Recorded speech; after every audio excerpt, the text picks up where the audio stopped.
The Book's Galaxy. The Mysteries of Udolpho. Chapter 6. I think it is the weakness of mine eyes that shapes this monstrous apparition. It comes upon me. Julius Caesar. Daylight dispelled from Emily's mind the glooms of superstition, but not those of apprehension. The Count Morano was the first image that occurred to her waking thoughts, and then came a train of anticipated evils, which she could neither conquer nor avoid. She rose and, to relieve her mind from the busy ideas that tormented it, compelled herself to notice external objects. From her casement she looked out upon the wild grandeur of the scene, closed nearly on all sides by alpine steeps, whose tops, peeping over each other, faded from the eye in misty hues, while the promontories below were dark with woods that swept down to their base and stretched along the narrow valleys. The rich pomp of these woods was particularly delightful to Emily, and she viewed with astonishment the fortifications of the castle spreading along a vast extent of rock, and now partly in decay, the grandeur of the ramparts below, and the towers and battlements and various features of the fabric above. From these her sight wandered over the cliffs and woods into the valley, along which foamed a broad and rapid stream, seen falling among the crags of an opposite mountain, now flashing in the sunbeams, and now shadowed by overarching pines, till it was entirely concealed by their thick foliage. Again it burst from beneath this darkness in one broad sheet of foam, and fell thundering into the vale. Nearer, towards the west, opened the mountain vista, which Emily had viewed with such sublime emotion on her approach to the castle. A thin, dusky vapor that rose from the valley overspread its features with a sweet obscurity. As this ascended and caught the sunbeams, it kindled into a crimson tint, and touched with exquisite beauty the woods and cliffs, over which it passed to the summit of the mountains. Then, as the veil drew up, it was delightful to watch the gleaming objects that progressively disclosed themselves in the valley: the green turf, dark woods, little rocky recesses, a few peasants' huts, the foaming stream, a herd of cattle, and various images of pastoral beauty. Then the pine forests brightened, and then the broad breast of the mountains, till at length the mist settled round their summit, touching them with a ruddy glow. The features of the vista now appeared distinctly, and the broad, deep shadows that fell from the lower cliffs gave strong effect to the streaming splendor above, while the mountains, gradually sinking in the perspective, appeared to shelve into the Adriatic Sea, for such Emily imagined to be the gleam of bluish light that terminated the view. Thus she endeavored to amuse her fancy, and was not unsuccessful. The breezy freshness of the morning, too, revived her. She raised her thoughts in prayer, which she felt always most disposed to do when viewing the sublimity of nature, and her mind recovered its strength. When she turned from the casement, her eyes glanced upon the door she had so carefully guarded on the preceding night, and she now determined to examine whither it led, but on advancing to remove the chairs, she perceived that they were already moved a little way. Her surprise cannot be easily imagined when, in the next minute, she perceived that the door was fastened. She felt as if she had seen an apparition. The door of the corridor was locked as she had left it, but this door, which could be secured only on the outside, must have been bolted during the night. She became seriously uneasy at the thought of sleeping again in a chamber, thus liable to intrusion, so remote, too, as it was from the family, and she determined to mention the circumstance to Madame Montoni, and to request a change. After some perplexity, she found her way into the great hall, and to the room which she had left on the preceding night, where breakfast was spread, and her aunt was alone, for Montoni had been walking over the environs of the castle, examining the condition of its fortifications, and talking for some time with Carlo. Emily observed that her aunt had been weeping, and her heart softened towards her, with an affection that showed itself in her manner rather than in words, while she carefully avoided the appearance of having noticed that she was unhappy. She seized the opportunity of Montoni's absence to mention the circumstance of the door, to request that she might be allowed another apartment, and to inquire again concerning the occasion of their sudden journey. On the first subject her aunt referred her to Montoni, positively refusing to interfere in the affair. On the last she professed utter ignorance. Emily then, with a wish of making her aunt more reconciled to her situation, praised the grandeur of the castle and the surrounding scenery, and endeavored to soften every unpleasing circumstance attending it. But, though misfortune had somewhat conquered the asperities of Madame Montoni's temper, and, by increasing her cares for herself, had taught her to feel in some degree for others, the capricious love of rule, which nature had planted and habit had nourished in her heart, was not subdued. She could not now deny herself the gratification of tyrannizing over the innocent and helpless Emily by attempting to ridicule the taste she could not feel. Her satirical discourse was, however, interrupted by the entrance of Montoni, and her countenance immediately assumed a mingled expression of fear and resentment, while he seated himself at the breakfast table, as if unconscious of there being any person but himself in the room. Emily, as she observed him in silence, saw that his countenance was darker and sterner than usual. "Oh, could I know," said she to herself, "what passes in that mind, could I know the thoughts that are known there, I should no longer be condemned to this torturing suspense." Their breakfast passed in silence, till Emily ventured to request that another apartment might be allotted to her, and related the circumstance which made her wish it. "I have no time to attend to these idle whims," said Montoni. "That chamber was prepared for you, and you must rest contented with it. It is not probable that any person would take the trouble of going to that remote staircase for the purpose of fastening a door. If it was not fastened, when you entered the chamber, the wind, perhaps, shook the door and made the bolts slide. But I know not why I should undertake to account for so trifling an occurrence." This explanation was by no means satisfactory to Emily, who had observed that the bolts were rusted and consequently could not be thus easily moved, but she forbore to say so and repeated her request. "If you will not release yourself from the slavery of these fears," said Montoni sternly, "at least forbear to torment others by the mention of them. Conquer such whims and endeavor to strengthen your mind. No existence is more contemptible than that which is embittered by fear." As he said this, his eye glanced upon Madame Montoni, who colored highly but was still silent.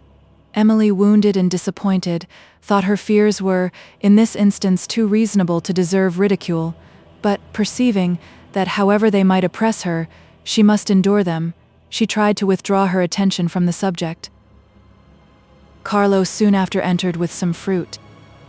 "Your Excellenza is tired after your long ramble," said he, as he set the fruit upon the table. "But you have more to see after breakfast. There is a place in the vaulted passage leading to—" Montoni frowned upon him, and waved his hand for him to leave the room. Carlo stopped, looked down, and then added, as he advanced to the breakfast table, and took up the basket of fruit, "I made bold, your Excellenza, to bring some cherries, here, for my honored lady and my young mistress." "Will your ladyship taste them, madam?" said Carlo, presenting the basket. "They are very fine ones, though I gathered them myself, and from an old tree that catches all the south sun. They are as big as plums, your ladyship." "Very well, old Carlo," said Madame Montoni. "I am obliged to you."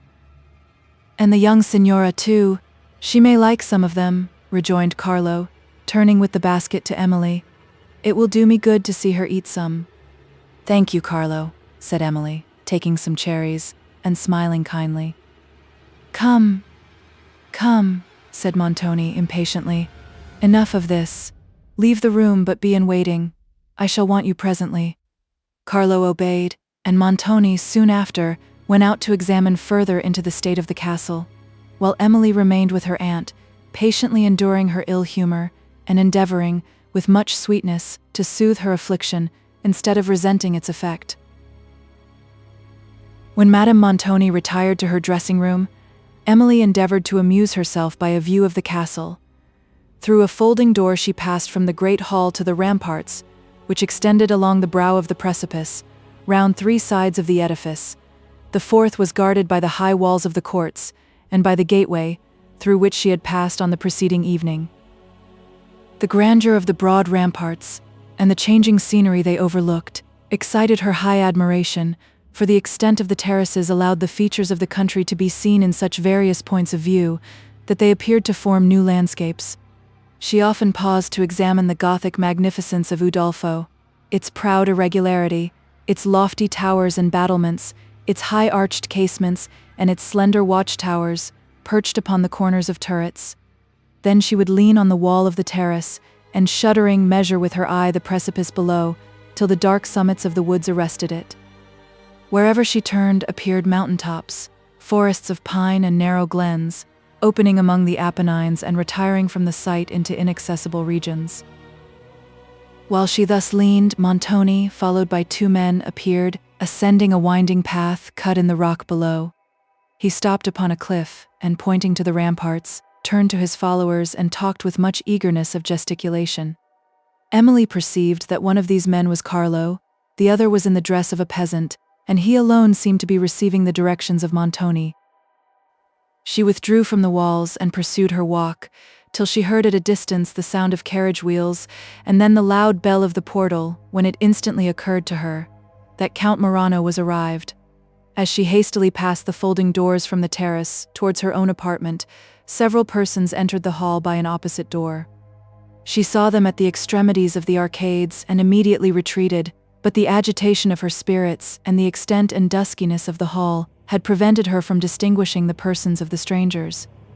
Her fears, however, had but one object, and they had called up that object to her fancy. She believed that she had seen Count Morano.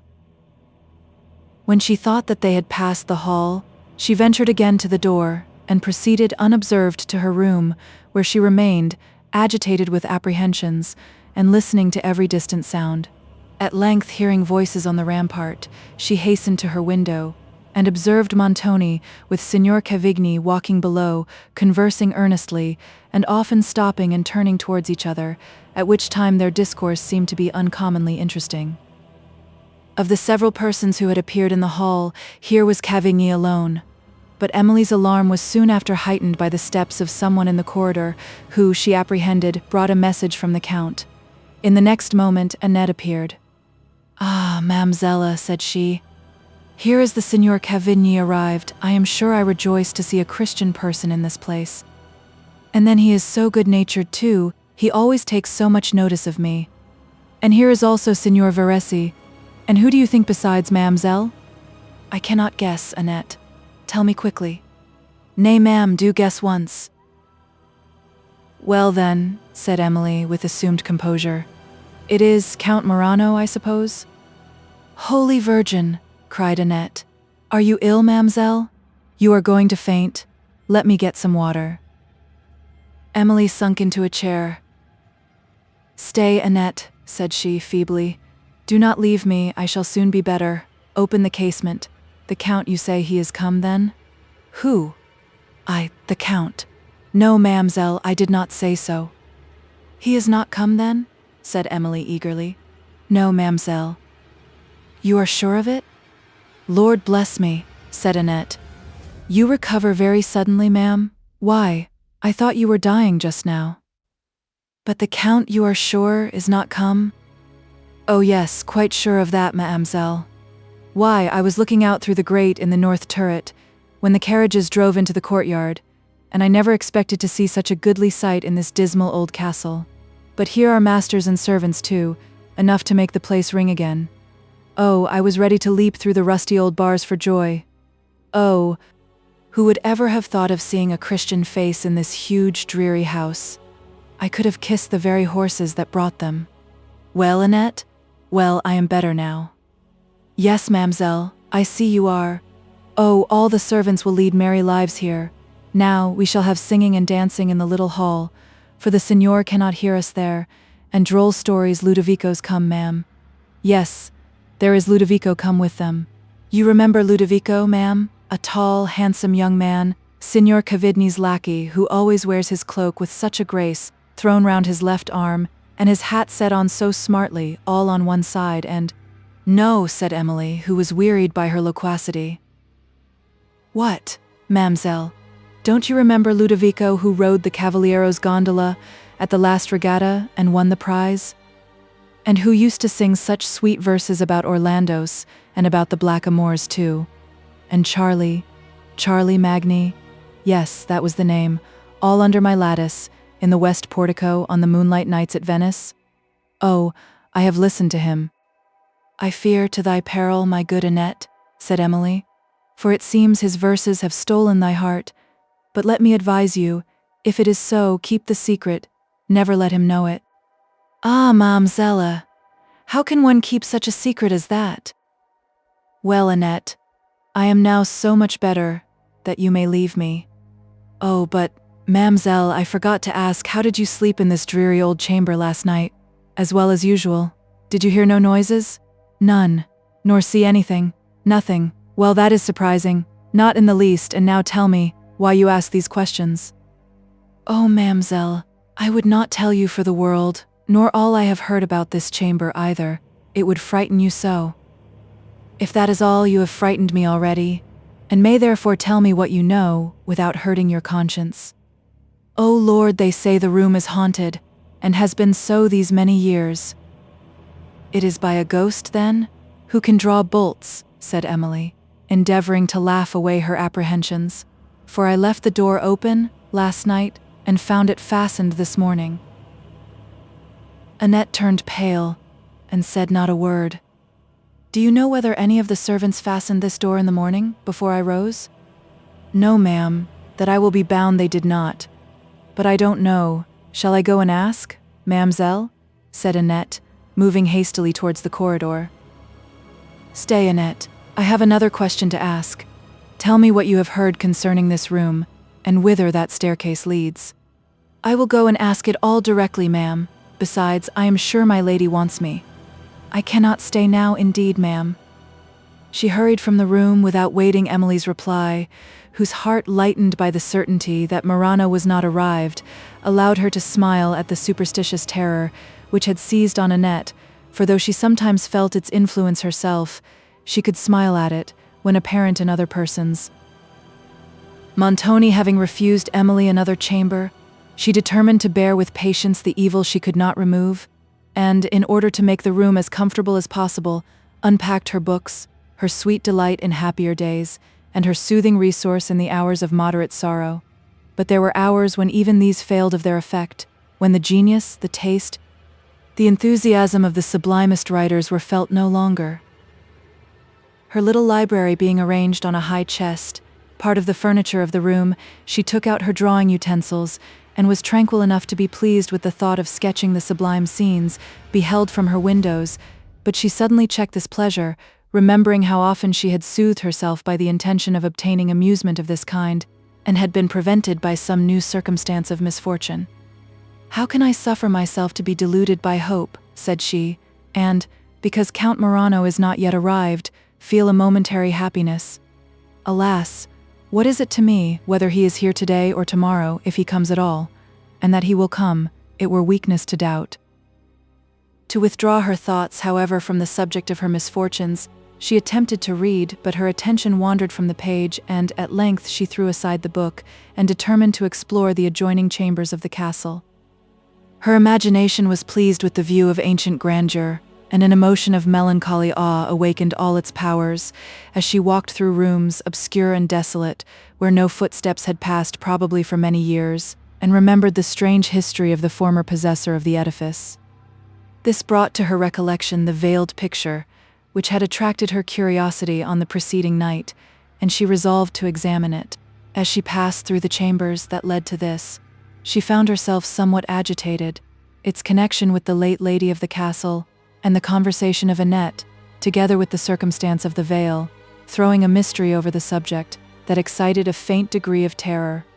But a terror of this nature, as it occupies and expands the mind, and elevates it to high expectation, is purely sublime, and leads us, by a kind of fascination, to seek even the object from which we appear to shrink.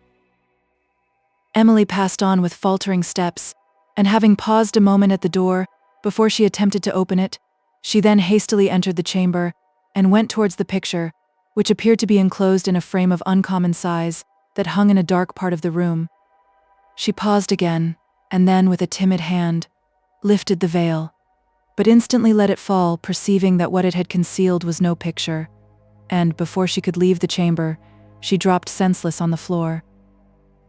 When she recovered her recollection, the remembrance of what she had seen had nearly deprived her of it a second time. She had scarcely strength to remove from the room and regain her own, and when arrived there, wanted courage to remain alone. Horror occupied her mind and excluded, for a time, all sense of past, and dread of future misfortune. She seated herself near the casement, because from thence she heard voices, though distant, on the terrace, and might see people pass, and these, trifling as they were reviving circumstances. When her spirits had recovered their tone, she considered whether she should mention what she had seen to Madame Montoni, and various and important motives urged her to do so, among which the least was the hope of the relief which an overburdened mind finds in speaking of the subject of its interest. But she was aware of the terrible consequences which such a communication might lead to, and dreading the indiscretion of her aunt, at length endeavored to arm herself with resolution to observe a profound silence on the subject. Montoni and Verezzi soon after passed under the casement, speaking cheerfully, and their voices revived her. Presently the Signors Bertolini and Cavigni joined the party on the terrace, and Emily, supposing that Madame Montoni was then alone, went to seek her, for the solitude of her chamber, and its proximity to that where she had received so severe a shock, again affected her spirit. She found her aunt in her dressing-room, preparing for dinner. Emily's pale and affrighted countenance alarmed even Madame Montoni, but she had sufficient strength of mind to be silent on the subject, that still made her shudder, and which was ready to burst from her lips. In her aunt's apartment she remained till they both descended to dinner. There she met the gentlemen lately arrived, who had a kind of busy seriousness in their looks, which was somewhat unusual with them, while their thoughts seemed too much occupied by some deep interest to suffer them to bestow much attention either on Emily or Madame Montoni. They spoke little, and Montoni less. Emily, as she now looked on him, shuddered. The horror of the chamber rushed on her mind. Several times the color faded from her cheeks, and she feared that illness would betray her emotions and compel her to leave the room. But the strength of her resolution remedied the weakness of her frame. She obliged herself to converse, and even tried to look cheerful. Montoni evidently labored under some vexation, such as would probably have agitated a weaker mind or a more susceptible heart, but which appeared from the sternness of his countenance only to bend up his faculties to energy and fortitude. It was a comfortless and silent meal. The gloom of the castle seemed to have spread its contagion even over the gay countenance of Cavigni, and with this gloom was mingled a fierceness such as she had seldom seen him indicate. Count Morano was not named, and what conversation there was turned chiefly upon the wars which at that time agitated the Italian states, the strength of the Venetian armies, and the characters of their generals. After dinner, when the servants had withdrawn, Emily learned that the cavalier who had drawn upon himself the vengeance of Orsino had since died of his wounds, and that strict search was still making for his murderer. The intelligence seemed to disturb Montoni, who mused, and then inquired where Orsino had concealed himself. His guests, who all except Cavigni were ignorant that Montoni had himself assisted him to escape from Venice, replied that he had fled in the night with such precipitation and secrecy that his most intimate companions knew not whither. Montoni blamed himself for having asked the question, for a second thought convinced him that a man of Orsino's suspicious temper was not likely to trust any of the persons present with the knowledge of his asylum. He considered himself, however, as entitled to his utmost confidence, and did not doubt that he should soon hear of him. Emily retired with Madame Montoni soon after the cloth was withdrawn, and left the cavaliers to their secret counsels, but not before the significant frowns of Montoni had warned his wife to depart, who passed from the hall to the ramparts and walked, for some time, in silence, which Emily did not interrupt, for her mind was also occupied by interests of its own. It required all her resolution to forbear communicating to Madame Montoni the terrible subject, which still thrilled her every nerve with horror, and sometimes she was on the point of doing so, merely to obtain the relief of a moment, but she knew how wholly she was in the power of Montoni, and considering that the indiscretion of her aunt might prove fatal to them both, she compelled herself to endure a present and an inferior evil, rather than to tempt a future and a heavier one. A strange kind of presentiment frequently, on this day, occurred to her. It seemed as if her fate rested here, and was by some invisible means connected with this castle. "Let me not accelerate it," said she to herself, "for whatever I may be reserved, let me at least avoid self-reproach." As she looked on the massy walls of the edifice, her melancholy spirits represented it to be her prison, and she started as at a new suggestion, when she considered how far distant she was from her native country, from her little peaceful home, and from her only friend, how remote was her hope of happiness, how feeble the expectation of again seeing him. Yet the idea of Valancourt, and her confidence in his faithful love, had hitherto been her only solace, and she struggled hard to retain them. A few tears of agony started to her eyes, which she turned aside to conceal. While she afterwards leaned on the wall of the rampart, some peasants at a little distance were seen examining a breach, before which lay a heap of stones, as if to repair it, and a rusty old cannon, that appeared to have fallen from its station above. Madame Montoni stopped to speak to the men, and inquired what they were going to do. "To repair the fortifications, your ladyship," said one of them.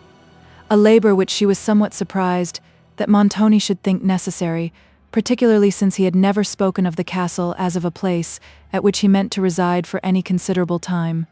But she passed on towards a lofty arch that led from the south to the east rampart, and which adjoined the castle on one side, while on the other it supported a small watchtower that entirely commanded the deep valley below.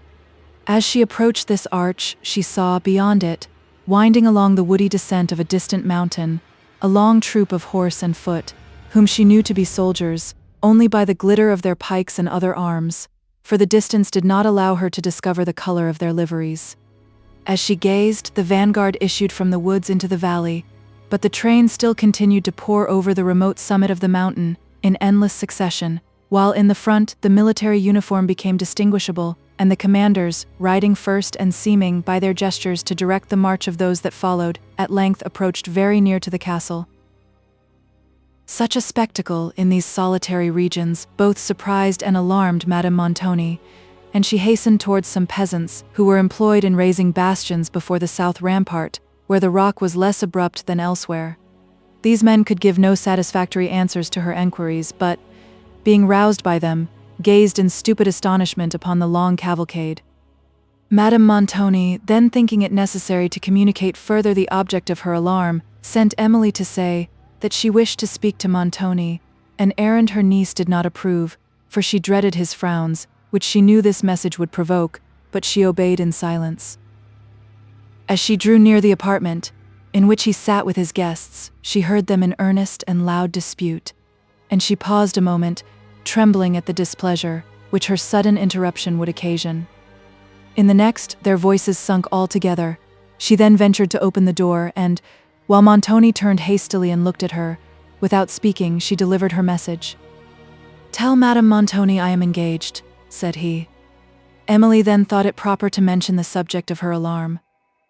Montoni and his companions rose instantly and went to the windows, but, these not affording them a view of the troops, they at length proceeded to the ramparts, where Cavigni conjectured it to be a legion of condottieri, on their march towards Modena. One part of the cavalcade now extended along the valley, and another wound among the mountains towards the north, while some troops still lingered on the woody precipices, where the first had appeared, so that the great length of the procession seemed to include a whole army. While Montoni and his family watched its progress, they heard the sound of trumpets and the clash of cymbals in the vale, and then others, answering from the heights. Emily listened with emotion to the shrill blast that woke the echoes of the mountains, and Montoni explained the signals, with which he appeared to be well acquainted, and which meant nothing hostile. The uniforms of the troops, and the kind of arms they bore, confirmed to him the conjecture of Cavigni, and he had the satisfaction to see them pass by, without even stopping to gaze upon his castle. He did not, however, leave the rampart, till the bases of the mountains had shut them from his view, and the last murmur of the trumpet floated away on the wind. Cavigni and Verezzi were inspirited by this spectacle, which seemed to have roused all the fire of their temper. Montoni turned into the castle in thoughtful silence. Emily's mind had not yet sufficiently recovered from its late shock to endure the loneliness of her chamber, and she remained upon the ramparts, for Madame Montoni had not invited her to her dressing room, whither she had gone evidently in low spirits, and Emily, from her late experience, had lost all wish to explore the gloomy and mysterious recesses of the castle. The ramparts, therefore, were almost her only retreat, and here she lingered, till the grey haze of evening was again spread over the scene. The cavaliers supped by themselves, and Madame Montoni remained in her apartment, whither Emily went, before she retired to her own. She found her aunt weeping, and in much agitation. The tenderness of Emily was naturally so soothing that it seldom failed to give comfort to the drooping heart, but Madame Montoni's was torn, and the softest accents of Emily's voice were lost upon it. With her usual delicacy, she did not appear to observe her aunt's distress, but it gave an involuntary gentleness to her manners, and an air of solicitude to her countenance, which Madame Montoni was vexed to perceive, who seemed to feel the pity of her niece to be an insult to her pride, and dismissed her as soon as she properly could. Emily did not venture to mention again the reluctance she felt to her gloomy chamber, but she requested that Annette might be permitted to remain with her till she retired to rest, and the request was somewhat reluctantly granted. Annette, however, was now with the servants, and Emily withdrew alone. With light and hasty steps she passed through the long galleries, while the feeble glimmer of the lamp she carried only showed the gloom around her, and the passing air threatened to extinguish it. The lonely silence that reigned in this part of the castle awed her. Now and then, indeed, she heard a faint peal of laughter rise from a remote part of the edifice where the servants were assembled, but it was soon lost, and a kind of breathless stillness remained. As she passed the suite of rooms which she had visited in the morning, her eyes glanced fearfully on the door, and she almost fancied she heard murmuring sounds within, but she paused not a moment to inquire. Having reached her own apartment, where no blazing wood on the hearth dissipated the gloom, she sat down with a book to enliven her attention till Annette should come and a fire could be kindled. She continued to read till her light was nearly expired, but Annette did not appear, and the solitude and obscurity of her chamber again affected her spirits, the more because of its nearness to the scene of horror that she had witnessed in the morning. Gloomy and fantastic images came to her mind. She looked fearfully towards the door of the staircase, and then, examining whether it was still fastened, found that it was so. Unable to conquer the uneasiness she felt at the prospect of sleeping again in this remote and insecure apartment, which some persons seemed to have entered during the preceding night, her impatience to see Annette, whom she had bidden to inquire concerning this circumstance, became extremely painful.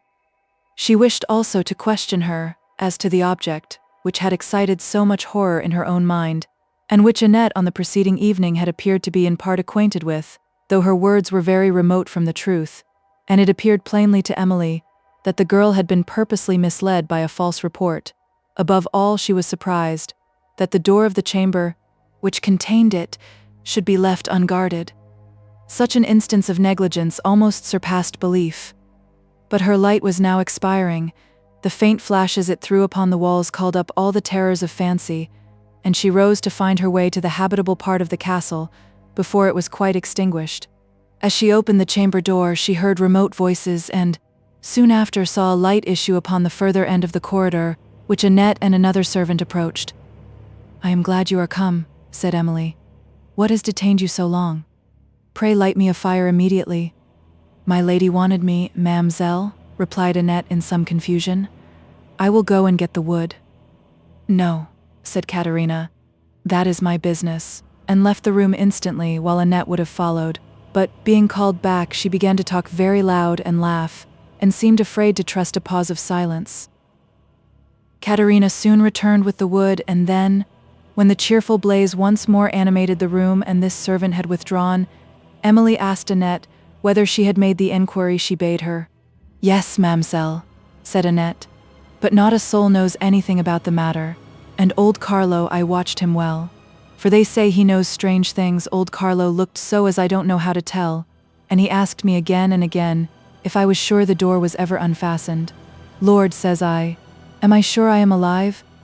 And as for me, ma'am, I am all astounded, as one may say, and would no more sleep in this chamber than I would on the great cannon at the end of the east rampart."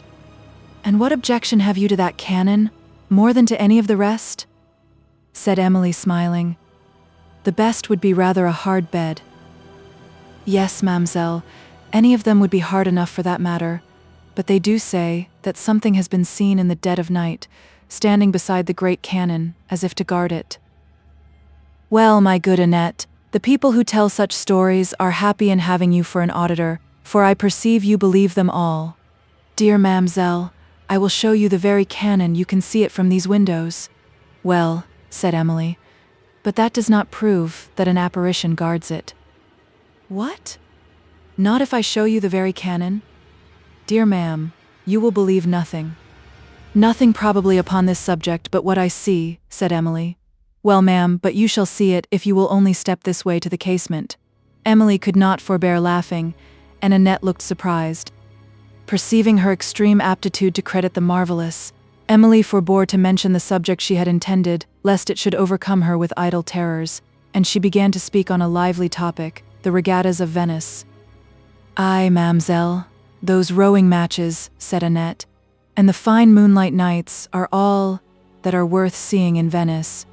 To be sure the moon is brighter than any I ever saw, and then to hear such sweet music too, as Ludovico has often and often sung under the lattice by the west portico. Ma'amselle, it was Ludovico that told me about that picture which you wanted so to look at last night, and— What picture? Said Emily, wishing Annette to explain herself.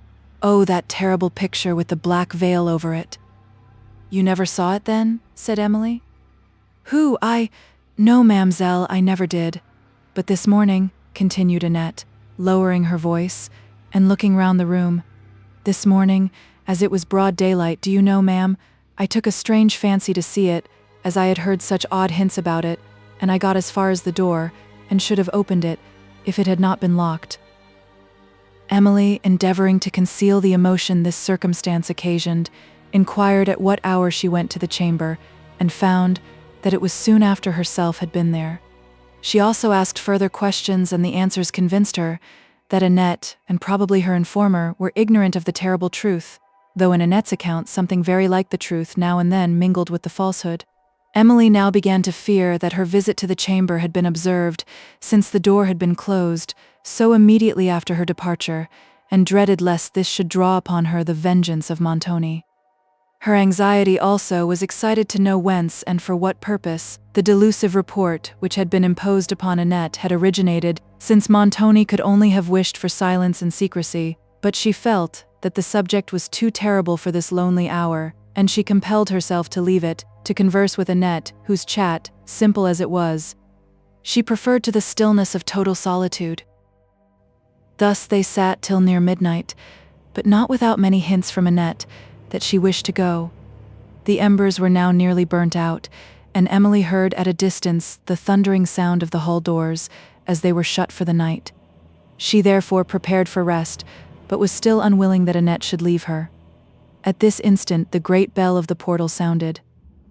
They listened in fearful expectation when, after a long pause of silence, it sounded again.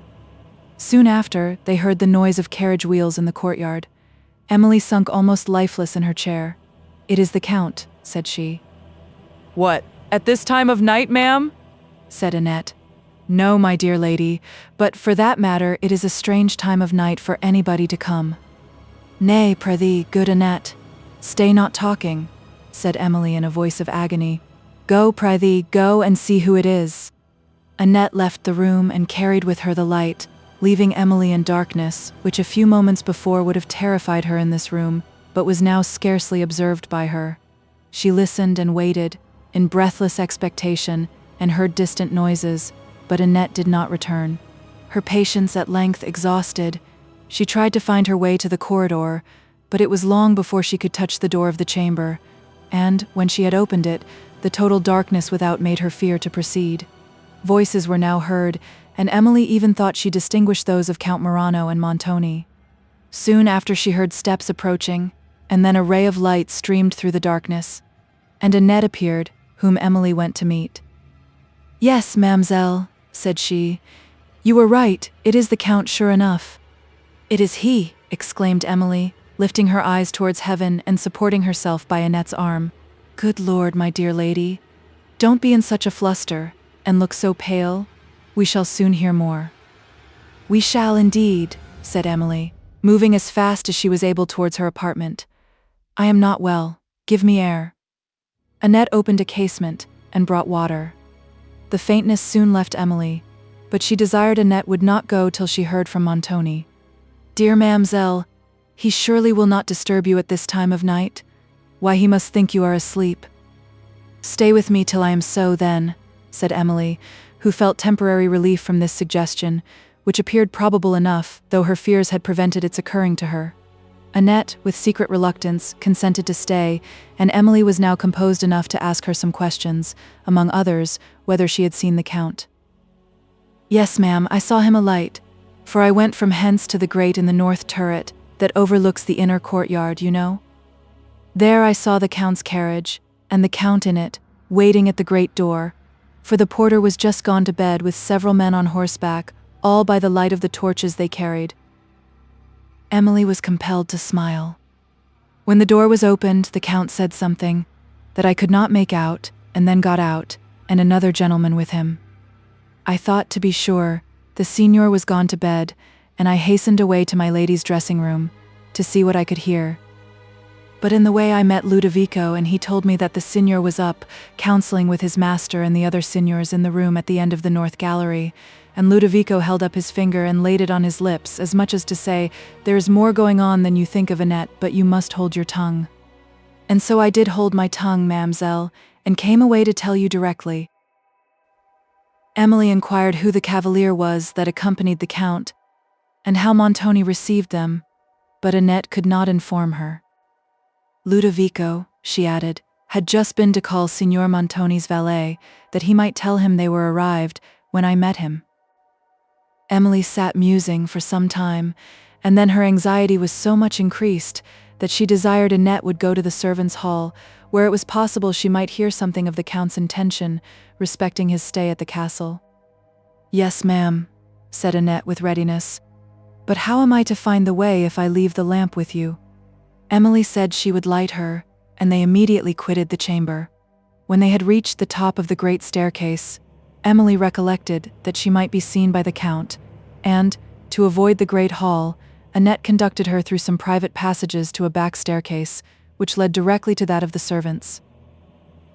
As she returned towards her chamber, Emily began to fear that she might again lose herself in the intricacies of the castle, and again be shocked by some mysterious spectacle.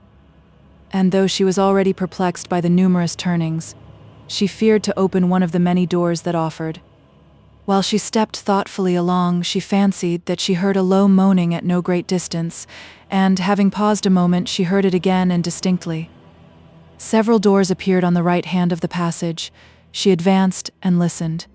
When she came to the second, she heard a voice, apparently in complaint, within, to which she continued to listen, afraid to open the door and unwilling to leave it.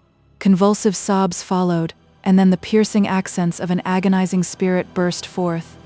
Emily stood appalled and looked through the gloom that surrounded her, in fearful expectation. The lamentations continued. Pity now began to subdue terror. It was possible she might administer comfort to the sufferer, at least, by expressing sympathy, and she laid her hand on the door.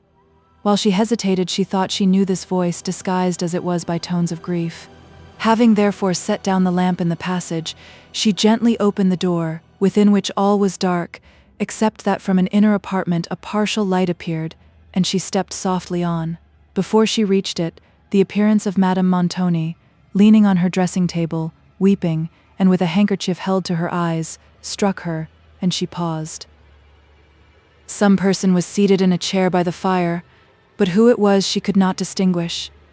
He spoke, now and then, in a low voice that did not allow Emily to hear what was uttered, but she thought that Madame Montoni at those times wept the more, who was too much occupied by her own distress to observe Emily, while the latter, though anxious to know what occasioned this, and who was the person admitted at so late an hour to her aunt's dressing-room, forbore to add to her sufferings by surprising her, or to take advantage of her situation by listening to a private discourse. She therefore stepped softly back, and after some further difficulty, found the way to her own chamber, where nearer interests, at length, excluded the surprise and concern she had felt respecting Madame Montoni. Annette, however, returned without satisfactory intelligence, for the servants among whom she had been were either entirely ignorant or affected to be so concerning the Count's intended stay at the castle. They could talk only of the steep and broken road they had just passed, and of the numerous dangers they had escaped, and express wonder how their lord could choose to encounter all these in the darkness of night. For they scarcely allowed that the torches had served for any other purpose but that of showing the dreariness of the mountains. Annette, finding she could gain no information, left them, making noisy petitions for more wood on the fire and more supper on the table. "And now, mademoiselle," added she, "I am so sleepy. I am sure if you were so sleepy you would not desire me to sit up with you." Emily, indeed, began to think it was cruel to wish it. She had also waited so long without receiving a summons from Montoni that it appeared he did not mean to disturb her at this late hour, and she determined to dismiss Annette. But when she again looked round her gloomy chamber and recollected certain circumstances, fear seized her spirits, and she hesitated. "And yet it were cruel of me to ask you to stay till I am asleep, Annette," said she, "for I fear it will be very long before I forget myself in sleep." "I dare say it will be very long, ma'amselle," said Annette. "But before you go," rejoined Emily, "let me ask you, had Signor Montoni left Count Morano when you quitted the hall?" "Oh no, ma'am.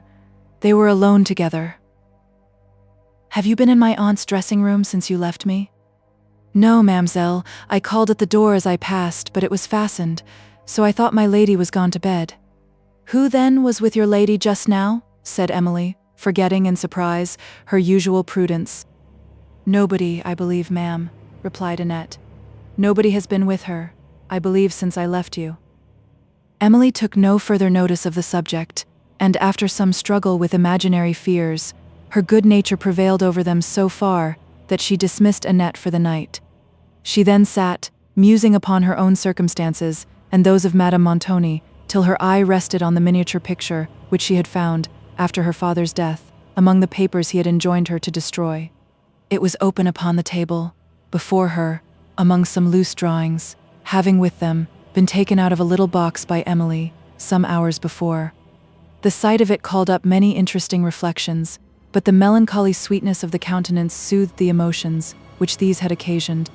It was the same style of countenance as that of her late father, and, while she gazed on it with fondness on this account, she even fancied a resemblance in the features. But this tranquillity was suddenly interrupted, when she recollected the words in the manuscript that had been found with this picture, and which had formerly occasioned her so much doubt and horror. At length she roused herself from the deep reverie into which this remembrance had thrown her, but, when she rose to undress, the silence and solitude to which she was left at this midnight hour, for not even a distant sound was now heard, conspired with the impression the subject she had been considering had given to her mind, to appall her. Annette's hints, too, concerning this chamber, simple as they were, had not failed to affect her, since they followed a circumstance of peculiar horror, which she herself had witnessed, and since the scene of this was a chamber nearly adjoining her own. The door of the staircase was, perhaps, a subject of more reasonable alarm, and she now began to apprehend, such was the aptitude of her fears, that this staircase had some private communication with the apartment, which she shuddered even to remember. Determined not to undress, she lay down to sleep in her clothes, with her late father's dog, the faithful Mansion, at the foot of the bed, whom she considered as a kind of guard. Thus circumstanced, she tried to banish reflection, but her busy fancy would still hover over the subjects of her interest, and she heard the clock of the castle strike 2 before she closed her eyes. From the disturbed slumber into which she then sunk, she was soon awakened by a noise, which seemed to arise within her chamber, but the silence that prevailed, as she fearfully listened, inclined her to believe that she had been alarmed by such sounds as sometimes occur in dreams, and she laid her head again upon the pillow. A return of the noise again disturbed her. It seemed to come from that part of the room which communicated with the private staircase, and she instantly remembered the odd circumstance of the door having been fastened, during the preceding night, by some unknown hand. Her late alarming suspicion concerning its communication also occurred to her. Her heart became faint with terror.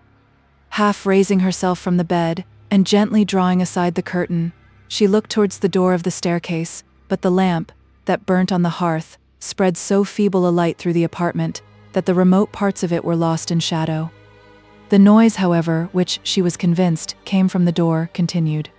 It seemed like that made by the undrawing of rusty bolts, and often ceased, and was then renewed more gently, as if the hand that occasioned it was restrained by a fear of discovery. While Emily kept her eyes fixed on the spot, She saw the door move and then slowly open and perceived something enter the room, but the extreme duskiness prevented her distinguishing what it was. Almost fainting with terror, she had yet sufficient command over herself to check the shriek that was escaping from her lips, and letting the curtain drop from her hand, continued to observe in silence the motions of the mysterious form she saw. It seemed to glide along the remote obscurity of the apartment, then paused, and, as it approached the hearth, she perceived in the stronger light what appeared to be a human figure. Certain remembrances now struck upon her heart, and almost subdued the feeble remains of her spirits. She continued, however, to watch the figure, which remained for some time motionless, but then, advancing slowly towards the bed, stood silently at the feet, where the curtains, being a little open, allowed her still to see it. Terror, however, had now deprived her of the power of discrimination, as well as of that of utterance. Having continued there a moment, the form retreated towards the hearth, when it took the lamp, held it up, surveyed the chamber, for a few moments, and then again advanced towards the bed. The light at that instant awakening the dog that had slept at Emily's feet, he barked loudly, and jumping to the floor, flew at the stranger, who struck the animal smartly with a sheathed sword, and springing towards the bed, Emily discovered Count Morano. She gazed at him for a moment in speechless affright, while he, throwing himself on his knee at the bedside, besought her to fear nothing, and having thrown down his sword would have taken her hand, when the faculties that terror had suspended suddenly returned, and she sprung from the bed, in the dress, which surely a kind of prophetic apprehension had prevented her, on this night, from throwing aside. Morano rose, followed her to the door through which he had entered, and caught her hand as she reached the top of the staircase, but not before she had discovered, by the gleam of a lamp, another man halfway down the steps. She now screamed in despair, and, believing herself given up by Montoni, saw, indeed, no possibility of escape. The Count, who still held her hand, led her back into the chamber. "Why all this terror?" said he in a tremulous voice. "Hear me, Emily. I come not to alarm you. No, by heaven, I love you too well for my own peace." Emily looked at him for a moment in fearful doubt. "Then leave me, sir," said she. "Leave me instantly." "Hear me, Emily," resumed Morano. "Hear me, I love and am in despair. Yes, in despair. How can I gaze upon you and know that it is perhaps for the last time without suffering all the frenzy of despair? But it shall not be so. You shall be mine in spite of Montoni and all his villainy." "In spite of Montoni?" cried Emily eagerly. "What is it I hear?" "You hear that Montoni is a villain?" exclaimed Morano with vehemence. "A villain who would have sold you to my love? Who? And is he less who would have bought me?" said Emily, fixing on the Count an eye of calm contempt. "Leave the room, sir, instantly," she continued in a voice, trembling between joy and fear, "or I will alarm the family, and you may receive that from Signor Montoni's vengeance, which I have vainly supplicated from his pity." But Emily knew that she was beyond the hearing of those who might protect her. "You can never hope anything from his pity," said Morano. "He has used me infamously, and my vengeance shall pursue him, and for you, Emily, for you he has new plans more profitable than the last, no doubt." The gleam of hope which the Count's former speech had revived was now nearly extinguished by the latter, and while Emily's countenance betrayed the emotions of her mind, he endeavored to take advantage of the discovery. "I lose time," said he. "I came not to exclaim against Montoni. I came to solicit, to plead, to Emily, to tell her all I suffer, to entreat her to save me from despair, and herself from destruction. Emily, the schemes of Montoni are unsearchable, but, I warn you, they are terrible. He has no principle, when interest or ambition leads. Can I love you and abandon you to his power? Fly, then. Fly from this gloomy prison, with a lover who adores you. I have bribed a servant of the castle to open the gates, and before tomorrow's dawn, you shall be far on the way to Venice." Emily, overcome by the sudden shock she had received at the moment too, when she had begun to hope for better days, now thought she saw destruction surround her on every side. Unable to reply, and almost to think, she threw herself into a chair, pale and breathless. That Montoni had formerly sold her to Morano was very probable. That he had now withdrawn his consent to the marriage was evident from the Count's present conduct, and it was nearly certain that a scheme of stronger interest only could have induced the selfish Montoni to forego a plan which he had hitherto so strenuously pursued. These reflections made her tremble at the hints which Morano had just given, which she no longer hesitated to believe, and while she shrunk from the new scenes of misery and oppression that might await her in the castle of Udolpho, she was compelled to observe that almost her only means of escaping them was by submitting herself to the protection of this man, with whom evils more certain and not less terrible appeared, evils upon which she could not endure to pause for an instant. Her silence, though it was that of agony, encouraged the hopes of Morano, who watched her countenance with impatience, took again the resisting hand she had withdrawn, and, as he pressed it to his heart, again conjured her to determine immediately. "Every moment we lose will make our departure more dangerous," said he. "These few moments lost may enable Montoni to overtake us." "I beseech you, sir, be silent," said Emily faintly. "I am indeed very wretched, and wretched I must remain. Leave me. I command you, leave me to my fate." "Never," cried the Count vehemently. "Let me perish first, but forgive my violence. The thought of losing you is madness. You cannot be ignorant of Montoni's character. You may be ignorant of his schemes, nay, you must be so, or you would not hesitate between my love and his power." "Nor do I hesitate," said Emily. "Let us go then," said Morano, eagerly kissing her hand and rising. "My carriage waits below the castle walls." "You mistake me, sir," said Emily. "Allow me to thank you for the interest you express in my welfare, and to decide by my own choice. I shall remain under the protection of Signor Montoni." "Under his protection," exclaimed Morano proudly. "His protection.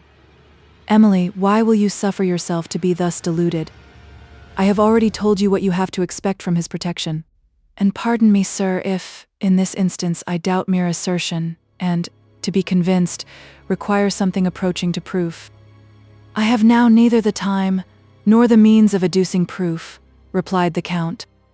"Nor have I, sir, the inclination to listen to it, if you had." "But you trifle with my patience and my distress," continued Morano. "Is a marriage with a man who adores you so very terrible in your eyes that you would prefer to it all the misery to which Montoni may condemn you in this remote prison? Some wretch must have stolen those affections, which ought to be mine, or you would not thus obstinately persist in refusing an offer that would place you beyond the reach of oppression." Morano walked about the room, with quick steps and a disturbed air. "This discourse, Count Morano, sufficiently proves that my affections ought not to be yours," said Emily mildly, "and this conduct, that I should not be placed beyond the reach of oppression, so long as I remained in your power. If you wish me to believe otherwise, cease to oppress me any longer by your presence. If you refuse this, you will compel me to expose you to the resentment of Signor Montoni." "Yes, let him come," cried Morano furiously, "and brave my resentment. Let him dare to face once more the man he has so courageously injured. Danger shall teach him morality, and vengeance justice. Let him come, and receive my sword in his heart." The vehemence with which this was uttered gave Emily new cause of alarm, who arose from her chair, but her trembling frame refused to support her, and she resumed her seat. The words died on her lips, and when she looked wistfully towards the door of the corridor, which was locked, she considered it was impossible for her to leave the apartment before Morano would be apprised of, and able to counteract her intention.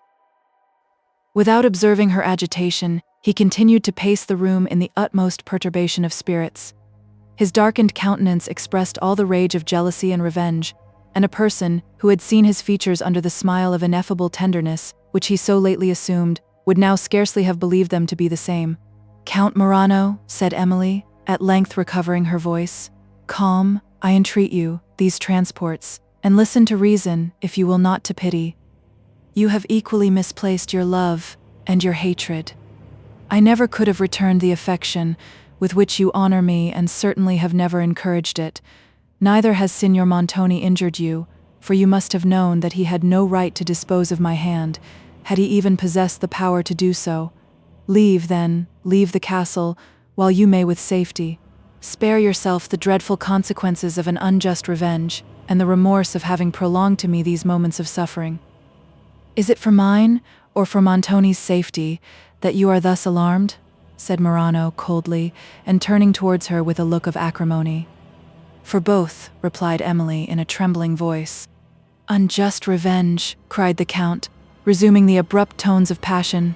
Who, that looks upon that face, can imagine a punishment adequate to the injury he would have done me? Yes, I will leave the castle, but it shall not be alone. I have trifled too long. Since my prayers and my sufferings cannot prevail, force shall. I have people in waiting who shall convey you to my carriage. Your voice will bring no succor. It cannot be heard from this remote part of the castle. Submit, therefore, in silence to go with me. This was an unnecessary injunction at present, for Emily was too certain that her call would avail her nothing, and terror had so entirely disordered her thoughts, that she knew not how to plead to Morano, but sat, mute and trembling in her chair, till he advanced to lift her from it, when she suddenly raised herself, and, with a repulsive gesture, and a countenance of forced serenity, said, Count Morano, I am now in your power, but you will observe that this is not the conduct which can win the esteem you appear so solicitous to obtain, and that you are preparing for yourself a load of remorse in the miseries of a friendless orphan, which can never leave you. Do you believe your heart to be indeed so hardened that you can look without emotion on the suffering to which you would condemn me? Emily was interrupted by the growling of the dog, who now came again from the bed, and Morano looked towards the door of the staircase, where no person appearing, he called aloud, Cesario. Emily, said the Count, why will you reduce me to adopt this conduct? How much more willingly would I persuade than compel you to become my wife? But, by heaven, I will not leave you to be sold by Montoni. Yet a thought glances across my mind that brings madness with it. I know not how to name it. It is preposterous, it cannot be. Yet you tremble, you grow pale. It is. It is so, you love Montoni, cried Morano, grasping Emily's wrist and stamping his foot on the floor. An involuntary air of surprise appeared on her countenance. If you have indeed believed so, said she, believe so still. That look, those words confirm it, exclaimed Morano furiously. No. Montoni had a richer prize in view than gold, but he shall not live to triumph over me. This very instant. He was interrupted by the loud barking of the dog. Stay, Count Morano, said Emily, terrified by his words, and by the fury expressed in his eyes. I will save you from this error. Of all men, Signor Montoni is not your rival, though if I find all other means of saving myself vain, I will try whether my voice may not arouse his servants to my succor. Assertion, replied Morano, at such a moment is not to be depended upon. How could I suffer myself to doubt even for an instant that he could see you and not love? But my first care shall be to convey you from the castle. Cesario, ho, Cesario. A man now appeared at the door of the staircase, and other steps were heard ascending. Emily uttered a loud shriek as Morano hurried her across the chamber, and, at the same moment, she heard a noise at the door that opened upon the corridor. The Count paused an instant, as if his mind was suspended between love and the desire of vengeance, and in that instant the door gave way, and Montoni, followed by the old steward and several other persons, burst into the room. Draw, cried Montoni to the Count, who did not pause for a second bidding, but, giving Emily into the hands of the people that appeared from the staircase, turned fiercely round. This in thine heart, villain, said he, as he made a thrust at Montoni with his sword, who parried the blow, and aimed another, while some of the persons who had followed him into the room endeavored to part the combatants, and others rescued Emily from the hands of Morano's servants. Was it for this, Count Morano, said Montoni, in a cool, sarcastic tone of voice, that I received you under my roof and permitted you, though my declared enemy, to remain under it for the night?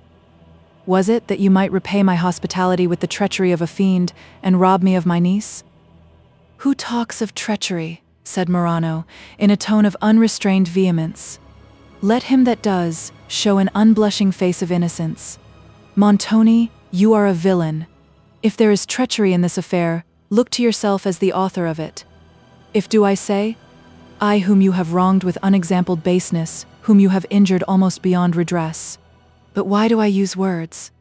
Come on, coward, and receive justice at my hands." "Coward!" cried Montoni, bursting from the people who held him, and rushing on the Count, when they both retreated into the corridor, where the fight continued so desperately that none of the spectators dared approach them, Montoni swearing that the first who interfered should fall by his sword. Jealousy and revenge lent all their fury to Morano, while the superior skill and the temperance of Montoni enabled him to wound his adversary, whom his servants now attempted to seize, but he would not be restrained, and regardless of his wound continued to fight. He seemed to be insensible both of pain and loss of blood, and alive only to the energy of his passions. Montoni, on the contrary, persevered in the combat. With a fierce yet wary valor, he received the point of Morano's sword on his arm, but, almost in the same instant, severely wounded and disarmed him. The Count then fell back into the arms of his servant, while Montoni held his sword over him, and bade him ask his life. Morano, sinking under the anguish of his wound, had scarcely replied by a gesture and by a few words feebly articulated that he would not when he fainted, and Montoni was then going to have plunged the sword into his breast as he lay senseless, but his arm was arrested by Cavigni. To the interruption he yielded without much difficulty, but his complexion changed almost to blackness as he looked upon his fallen adversary, and ordered that he should be carried instantly from the castle. In the meantime, Emily, who had been withheld from leaving the chamber during the affray, now came forward into the corridor and pleaded a cause of common humanity, with the feelings of the warmest benevolence, when she entreated Montoni to allow Morano the assistance in the castle, which his situation required. But Montoni, who had seldom listened to pity, now seemed rapacious of vengeance, and with a monster's cruelty again ordered his defeated enemy to be taken from the castle in his present state, though there were only the woods or a solitary neighboring cottage to shelter him from the night.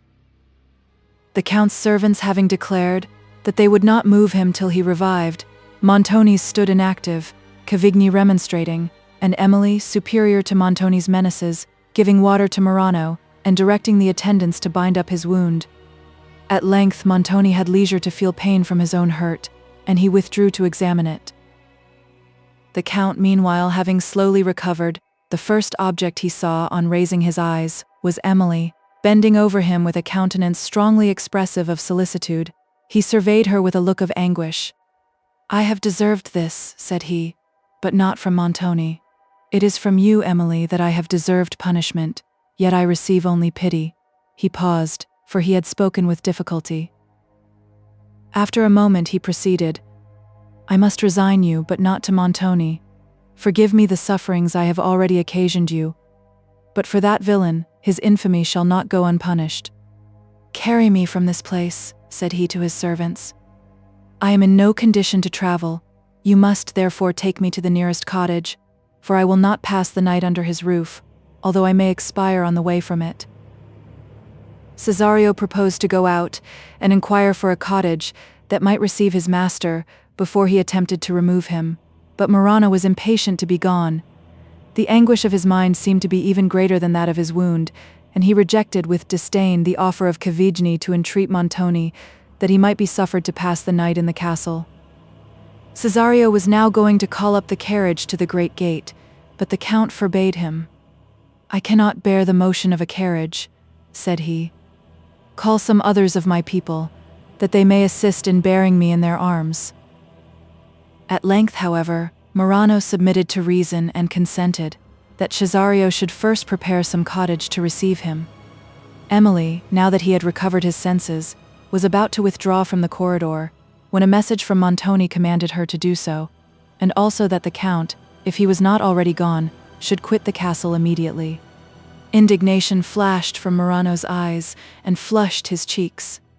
"Tell Montoni," said he, "that I shall go when it suits my own convenience, that I quit the castle he dares to call his, as I would the nest of a serpent, and that this is not the last he shall hear from me. Tell him I will not leave another murder on his conscience if I can help it." "Count Morano, do you know what you say?" said Cavigni. "Yes, signor, I know well what I say, and he will understand well what I mean. His conscience will assist his understanding on this occasion." Count Morano, said Verezzi, who had hitherto silently observed him, dare again to insult my friend, and I will plunge this sword in your body.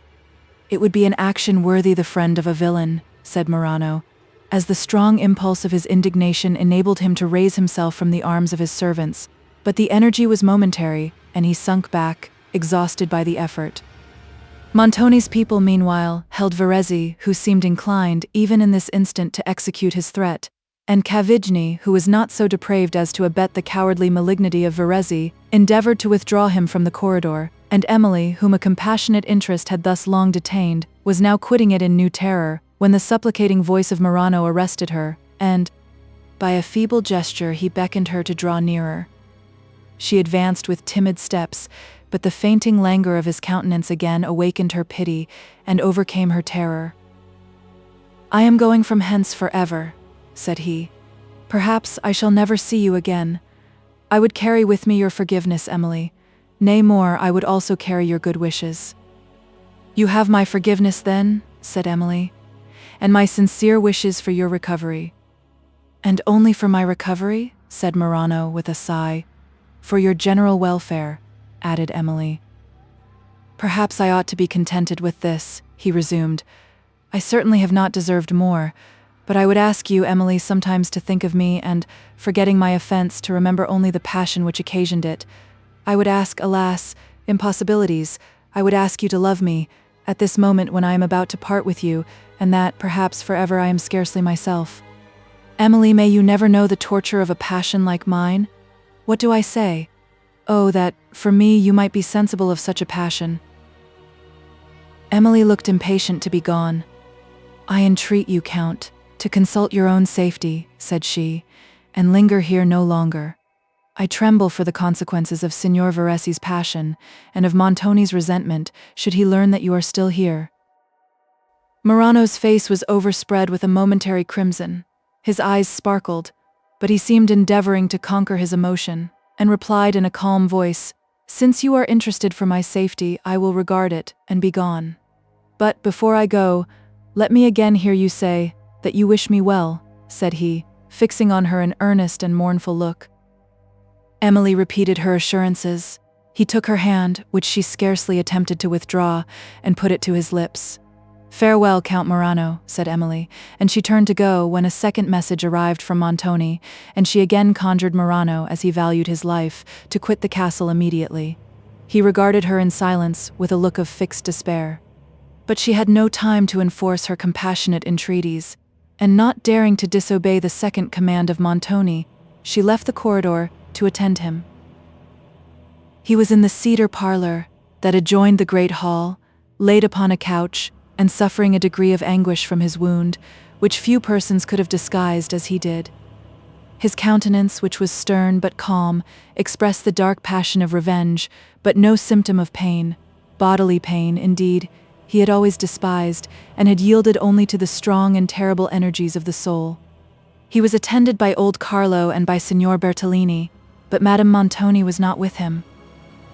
Emily trembled as she approached and received his severe rebuke for not having obeyed his first summons, and perceived also that he attributed her stay in the corridor to a motive that had not even occurred to her artless mind. "This is an instance of female caprice," said he, "which I ought to have foreseen. Count Morano, whose suit you obstinately rejected so long as it was countenanced by me, you favor, it seems, since you find I have dismissed him." Emily looked astonished. "I do not comprehend you, sir," said she. "You certainly do not mean to imply that the design of the Count to visit the double chamber was founded upon any approbation of mine." "To that I reply nothing," said Montoni. "But it must certainly be a more than common interest that made you plead so warmly in his cause, and that could detain you thus long in his presence, contrary to my express order, in the presence of a man whom you have hitherto on all occasions most scrupulously shunned." "I fear, sir, it was a more than common interest that detained me," said Emily calmly. "For of late I have been inclined to think that of compassion is an uncommon one. But how could you, sir, witness Count Morano's deplorable condition and not wish to relieve it?" "You add hypocrisy to caprice," said Montoni, frowning, and an attempt at satire to both. But before you undertake to regulate the morals of other persons, you should learn and practice the virtues which are indispensable to a woman's sincerity, uniformity of conduct, and obedience. Emily, who had always endeavored to regulate her conduct by the nicest laws, and whose mind was finely sensible, not only of what is just in morals but of whatever is beautiful in the female character, was shocked by these words. Yet in the next moment her heart swelled with the consciousness of having deserved praise instead of censure, and she was proudly silent. Montoni, acquainted with the delicacy of her mind, knew how keenly she would feel his rebuke, but he was a stranger to the luxury of conscious worth, and therefore did not foresee the energy of that sentiment, which now repelled his satire. Turning to a servant who had lately entered the room, he asked whether Morano had quitted the castle. The man answered that his servants were then removing him on a couch to a neighboring cottage. Montoni seemed somewhat appeased on hearing this, and when Ludovico appeared a few moments after and said that Morano was gone, he told Emily she might retire to her apartment. She withdrew willingly from his presence, but the thought of passing the remainder of the night in a chamber, which the door from the staircase made liable to the intrusion of any person, now alarmed her more than ever, and she determined to call at Madame Montoni's room and request that Annette might be permitted to be with her. On reaching the great gallery, she heard voices seemingly in dispute, and her spirits now apt to take alarm. She paused, but soon distinguished some words of Cavigni and Verezzi, and went towards them in the hope of conciliating their difference. They were alone. Verezzi's face was still flushed with rage, and as the first object of it was now removed from him, he appeared willing to transfer his resentment to Cavigni, who seemed to be expostulating rather than disputing with him.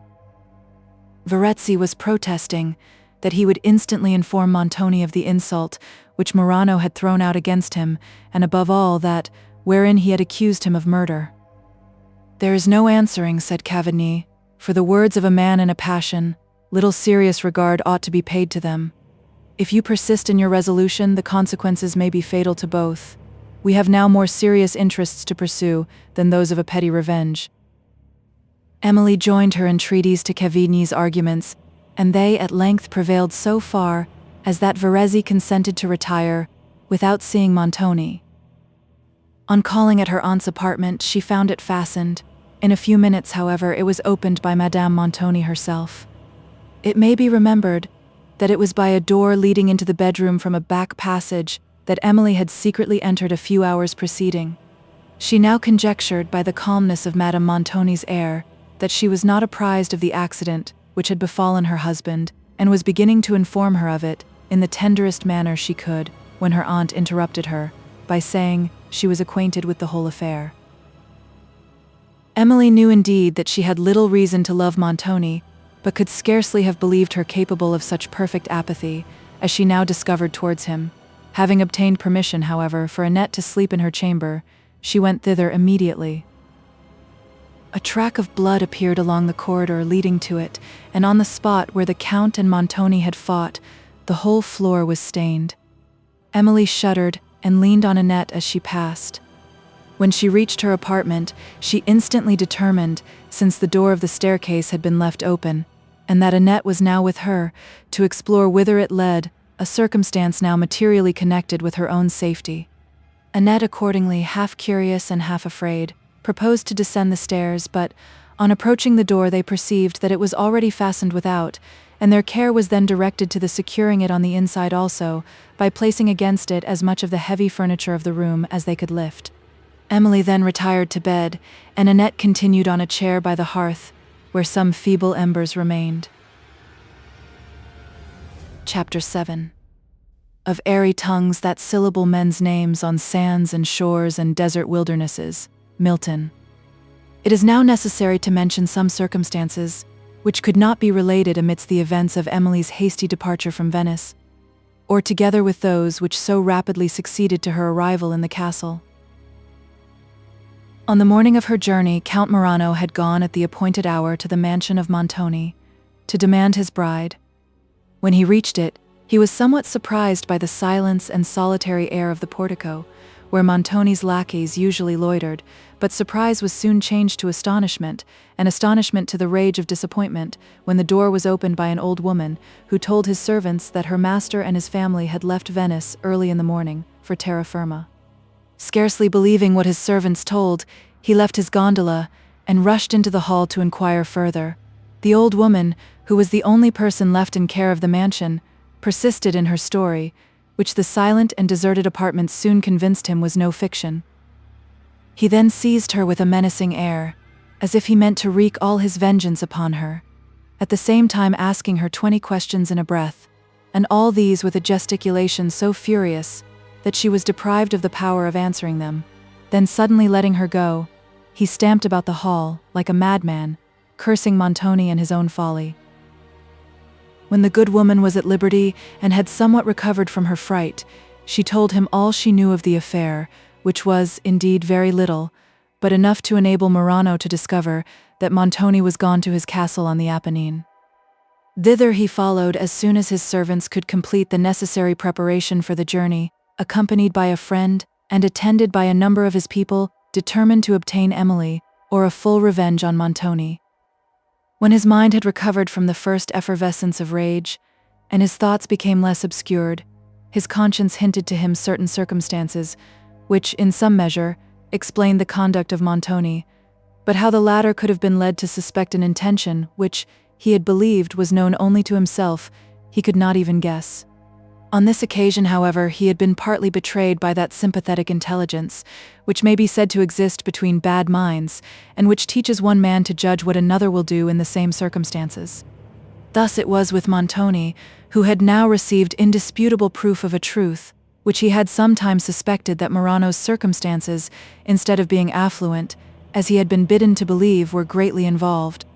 Montoni had been interested in his suit by motives entirely selfish, those of avarice and pride, the last of which would have been gratified by an alliance with a Venetian nobleman, the former by Emily's estate in Gascony, which he had stipulated, as the price of his favor, should be delivered up to him from the day of her marriage. In the meantime, he had been led to suspect the consequence of the Count's boundless extravagance, but it was not till the evening preceding the intended nuptials that he obtained certain information of his distressed circumstances. He did not hesitate then to infer that Morano designed to defraud him of Emily's estate, and in this supposition he was confirmed, and with apparent reason, by the subsequent conduct of the Count, who, after having appointed to meet him on that night, for the purpose of signing the instrument, which was to secure to him his reward, failed in his engagement. Such a circumstance indeed in a man of Morano's gay and thoughtless character, and at a time when his mind was engaged by the bustle of preparation for his nuptials, might have been attributed to a cause less decisive than design. But Montoni did not hesitate an instant to interpret it his own way, and after vainly waiting the Count's arrival for several hours, he gave orders for his people to be in readiness to set off at a moment's notice. By hastening to Udolpho, he intended to remove Emily from the reach of Morano, as well as to break off the affair, without submitting himself to useless altercation, and if the Count meant what he called honorably, he would doubtless follow Emily and sign the writings in question. If this was done, so little consideration had Montoni for her welfare, that he would not have scrupled to sacrifice her to a man of ruined fortune, since by that means he could enrich himself, and he forbore to mention to her the motive of his sudden journey, lest the hope it might revive should render her more intractable, when submission would be required. With these considerations he had left Venice, and, with others totally different, Morano had, soon after, pursued his steps across the rugged Apennines. When his arrival was announced at the castle, Montoni did not believe that he would have presumed to show himself, unless he had meant to fulfill his engagement, and he, therefore, readily admitted him. But the enraged countenance and expressions of Morano, as he entered the apartment, instantly undeceived him, and when Montoni had explained, in part, the motives of his abrupt departure from Venice, the Count still persisted in demanding Emily, and reproaching Montoni, without even naming the former stipulation. Montoni, at length, weary of the dispute, deferred the settling of it till the morrow, and Morano retired with some hope, suggested by Montoni's apparent indecision. When, however, in the silence of his own apartment, he began to consider the past conversation, the character of Montoni, and some former instances of his duplicity, the hope which he had admitted, vanished, and he determined not to neglect the present possibility of obtaining Emily by other means. To his confidential valet he told his design of carrying away Emily, and sent him back to Montoni's servants to find out one among them who might enable him to execute it. The choice of this person he entrusted to the fellow's own discernment, and not imprudently, for he discovered a man whom Montoni had, on some former occasion, treated harshly, and who was now ready to betray him. This man conducted Cesario round the castle through a private passage to the staircase that led to Emily's chamber, then showed him a short way out of the building, and afterwards procured him the keys that would secure his retreat. The man was well rewarded for his trouble. How the Count was rewarded for his treachery had already appeared.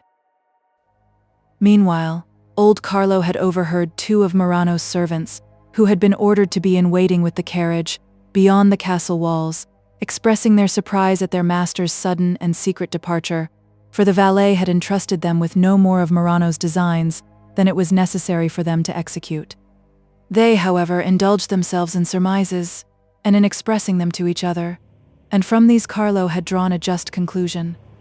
But, before he ventured to disclose his apprehensions to Montoni, he endeavored to obtain further confirmation of them, and, for this purpose, placed himself, with one of his fellow servants, at the door of Emily's apartment that opened upon the corridor. He did not watch long in vain, though the growling of the dog had once nearly betrayed him. When he was convinced that Morano was in the room, and had listened long enough to his conversation to understand his scheme, he immediately alarmed Montoni, and thus rescued Emily from the designs of the Count. Montoni on the following morning appeared as usual, except that he wore his wounded arm in a sling. He went out upon the ramparts, overlooked the men employed in repairing them, gave orders for additional workmen, and then came into the castle to give audience to several persons who were just arrived and who were shown into a private apartment, where he communicated with them. For near an hour, Carlo was then summoned and ordered to conduct the strangers to a part of the castle which, in former times, had been occupied by the upper servants of the family, and to provide them with every necessary refreshment. When he had done this, he was bidden to return to his master. Meanwhile, the Count remained in a cottage in the skirts of the woods below, suffering under bodily and mental pain, and meditating deep revenge against Montoni. His servant, whom he had dispatched for a surgeon to the nearest town, which was, however, at a considerable distance, did not return till the following day when, his wounds being examined and dressed, the practitioner refused to deliver any positive opinion concerning the degree of danger attending them, but giving his patient a composing draught and ordering him to be quiet, remained at the cottage to watch the event.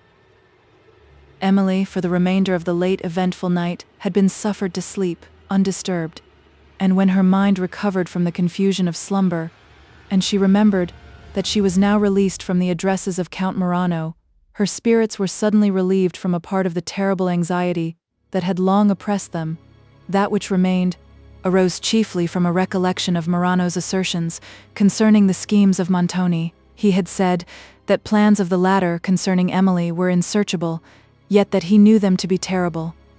At the time he uttered this, she almost believed it to be designed for the purpose of prevailing with her to throw herself into his protection, and she still thought it might be chiefly so accounted for, but his assertions had left an impression on her mind, which a consideration of the character and former conduct of Montoni did not contribute to efface. She, however, checked her propensity to anticipate evil, and, determined to enjoy this respite from actual misfortune, tried to dismiss thought, took her instruments for drawing, and placed herself at a window to select into a landscape some features of the scenery without. As she was thus employed, she saw, walking on the rampart below, the men who had so lately arrived at the castle. The sight of strangers surprised her, but still more, of strangers such as these. There was a singularity in their dress, and a certain fierceness in their air, that fixed all her attention. She withdrew from the casement while they passed, but soon returned to observe them further. Their figures seemed so well suited to the wildness of the surrounding objects, that as they stood surveying the castle, she sketched them for banditti, amid the mountain view of her picture. When she had finished which, she was surprised to observe the spirit of her group, but she had copied from nature. Carlo, when he had placed refreshment before these men in the apartment assigned to them, returned, as he was ordered, to Montoni, who was anxious to discover by what servant the keys of the castle had been delivered to Murano on the preceding night. But this man, though he was too faithful to his master quietly to see him injured, would not betray a fellow servant even to justice. He, therefore, pretended to be ignorant who it was that had conspired with Count Murano, and related, as before, that he had only overheard some of the strangers describing the plot. Montoni's suspicions naturally fell upon the porter, whom he ordered now to attend. Carlo hesitated, and then with slow steps went to seek him. Barnardine, the porter, denied the accusation with a countenance so steady and undaunted that Montoni could scarcely believe him guilty, though he knew not how to think him innocent. At length the man was dismissed from his presence, and though the real offender escaped detection. Montoni then went to his wife's apartment, whither Emily followed soon after, but, finding them in high dispute, was instantly leaving the room, when her aunt called her back, and desired her to stay. "You shall be a witness," said she, "of my opposition. Now, sir, repeat the command. I have so often refused to obey." Montoni turned, with a stern countenance, to Emily, and bade her quit the apartment, while his wife persisted in desiring that she would stay. Emily was eager to escape from this scene of contention, and anxious also to serve her aunt, but she despaired of conciliating Montoni, in whose eyes the rising tempest of his soul flashed terribly. "Leave the room," said he, in a voice of thunder. Emily obeyed, and, walking down to the rampart which the strangers had now left, continued to meditate on the unhappy marriage of her father's sister, and on her own desolate situation, occasioned by the ridiculous imprudence of her, whom she had always wished to respect and love. Madame Montoni's conduct had, indeed, rendered it impossible for Emily to do either. But her gentle heart was touched by her distress, and in the pity thus awakened, she forgot the injurious treatment she had received from her. As she sauntered on the rampart, Annette appeared at the hall door, looked cautiously round, and then advanced to meet her. "Dear Mademoiselle, I have been looking for you all over the castle," said she.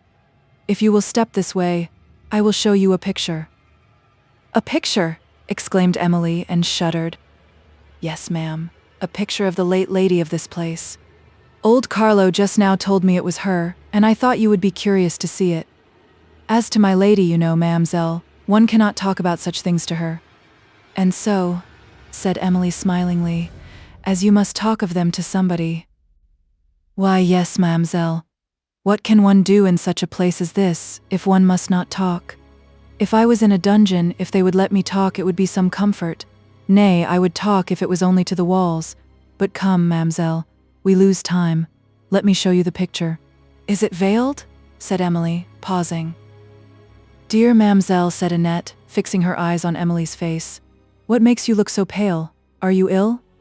"No, Annette, I am well enough, but I have no desire to see this picture. Return into the hall."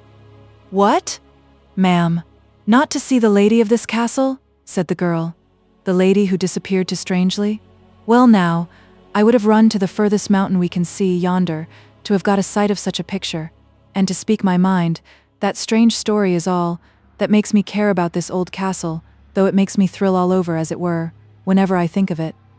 "Yes, Annette, you love the wonderful, but do you know that, unless you guard against this inclination, it will lead you into all the misery of superstition?" Annette might have smiled in her turn at this sage observation of Emily, who could tremble with ideal terrors as much as herself, and listen almost as eagerly to the recital of a mysterious story. Annette urged her request. "Are you sure it is a picture?" said Emily. "Have you seen it? Is it veiled?" "Holy Maria, mademoiselle! Yes, no, yes, I am sure it is a picture. I have seen it, and it is not veiled." The tone and look of surprise with which this was uttered recalled Emily's prudence, who concealed her emotion under a smile, and bade Annette lead her to the picture. It was in an obscure chamber adjoining that part of the castle, allotted to the servants. Several other portraits hung on the walls, covered, like this, with dust and cobweb. "That is it, mademoiselle," said Annette in a low voice and pointing. Emily advanced and surveyed the picture. It represented a lady in the flower of youth and beauty. Her features were handsome and noble, full of strong expression, but had little of the captivating sweetness that Emily had looked for, and still less of the pensive mildness she loved. It was a countenance which spoke the language of passion rather than that of sentiment, a haughty impatience of misfortune, not the placid melancholy of a spirit injured, yet resigned. "How many years have passed since this lady disappeared, Annette?" said Emily. 20 years, mademoiselle, or thereabout, as they tell me. I know it is a long while ago. Emily continued to gaze upon the portrait. "I think," resumed Annette, "the signor would do well to hang it in a better place than this old chamber. Now, in my mind, he ought to place the picture of a lady who gave him all these riches in the handsomest room in the castle. But he may have good reasons for what he does, and some people do say that he has lost his riches, as well as his gratitude."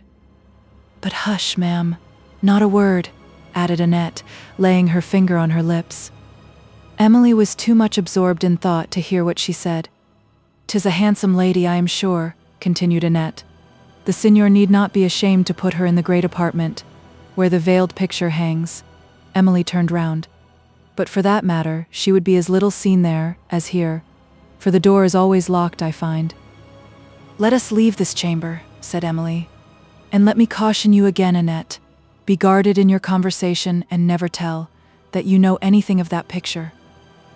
"Holy Mother," exclaimed Annette, "it is no secret. Why, all the servants have seen it already." Emily started. "How is this?" said she. "Have seen it? When? How?" "Dear mademoiselle, there is nothing surprising in that. We had all a little more curiousness than you had." "I thought you told me the door was kept locked?" said Emily. "If that was the case, mademoiselle," replied Annette, looking about her, "how could we get here?" "Oh, you mean this picture," said Emily, with returning calmness. "Well, Annette, here is nothing more to engage my attention. We will go." Emily, as she passed to her own apartment, saw Montoni go down to the hall, and she turned into her aunt's dressing room, whom she found weeping and alone, grief and resentment struggling on her countenance. Pride had hitherto restrained complaint, judging of Emily's disposition from her own, and from a consciousness of what her treatment of her deserved. She had believed that her griefs would be cause of triumph to her niece rather than of sympathy, that she would despise, not pity her. But she knew not the tenderness and benevolence of Emily's heart that had always taught her to forget her own injuries in the misfortunes of her enemy. The sufferings of others, whoever they might be, called forth her ready compassion, which dissipated at once every obscuring cloud to goodness that passion or prejudice might have raised in her mind.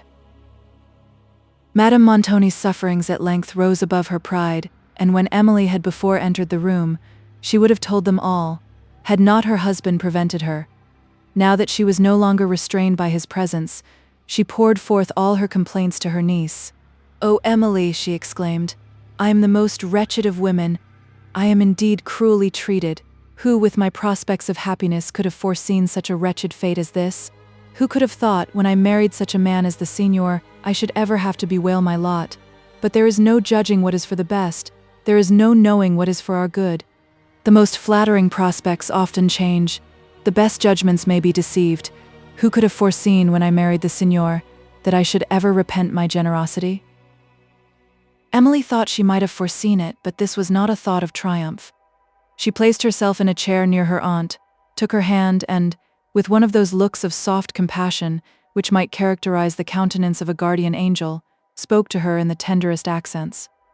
But these did not soothe Madame Montoni, whom impatience to talk made unwilling to listen. She wanted to complain, not to be consoled, and it was by exclamations of complaint only that Emily learned the particular circumstances of her affliction. "Ungrateful man," said Madame Montoni. "He has deceived me in every respect, and now he has taken me from my country and friends, to shut me up in this old castle, and here he thinks he can compel me to do whatever he designs. But he shall find himself mistaken. He shall find that no threats can alter. But who would have believed? Who would have supposed that a man of his family and apparent wealth had absolutely no fortune?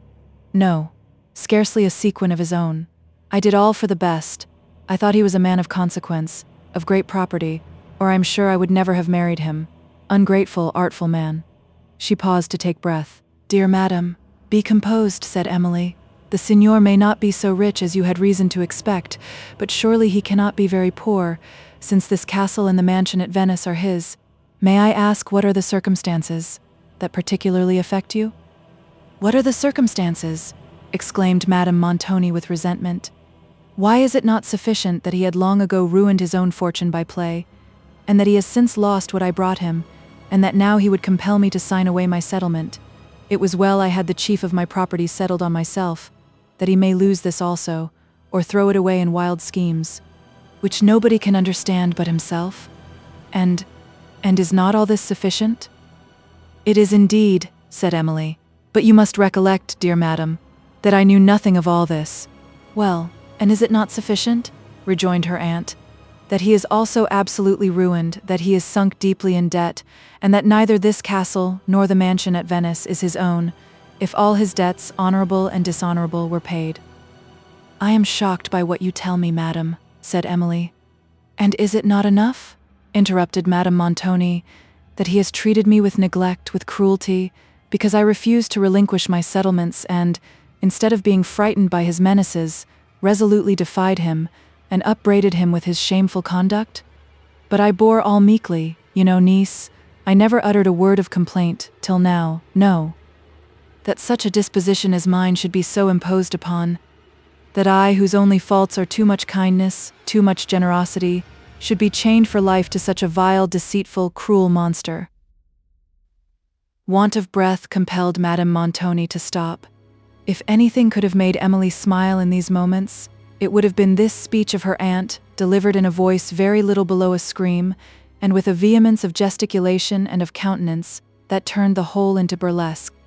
Emily saw that her misfortunes did not admit of real consolation, and, contemning the commonplace terms of superficial comfort, she was silent, while Madame Montoni, jealous of her own consequence, mistook this for the silence of indifference or of contempt, and reproached her with want of duty and feeling. "Oh, I suspected what all this boasted sensibility would prove to be," rejoined she. "I thought it would not teach you to feel either duty or affection for your relations, who have treated you like their own daughter." "Pardon me, madam," said Emily mildly. "It is not natural to me to boast, and if it was, I am sure I would not boast of sensibility, a quality perhaps more to be feared than desired."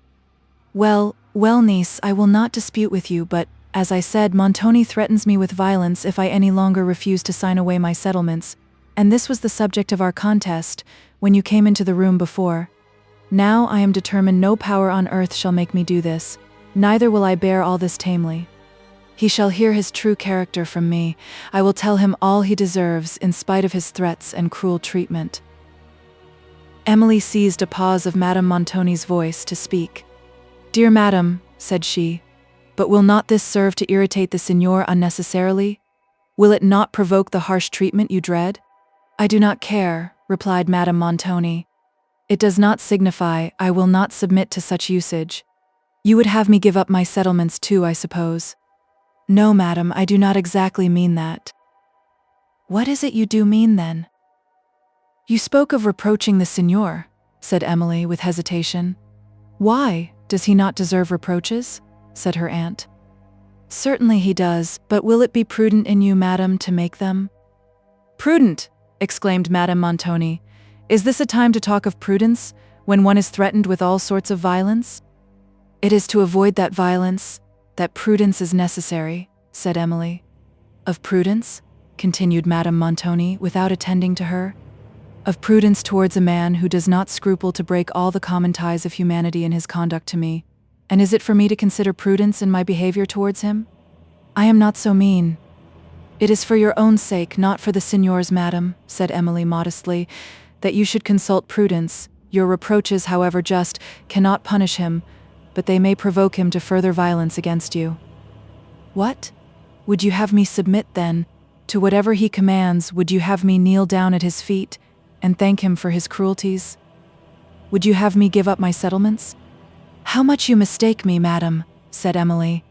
"I am unequal to advise you on a point so important as the last, but you will pardon me for saying that if you consult your own peace, you will try to conciliate Signor Montoni, rather than to irritate him by reproaches. Conciliate indeed, I tell you, niece. It is utterly impossible. I disdain to attempt it." Emily was shocked to observe the perverted understanding and obstinate temper of Madame Montoni. but not less grieved for her sufferings. She looked round for some alleviating circumstance to offer her. "Your situation is perhaps not so desperate, dear madam," said Emily, "as you may imagine. The Signor may represent his affairs to be worse than they are, for the purpose of pleading a stronger necessity for his possession of your settlement. Besides, so long as you keep this, you may look forward to it as a resource, at least, that will afford you a competence, should the Signor's future conduct compel you to sue for separation." Madame Montoni impatiently interrupted her.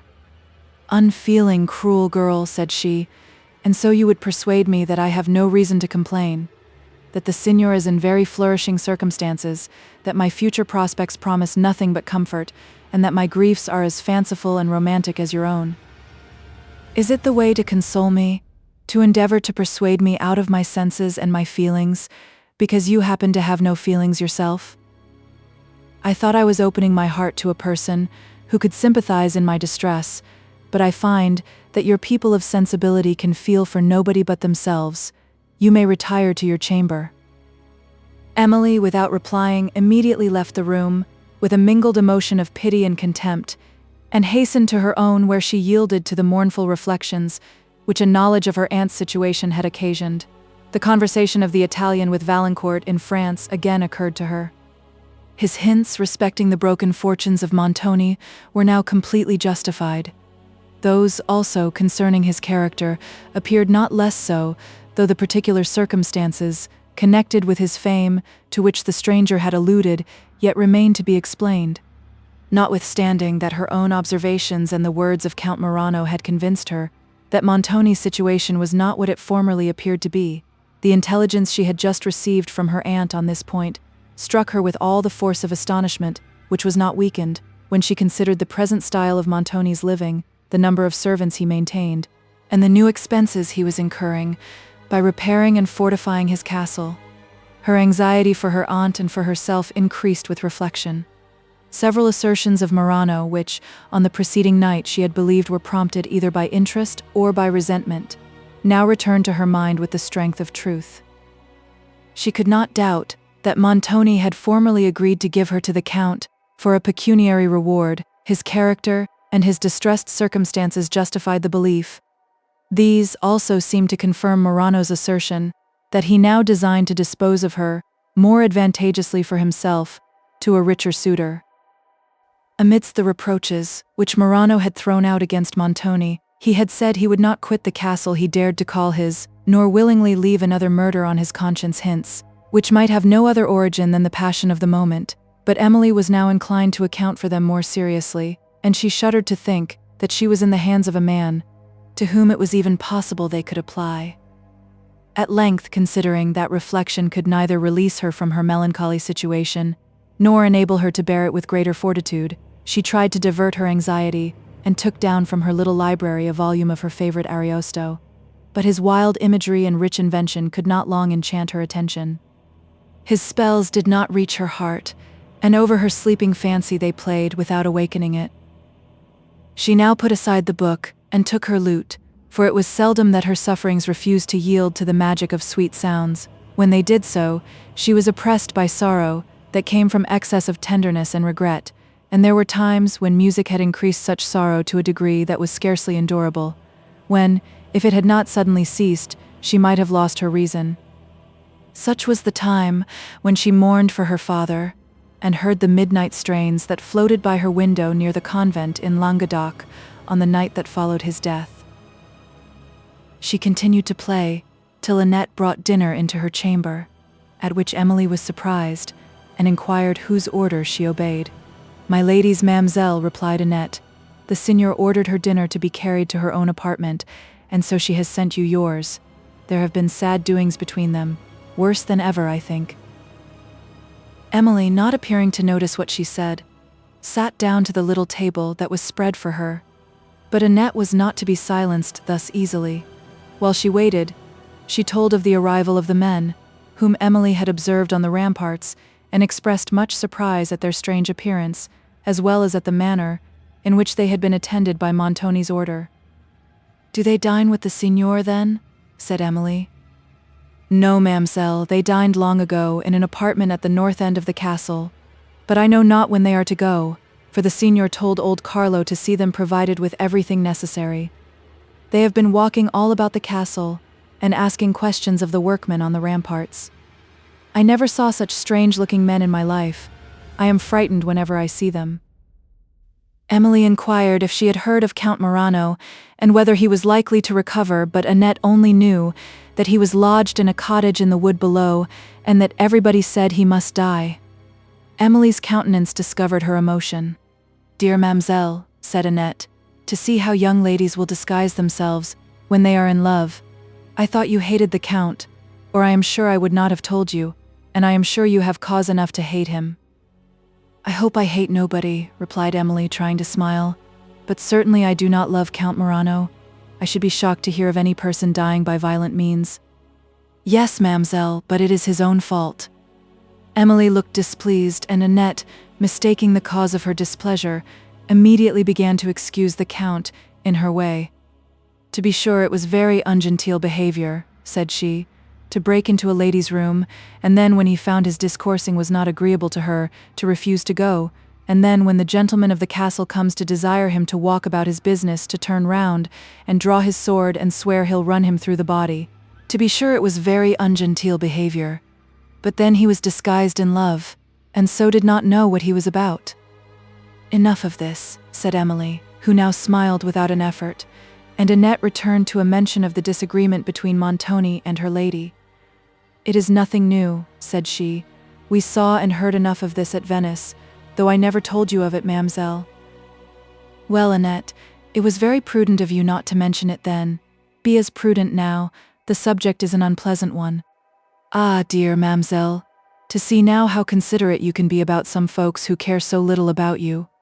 I cannot bear to see you so deceived, and I must tell you.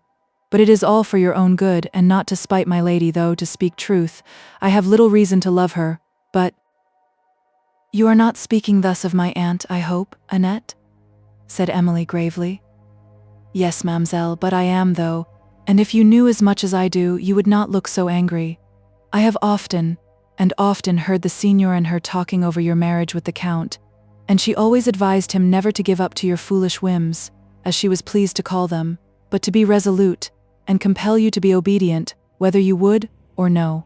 And I am sure my heart has ached 1,000 times, and I have thought, when she was so unhappy herself, she might have felt a little for other people, and—" "I thank you for your pity, Annette," said Emily, interrupting her. "But my aunt was unhappy then, and that disturbed her temper perhaps, or I am sure you may take away, Annette, I have done." "Dear Mamselle, you have eaten nothing at all. Do try, and take a little bit more." "Disturbed her temper truly. Why, her temper is always disturbed, I think. And at Thoulouse, I have heard my lady talking of you and Monsieur Valancourt to Madame Merveille and Madame Vaison, often and often in a very ill-natured way, as I thought, telling them what a deal of trouble she had to keep you in order, and what a fatigue and distress it was to her, and that she believed you would run away with Monsieur Valancourt if she was not to watch you closely, and that you connived at his coming about the house at night, and—" "Good God!" exclaimed Emily, blushing deeply. "It is surely impossible my aunt could thus have represented me." "Indeed, ma'am, I say nothing more than the truth, and not all of that. But I thought myself she might have found something better to discourse about than the faults of her own niece, even if you had been in fault, Mamselle. But I did not believe a word of what she said, but my lady does not care what she says against anybody for that matter." "However that may be, Annette," interrupted Emily, recovering her composure, "it does not become you to speak of the faults of my aunt to me. I know you have meant well, but say no more. I have quite dined." Annette blushed, looked down, and then began slowly to clear the table. "Is this, then, the reward of my ingenuousness?" said Emily when she was alone. "The treatment I am to receive from a relation, an aunt, who ought to have been the guardian, not the slanderer of my reputation, who as a woman ought to have respected the delicacy of female honor, and as a relation should have protected mine. But to utter falsehoods on so nice a subject to repay the openness, and, I may say with honest pride, the propriety of my conduct with slanders required a depravity of heart, such as I could scarcely have believed existed, such as I weep to find in a relation. Oh, What a contrast does her character present to that of my beloved father. While envy and low cunning formed the chief traits of hers, his was distinguished by benevolence and philosophic wisdom. But now, let me only remember, if possible, that she is unfortunate.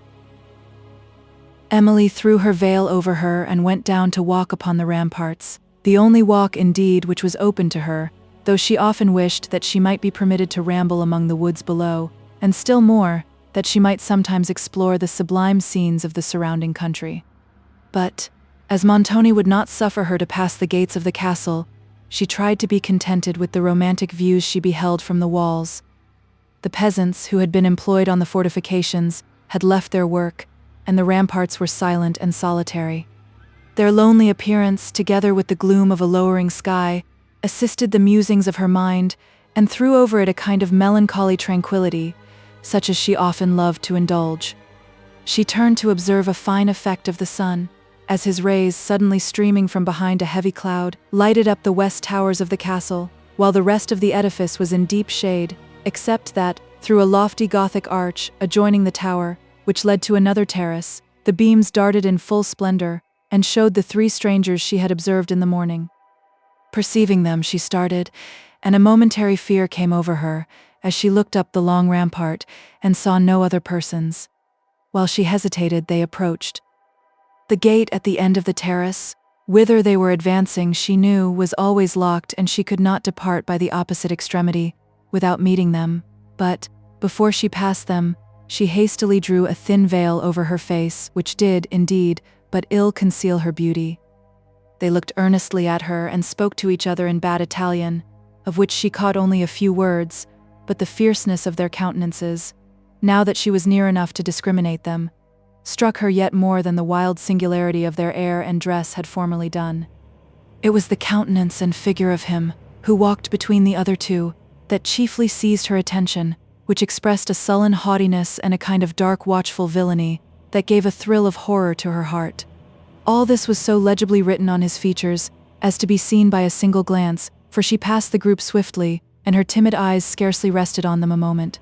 Having reached the terrace, she stopped, and perceived the strangers standing in the shadow of one of the turrets, gazing after her, and seemingly by their action in earnest conversation. She immediately left the rampart and retired to her apartment. In the evening, Montoni sat late, carousing with his guests in the cedar chamber. His recent triumph over Count Morano, or perhaps some other circumstance, contributed to elevate his spirits to an unusual height. He filled the goblet often, and gave a loose to merriment and talk. The gaiety of Cavigni, on the contrary, was somewhat clouded by anxiety. He kept a watchful eye upon Verezzi, whom, with the utmost difficulty, he had hitherto restrained from exasperating Montoni further against Morano by a mention of his late taunting words. One of the company exultingly recurred to the event of the preceding evening. Verezzi's eyes sparkled. The mention of Morano led to that of Emily, of whom they were all profuse in the praise, except Montoni, who sat silent, and then interrupted the subject. When the servants had withdrawn, Montoni and his friends entered into close conversation, which was sometimes checked by the irascible temper of Verezzi, but in which Montoni displayed his conscious superiority by that decisive look and manner which always accompanied the vigor of his thought, and to which most of his companions submitted, as to a power that they had no right to question, though of each other's self-importance they were jealously scrupulous. Amidst this conversation, one of them imprudently introduced again the name of Morano, and Verezzi, now more heated by wine, disregarded the expressive looks of Cavigni and gave some dark hints of what had passed on the preceding night. These, however, Montoni did not appear to understand, for he continued silent in his chair, without discovering any emotion, while, the choler of Verezzi increasing with the apparent insensibility of Montoni, he at length told the suggestion of Morano that this castle did not lawfully belong to him, and that he would not willingly leave another murder on his conscience. "Am I to be insulted at my own table, and by my own friends?" said Montoni, with a countenance pale in anger. "Why are the words of that madman repeated to me?" Verezzi, who had expected to hear Montoni's indignation poured forth against Morano, and answered by thanks to himself, looked with astonishment at Cavigni, who enjoyed his confusion. Can you be weak enough to credit the assertions of a madman? Rejoined Montoni. Or what is the same thing, a man possessed by the spirit of vengeance? But he has succeeded too well. You believe what he said. Signor, said Verezzi, we believe only what we know. How? Interrupted Montoni sternly. Produce your proof. We believe only what we know, repeated Verezzi, and we know nothing of what Morano asserts. Montoni seemed to recover himself. I am hasty, my friends, said he, with respect to my honor. No man shall question it with impunity. You did not mean to question it. These foolish words are not worth your remembrance or my resentment. Verezzi, here is to your first exploit. Success to your first exploit, re-echoed the whole company. Noble signor, replied Verezzi, glad to find he had escaped Montoni's resentment. With my good will you shall build your ramparts of gold. Pass the goblet, cried Montoni. We will drink to Signora Saint-Aubert, said Cavigni. By your leave we will first drink to the lady of the castle, said Bertolini. Montoni was silent. To the lady of the castle, said his guests. He bowed his head. It much surprises me, signor, said Bertolini, that you have so long neglected this castle. It is a noble edifice. It suits our purpose, replied Montoni, and is a noble edifice. You know not, it seems, by what mischance it came to me. It was a lucky mischance, be it what it may, signor, replied Bertolini, smiling. I would that one so lucky had befallen me. Montoni looked gravely at him. If you will attend to what I say, he resumed, you shall hear the story. The countenances of Bertolini and Verezzi expressed something more than curiosity. Cavigni, who seemed to feel none, had probably heard the relation before. It is now near 20 years, said Montoni, since this castle came into my possession. I inherit it by the female line. The lady, my predecessor, was only distantly related to me. I am the last of her family. She was beautiful and rich. I wooed her, but her heart was fixed upon another, and she rejected me. It is probable, however, that she was herself rejected of the person, whoever he might be, on whom she bestowed her favor. For a deep and settled melancholy took possession of her, and I have reason to believe she put a period to her own life.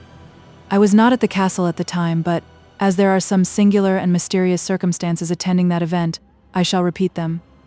Repeat them, said a voice. Montoni was silent. The guests looked at each other, to know who spoke, but they perceived that each was making the same inquiry. Montoni at length recovered himself. We are overheard, said he. We will finish this subject another time. Pass the goblet. The cavaliers looked round the wide chamber. Here is no person but ourselves, said Verezzi. Pray, signor, proceed. Did you hear anything? Said Montoni. We did, said Bertolini. It could be only fancy, said Verezzi, looking round again. We see no person besides ourselves, and the sound I thought I heard seemed within the room. Pray, signor, go on. Montoni paused a moment, and then proceeded in a lowered voice, while the cavaliers drew nearer to attend. Ye are to know, signors, that the Lady Laurentini had for some months shown symptoms of a dejected mind, nay, of a disturbed imagination. Her mood was very unequal. Sometimes she was sunk in calm melancholy, and, at others, as I have been told, she betrayed all the symptoms of frantic madness. It was one night in the month of October, after she had recovered from one of those fits of excess, and had sunk again into her usual melancholy, that she retired alone to her chamber, and forbade all interruption. It was the chamber at the end of the corridor, signors, where we had the affray last night. From that hour she was seen no more. How seen no more? Said Bertolini. Was not her body found in the chamber? Were her remains never found? Cried the rest of the company all together. Never, replied Montoni. What reasons were there to suppose she destroyed herself then? Said Bertolini. Aye, what reasons? Said Verezzi. How happened it that her remains were never found? Although she killed herself, she could not bury herself.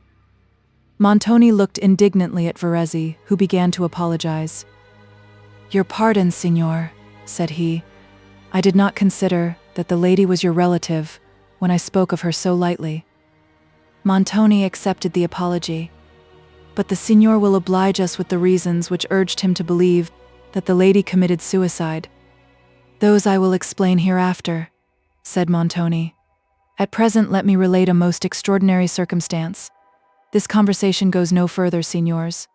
Listen then to what I am going to say." "Listen," said a voice. They were all again silent, and the countenance of Montoni changed. "This is no illusion of the fancy," said Cavigni, at length breaking the profound silence. "No," said Bertolini, "I heard it myself, now. Yet here is no person in the room but ourselves." "This is very extraordinary," said Montoni, suddenly rising. "This is not to be borne. Here is some deception, some trick. I will know what it means." All the company rose from their chairs in confusion. "It is very odd," said Bertolini. "Here is really no stranger in the room. If it is a trick, signor, you will do well to punish the author of it severely." "A trick? What else can it be?" said Cavigni, affecting a laugh. The servants were now summoned, and the chamber was searched, but no person was found. The surprise and consternation of the company increased. Montoni was discomposed. "We will leave this room," said he, "and the subject of our conversation also. It is too solemn."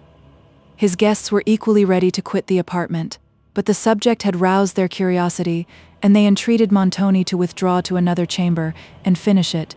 No entreaties could, however, prevail with him. Notwithstanding his efforts to appear at ease, he was visibly and greatly disordered. "Why, signor, you are not superstitious," cried Verezzi jeeringly, "you who have so often laughed at the credulity of others." "I am not superstitious," replied Montoni, regarding him with stern displeasure, "though I know how to despise the commonplace sentences, which are frequently uttered against superstition. I will inquire further into this affair." He then left the room, and his guests, separating for the night, retired to their respective apartments. Chapter 8. He wears the rose of youth upon his cheek. Shakespeare.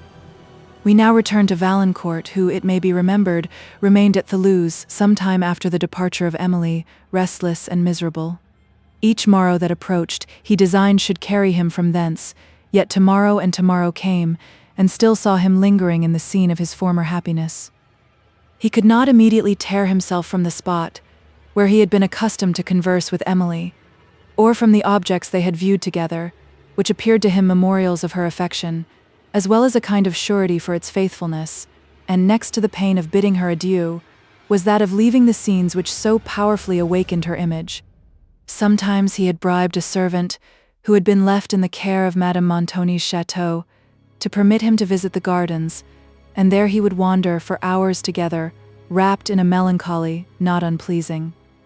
The terrace, and the pavilion at the end of it, where he had taken leave of Emily on the eve of her departure from Thoulouse, were his most favorite haunts. There, as he walked or leaned from the window of the building, he would endeavor to recollect all she had said on that night, to catch the tones of her voice as they faintly vibrated on his memory, and to remember the exact expression of her countenance, which sometimes came suddenly to his fancy, like a vision, that beautiful countenance which awakened, as by instantaneous magic, all the tenderness of his heart, and seemed to tell with irresistible eloquence that he had lost her forever. At these moments, his hurried steps would have discovered to a spectator the despair of his heart. The character of Montoni, such as he had received from hints, and such as his fears represented it, would rise to his view, together with all the dangers it seemed to threaten to Emily and to his love. He blamed himself that he had not urged these more forcibly to her, while it might have been in his power to detain her, and that he had suffered an absurd and criminal delicacy, as he termed it, to conquer so soon the reasonable arguments he had opposed to this journey. Any evil that might have attended their marriage seemed so inferior to those which now threatened their love, or even to the sufferings that absence occasioned, that he wondered how he could have ceased to urge his suit till he had convinced her of its propriety, and he would certainly now have followed her to Italy if he could have been spared from his regiment for so long a journey. His regiment, indeed, soon reminded him that he had other duties to attend than those of love. A short time after his arrival at his brother's house, he was summoned to join his brother officers, and he accompanied a battalion to Paris, where a scene of novelty and gaiety opened upon him, such as, till then, he had only a faint idea of. but gaiety disgusted, and company fatigued his sick mind, and he became an object of unceasing raillery to his companions, from whom, whenever he could steal an opportunity, he escaped to think of Emily. The scenes around him, however, and the company with whom he was obliged to mingle, engaged his attention, though they failed to amuse his fancy, and thus gradually weakened the habit of yielding to lamentation, till it appeared less a duty to his love to indulge it. Among his brother officers were many, who added to the ordinary character of a French soldier's gaiety some of those fascinating qualities which too frequently throw a veil over folly, and sometimes even soften the features of vice into smiles. To these men the reserved and thoughtful manners of Valancourt were a kind of tacit censure on their own, for which they rallied him when present, and plotted against him when absent. They gloried in the thought of reducing him to their own level, and, considering it to be a spirited frolic, determined to accomplish it. Valancourt was a stranger to the gradual progress of scheme and intrigue, against which he could not be on his guard. He had not been accustomed to receive ridicule, and he could ill endure its sting. He resented it, and this only drew upon him a louder laugh. To escape from such scenes he fled into solitude, and there the image of Emily met him, and revived the pangs of love and despair. He then sought to renew those tasteful studies which had been the delight of his early years, but his mind had lost the tranquility which is necessary for their enjoyment. To forget himself and the grief and anxiety which the idea of her recalled, he would quit his solitude and again mingle in the crowd, glad of a temporary relief and rejoicing to snatch amusement for the moment. Thus passed weeks after weeks, time gradually softening his sorrow, and habit strengthening his desire of amusement, till the scenes around him seemed to awaken into a new character, and Valancourt to have fallen among them from the clouds. His figure and address made him a welcome visitor, wherever he had been introduced, and he soon frequented the most gay and fashionable circles of Paris. Among these was the assembly of the Countess Leclerc, a woman of eminent beauty and captivating manners. She had passed the spring of youth, but her wit prolonged the triumph of its reign, and they mutually assisted the fame of each other. For those who were charmed by her loveliness spoke with enthusiasm of her talents, and others who admired her playful imagination declared that her personal graces were unrivaled. But her imagination was merely playful, and her wit, if such it could be called, was brilliant rather than just. It dazzled, and its fallacy escaped the detection of the moment, for the accents in which she pronounced it, and the smile that accompanied them, were a spell upon the judgment of the auditors. Her petits soupers were the most tasteful of any in Paris, and were frequented by many of the second class of literati. She was fond of music, was herself a scientific performer, and had frequently concerts at her house. Valancourt, who passionately loved music, and who sometimes assisted at these concerts, admired her execution, but remembered with a sigh the eloquent simplicity of Emily's songs and the natural expression of her manner, which waited not to be approved by the judgment, but found their way at once to the heart. Madame la Comtesse had often deep play at her house, which she affected to restrain, but secretly encouraged, and it was well known among her friends that the splendor of her establishment was chiefly supplied from the profits of her tables, but her petits soupers were the most charming imaginable. Here were all the delicacies of the four quarters of the world, all the wit and the lighter efforts of genius, all the graces of conversation, the smiles of beauty, and the charm of music, and Valancourt passed his pleasantest, as well as most dangerous hours in these parties. His brother, who remained with his family in Gascony, had contented himself with giving him letters of introduction to such of his relations residing at Paris as the latter was not already known to. All these were persons of some distinction, and as neither the person, mind, nor manners of Valancourt the younger threatened to disgrace their alliance, they received him with as much kindness as their nature, hardened by uninterrupted prosperity, would admit of, but their attentions did not extend to acts of real friendship, for they were too much occupied by their own pursuits to feel any interest in his, and thus he was set down in the midst of Paris, in the pride of youth, with an open, unsuspicious temper and ardent affections, without one friend to warn him of the dangers to which he was exposed. Emily, who, had she been present, would have saved him from these evils by awakening his heart, and engaging him in worthy pursuits, now only increased his danger. It was to lose the grief which the remembrance of her occasioned that he first sought amusement, and for this end he pursued it, till habit made it an object of abstract interest. There was also a Marchioness Champfort, a young widow, at whose assemblies he passed much of his time. She was handsome, still more artful, gay, and fond of intrigue. The society which she drew round her was less elegant and more vicious than that of the Countess Leclerc, but, as she had address enough to throw a veil, though but a slight one, over the worst part of her character, she was still visited by many persons of what is called distinction. Valancourt was introduced to her parties by two of his brother officers, whose late ridicule he had now forgiven so far that he could sometimes join in the laugh, which a mention of his former manners would renew. The gaiety of the most splendid court in Europe, the magnificence of the palaces, entertainments, and equipages that surrounded him, all conspired to dazzle his imagination and reanimate his spirits, and the example and maxims of his military associates to delude his mind. Emily's image, indeed, still lived there, but it was no longer the friend, the monitor, that saved him from himself, and to which he retired to weep the sweet, yet melancholy, tears of tenderness. When he had recourse to it, it assumed a countenance of mild reproach that wrung his soul and called forth tears of unmixed misery, his only escape from which was to forget the object of it, and he endeavored, therefore, to think of Emily as seldom as he could. Thus dangerously circumstanced was Valancourt, at the time when Emily was suffering at Venice from the persecuting addresses of Count Morano and the unjust authority of Montoni, at which period we leave him. Chapter 9. The image of a wicked, heinous fault lives in his eye.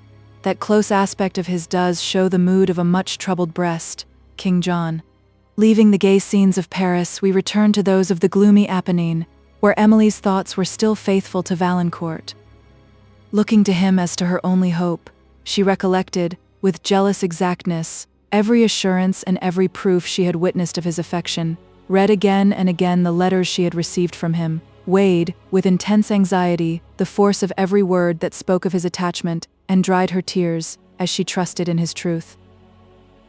Montoni, meanwhile, had made strict inquiry concerning the strange circumstance of his alarm without obtaining information, and was, at length, obliged to account for it by the reasonable supposition that it was a mischievous trick played off by one of his domestics.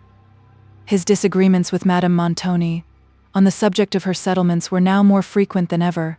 He even confined her entirely to her own apartment, and did not scruple to threaten her with much greater severity, should she persevere in a refusal. Reason, had she consulted it, would now have perplexed her in the choice of a conduct to be adopted. It would have pointed out the danger of irritating by further opposition a man, such as Montoni had proved himself to be, and to whose power she had so entirely committed herself, and it would also have told her of what extreme importance to her future comfort it was, to reserve for herself those possessions which would enable her to live independently of Montoni, should she ever escape from his immediate control. But she was directed by a more decisive guide than reason, the spirit of revenge which urged her to oppose violence to violence, and obstinacy to obstinacy.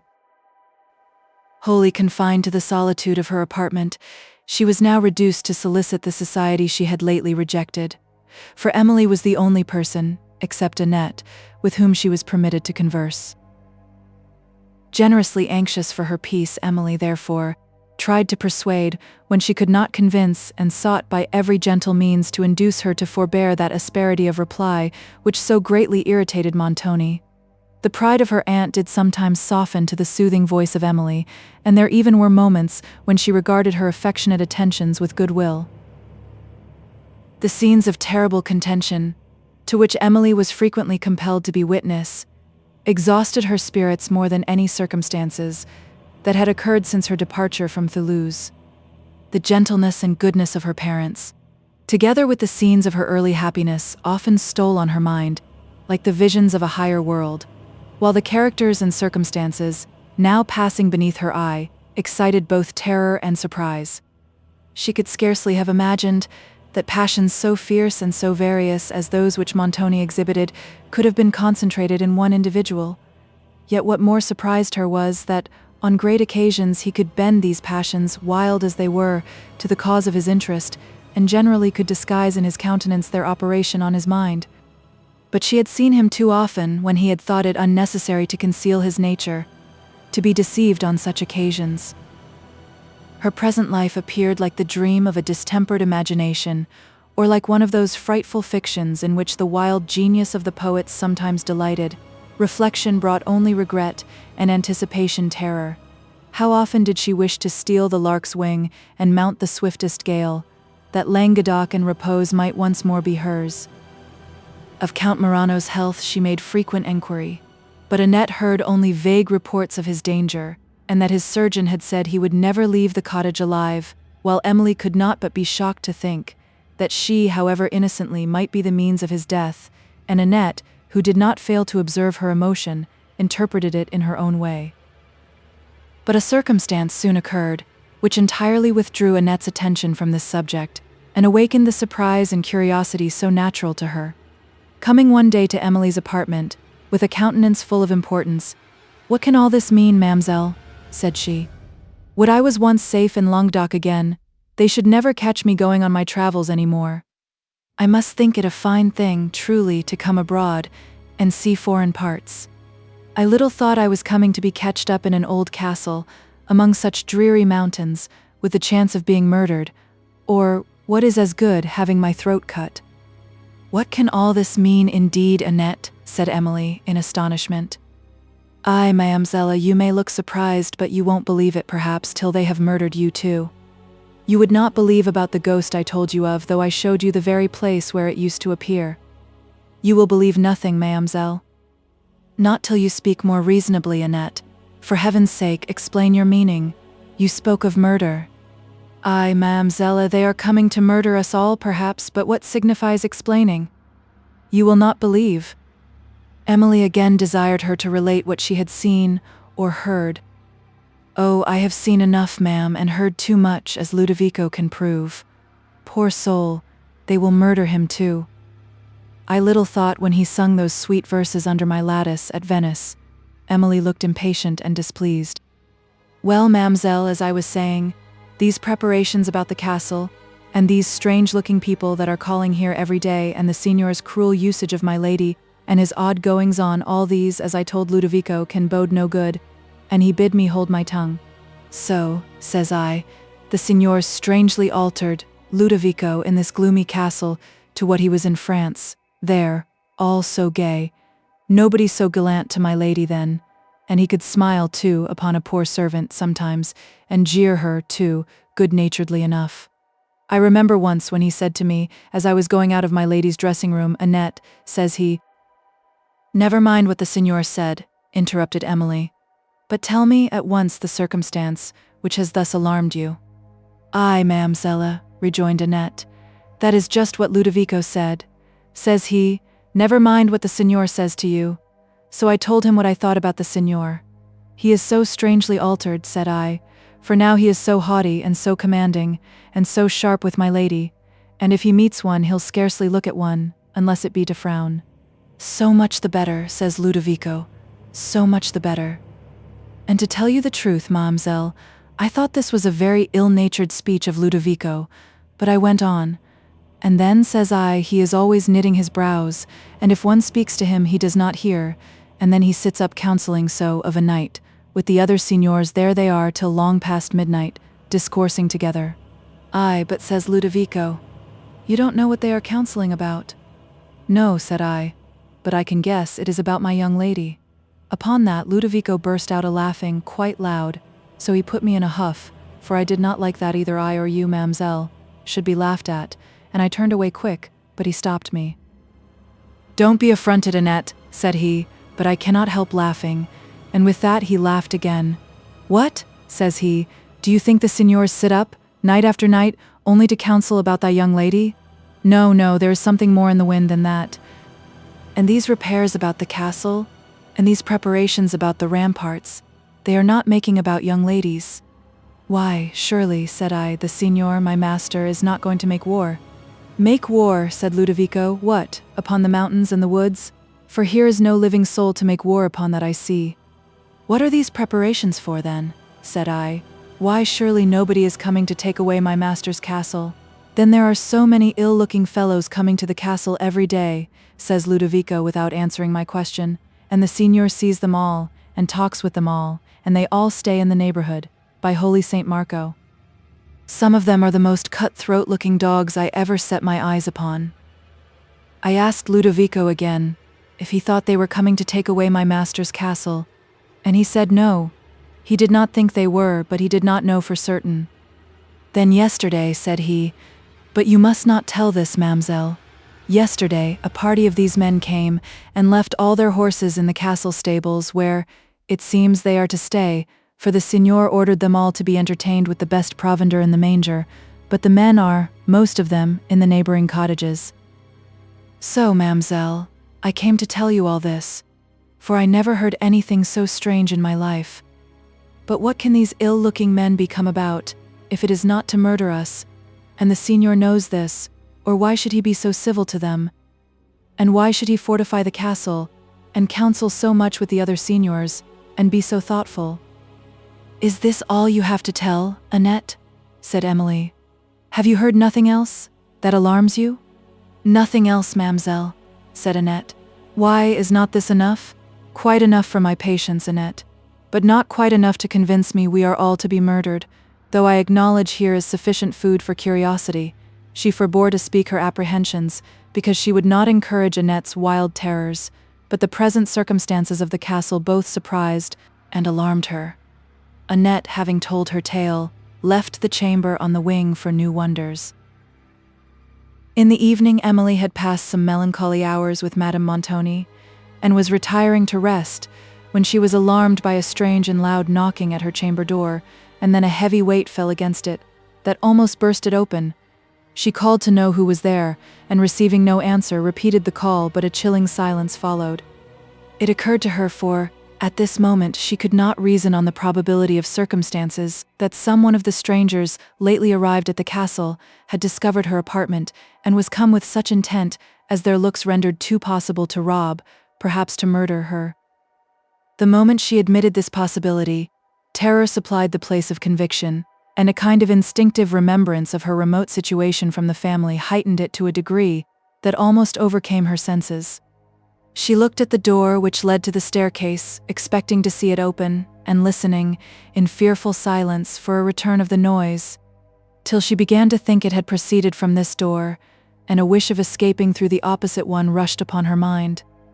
She went to the gallery door, and then, fearing to open it lest some person might be silently lurking for her without, she stopped, but with her eyes fixed in expectation upon the opposite door of the staircase.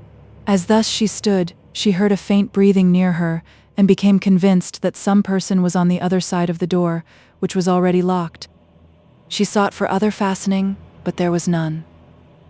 While she yet listened, the breathing was distinctly heard, and her terror was not soothed, when, looking round her wide and lonely chamber, she again considered her remote situation. As she stood hesitating whether to call for assistance, the continuance of the stillness surprised her, and her spirits would have revived had she not continued to hear the faint breathing that convinced her the person, whoever it was, had not quitted the door. At length, worn out with anxiety, she determined to call loudly for assistance from her casement, and was advancing to it, when, whether the terror of her mind gave her ideal sounds, or that real ones did come, she thought footsteps were ascending the private staircase, and expecting to see its door unclose, she forgot all other cause of alarm, and retreated towards the corridor. Here she endeavored to make her escape, but on opening the door was very near falling over a person, who lay on the floor without. She screamed, and would have passed, but her trembling frame refused to support her, and the moment in which she leaned against the wall of the gallery allowed her leisure to observe the figure before her, and to recognize the features of Annette. Fear instantly yielded to surprise. She spoke in vain to the poor girl, who remained senseless on the floor, and then, losing all consciousness of her own weakness, hurried to her assistance. When Annette recovered, she was helped by Emily into the chamber, but was still unable to speak, and looked round her, as if her eyes followed some person in the room.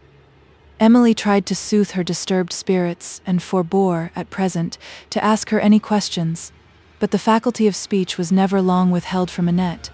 and she explained in broken sentences, and in her tedious way, the occasion of her disorder. She affirmed, and with a solemnity of conviction that almost staggered the incredulity of Emily, that she had seen an apparition, as she was passing to her bedroom, through the corridor. "I had heard strange stories of that chamber before," said Annette. "But as it was so near yours, Mademoiselle, I would not tell them to you because they would frighten you. The servants had told me, often and often, that it was haunted, and that was the reason why it was shut up. Nay, for that matter, why the whole string of these rooms, here, are shut up. I quaked whenever I went by, and I must say I did sometimes think I heard odd noises within it.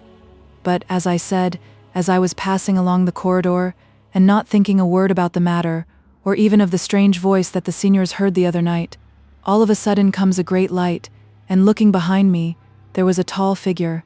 I saw it as plainly, Mademoiselle, as I see you at this moment.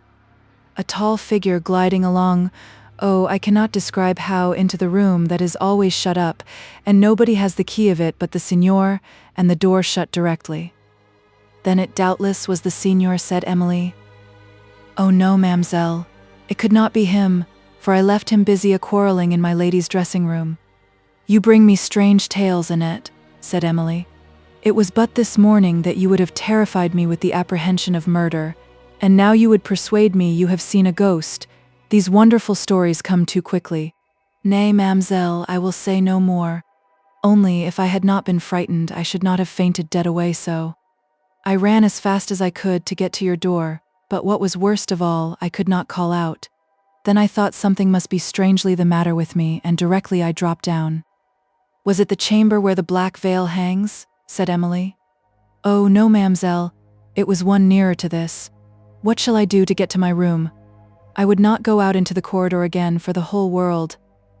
Emily, whose spirits had been severely shocked, and who therefore did not like the thought of passing the night alone, told her she might sleep where she was. "Oh no, Mademoiselle," replied Annette. "I would not sleep in the room now for 1,000 sequins." Wearied and disappointed, Emily first ridiculed, though she shared, her fears and then tried to soothe them, but neither attempt succeeded, and the girl persisted in believing and affirming that what she had seen was nothing human. It was not till some time after Emily had recovered her composure that she recollected the steps she had heard on the staircase, a remembrance, however, which made her insist that Annette should pass the night with her, and, with much difficulty, she, at length, prevailed, assisted by that part of the girl's fear which concerned the corridor. Early on the following morning, as Emily crossed the hall to the ramparts, she heard a noisy bustle in the courtyard and the clatter of horses' hoofs. Such unusual sounds excited her curiosity, and instead of going to the ramparts, she went to an upper casement, from whence she saw in the court below a large party of horsemen, dressed in a singular but uniform habit and completely though variously armed. They wore a kind of short jacket, composed of black and scarlet, and several of them had a cloak, of plain black, which covering the person entirely hung down to the stirrups. As one of these cloaks glanced aside, she saw beneath daggers, apparently of different sizes, tucked into the horseman's belt. She further observed that these were carried in the same manner by many of the horsemen without cloaks, most of whom bore also pikes or javelins. On their heads were the small Italian caps, some of which were distinguished by black feathers. Whether these caps gave a fierce air to the countenance, or that the countenances they surmounted had naturally such an appearance, Emily thought she had never, till then, seen an assemblage of faces so savage and terrific. While she gazed, she almost fancied herself surrounded by banditti, and a vague thought glanced athwart her fancy that Montoni was the captain of the group before her, and that this castle was to be the place of rendezvous. The strange and horrible supposition was but momentary, though her reason could supply none more probable, and though she discovered among the band the strangers she had formerly noticed with so much alarm, who were now distinguished by the black plume. While she continued gazing, Cavigni, Verezzi, and Bertolini came forth from the hall, habited like the rest, except that they wore hats, with a mixed plume of black and scarlet, and that their arms differed from those of the rest of the party. As they mounted their horses, Emily was struck with the exulting joy expressed on the visage of Verezzi, while Cavigni was gay, yet with a shade of thought on his countenance, and as he managed his horse with dexterity, his graceful and commanding figure, which exhibited the majesty of a hero, had never appeared to more advantage.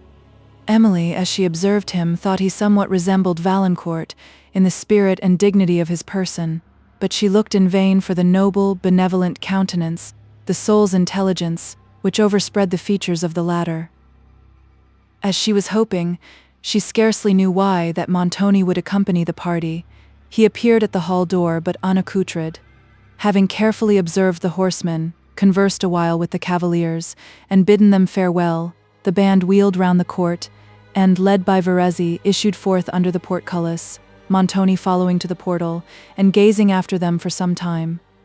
Emily then retired from the casement, and now certain of being unmolested, went to walk on the ramparts, from whence she soon after saw the party winding among the mountains to the west, appearing and disappearing between the woods, till distance confused their figures, consolidated their numbers, and only a dingy mass appeared moving along the heights.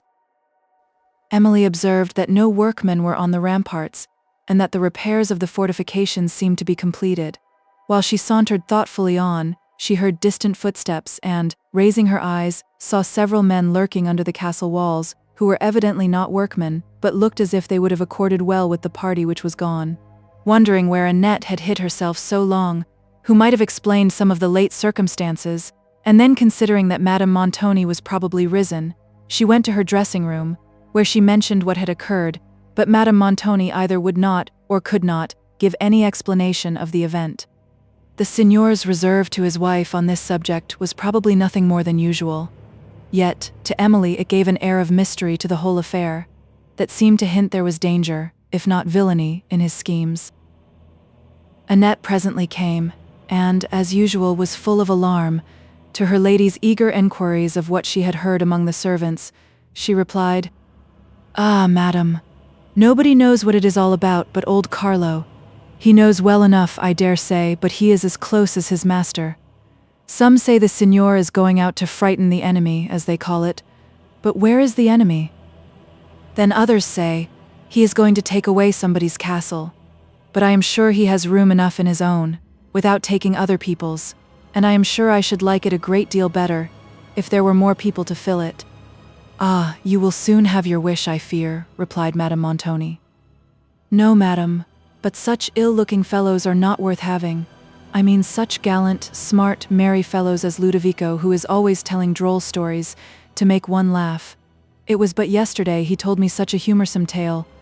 I can't help laughing at it now," says he. "Well, we can dispense with the story," said her lady. "Ah," continued Annette, "he sees a great way further than other people. Now he sees into all the Signor's meaning, without knowing a word about the matter." "How is that?" said Madame Montoni. "Why, he says, but he made me promise not to tell, and I would not disoblige him for the world." "What is it he made you promise not to tell?" said her lady sternly. "I insist upon knowing immediately, what is it he made you promise?" "Oh, madam," cried Annette, "I would not tell for the universe. I insist upon your telling this instant," said Madame Montoni. "Oh, dear madam, I would not tell for 100 sequins. You would not have me forswear myself, madam," exclaimed Annette. "I will not wait another moment," said Madame Montoni. Annette was silent. "The Signor shall be informed of this directly," rejoined her mistress. "He will make you discover all." "It is Ludovico who has discovered," said Annette. "But for mercy's sake, madam, don't tell the Signor, and you shall know all directly." Madame Montoni said that she would not. "Well then, madam, Ludovico says that the Signor my master that is, he only thinks so, and anybody, you know, madam, is free to think that the Signor my master is what?" said her lady impatiently. "That the Signor my master is going to be a great robber, that is, he is going to rob on his own account, but I am sure I don't understand what he means to be a captain of robbers." "Art thou in thy senses, Annette?" said Madame Montoni. "Or is this a trick to deceive me? Tell me this instant what Ludovico did say to thee. No equivocation. This instant." "Nay, madam," cried Annette, "if this is all I am to get for having told the secret." Her mistress thus continued to insist. and Annette to protest till Montoni himself appeared, who bade the latter leave the room, and she withdrew, trembling for the fate of her story. Emily also was retiring, but her aunt desired she would stay, and Montoni had so often made her a witness of their contention that he no longer had scruples on that account. "I insist upon knowing this instant, Signor, what all this means," said his wife. "What are all these armed men whom they tell me of, gone out about?" Montoni answered her only with a look of scorn, and Emily whispered something to her. "It does not signify," said her aunt. "I will know, and I will know too, what the castle has been fortified for." "Come, come," said Montoni, "other business brought me here.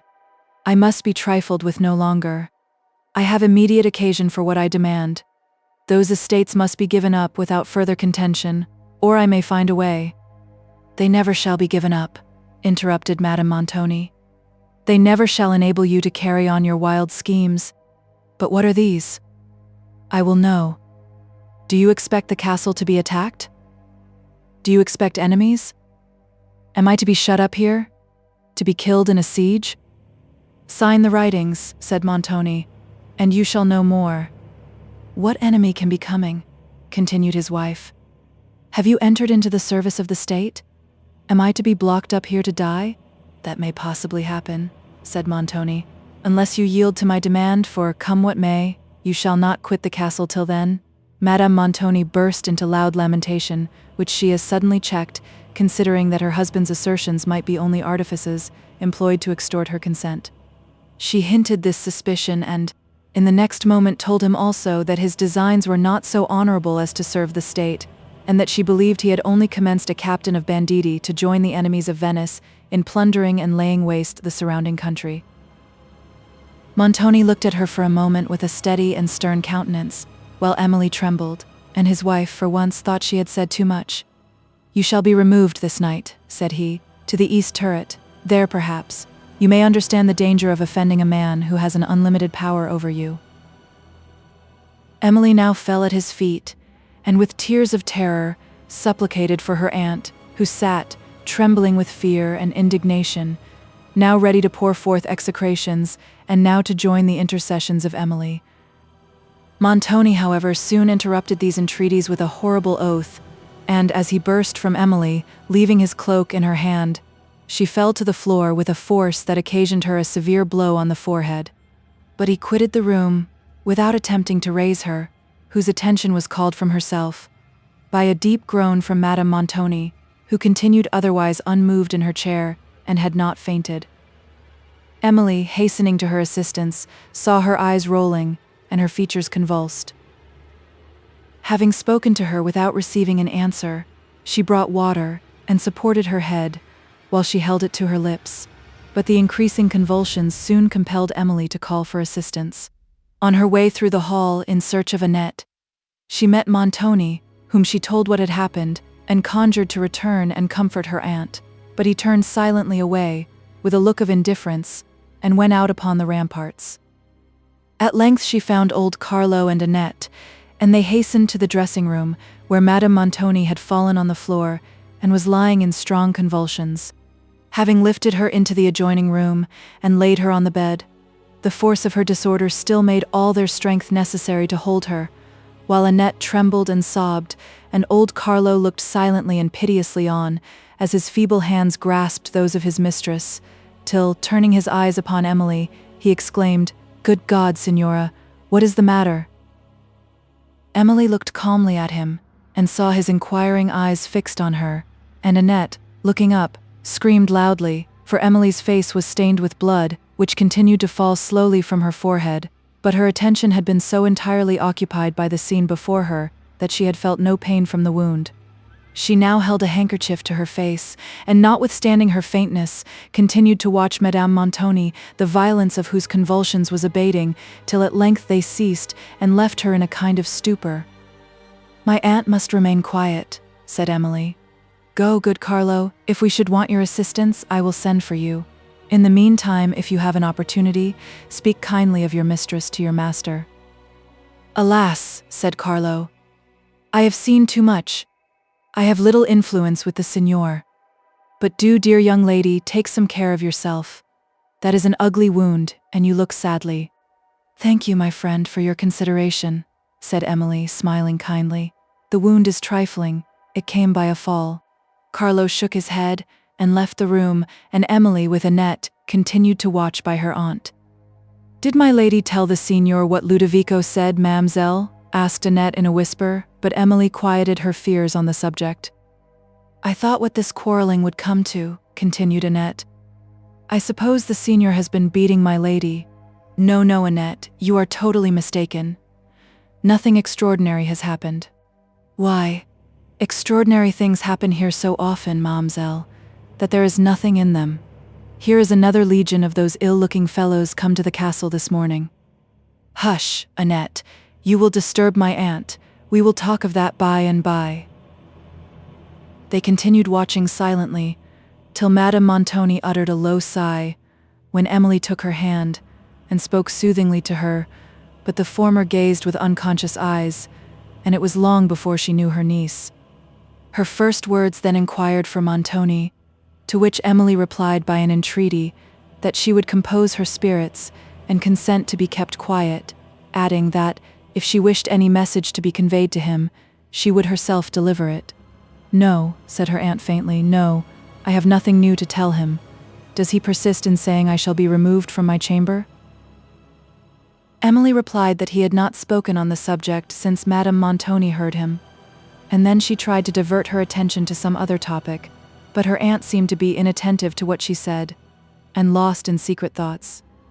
Emily, having brought her some refreshment, now left her to the care of Annette, and went in search of Montoni, whom she found on a remote part of the rampart, conversing among a group of the men described by Annette. They stood round him with fierce yet subjugated looks, while he, speaking earnestly and pointing to the walls, did not perceive Emily, who remained at some distance, waiting till he should be at leisure, and observing involuntarily the appearance of one man, more savage than his fellows, who stood resting on his pike and looking over the shoulders of a comrade at Montoni, to whom he listened with uncommon earnestness. This man was apparently of low condition, yet his looks appeared not to acknowledge the superiority of Montoni, as did those of his companions, and sometimes they even assumed an air of authority which the decisive manner of the signor could not repress.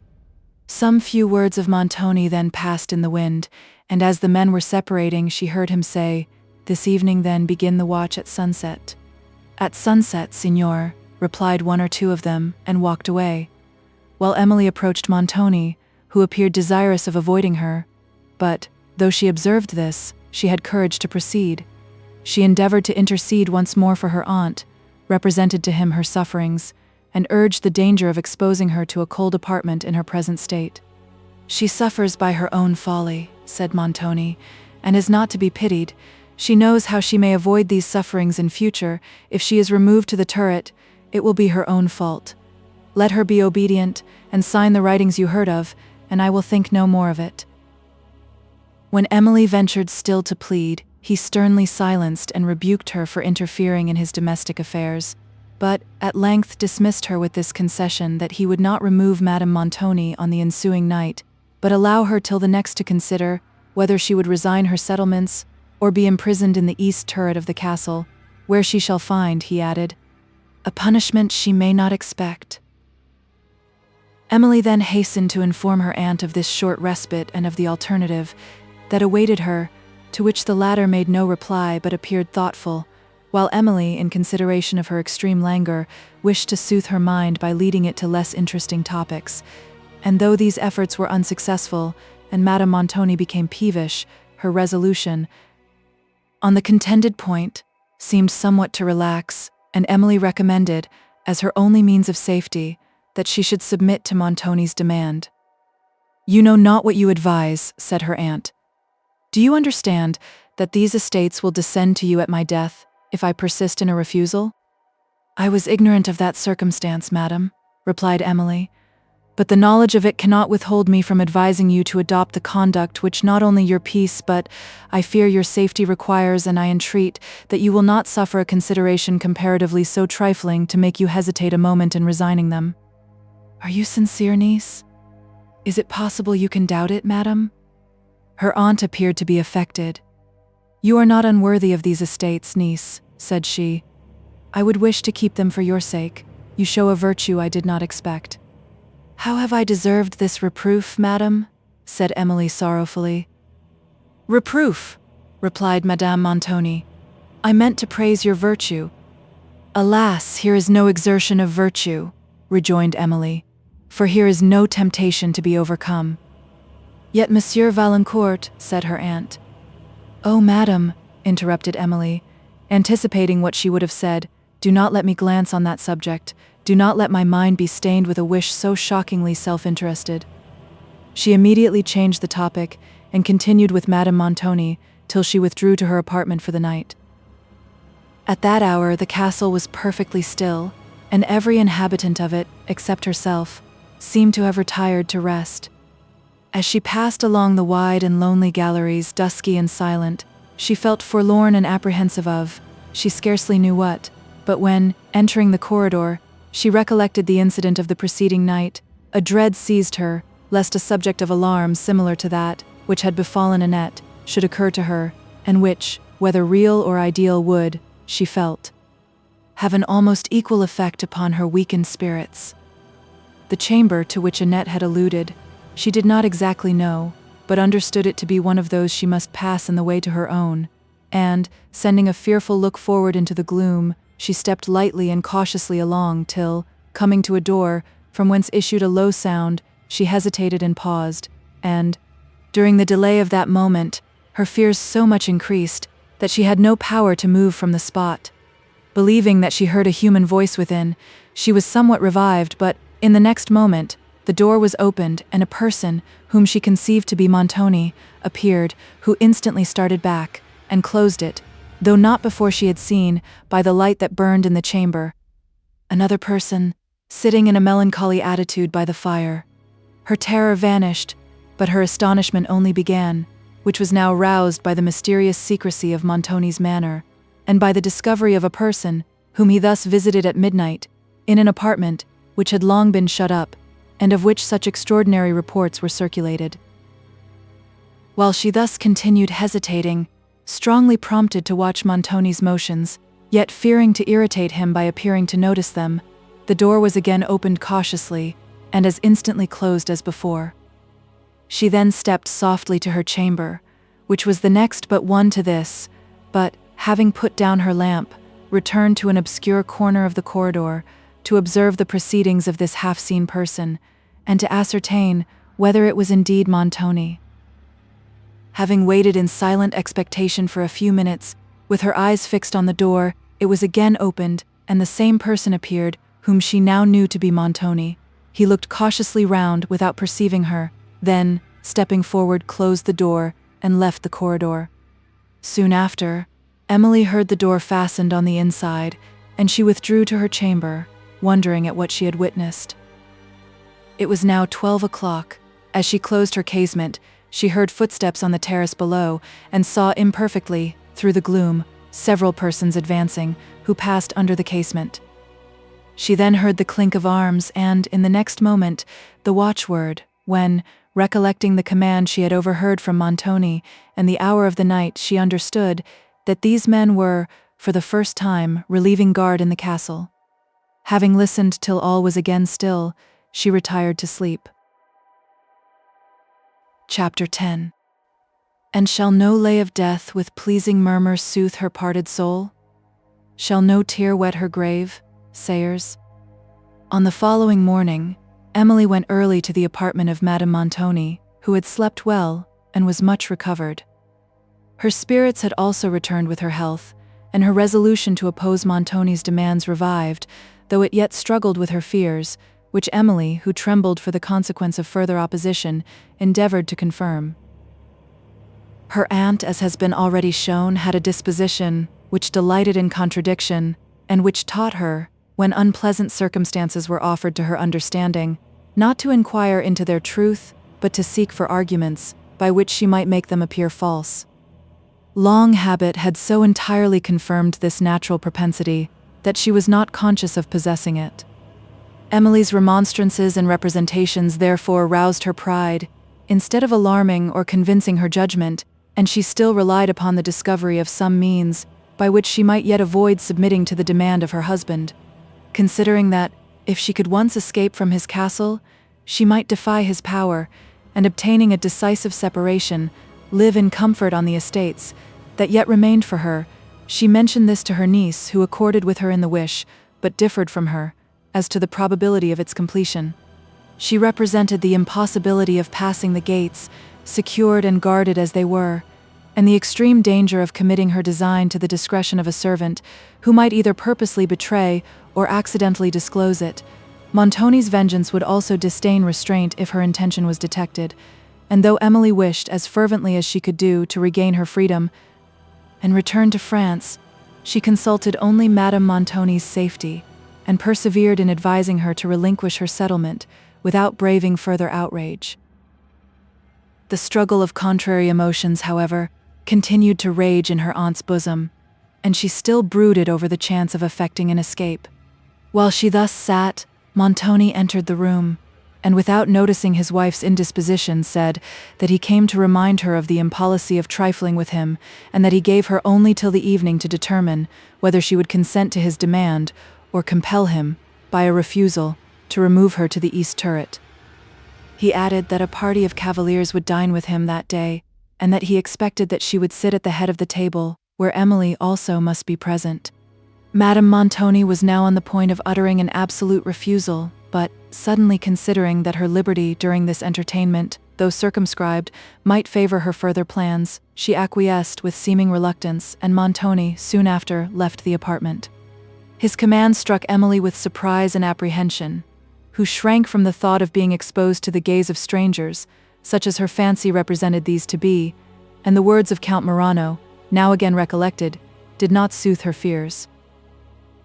When she withdrew to prepare for dinner, she dressed herself with even more simplicity than usual, that she might escape observation, a policy which did not avail her, for, as she repassed to her aunt's apartment, she was met by Montoni, who censured what he called her prudish appearance, and insisted that she should wear the most splendid dress she had, even that, which had been prepared for her intended nuptials with Count Morano, and which, it now appeared, her aunt had carefully brought with her from Venice.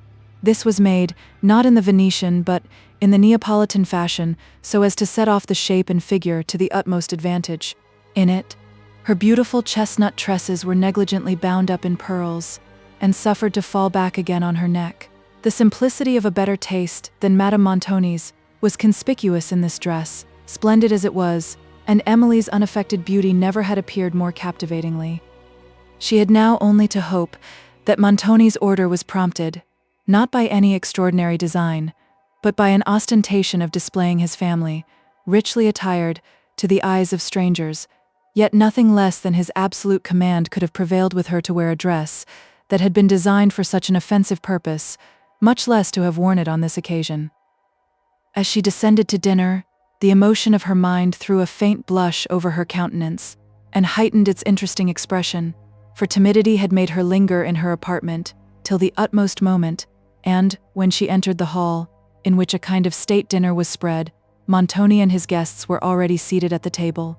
She was then going to place herself by her aunt, but Montoni waved his hand, and two of the cavaliers rose and seated her between them.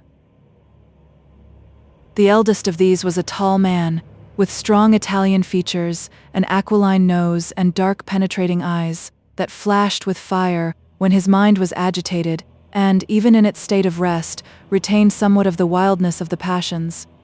His visage was long and narrow, and his complexion of a sickly yellow. The other, who appeared to be about 40, had features of a different cast, yet Italian, and his look was slow, subtle, and penetrating. His eyes, of a dark gray, were small and hollow. His complexion was a sunburnt brown, and the contour of his face, though inclined to oval, was irregular and ill-formed.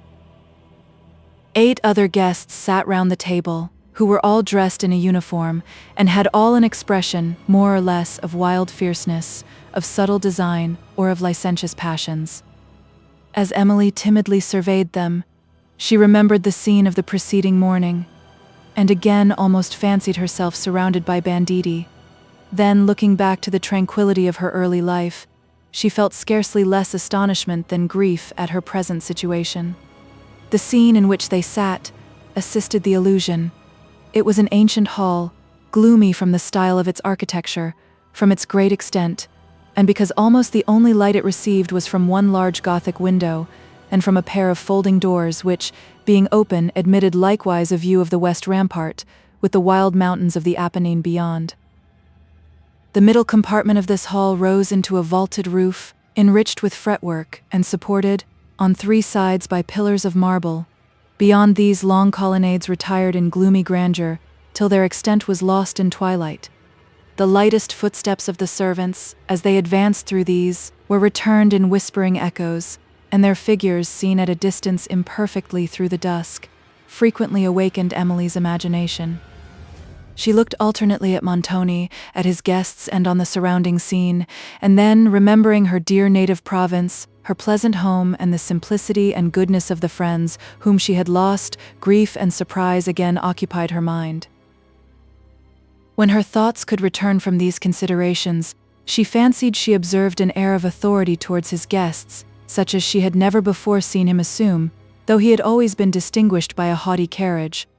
There was something also in the manners of the strangers that seemed perfectly, though not servilely, to acknowledge his superiority. During dinner, the conversation was chiefly on war and politics. They talked with energy of the state of Venice, its dangers, the character of the reigning doge and of the chief senators, and then spoke of the state of Rome. When the repast was over, they rose and, each filling his goblet with wine from the gilded ewer that stood beside him, drank, "Success to our exploits." Montoni was lifting his goblet to his lips to drink this toast, when suddenly the wine hissed, rose to the brim, and as he held the glass from him, it burst into 1,000 pieces.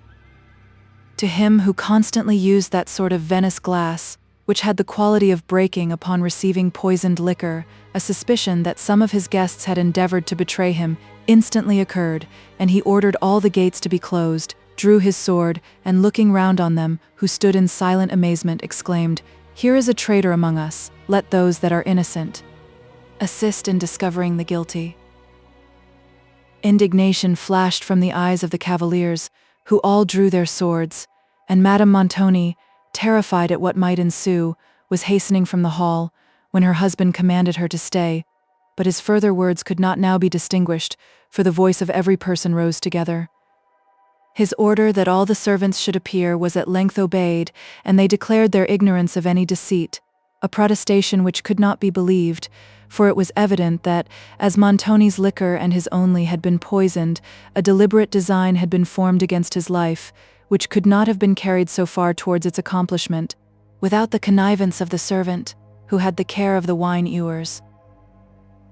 This man with another, whose face betrayed either the consciousness of guilt or the fear of punishment, Montoni ordered to be chained instantly, and confined in a strong room, which had formerly been used as a prison.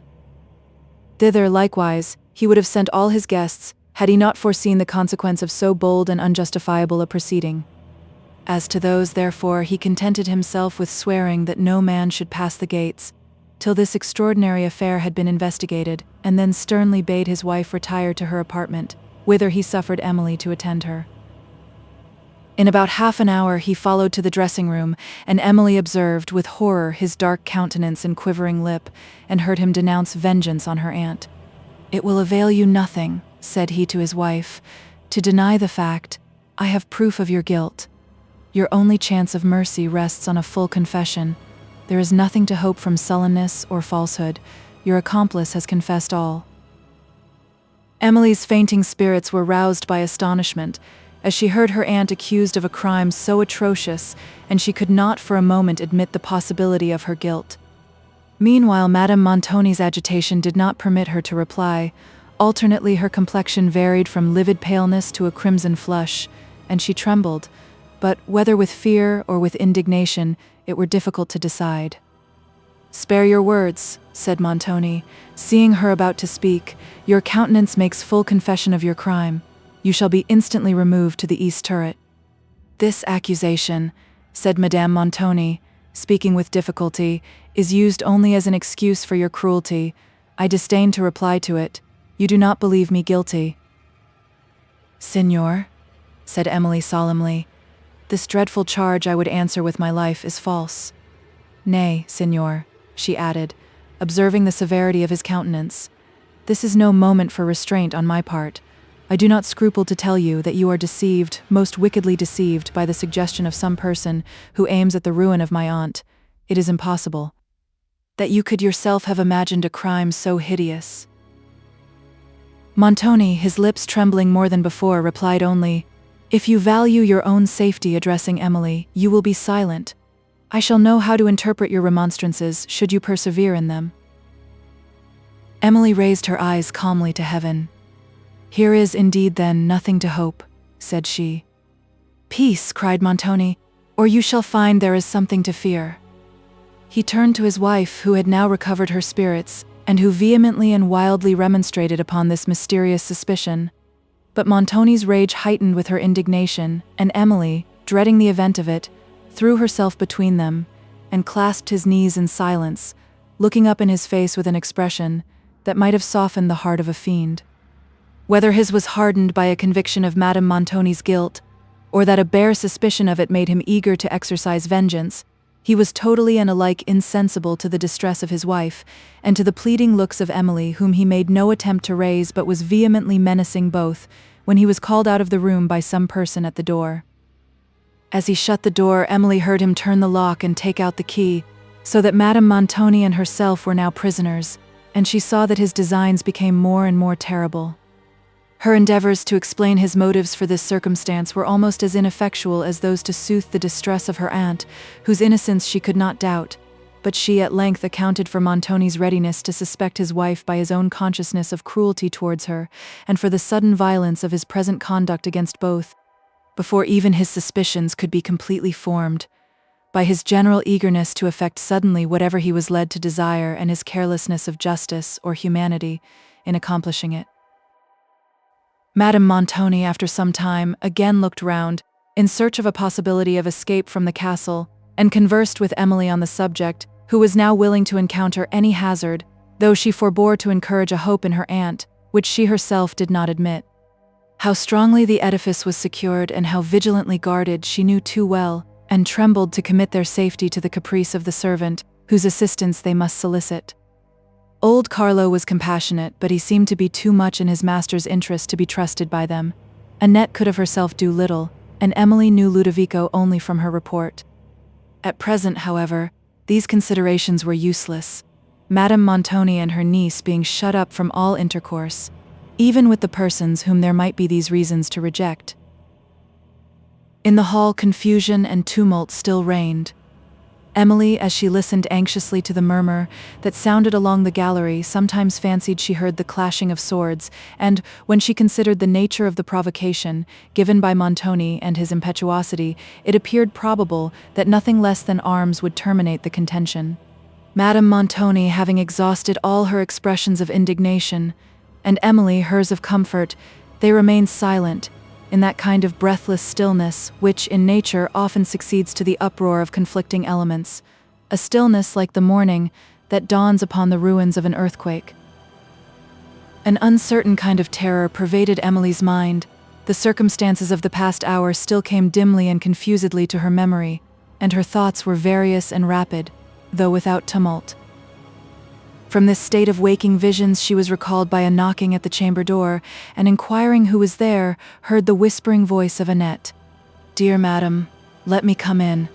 I have a great deal to say," said the poor girl. "The door is locked," answered the lady. "Yes, ma'am, but do pray open it." "The Signor has the key," said Madame Montoni. "O blessed Virgin, what will become of us?" exclaimed Annette. "Assist us to escape," said her mistress. "Where is Ludovico?" "Below in the hall, ma'am, amongst them all, fighting with the best of them." "Fighting? Who are fighting?" cried Madame Montoni. "Why, the Signor, ma'am, and all the Signors and a great many more." "Is any person much hurt?" said Emily in a tremulous voice. "Hurt? Yes, ma'amselle, there they lie bleeding, and the swords are clashing, and oh holy saints! Do let me in, ma'am. They are coming this way, I shall be murdered." "Fly," cried Emily. "Fly, we cannot open the door." Annette repeated that they were coming, and in the same moment fled. "Be calm, madam," said Emily, turning to her aunt. "I entreat you to be calm. I am not frightened. Not frightened in the least. Do not you be alarmed." "You can scarcely support yourself," replied her aunt. "Merciful God, what is it they mean to do with us?" "They come, perhaps, to liberate us," said Emily. "Signor Montoni, perhaps, is conquered." The belief of his death gave her spirits a sudden shock, and she grew faint as she saw him in imagination, expiring at her feet. "They are coming," cried Madame Montoni. "I hear their steps, they are at the door." Emily turned her languid eyes to the door, but terror deprived her of utterance. The key sounded in the lock. The door opened and Montoni appeared, followed by 3 ruffian-like men. "Execute your orders," said he, turning to them and pointing to his wife, who shrieked, but was immediately carried from the room, while Emily sunk, senseless, on a couch, by which she had endeavored to support herself. When she recovered, she was alone, and recollected only that Madame Montoni had been there, together with some unconnected particulars of the preceding transaction, which were, however, sufficient to renew all her terror.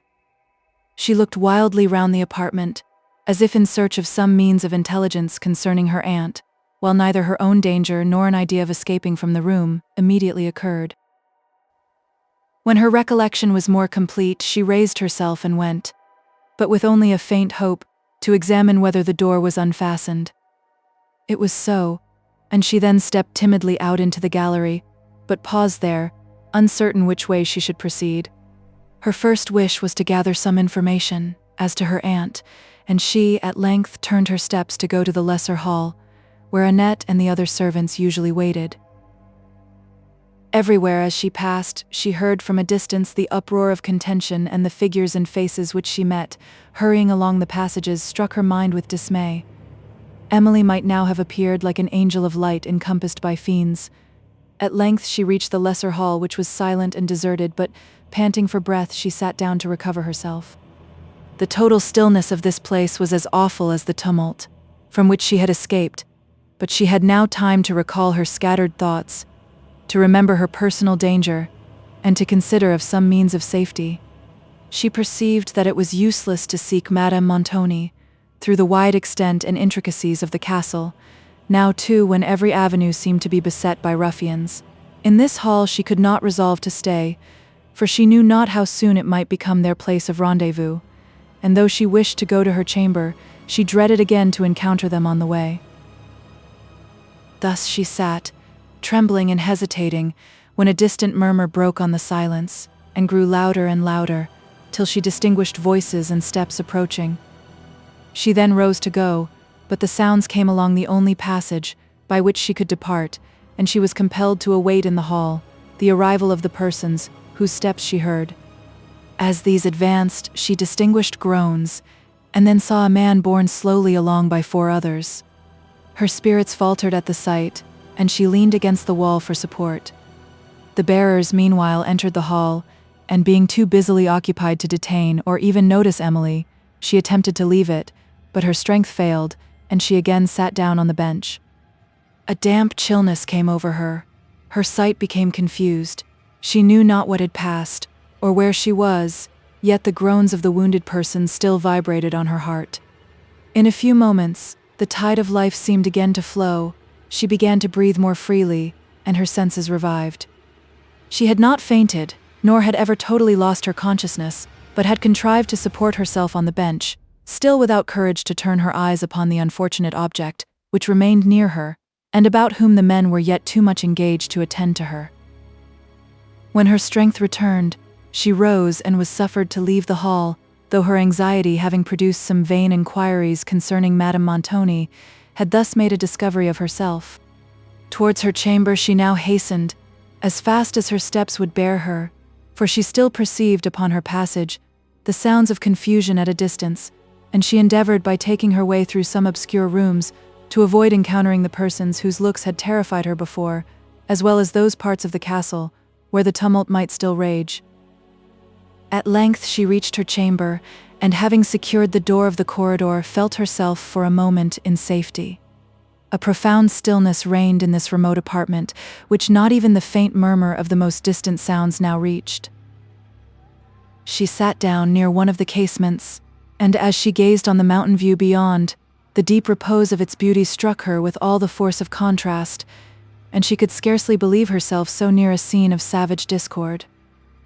The contending elements seemed to have retired from their natural spheres, and to have collected themselves into the minds of men, for there alone the tempest now reigned.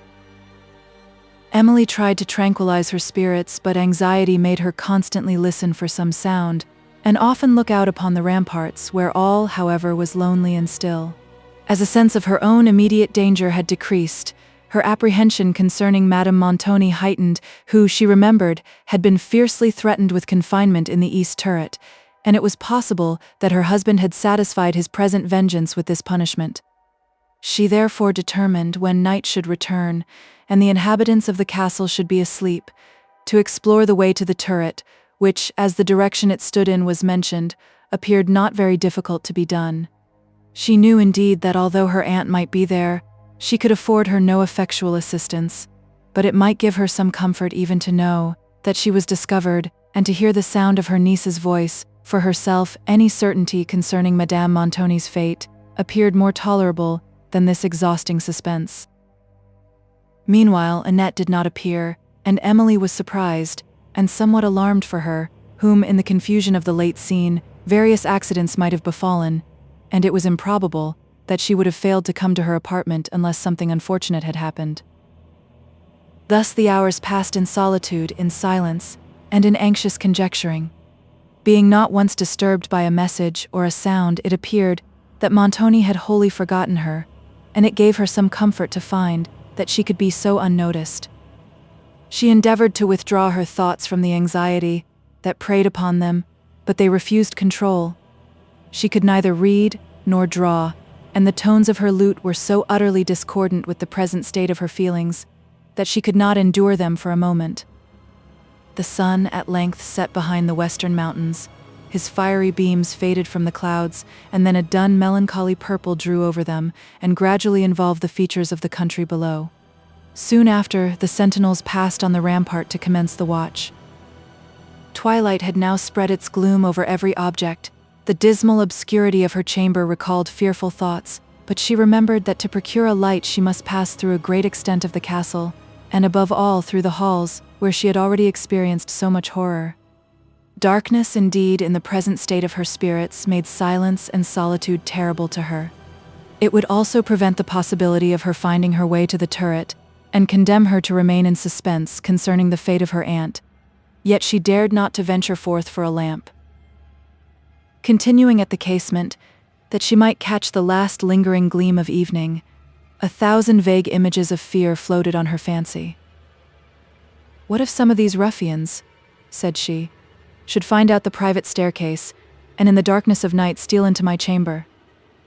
Then, recollecting the mysterious inhabitant of the neighboring apartment, her terror changed its object. "He is not a prisoner," said she, "though he remains in one chamber, for Montoni did not fasten the door when he left it. The unknown person himself did this.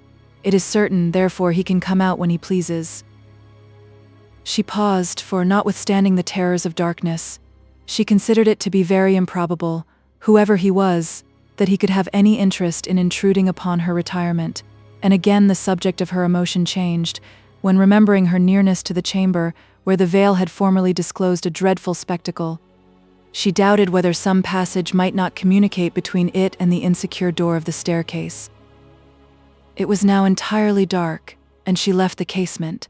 As she sat with her eyes fixed on the hearth, she thought she perceived there a spark of light. It twinkled and disappeared, and then again was visible. At length, with much care, she fanned the embers of a wood fire that had been lighted in the morning into flame, and having communicated it to a lamp, which always stood in her room, felt a satisfaction not to be conceived, without a review of her situation.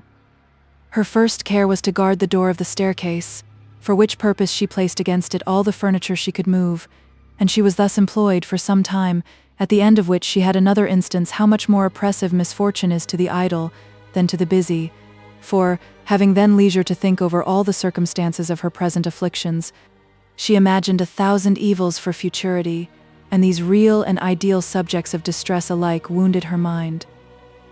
Thus heavily moved the hours till midnight, when she counted the sullen notes of the great clock, as they rolled along the rampart, unmingled with any sound, except the distant footfall of a sentinel, who came to relieve guard. She now thought she might venture towards the turret, and having gently opened the chamber door to examine the corridor, and to listen if any person was stirring in the castle, found all around in perfect stillness.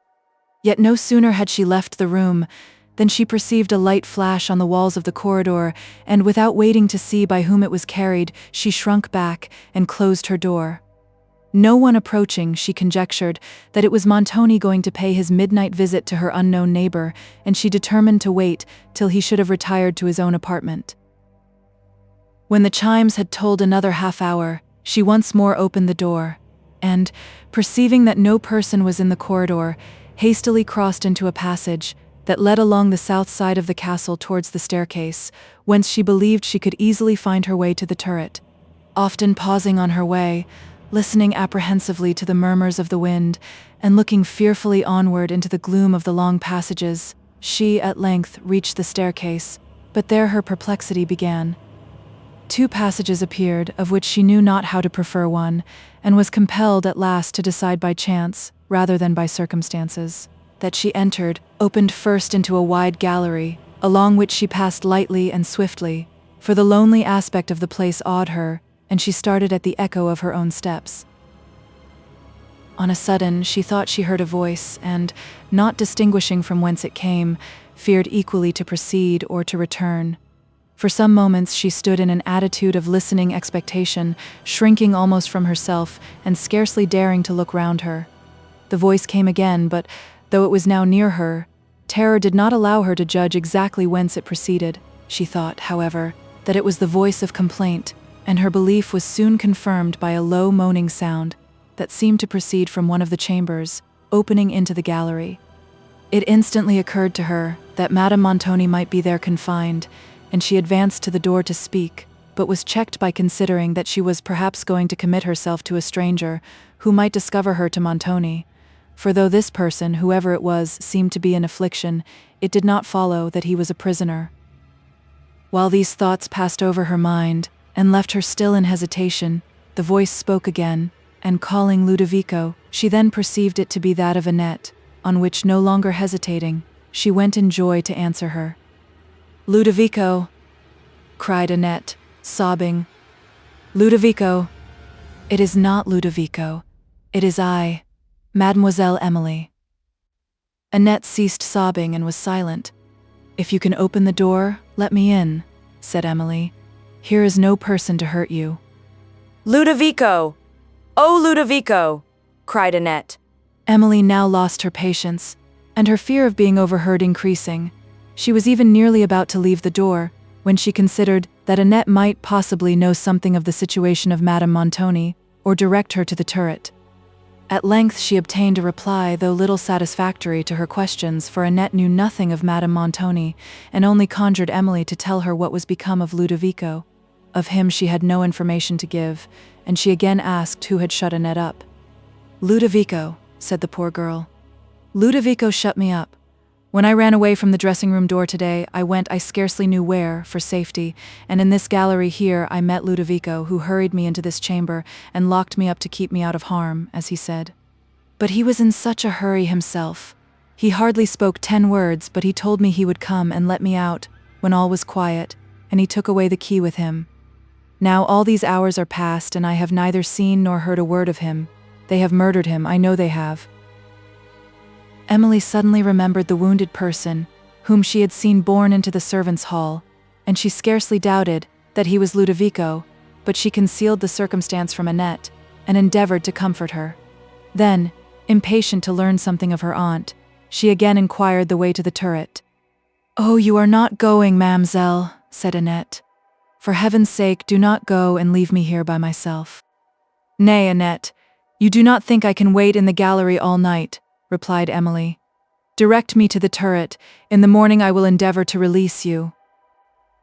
"Oh, Holy Mary," exclaimed Annette, "am I to stay here by myself all night? I shall be frightened out of my senses, and I shall die of hunger. I have had nothing to eat since dinner." Emily could scarcely forbear smiling at the heterogeneous distresses of Annette, though she sincerely pitied them, and said what she could to soothe her. At length she obtained something like a direction to the east turret, and quitted the door, from whence, after many intricacies and perplexities, she reached the steep and winding stairs of the turret, at the foot of which she stopped to rest, and to reanimate her courage with a sense of her duty. As she surveyed this dismal place, she perceived a door on the opposite side of the staircase, and, anxious to know whether it would lead her to Madame Montoni, she tried to undraw the bolts which fastened it. A fresher air came to her face, as she unclosed the door, which opened upon the east rampart, and the sudden current had nearly extinguished her light, which she now removed to a distance, and again looking out upon the obscure terrace, she perceived only the faint outline of the walls and of some towers, while above heavy clouds, borne along the wind, seemed to mingle with the stars, and wrap the night in thicker darkness. As she gazed, now willing to defer the moment of certainty, from which she expected only confirmation of evil, a distant footstep reminded her that she might be observed by the men on watch, and hastily closing the door, she took her lamp and passed up the staircase. Trembling came upon her as she ascended through the gloom. To her melancholy fancy this seemed to be a place of death, and the chilling silence that reigned confirmed its character. Her spirits faltered. "Perhaps," said she, "I am come hither only to learn a dreadful truth, or to witness some horrible spectacle. I feel that my senses would not survive such an addition of horror." The image of her aunt murdered, perhaps, by the hand of Montoni, rose to her mind. She trembled, gasped for breath, repented that she had dared to venture hither, and checked her steps. But, after she had paused a few minutes, the consciousness of her duty returned, and she went on. Still all was silent. At length a track of blood upon a stair caught her eye, and instantly she perceived that the wall and several other steps were stained. She paused, again struggled to support herself, and the lamp almost fell from her trembling hand. Still no sound was heard. No living being seemed to inhabit the turret. 1,000 times she wished herself again in her chamber, dreaded to inquire farther, dreaded to encounter some horrible spectacle, and yet could not resolve, now that she was so near the termination of her efforts, to desist from them. Having again collected courage to proceed, after ascending about halfway up the turret, she came to another door, but here again she stopped in hesitation, listened for sounds within, and then, summoning all her resolution, unclosed it, and entered a chamber, which, as her lamp shot its feeble rays through the darkness, seemed to exhibit only dew-stained and deserted walls. As she stood examining it, in fearful expectation of discovering the remains of her unfortunate aunt, she perceived something lying in an obscure corner of the room, and struck with a horrible conviction, she became, for an instant, motionless and nearly insensible. Then, with a kind of desperate resolution, she hurried towards the object that excited her terror, when, perceiving the clothes of some person on the floor, she caught hold of them, and found in her grasp the old uniform of a soldier, beneath which appeared a heap of pikes and other arms.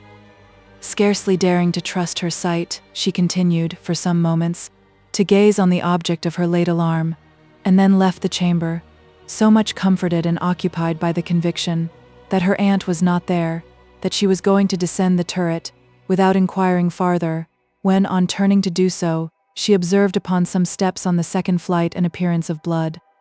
And remembering that there was yet another chamber to be explored, she again followed the windings of the ascent. Still, as she ascended, the track of blood glared upon the stairs. It led her to the door of a landing place that terminated them, but she was unable to follow it farther. Now that she was so near the sought-for certainty, she dreaded to know it even more than before, and had not fortitude sufficient to speak, or to attempt opening the door. Having listened in vain for some sound that might confirm or destroy her fears, she, at length, laid her hand on the lock, and finding it fastened, called on Madame Montoni, but only a chilling silence ensued. "She is dead," she cried. "Murdered. Her blood is on the stairs." Emily grew very faint, could support herself no longer, and had scarcely presence of mind to set down the lamp and place herself on a step. When her recollection returned, she spoke again at the door, and again attempted to open it, and having lingered for some time without receiving any answer or hearing a sound, she descended the turret, and with all the swiftness her feebleness would permit, sought her own apartment. As she turned into the corridor, the door of a chamber opened, from whence Montoni came forth. But Emily, more terrified than ever to behold him, shrunk back into the passage soon enough to escape being noticed, and heard him close the door, which she had perceived was the same she formerly observed. Having here listened to his departing steps, till their faint sound was lost in distance, she ventured to her apartment, and securing it once again, retired to her bed, leaving the lamp burning on the hearth. But sleep was fled from her harassed mind, to which images of horror alone occurred. She endeavored to think it possible that Madame Montoni had not been taken to the turret, but when she recollected the former menaces of her husband and the terrible spirit of vengeance, which he had displayed on a late occasion, when she remembered his general character, the looks of the men who had forced Madame Montoni from her apartment, and the written traces on the stairs of the turret, she could not doubt that her aunt had been carried thither, and could scarcely hope that she had not been carried to be murdered. The grey of morning had long dawned through her casements before Emily closed her eyes in sleep, when wearied nature at length yielded her a respite from suffering. Chapter 11. Who rears the bloody hand?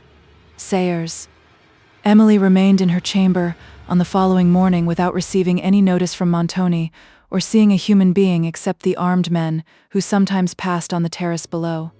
Having tasted no food since the dinner of the preceding day, extreme faintness made her feel the necessity of quitting the asylum of her apartment to obtain refreshment, and she was also very anxious to procure liberty for Annette. Willing, however, to defer venturing forth as long as possible, and considering whether she should apply to Montoni or to the compassion of some other person, her excessive anxiety concerning her aunt at length overcame her abhorrence of his presence, and she determined to go to him and to entreat that he would suffer her to see Madame Montoni. Meanwhile, it was too certain, from the absence of Annette, that some accident had befallen Ludovico, and that she was still in confinement. Emily, therefore, resolved also to visit the chamber, where she had spoken to her, on the preceding night, and, if the poor girl was yet there, to inform Montoni of her situation.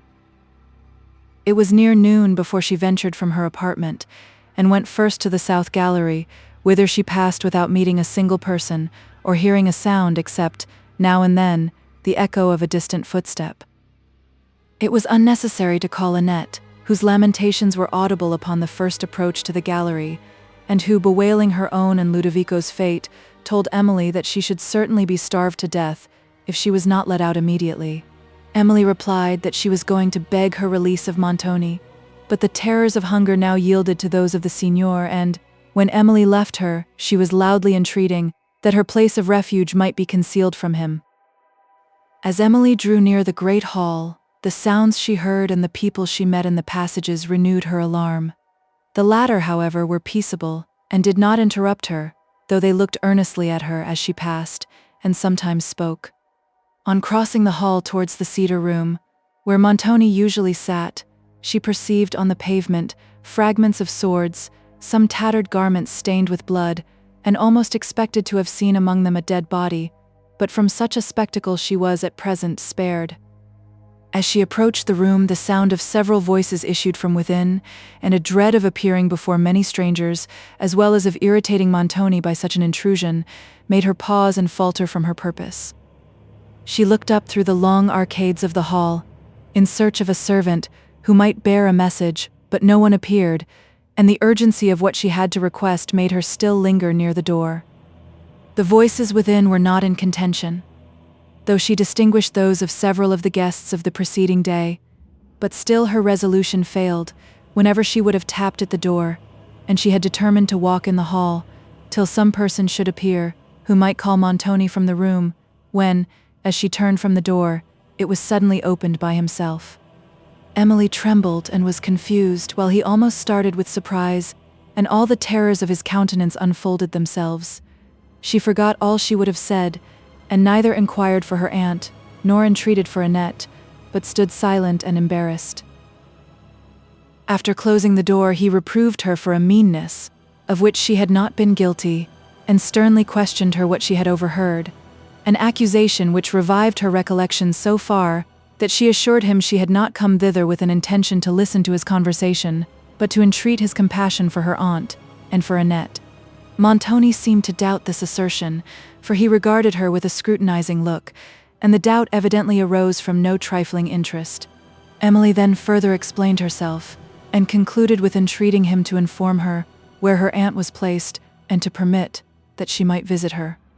But he looked upon her only with a malignant smile, which instantaneously confirmed her worst fears for her aunt, and at that moment she had not courage to renew her entreaties. "For Annette," said he, "if you go to Carlo, he will release the girl. The foolish fellow who shut her up died yesterday." Emily shuddered. "But my aunt, Signor," said she. "Oh, tell me of my aunt."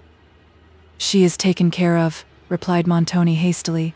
"I have no time to answer idle questions." He would have passed on, but Emily, in a voice of agony that could not be wholly resisted, conjured him to tell her where Madame Montoni was. While he paused, and she anxiously watched his countenance, a trumpet sounded, and in the next moment she heard the heavy gates of the portal open, and then the clattering of horses' hoofs in the court, with the confusion of many voices. She stood for a moment hesitating whether she should follow Montoni, who, at the sound of the trumpet, had passed through the hall, and turning her eyes whence it came, she saw through the door, that opened beyond a long perspective of arches into the courts, a party of horsemen, whom she judged, as well as the distance and her embarrassment would allow, to be the same she had seen depart a few days before.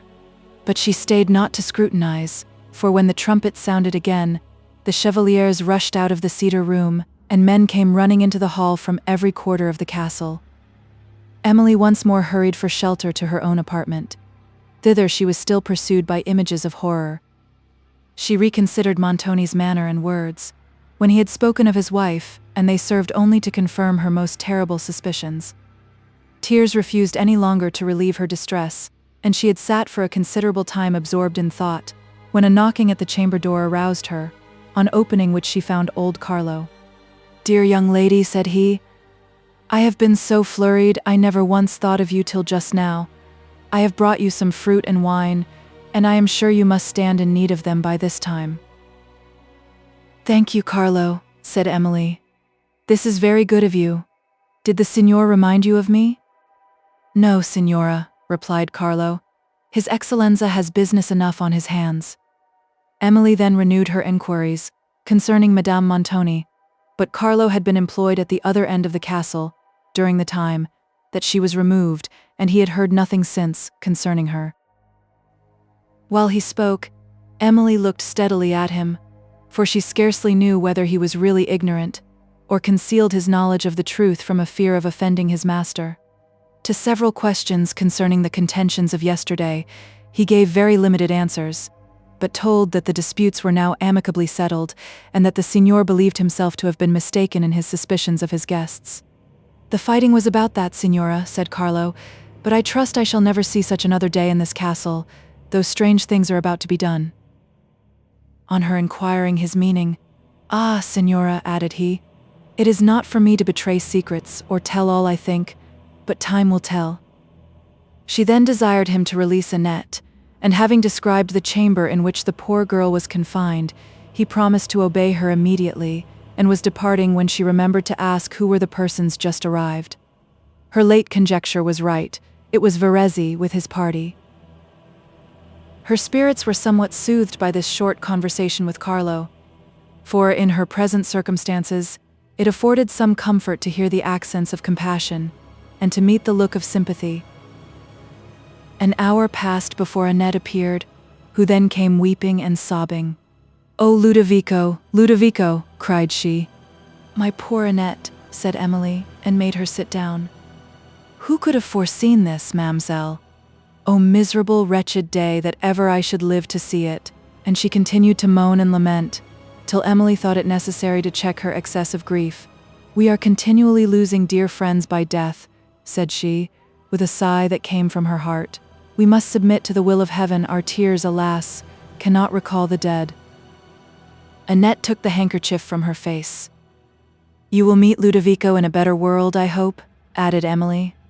Yes, mademoiselle," sobbed Annette, "but I hope I shall meet him again in this, though he is so wounded."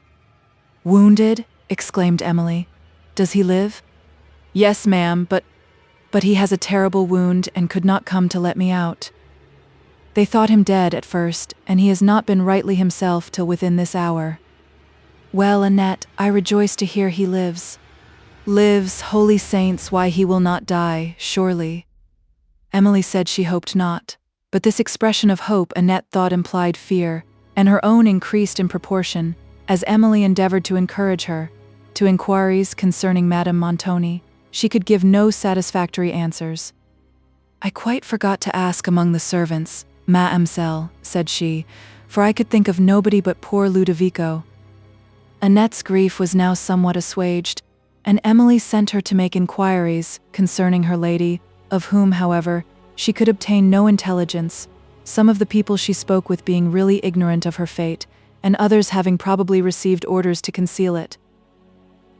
This day passed with Emily in continued grief and anxiety for her aunt, but she was unmolested by any notice from Montoni, and now that Annette was liberated, she obtained food without exposing herself to danger or impertinence.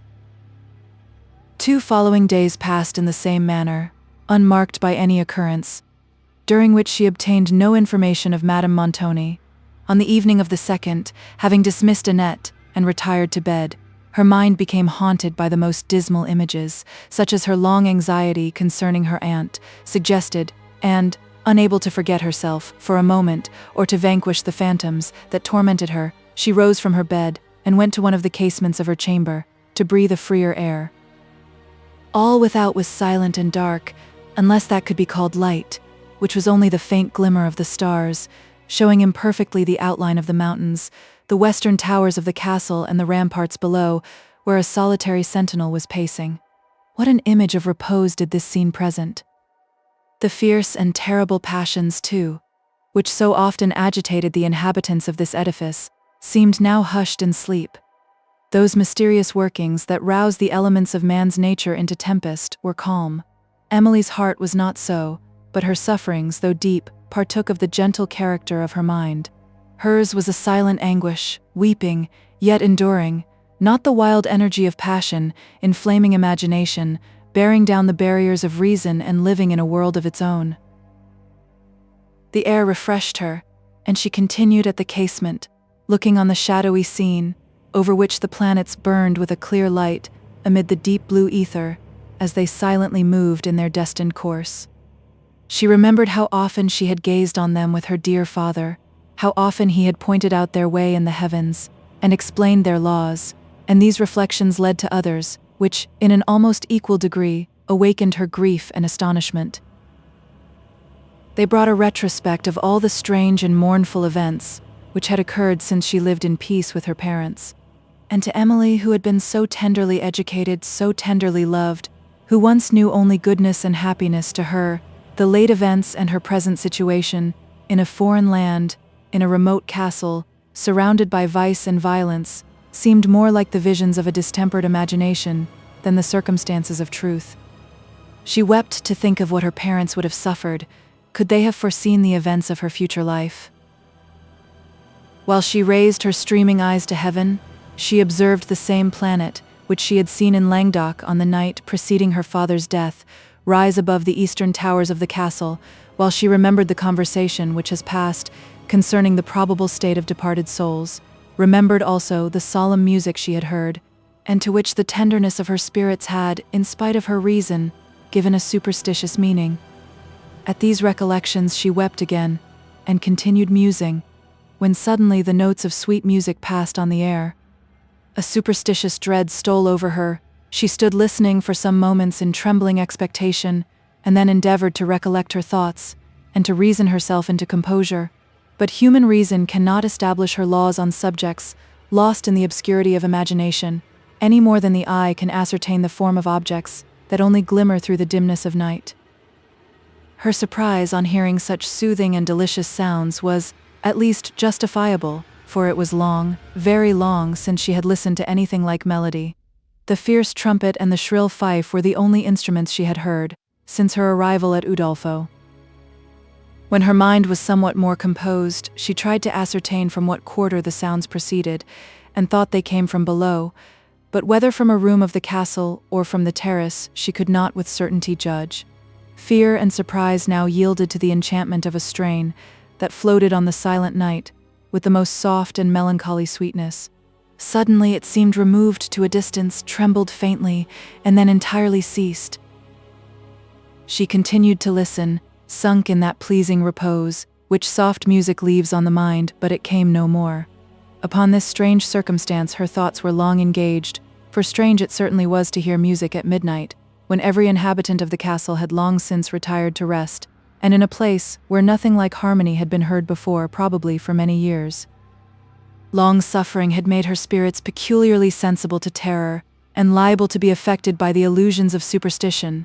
It now seemed to her as if her dead father had spoken to her in that strain, to inspire her with comfort and confidence on the subject, which had then occupied her mind.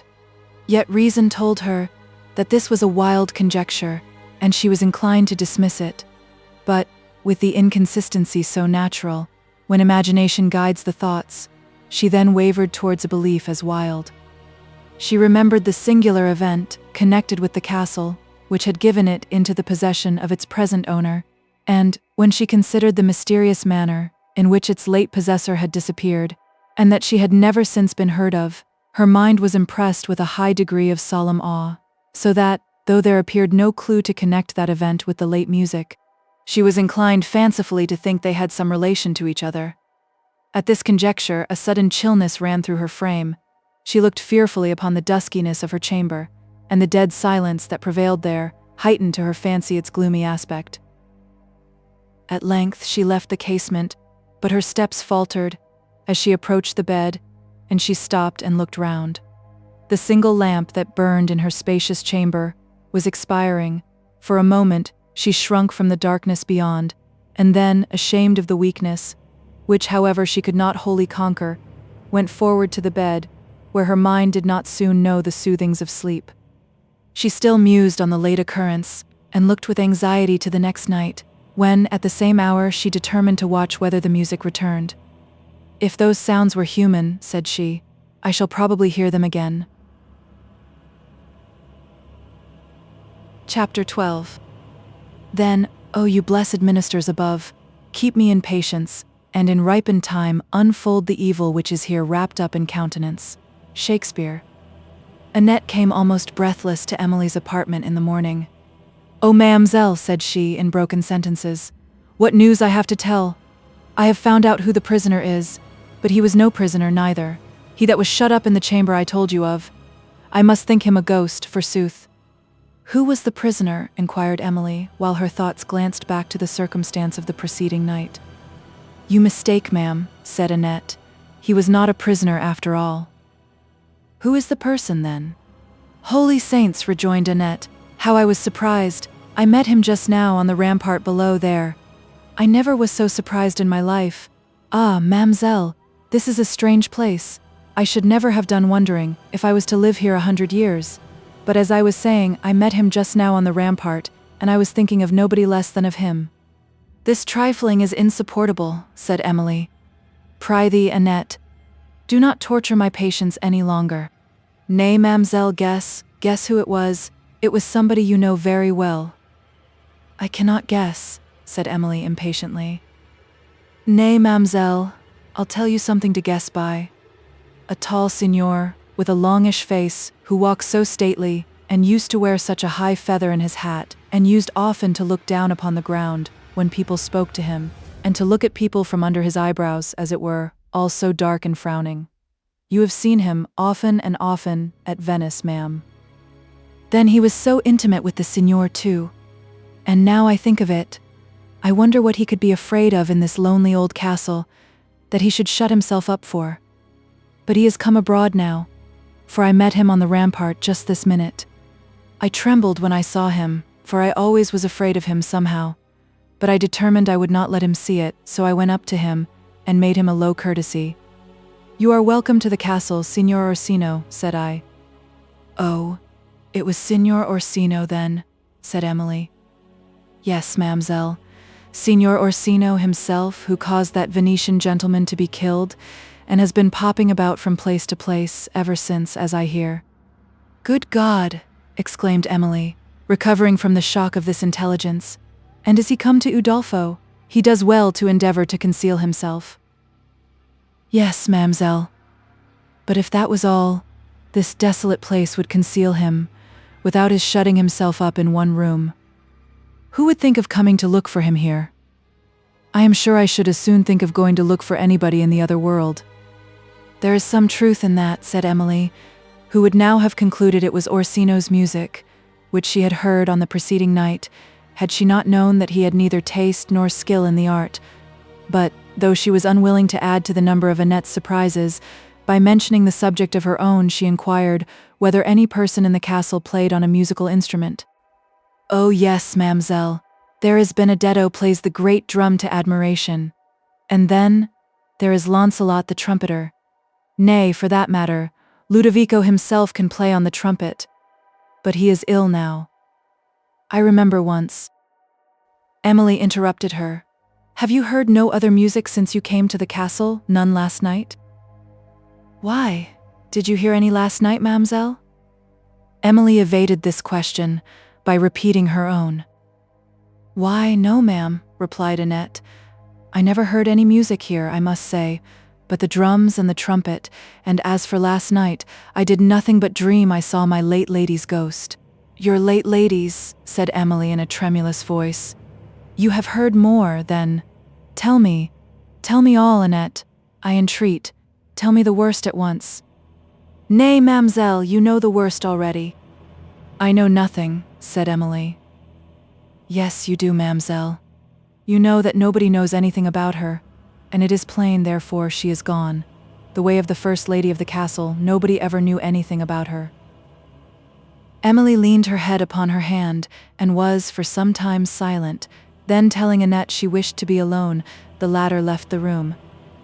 The remark of Annette had revived Emily's terrible suspicion concerning the fate of Madame Montoni, and she resolved to make another effort to obtain certainty on this subject by applying to Montoni once more. When Annette returned a few hours after, she told Emily that the porter of the castle wished very much to speak with her, for that he had something of importance to say. Her spirits had, however, of late been so subject to alarm that any new circumstance excited it, and this message from the porter, when her first surprise was over, made her look round for some lurking danger. The more suspiciously, perhaps, because she had frequently remarked the unpleasant air and countenance of this man. She now hesitated, whether to speak with him, doubting even that this request was only a pretext to draw her into some danger. But a little reflection showed her the improbability of this, and she blushed at her weak fears. "I will speak to him, Annette," said she. "Desire him to come to the corridor immediately." Annette departed, and soon after returned. "Barnardine, ma'amselle," said she, "dare not come to the corridor lest he should be discovered. It is so far from his post, and he dare not even leave the gates for a moment now. But if you will come to him at the portal, through some roundabout passages he told me of, without crossing the courts, he has that to tell, which will surprise you. But you must not come through the courts, lest the signor should see you." Emily, neither approving these roundabout passage, nor the other part of the request, now positively refused to go. "Tell him," said she, "if he has anything of consequence to impart, I will hear him in the corridor, whenever he has an opportunity of coming thither." Annette went to deliver this message, and was absent a considerable time. When she returned, "It won't do, ma'amselle," said she. "Barnardine has been considering all this time what can be done, for it is as much as his place is worth to leave his post now. But, if you will come to the east rampart in the dusk of the evening, he can, perhaps, steal away, and tell you all he has to say." Emily was surprised and alarmed at the secrecy which this man seemed to think so necessary, and hesitated whether to meet him, till, considering that he might mean to warn her of some serious danger, she resolved to go. "Soon after sunset," said she, "I will be at the end of the east rampart, but then the watch will be set," she added, recollecting herself. "And how can Barnardine pass unobserved? "That is just what I said to him, ma'am. And he answered me that he had the key of the gate at the end of the rampart that leads towards the courts and could let himself through that way. And as for the sentinels, there were none at this end of the terrace, because the place is guarded enough by the high walls of the castle and the east turret. And he said those at the other end were too far off to see him, if it was pretty duskyish." "Well," said Emily, "I must hear what he has to tell, and therefore desire you will go with me to the terrace this evening." "He desired it might be pretty duskyish, ma'amselle," repeated Annette, "because of the watch." Emily paused and then said she would be on the terrace an hour after sunset, and tell Barnardine, she added, to be punctual to the time, for that I also may be observed by Signor Montoni. "Where is the signor? I would speak with him." "He is in the cedar chamber, ma'am, counseling with the other signors. He is going to give them a sort of treat today, to make up for what passed at the last, I suppose. The people are all very busy in the kitchen." Emily now inquired if Montoni expected any new guests, and Annette believed that he did not. "Poor Ludovico," added she, "he would be as merry as the best of them if he was well, but he may recover yet. Count Morano was wounded as bad as he, and he has got well again, and is gone back to Venice." "Is he so?" said Emily. "When did you hear this?" "I heard it last night, ma'amselle, but I forgot to tell it." Emily asked some further questions, and then, desiring Annette would observe and inform her, when Montoni was alone, the girl went to deliver her message to Barnardine.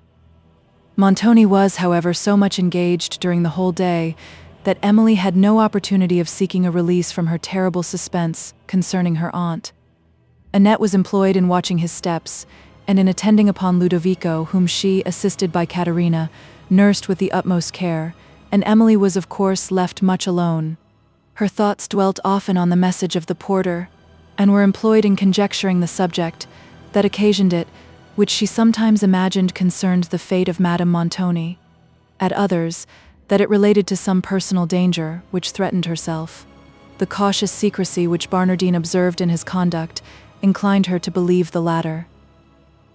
As the hour of appointment drew near, her impatience increased. At length the sun set. She heard the passing steps of the sentinels going to their posts, and waited only for Annette to accompany her to the terrace, who soon after came, and they descended together. When Emily expressed apprehensions of meeting Montoni or some of his guests, "Oh, there is no fear of that, mademoiselle," said Annette. "They are all set in to feasting yet, and that Barnardine knows." They reached the first terrace, where the sentinels demanded who passed, and Emily, having answered, walked on to the east rampart, at the entrance of which they were again stopped, and having again replied, were permitted to proceed. But Emily did not like to expose herself to the discretion of these men at such an hour, and, impatient to withdraw from the situation, she stepped hastily on in search of Barnardine. He was not yet come. She leaned pensively on the wall of the rampart, and waited for him.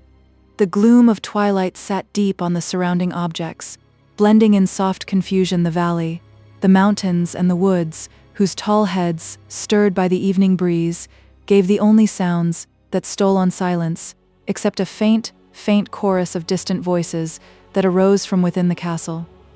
"What voices are those?" said Emily, as she fearfully listened. "It is only the Signor and his guests carousing," replied Annette. "Good God," thought Emily, "can this man's heart be so gay when he has made another being so wretched, if indeed my aunt is yet suffered to feel her wretchedness? Oh, whatever are my own sufferings, may my heart never, never be hardened against those of others." She looked up, with a sensation of horror, to the east turret, near which she then stood. A light glimmered through the grates of the lower chamber, but those of the upper one were dark. Presently she perceived a person moving with a lamp across the lower room, but this circumstance revived no hope concerning Madame Montoni, whom she had vainly sought in that apartment, which had appeared to contain only soldiers' accoutrements. Emily, however, determined to attempt the outer door of the turret as soon as Barnardine should withdraw, and if it was unfastened, to make another effort to discover her aunt. The moments passed, but still Barnardine did not appear, and Emily, becoming uneasy, hesitated whether to wait any longer. She would have sent Annette to the portal to hasten him, but feared to be left alone, for it was now almost dark, and a melancholy streak of red, that still lingered in the west, was the only vestige of departed day. The strong interest, however, which Barnardine's message had awakened overcame other apprehensions and still detained her. While she was conjecturing with Annette what could thus occasion his absence, they heard a key turn in the lock of the gate near them, and presently saw a man advancing. It was Barnardine, of whom Emily hastily inquired what he had to communicate, and desired that he would tell her quickly, "For I am chilled with this evening air," said she. "You must dismiss your maid, lady," said the man in a voice, the deep tone of which shocked her. "What I have to tell is to you only." Emily, after some hesitation, desired Annette to withdraw to a little distance. "Now, my friend, what would you say?" He was silent a moment as if considering, and then said, "That which would cost me my place, at least if it came to the signor's ears. You must promise, lady, that nothing shall ever make you tell a syllable of the matter. I have been trusted in this affair, and if it was known that I betrayed my trust, my life perhaps might answer it. But I was concerned for you, lady, and I resolved to tell you." He paused. Emily thanked him, assured him that he might repose on her discretion, and entreated him to dispatch. "Annette told us in the hall how unhappy you were about Signora Montoni, and how much you wished to know what was become of her." "Most true," said Emily eagerly, "and you can inform me. I conjure you tell me the worst, without hesitation." She rested her trembling arm upon the wall. "I can tell you," said Barnardine, and paused. Emily had no power to enforce her entreaties. "I can tell you," resumed Barnardine, but what?" exclaimed Emily, recovering her resolution. "Here I am, mademoiselle," said Annette, who, having heard the eager tone in which Emily pronounced these words, came running towards her. "Retire," said Barnardine sternly. "You are not wanted," and as Emily said nothing, Annette obeyed. "I can tell you," repeated the porter, "but I know not how you were afflicted before." "I am prepared for the worst, my friend," said Emily in a firm and solemn voice. "I can support any certainty better than this suspense." "Well, signora, if that is the case, you shall hear. You know, I suppose, that the signor and his lady used sometimes to disagree. It is none of my concerns to inquire what it was about, but I believe you know it was so." "Well," said Emily, "proceed." "The signor, it seems, had lately been very wrath against her. I saw all and heard all, a great deal more than people thought for, but it was none of my business, so I said nothing. A few days ago the signor sent for me. 'Barnardine,' says he, 'you are an honest man, I think I can trust you.' I assured his Excellenza that he could. 'Then,' says he, 'as near as I can remember, I have an affair in hand which I want you to assist me in.' Then he told me what I was to do, but that I shall say nothing about it, concerned only the signora." "Oh heavens!" exclaimed Emily. "What have you done?" Barnardine hesitated and was silent. "What fiend could tempt him, or you, to such an act?" cried Emily, chilled with horror and scarcely able to support her fainting spirits. "It was a fiend," said Barnardine in a gloomy tone of voice. They were now both silent. Emily had not courage to inquire further, and Barnardine seemed to shrink from telling more. At length he said, "It is of no use to think of the past. The signor was cruel enough, but he would be obeyed. What signified my refusing? He would have found others who had no scruples." "You have murdered her, then?" said Emily, in a hollow and inward voice. "I am talking with a murderer." Barnardine stood silent, while Emily turned from him and attempted to leave the place. "Stay, lady," said he. "You deserve to think so still, since you can believe me capable of such a deed." "If you are innocent, tell me quickly," said Emily in faint accents, "for I feel I shall not be able to hear you long." "I will tell you no more," said he, and walked away. Emily had just strength enough to bid him stay, and then to call Annette, on whose arm she leaned, and they walked slowly up the rampart till they heard steps behind them. It was Barnardine again. "Send away the girl," said he, "and I will tell you more." "She must not go," said Emily. "What you have to say she may hear." "May she so, lady?" said he. "You shall know no more then, and he was going, though slowly, when Emily's anxiety overcoming the resentment and fear which the man's behavior had roused, she desired him to stay and bade Annette retire. "The signora is alive," said he, "for me? She is my prisoner, though. His Excellenza has shut her up in the chamber over the great gates of the court, and I have the charge of her.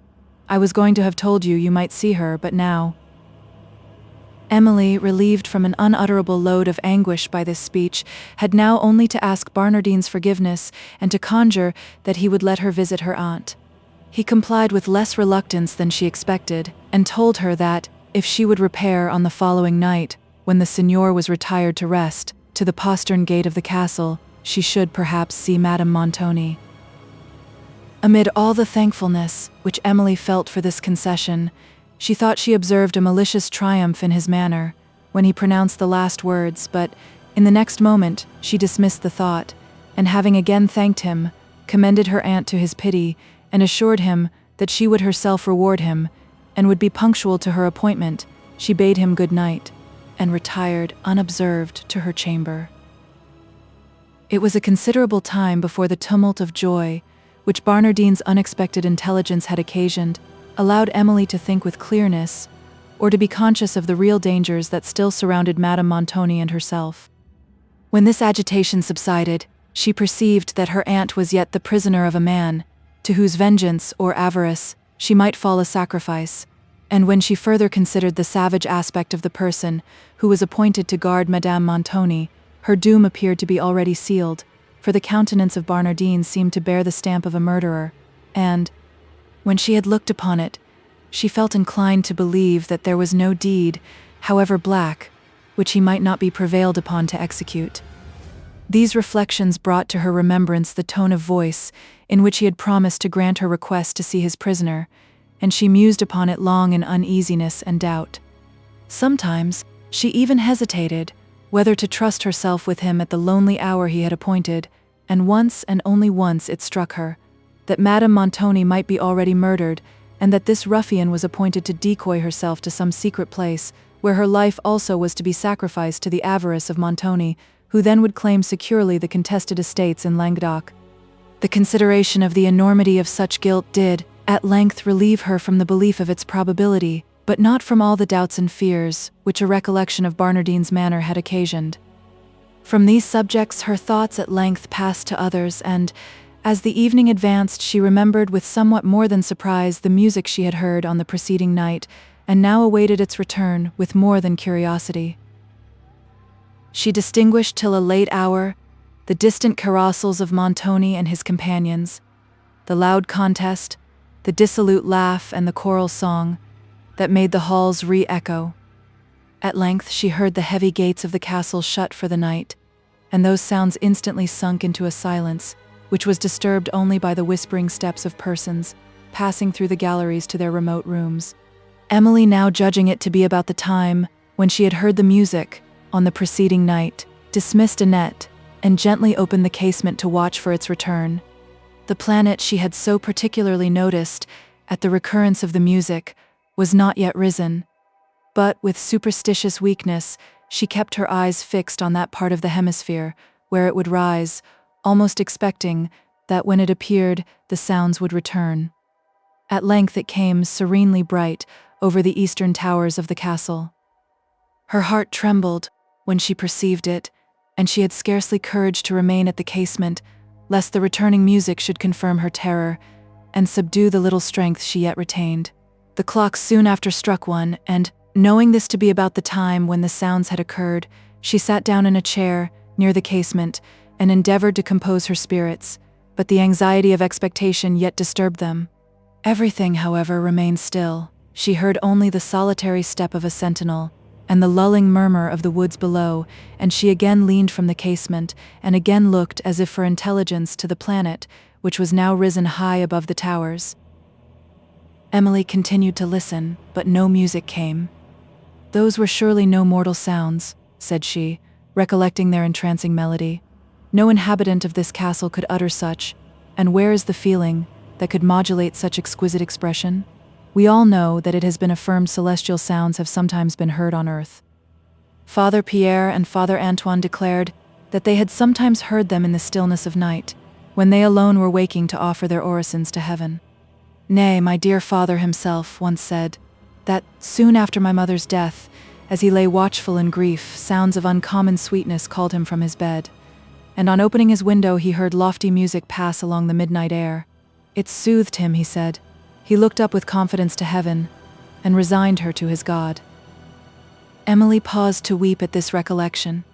Perhaps, resumed she, perhaps those strains I heard were sent to comfort, to encourage me. Never shall I forget those I heard, at this hour, in Languedoc. Perhaps my father watches over me, at this moment. She wept again in tenderness.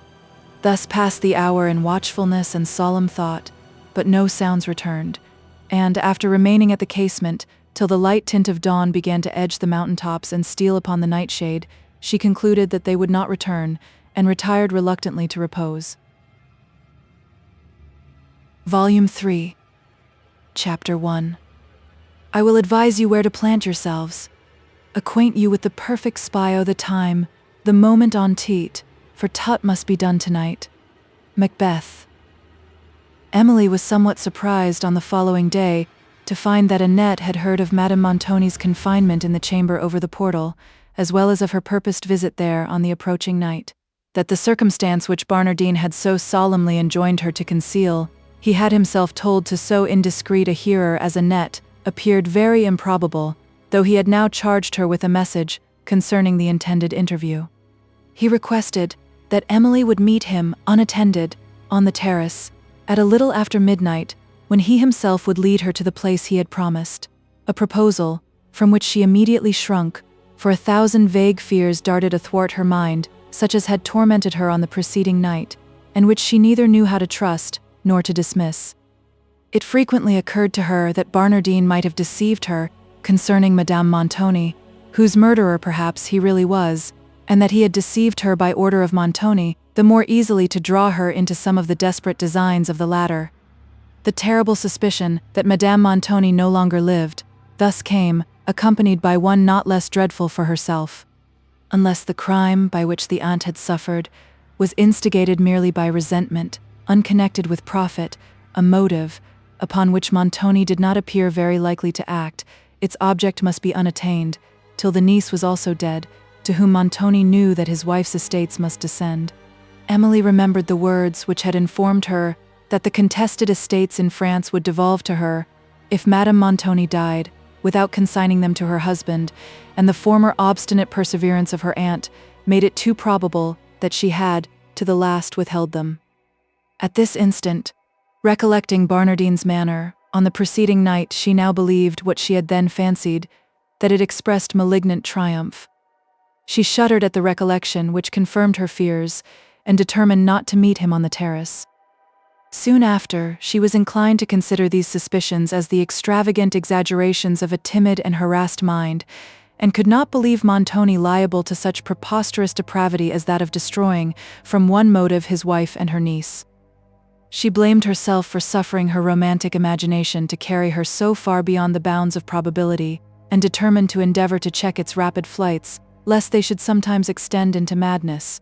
Still, however, she shrunk from the thought of meeting Barnardine on the terrace at midnight, and still the wish to be relieved from this terrible suspense concerning her aunt, to see her and to soothe her sufferings, made her hesitate what to do. "Yet how is it possible, Annette, I can pass to the terrace at that hour?" said she, recollecting herself. "The sentinels will stop me, and Signor Montoni will hear of the affair." "Oh, Mamselle, that is well thought of," replied Annette. "That is what Barnardine told me about. He gave me this key and bade me say it unlocks the door at the end of the vaulted gallery that opens near the end of the east rampart, so that you need not pass any of the men on watch. He bade me say, too, that his reason for requesting you to come to the terrace was because he could take you to the place you want to go to, without opening the great doors of the hall, which grate so heavily." Emily's spirits were somewhat calmed by this explanation, which seemed to be honestly given to Annette. "But why did he desire I would come alone, Annette?" said she. "Why, that was what I asked him myself, Mamselle. Says I, why is my young lady to come alone? Surely I may come with her. What harm can I do? But he said, "No, no, I tell you not," in his gruff way. "Nay," says I have been trusted in as great affairs as this, I warrant, and it's a hard matter if I can't keep a secret now." Still he would say nothing but, "No, no, no." "Well," says I, "if you will only trust me, I will tell you a great secret that was told me a month ago, and I have never opened my lips about it yet, so you need not be afraid of telling me." But all would not do. Then, mamselle, I went so far as to offer him a beautiful new sequin that Ludovico gave me for a keepsake, and I would not have parted with it for all St. Marco's Place, but even that would not do. Now what can be the reason of this? But I know you know, ma'am, who you are going to see. Pray, did Barnardine tell you this? He? No, mamselle, that he did not. Emily inquired who did, but Annette showed that she could keep a secret. During the remainder of the day, Emily's mind was agitated with doubts and fears and contrary determinations on the subject of meeting this Barnardine on the rampart, and submitting herself to his guidance she scarcely knew whither.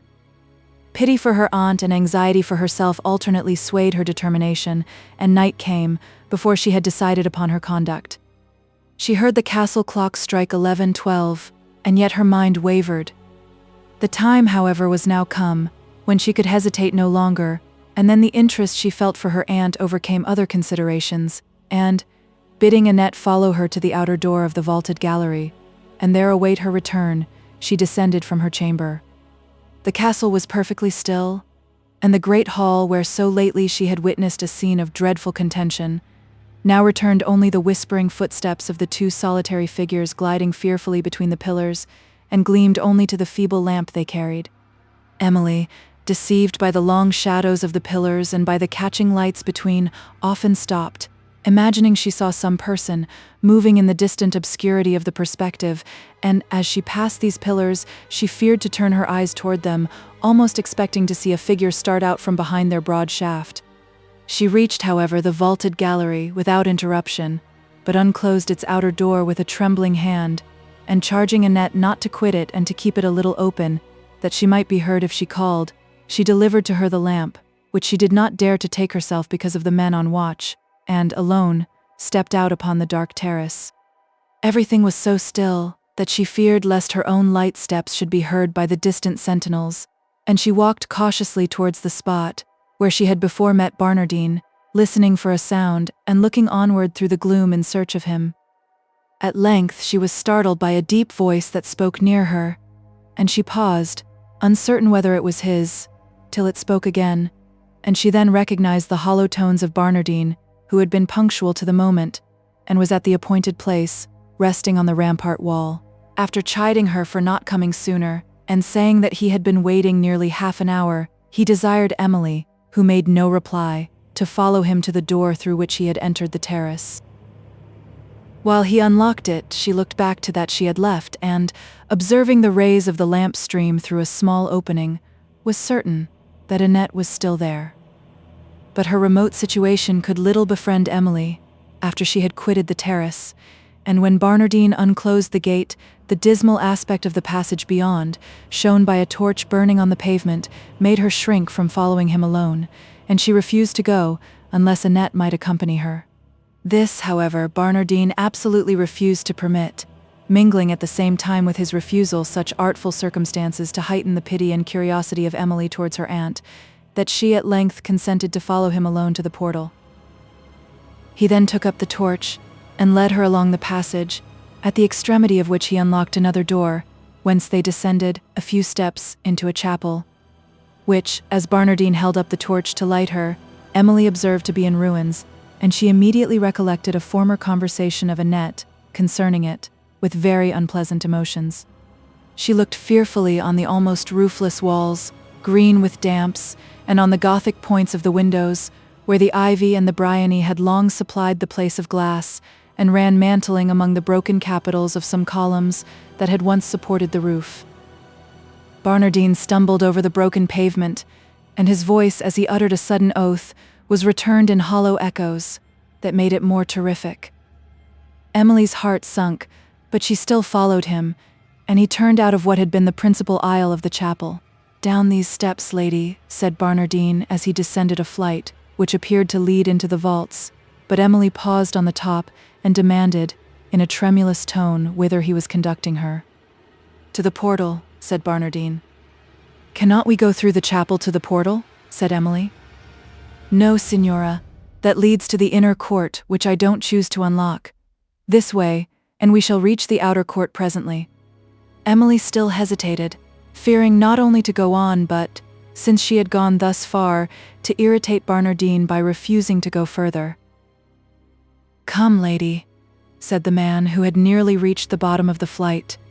"Make a little haste, I cannot wait here all night." "Whither do these steps lead?" said Emily, yet pausing. "To the portal," repeated Barnardine, in an angry tone. "I will wait no longer."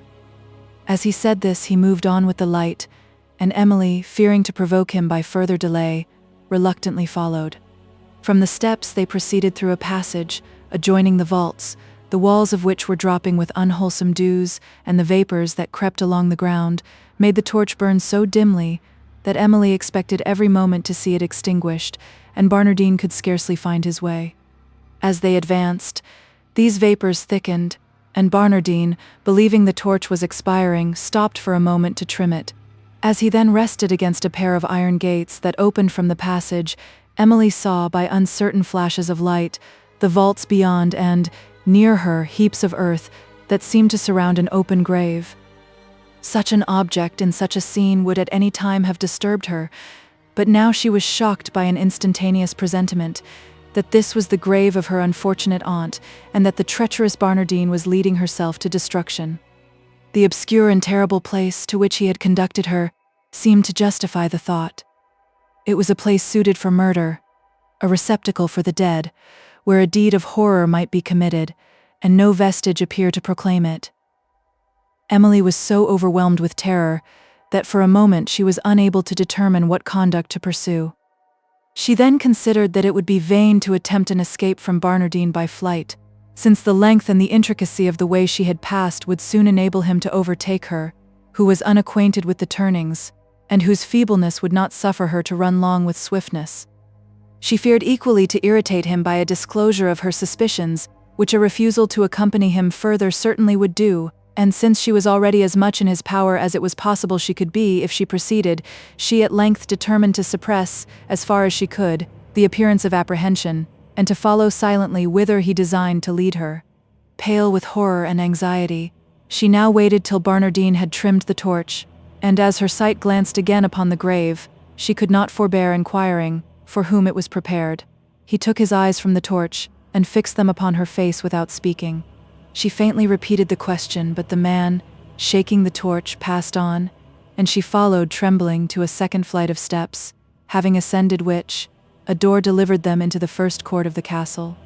As they crossed it, the light showed the high black walls around them, fringed with long grass and dank weeds that found a scanty soil among the moldering stones, the heavy buttresses with here and there between them a narrow grate that admitted a freer circulation of air to the court, the massy iron gates that led to the castle, whose clustering turrets appeared above, and, opposite, the huge towers and arch of the portal itself. In this scene the large uncouth person of Barnardine, bearing the torch, formed a characteristic figure. This Barnardine was wrapped in a long dark cloak, which scarcely allowed the kind of half-boots or sandals that were laced upon his legs to appear, and showed only the point of a broad sword, which he usually wore, slung in a belt across his shoulders. On his head was a heavy flat velvet cap, somewhat resembling a turban, in which was a short feather.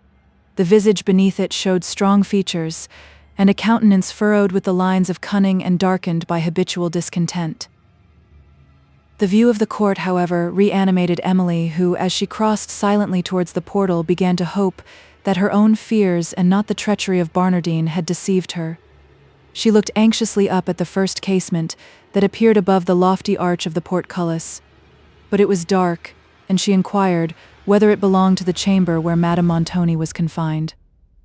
Emily spoke low, and Barnardine, perhaps, did not hear her question, for he returned no answer, and they, soon after, entered the postern door of the gateway, which brought them to the foot of a narrow staircase that wound up one of the towers. "Up this staircase the Signora lies," said Barnardine. "Lies," repeated Emily faintly, as she began to ascend. "She lies in the upper chamber," said Barnardine. As they passed up, the wind, which poured through the narrow cavities in the wall, made the torch flare, and it threw a stronger gleam upon the grim and sallow countenance of Barnardine, and discovered more fully the desolation of the place. The rough stone walls, the spiral stairs black with age, and a suit of ancient armor, with an iron visor that hung upon the walls, and appeared a trophy of some former victory.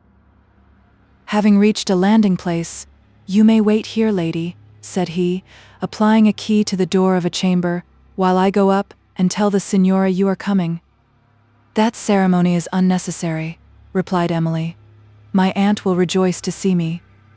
"I am not so sure of that," said Barnardine, pointing to the room he had opened. "Come in here, lady, while I step up." Emily, surprised and somewhat shocked, did not dare to oppose him further, but, as he was turning away with the torch, desired he would not leave her in darkness. He looked around and, observing a tripod lamp that stood on the stairs, lighted and gave it to Emily, who stepped forward into a large old chamber, and he closed the door. As she listened anxiously to his departing steps, she thought he descended, instead of ascending, the stairs, but the gusts of wind that whistled round the portal would not allow her to hear distinctly any other sound. Still, however, she listened, and, perceiving no step in the room above, where he had affirmed Madame Montoni to be, her anxiety increased, though she considered that the thickness of the floor in this strong building might prevent any sound reaching her from the upper chamber. The next moment, in a pause of the wind, she distinguished Barnardine's step descending to the court, and then thought she heard his voice, but, the rising gust again overcoming other sounds, Emily, to be certain on this point, moved softly to the door, which, on attempting to open it, she discovered was fastened. All the horrid apprehensions that had lately assailed her returned at this instant with redoubled force, and no longer appeared like the exaggerations of a timid spirit, but seemed to have been sent to warn her of her fate. She now did not doubt that Madame Montoni had been murdered, perhaps in this very chamber, or that she herself was brought hither for the same purpose. The countenance, the manners, and the recollected words of Barnardine, when he had spoken of her aunt, confirmed her worst fears. For some moments she was incapable of considering of any means by which she might attempt an escape. Still she listened, but heard footsteps neither on the stairs nor in the room above.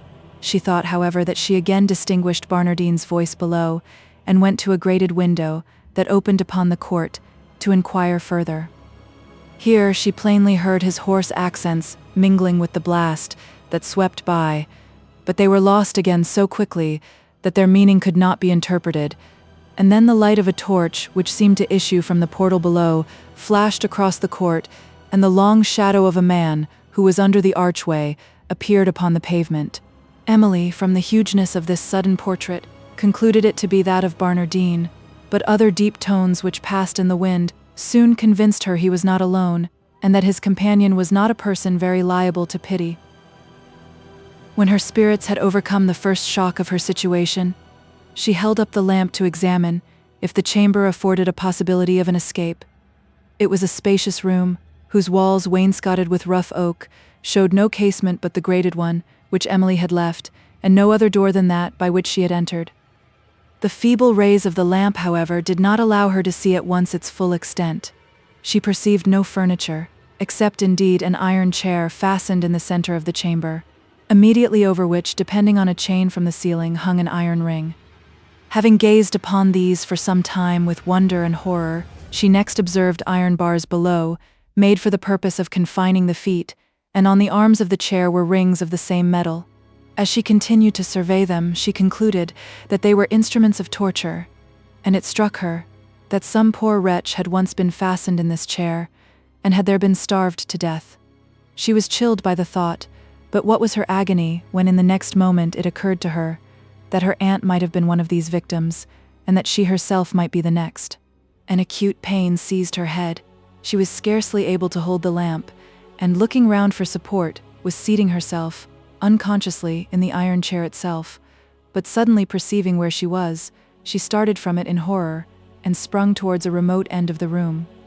Here again she looked round for a seat to sustain her, and perceived only a dark curtain, which, descending from the ceiling to the floor, was drawn along the whole side of the chamber.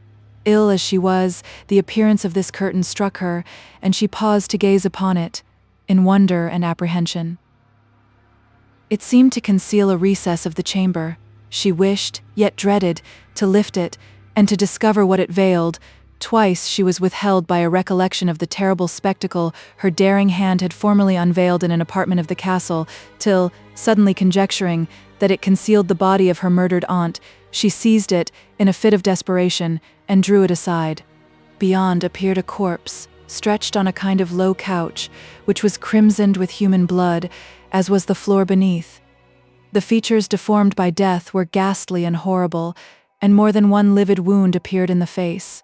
Emily, bending over the body, gazed for a moment with an eager, frenzied eye, but in the next the lamp dropped from her hand, and she fell senseless at the foot of the couch. When her senses returned, she found herself surrounded by men, among whom was Barnardine, who were lifting her from the floor, and then bore her along the chamber. She was sensible of what passed, but the extreme languor of her spirits did not permit her to speak, or move, or even to feel any distinct fear. They carried her down the staircase, by which she had ascended, when, having reached the archway, they stopped, and one of the men, taking the torch from Barnardine, opened a small door that was cut in the great gate, and as he stepped out upon the road, the light he bore showed several men on horseback in waiting. Whether it was the freshness of the air that revived Emily, or that the objects she now saw roused the spirit of alarm, she suddenly spoke, and made an ineffectual effort to disengage herself from the grasp of the ruffians who held her. Barnardine, meanwhile, called loudly for the torch, while distant voices answered, and several persons approached, and in the same instant, a light flashed upon the court of the castle. Again he vociferated for the torch, and the men hurried Emily through the gate. At a short distance under the shelter of the castle walls, she perceived the fellow, who had taken the light from the porter, holding it to a man, busily employed in altering the saddle of a horse, round which were several horsemen, looking on, whose harsh features received the full glare of the torch, while the broken ground beneath them, the opposite walls, with the tufted shrubs that overhung their summits, and an embattled watchtower above, were reddened with the gleam, which, fading gradually away, left the remoter ramparts and the woods below to the obscurity of night. "What do you waste time for there?" said Barnardine with an oath as he approached the horseman. "Dispatch, dispatch." "The saddle will be ready in a minute," replied the man who was buckling it, at whom Barnardine now swore again for his negligence, and Emily, calling feebly for help, was hurried towards the horses, while the ruffians disputed on which to place her, the one designed for her not being ready. At this moment a cluster of lights issued from the great gates, and she immediately heard the shrill voice of Annette above those of several other persons, who advanced. In the same moment she distinguished Montoni and Caviggi, followed by a number of ruffian-faced fellows, to whom she no longer looked with terror but with hope, for at this instant she did not tremble at the thought of any dangers that might await her within the castle, whence so lately and so anxiously she had wished to escape. Those which threatened her from without had engrossed all her apprehensions. A short contest ensued between the parties, in which that of Montoni, however, were presently victors, and the horsemen, perceiving that numbers were against them, and being perhaps not very warmly interested in the affair they had undertaken, galloped off, while Barnardine had run far enough to be lost in the darkness, and Emily was led back into the castle. As she repassed the courts, the remembrance of what she had seen in the portal chamber came, with all its horror, to her mind, and when, soon after, she heard the gate close, that shut her once more within the castle walls, she shuddered for herself, and almost forgetting the danger she had escaped, could scarcely think that anything less precious than liberty and peace was to be found beyond them. Montoni ordered Emily to await him in the cedar parlor, whither he soon followed, and then sternly questioned her on this mysterious affair, though she now viewed him with horror as the murderer of her aunt, and scarcely knew what she said in reply to his impatient enquiries. Her answers and her manner convinced him that she had not taken a voluntary part in the late scheme, and he dismissed her upon the appearance of his servants, whom he had ordered to attend, that he might inquire further into the affair and discover those who had been accomplices in it. Emily had been some time in her apartment, before the tumult of her mind allowed her to remember several of the past circumstances. Then again the dead form, which the curtain in the portal chamber had disclosed, came to her fancy, and she uttered a groan, which terrified Annette the more, as Emily forbore to satisfy her curiosity on the subject of it, for she feared to trust her with so fatal a secret, lest her indiscretion should call down the immediate vengeance of Montoni on herself. Thus compelled to bear within her own mind the whole horror of the secret that oppressed it, her reason seemed to totter under the intolerable weight. She often fixed a wild and vacant look on Annette, and when she spoke, either did not hear her or answered from the purpose. Long fits of abstraction succeeded. Annette spoke repeatedly, but her voice seemed not to make any impression on the sense of the long agitated Emily, who sat fixed and silent, except that now and then she heaved a heavy sigh, but without tears. Terrified at her condition, Annette, at length, left the room to inform Montoni of it, who had just dismissed his servants, without having made any discoveries on the subject of his enquiry. The wild description, which this girl now gave of Emily, induced him to follow her immediately to the chamber.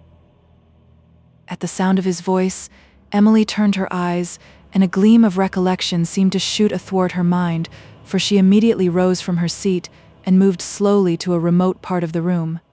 He spoke to her in accents somewhat softened from their usual harshness, but she regarded him with a kind of half-curious, half-terrified look, and answered only yes to whatever he said. Her mind still seemed to retain no other impression than that of fear. Of this disorder Annette could give no explanation, and Montoni, having attempted for some time to persuade Emily to talk, retired after ordering Annette to remain with her during the night, and to inform him in the morning of her condition. When he was gone, Emily again came forward and asked who it was that had been there to disturb her.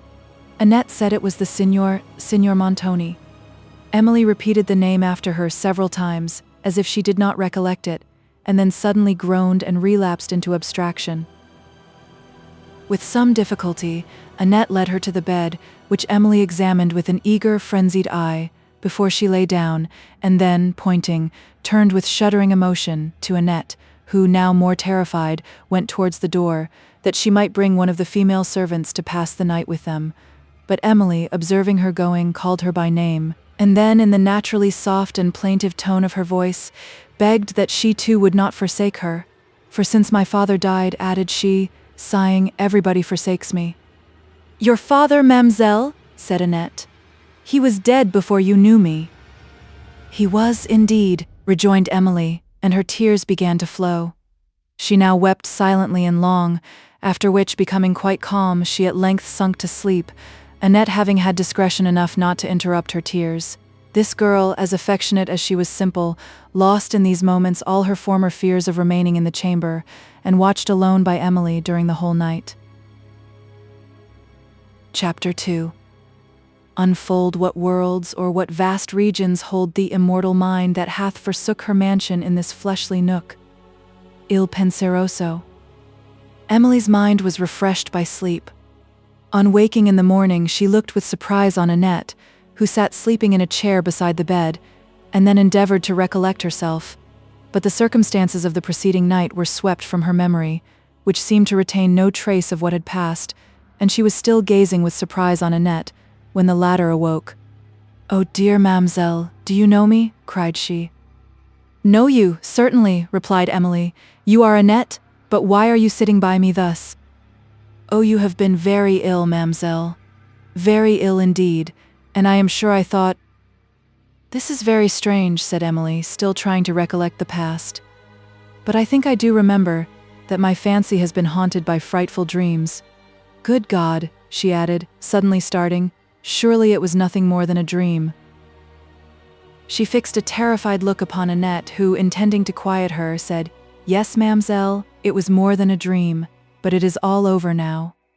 "She is murdered, then," said Emily in an inward voice, and shuddering instantaneously. Annette screamed, for being ignorant of the circumstance to which Emily referred, she attributed her manner to a disordered fancy, but, when she had explained to what her own speech alluded, Emily, recollecting the attempt that had been made to carry her off, asked if the contriver of it had been discovered. Annette replied that he had not, though he might easily be guessed at, and then told Emily she might thank her for her deliverance, who, endeavoring to command the emotion which the remembrance of her aunt had occasioned, appeared calmly to listen to Annette, though, in truth, she heard scarcely a word that was said.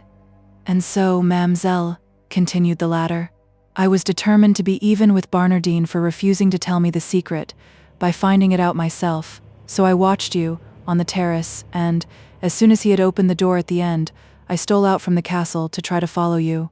For, says I am sure no good can be planned, or why all this secrecy?" So, sure enough, he had not bolted the door after him, and, when I opened it, I saw by the glimmer of the torch, at the other end of the passage, which way you were going. I followed the light at a distance till you came to the vaults of the chapel, and there I was afraid to go further, for I had heard strange things about these vaults. But then again I was afraid to go back, all in darkness, by myself. So by the time Barnardine had trimmed the light, I had resolved to follow you, and I did so, till you came to the great court, and there I was afraid he would see me. So I stopped at the door again, and watched you across to the gates, and when you were gone up the stairs, I whipped after. There, as I stood under the gateway, I heard horses' feet without, and several men talking, and I heard them swearing at Barnardine for not bringing you out, and just then he had like to have caught me, for he came down the stairs again, and I had hardly time to get out of his way. But I had heard enough of his secret now, and I determined to be even with him, and to save you too, Mamselle, for I guessed it to be some new scheme of Count Morano, though he was gone away. I ran into the castle, but I had hard work to find my way through the passage under the chapel, and what is very strange, I quite forgot to look for the ghosts they had told me about, though I would not go into that place again by myself for all the world. Luckily, the Signor and Signor Cavigny were up, so we had soon a train at our heels, sufficient to frighten that Barnardine and his rogues altogether. Annette ceased to speak, but Emily still appeared to listen. At length she said, suddenly, "I think I will go to him myself. Where is he?" Annette asked who was meant. "Signor Montoni," replied Emily. "I would speak with him," and Annette, now remembering the order he had given on the preceding night, respecting her young lady, rose, and said she would seek him herself. This honest girl's suspicions of Count Morano were perfectly just. Emily, too, when she thought on the scheme, had attributed it to him, and Montoni, who had not a doubt on this subject also, began to believe that it was by the direction of Morano that poison had formerly been mingled with his wine. The professions of repentance which Morano had made to Emily under the anguish of his wound was sincere at the moment he offered them, but he had mistaken the subject of his sorrow, for, while he thought he was condemning the cruelty of his late design, he was lamenting only the state of suffering to which it had reduced him. As these sufferings abated, his former views revived, till his health being re-established, he again found himself ready for enterprise and difficulty. The porter of the castle, who had served him, on a former occasion, willingly accepted a second bribe, and having concerted the means of drawing Emily to the gates, Morano publicly left the hamlet, whither he had been carried after the affray, and withdrew with his people to another at several miles' distance. From thence, on a night agreed upon by Barnardine, who had discovered from the thoughtless prattle of Annette the most probable means of decoying Emily, the Count sent back his servants to the castle, while he awaited her arrival at the hamlet, with an intention of carrying her immediately to Venice. How this, his second scheme, was frustrated has already appeared, but the violent and various passions with which this Italian lover was now agitated on his return to that city can only be imagined. Annette having made her report to Montoni of Emily's health and of her request to see him, he replied that she might attend him in the cedar room in about an hour. It was on the subject, that pressed so heavily on her mind, that Emily wished to speak to him, yet she did not distinctly know what good purpose this could answer, and sometimes she even recoiled in horror from the expectation of his presence. She wished also to petition, though she scarcely dared to believe the request would be granted, that he would permit her, since her aunt was no more, to return to her native country.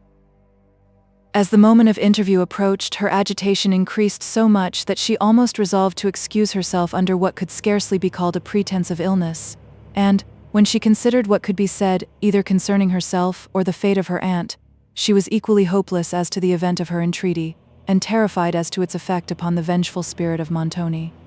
Yet to pretend ignorance of her death appeared in some degree to be sharing its criminality, and, indeed, this event was the only ground on which Emily could rest her petition for leaving Udolpho.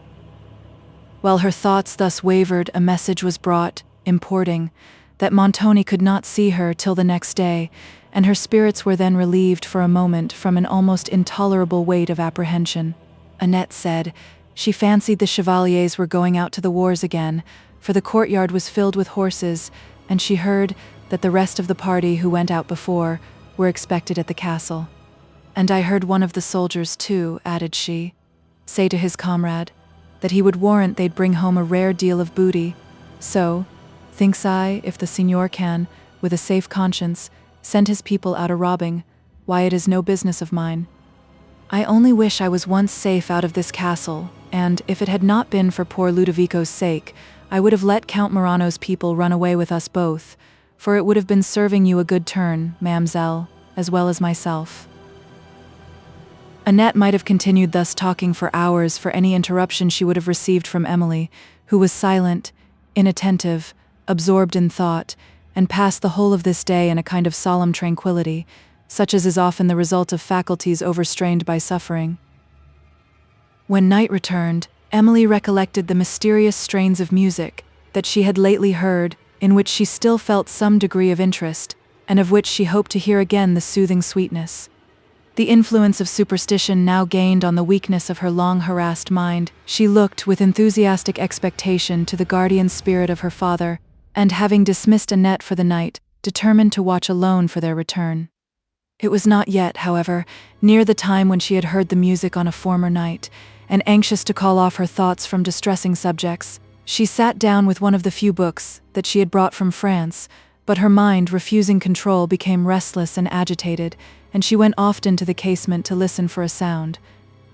Once she thought she heard a voice, but then, everything without the casement remaining still, she concluded that her fancy had deceived her. Thus passed the time till 12 o'clock, soon after which the distant sounds that murmured through the castle ceased, and sleep seemed to reign over all. Emily then seated herself at the casement, where she was soon recalled from the reverie into which she sunk by very unusual sounds, not of music, but like the low mourning of some person in distress.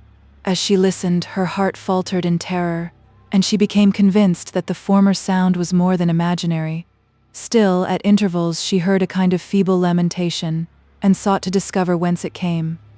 There were several rooms underneath, adjoining the rampart, which had been long shut up, and as the sound probably rose from one of these, she leaned from the casement to observe whether any light was visible there.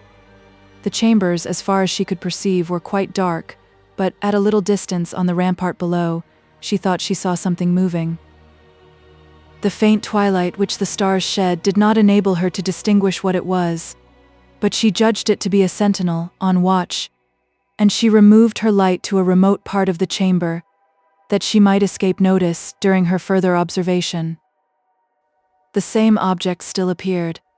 Presently it advanced along the rampart towards her window, and she then distinguished something like a human form, but the silence with which it moved convinced her it was no sentinel. As it drew near, she hesitated whether to retire. A thrilling curiosity inclined her to stay, but a dread of she scarcely knew what warned her to withdraw. While she paused, the figure came opposite to her casement and was stationary. Everything remained quiet. She had not heard even a footfall, and the solemnity of this silence, with the mysterious form she saw, subdued her spirits, so that she was moving from the casement, when on a sudden she observed the figure start away and glide down the rampart, after which it was soon lost in the obscurity of night. Emily continued to gaze for some time on the way it had passed, and then retired within her chamber, musing on this strange circumstance, and scarcely doubting that she had witnessed a supernatural appearance. When her spirits recovered composure, she looked round for some other explanation. Remembering what she had heard of the daring enterprises of Montoni, it occurred to her that she had just seen some unhappy person, who, having been plundered by his banditti, was brought hither a captive, and that the music she had formerly heard came from him. Yet, if they had plundered him, it still appeared improbable that they should have brought him to the castle, and it was also more consistent with the manners of banditti to murder those they rob than to make them prisoners. But what, more than any other circumstance, contradicted the supposition that it was a prisoner was that it wandered on the terrace, without a guard, a consideration which made her dismiss immediately her first surmise. Afterwards, she was inclined to believe that Count Morano had obtained admittance into the castle, but she soon recollected the difficulties and dangers that must have opposed such an enterprise, and that if he had so far succeeded to come alone and in silence to her casement at midnight, was not the conduct he would have adopted, particularly since the private staircase, communicating with her apartment, was known to him. Neither would he have uttered the dismal sounds she had heard. Another suggestion represented that this might be some person who had designs upon the castle, but the mournful sounds destroyed also that probability. Thus, enquiry only perplexed her. Who or what it could be that haunted this lonely hour, complaining in such doleful accents and in such sweet music, for she was still inclined to believe that the former strains and the late appearance were connected. She had no means of ascertaining, and imagination again assumed her empire, and roused the mysteries of superstition. She determined, however, to watch on the following night, when her doubts might perhaps be cleared up, and she almost resolved to address the figure if it should appear again. Chapter 3. Such are those thick and gloomy shadows damp, oft seen in charnel vaults and sepulchres, lingering and sitting by a new-made grave. Milton. On the following day, Montoni sent a second excuse to Emily, who was surprised at the circumstance. "This is very strange," said she to herself. "His conscience tells him the purport of my visit, and he defers it to avoid an explanation."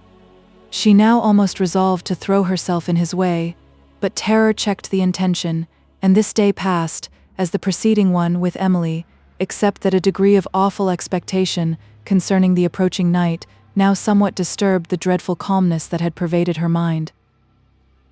Towards evening, the second part of the band, which had made the first excursion among the mountains, returned to the castle, where, as they entered the courts, Emily, in her remote chamber, heard their loud shouts and strains of exultation, like the orgies of furies over some horrid sacrifice.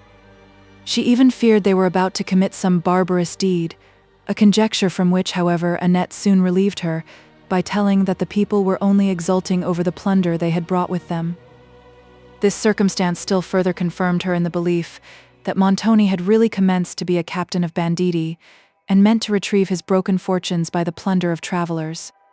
Indeed, when she considered all the circumstances of his situation in an armed and almost inaccessible castle, retired far among the recesses of wild and solitary mountains, along whose distant skirts were scattered towns and cities, whither wealthy travelers were continually passing, this appeared to be the situation of all others most suited for the success of schemes of rapine. And she yielded to the strange thought that Montoni was become a captain of robbers. His character also, unprincipled, dauntless, cruel and enterprising, seemed to fit him for the situation. Delighting in the tumult and in the struggles of life, he was equally a stranger to pity and to fear. His very courage was a sort of animal ferocity, not the noble impulse of a principle, such as inspirits the mind against the oppressor, in the cause of the oppressed, but a constitutional hardiness of nerve that cannot feel, and that therefore cannot fear. Emily's supposition, however natural, was in part erroneous, for she was a stranger to the state of this country and to the circumstances under which its frequent wars were partly conducted. The revenues of the many states of Italy being at that time insufficient to the support of standing armies, even during the short periods which the turbulent habits both of the governments and the people permitted to pass in peace, an order of men arose not known in our age, and but faintly described in the history of their own. Of the soldiers disbanded at the end of every war, few returned to the safe but unprofitable occupations then usual in peace. Sometimes they passed into other countries and mingled with armies which still kept the field. Sometimes they formed themselves into bands of robbers and occupied remote fortresses, where their desperate character, the weakness of the governments which they offended, and the certainty that they could be recalled to the armies when their presence should be again wanted, prevented them from being much pursued by the civil power. And sometimes they attached themselves to the fortunes of a popular chief, by whom they were led into the service of any state which could settle with him the price of their valor. From this latter practice arose their name, condottieri, a term formidable all over Italy for a period which concluded in the earlier part of the 17th century, but of which it is not so easy to ascertain the commencement. Contests between the smaller states were then, for the most part, affairs of enterprise alone, and the probabilities of success were estimated, not from the skill, but from the personal courage of the general and the soldiers. The ability which was necessary to the conduct of tedious operations was little valued. It was enough to know how a party might be led towards their enemies, with the greatest secrecy, or conducted from them in the compactest order. The officer was to precipitate himself into a situation where, but for his example, the soldiers might not have ventured, and as the opposed parties knew little of each other's strength, the event of the day was frequently determined by the boldness of the first movements. In such services the condottieri were eminent, and in these, where plunder always followed success, their characters acquired a mixture of intrepidity and profligacy, which awed even those whom they served. When they were not thus engaged, their chief had usually his own fortress, in which, or in its neighborhood, they enjoyed an irksome rest, and though their wants were, at one time, partly supplied from the property of the inhabitants, the lavish distribution of their plunder at others prevented them from being obnoxious. And the peasants of such districts gradually shared the character of their warlike visitors. The neighboring governments sometimes professed, but seldom endeavored, to suppress these military communities, both because it was difficult to do so, and because a disguised protection of them ensured, for the service of their wars, a body of men who could not otherwise be so cheaply maintained, or so perfectly qualified. The commanders sometimes even relied so far upon this policy of the several powers as to frequent their capitals, and Montoni, having met them in the gaming parties of Venice and Padua, conceived a desire to emulate their characters, before his ruined fortunes tempted him to adopt their practices. It was for the arrangement of his present plan of life that the midnight councils were held at his mansion in Venice, and at which Orsino and some other members of the present community then assisted with suggestions which they had since executed with the wreck of their fortunes. On the return of night, Emily resumed her station at the casement. There was now a moon, and as it rose over the tufted woods, its yellow light served to show the lonely terrace and the surrounding objects more distinctly than the twilight of the stars had done, and promised Emily to assist her observations should the mysterious form return. On this subject she again wavered in conjecture, and hesitated whether to speak to the figure, to which a strong and almost irresistible interest urged her, but terror, at intervals, made her reluctant to do so. "If this is a person who has designs upon the castle," said she, "my curiosity may prove fatal to me. Yet the mysterious music and the lamentations I heard must surely have proceeded from him. If so, he cannot be an enemy." She then thought of her unfortunate aunt, and shuddering with grief and horror, the suggestions of imagination seized her mind with all the force of truth, and she believed that the form she had seen was supernatural. She trembled, breathed with difficulty, an icy coldness touched her cheeks, and her fears for a while overcame her judgment. Her resolution now forsook her, and she determined, if the figure should appear, not to speak to it. Thus the time passed, as she sat at her casement, awed by expectation, and by the gloom and stillness of midnight. For she saw obscurely in the moonlight only the mountains and woods, a cluster of towers that formed the west angle of the castle, and the terrace below, and heard no sound except, now and then, the lonely watchword passed by the sentinels on duty, and afterwards the steps of the men who came to relieve guard, and whom she knew at a distance on the rampart by their pikes that glittered in the moonbeam, and then by the few short words in which they hailed their fellows of the night. Emily retired within her chamber while they passed the casement. When she returned to it, all was again quiet. It was now very late. She was wearied with watching and began to doubt the reality of what she had seen on the preceding night. But she still lingered at the window, for her mind was too perturbed to admit of sleep. The moon shone with a clear luster that afforded her a complete view of the terrace, but she saw only a solitary sentinel, pacing at one end of it, and at length, tired with expectation, she withdrew to seek rest. Such, however, was the impression left on her mind by the music and the complaining she had formerly heard, as well as by the figure, which she fancied she had seen, that she determined to repeat the watch on the following night. Montoni on the next day took no notice of Emily's appointed visit, but she, more anxious than before to see him, sent Annette to inquire at what hour he would admit her. He mentioned 11 o'clock, and Emily was punctual to the moment, at which she called up all her fortitude to support the shock of his presence and the dreadful recollections it enforced. He was with several of his officers in the cedar room, on observing whom she paused, and her agitation increased, while he continued to converse with them, apparently not observing her, till some of his officers, turning round, saw Emily and uttered an exclamation. She was hastily retiring when Montoni's voice arrested her, and in a faltering accent she said, "I would speak with you, Signor Montoni, if you are at leisure." "These are my friends," he replied. "Whatever you would say they may hear." Emily, without replying, turned from the rude gaze of the chevaliers, and Montoni then followed her to the hall, whence he led her to a small room, of which he shut the door with violence. As she looked on his dark countenance, she again thought she saw the murderer of her aunt, and her mind was so convulsed with horror that she had not power to recall thought enough to explain the purport of her visit, and to trust herself with the mention of Madame Montoni was more than she dared. Montoni at length impatiently inquired what she had to say. "I have no time for trifling," he added. "My moments are important." Emily then told him that she wished to return to France, and came to beg that he would permit her to do so. But when he looked surprised, and inquired for the motive of the request, she hesitated, became paler than before, trembled, and had nearly sunk at his feet. He observed her emotion with apparent indifference, and interrupted the silence by telling her he must be gone. Emily, however, recalled her spirits sufficiently to enable her to repeat her request, and, when Montoni absolutely refused it, her slumbering mind was roused. "I can no longer remain here with propriety, sir," said she, "and I may be allowed to ask by what right you detain me." "It is my will that you remain here," said Montoni, laying his hand on the door to go. "Let that suffice you." Emily, considering that she had no appeal from this will, forbore to dispute his right, and made a feeble effort to persuade him to be just. "While my aunt lived, sir," said she in a tremulous voice, "my residence here was not improper, but now that she is no more, I may surely be permitted to depart.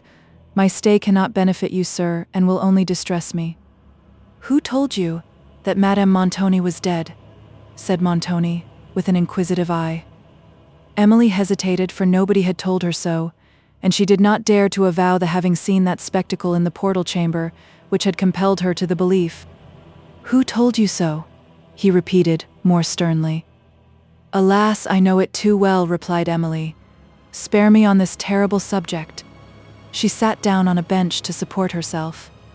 "If you wish to see her," said Montoni, "you may. She lies in the east turret."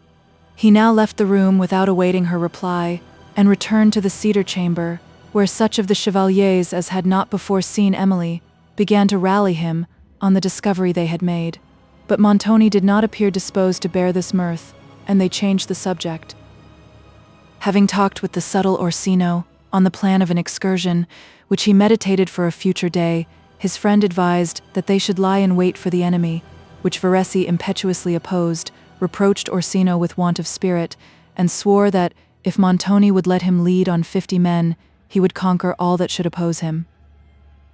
Orsino smiled contemptuously. Montoni smiled too, but he also listened. Verezzi then proceeded with vehement declamation and assertion, till he was stopped by an argument of Orsino, which he knew not how to answer better than by invective. His fierce spirit detested the cunning caution of Orsino, whom he constantly opposed, and whose inveterate, though silent hatred he had long ago incurred. And Montoni was a calm observer of both, whose different qualifications he knew, and how to bend their opposite character to the perfection of his own designs. But Verezzi, in the heat of opposition, now did not scruple to accuse Orsino of cowardice, at which the countenance of the latter, while he made no reply, was overspread with a livid paleness, and Montoni, who watched his lurking eye, saw him put his hand hastily into his bosom. But Verezzi, whose face, glowing with crimson, formed a striking contrast to the complexion of Orsino, remarked not the action and continued boldly declaiming against cowards to Cavigni, who was slyly laughing at his vehemence, and at the silent mortification of Orsino, when the latter, retiring a few steps behind, drew forth a stiletto to stab his adversary in the back. Montoni arrested his half-extended arm, and with a significant look, made him return the poniard into his bosom, unseen by all except himself. For most of the party were disputing at a distant window, on the situation of Adele where they meant to form an ambuscade. When Verezzi had turned round, the deadly hatred, expressed on the features of his opponent, raising for the first time a suspicion of his intention, he laid his hand on his sword, and then, seeming to recollect himself, strode up to Montoni. "Signor," said he, with a significant look at Orsino, "we are not a band of assassins. If you have business for brave men, employ me on this expedition. You shall have the last drop of my blood. If you have only work for cowards, keep him," pointing to Orsino, "and let me quit Udolpho." Orsino, still more incensed, again drew forth his stiletto and rushed towards Verezzi, who, at the same instant, advanced with his sword, when Montoni and the rest of the party interfered and separated them. "This is the conduct of a boy," said Montoni to Verezzi. "Not of a man. Be more moderate in your speech." "Moderation is the virtue of cowards," retorted Verezzi. "They are moderate in everything but in fear." "I accept your words," said Montoni, turning upon him with a fierce and haughty look, and drawing his sword out of the scabbard. "With all my heart," cried Verezzi, "though I did not mean them for you." He directed a pass at Montoni, and while they fought, the villain Orsino made another attempt to stab Verezzi, and was again prevented.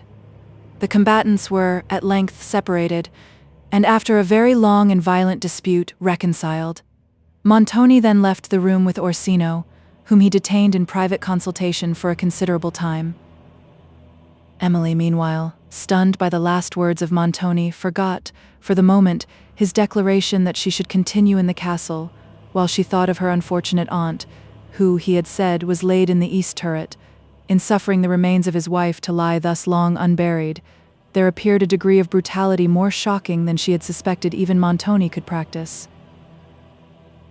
After a long struggle, she determined to accept his permission to visit the turret, and to take a last look of her ill-fated aunt, with which design she returned to her chamber, and, while she waited for Annette to accompany her, endeavored to acquire fortitude sufficient to support her through the approaching scene, for though she trembled to encounter it, she knew that to remember the performance of this last act of duty would hereafter afford her consoling satisfaction.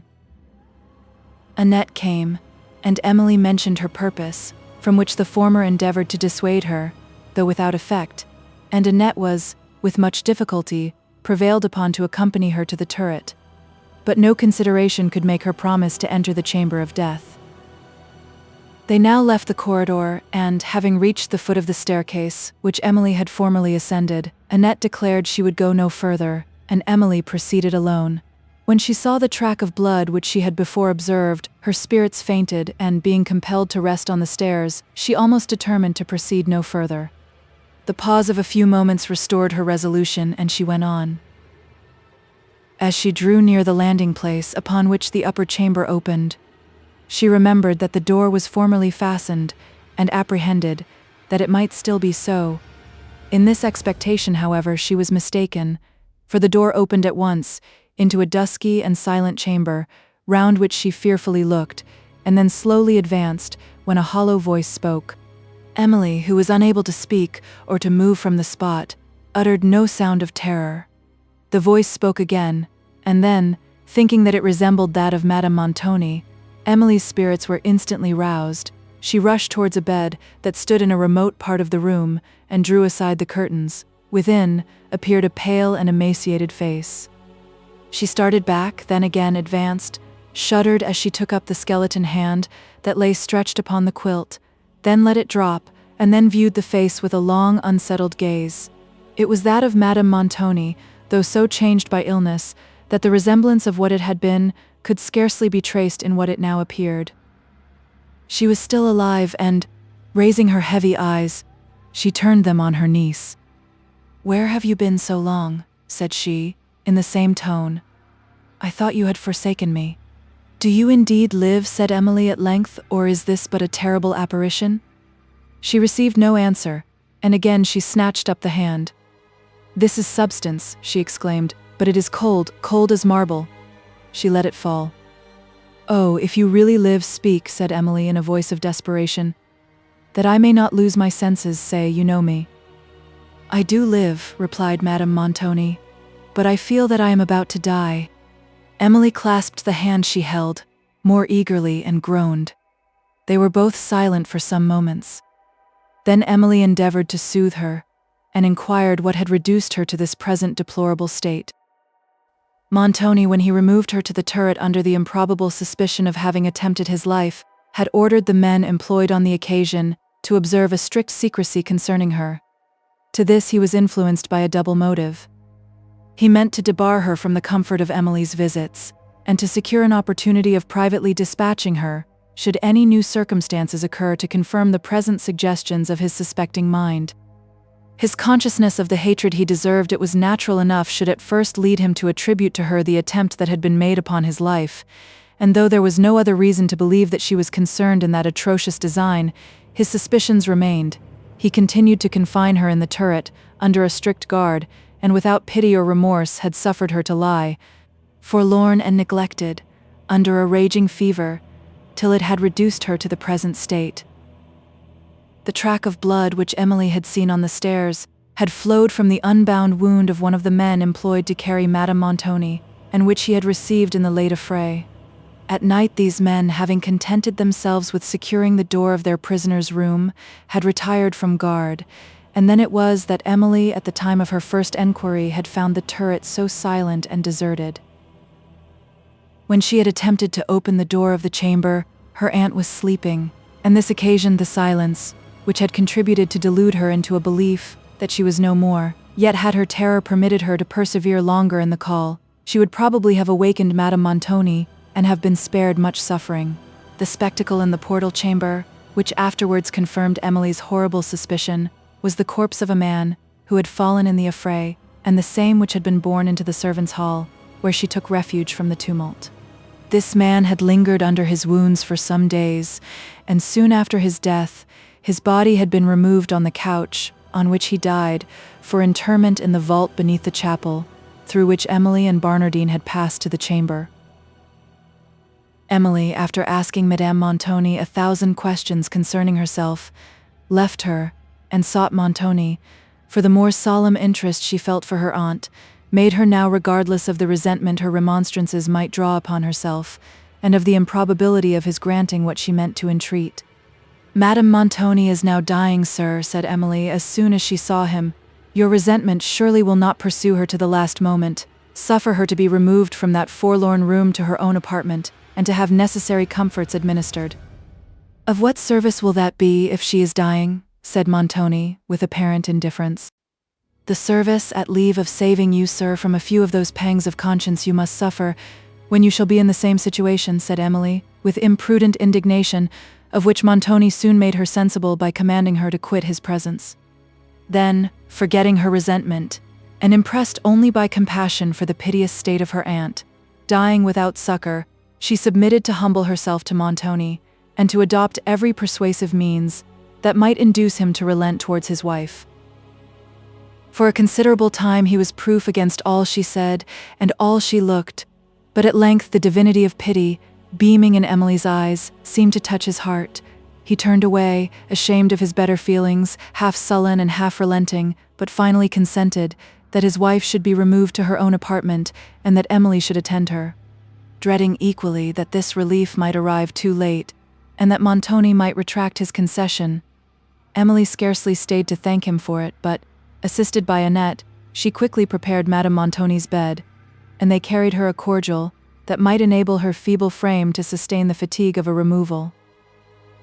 Madame was scarcely arrived in her own apartment when an order was given by her husband that she should remain in the turret, but Emily, thankful that she had made such dispatch, hastened to inform him of it, as well as that a second removal would instantly prove fatal, and he suffered his wife to continue where she was.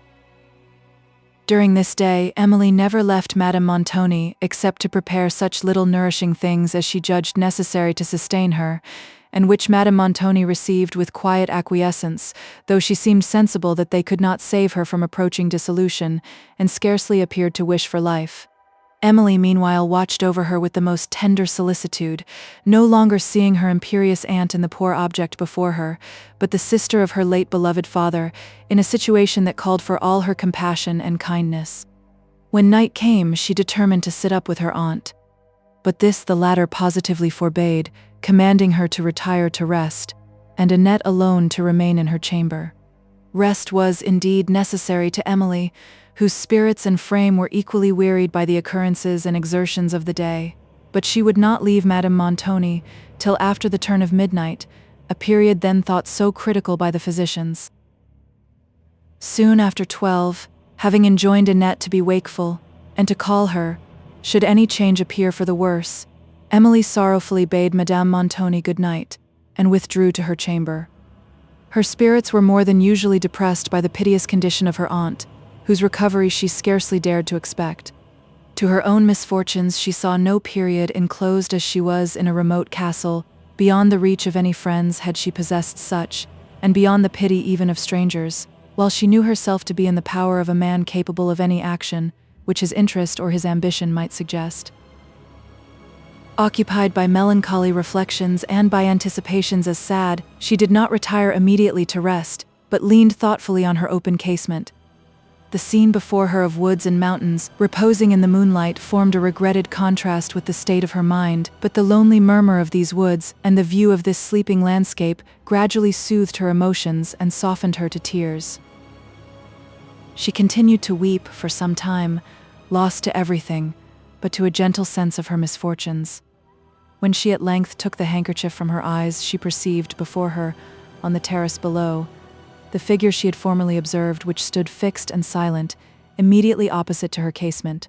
On perceiving it, she started back, and terror for some time overcame curiosity. At length she returned to the casement, and still the figure was before it, which she now compelled herself to observe, but was utterly unable to speak, as she had formerly intended. The moon shone with a clear light, and it was, perhaps, the agitation of her mind that prevented her distinguishing, with any degree of accuracy, the form before her. It was still stationary, and she began to doubt whether it was really animated. Her scattered thoughts were now so far returned as to remind her that her light exposed her to dangerous observation, and she was stepping back to remove it, when she perceived the figure move, and then wave what seemed to be its arm, as if to beckon her, and while she gazed, fixed in fear, it repeated the action. She now attempted to speak, but the words died on her lips, and she went from the casement to remove her light, as she was doing which she heard from without a faint groan. Listening but not daring to return, she presently heard it repeated. "Good God, what can this mean?" said she. Again she listened, but the sound came no more, and after a long interval of silence, she recovered courage enough to go to the casement, when she again saw the same appearance. It beckoned again, and again uttered a low sound. "That groan was surely human," said she. "I will speak." "Who is it?" cried Emily in a faint voice, "that wanders at this late hour?"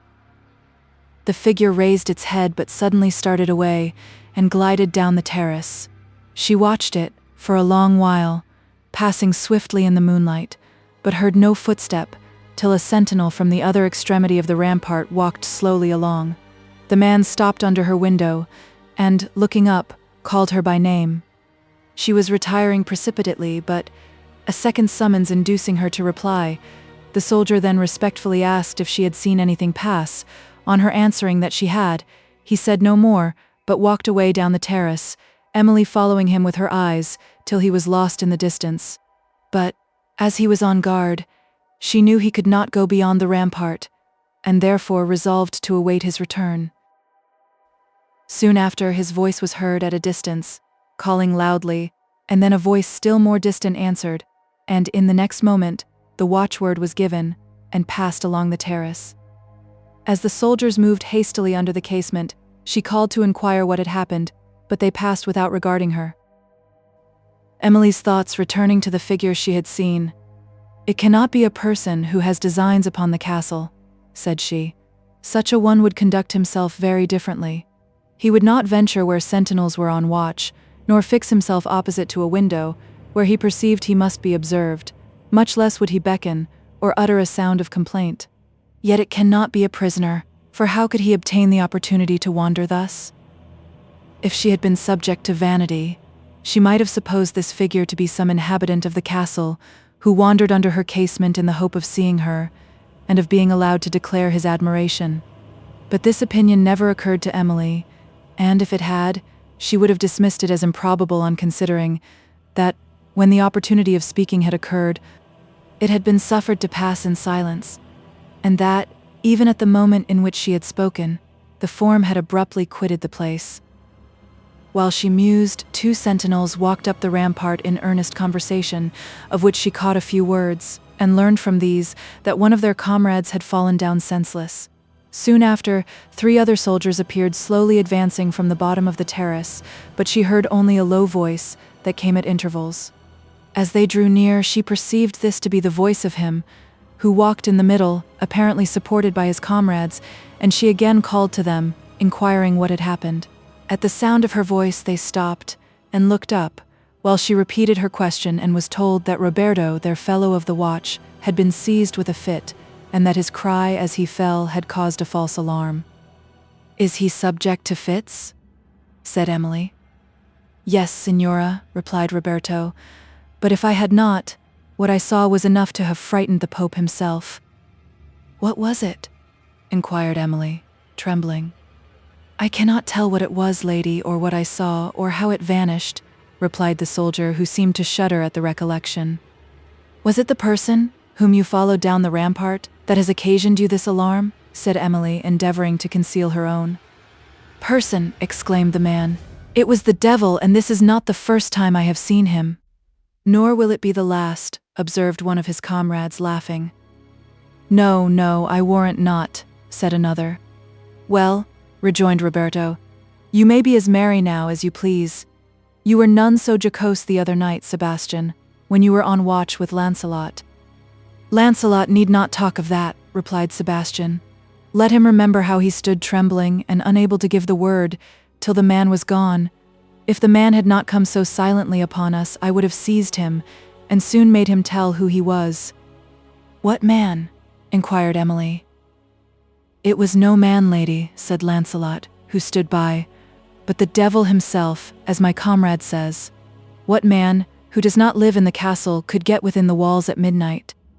Why, I might just as well pretend to march to Venice and get among all the senators when they are counseling, and I warrant I should have more chance of getting out again alive than any fellow that we should catch within the gates after dark.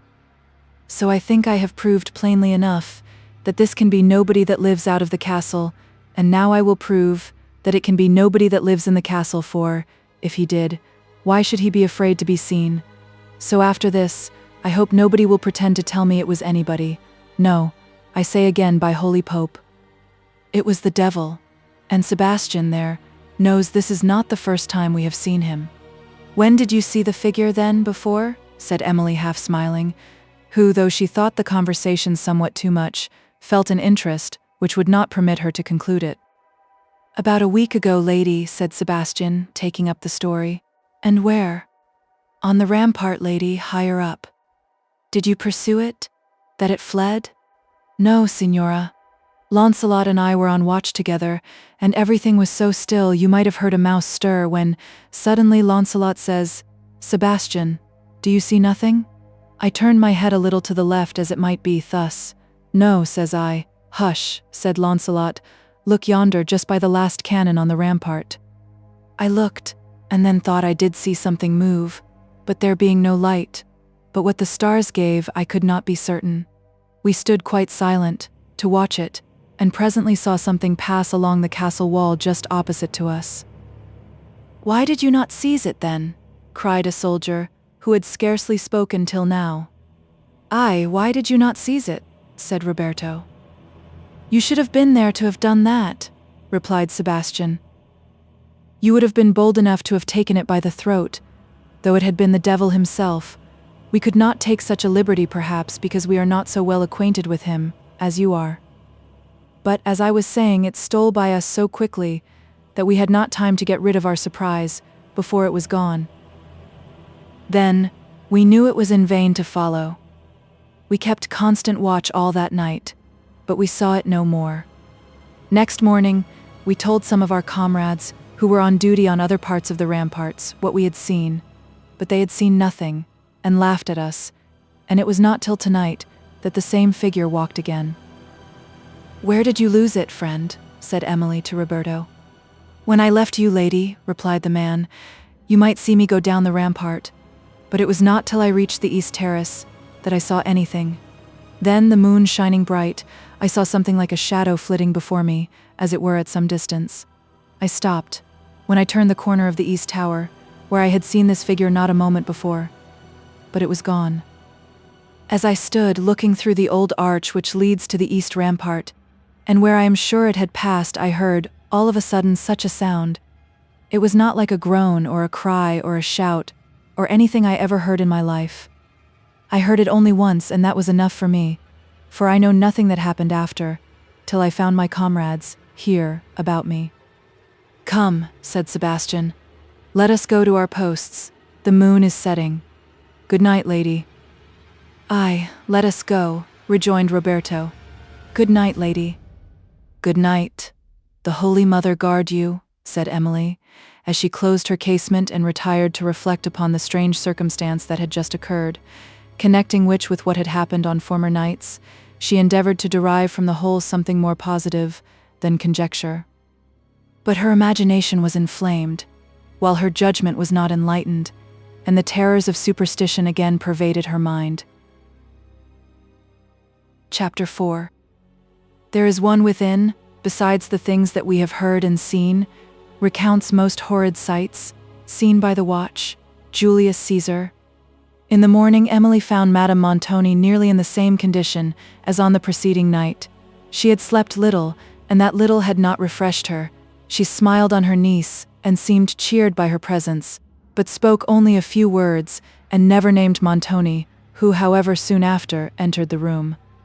His wife, when she understood that he was there, appeared much agitated, but was entirely silent, till Emily rose from a chair at the bedside, when she begged in a feeble voice that she would not leave her.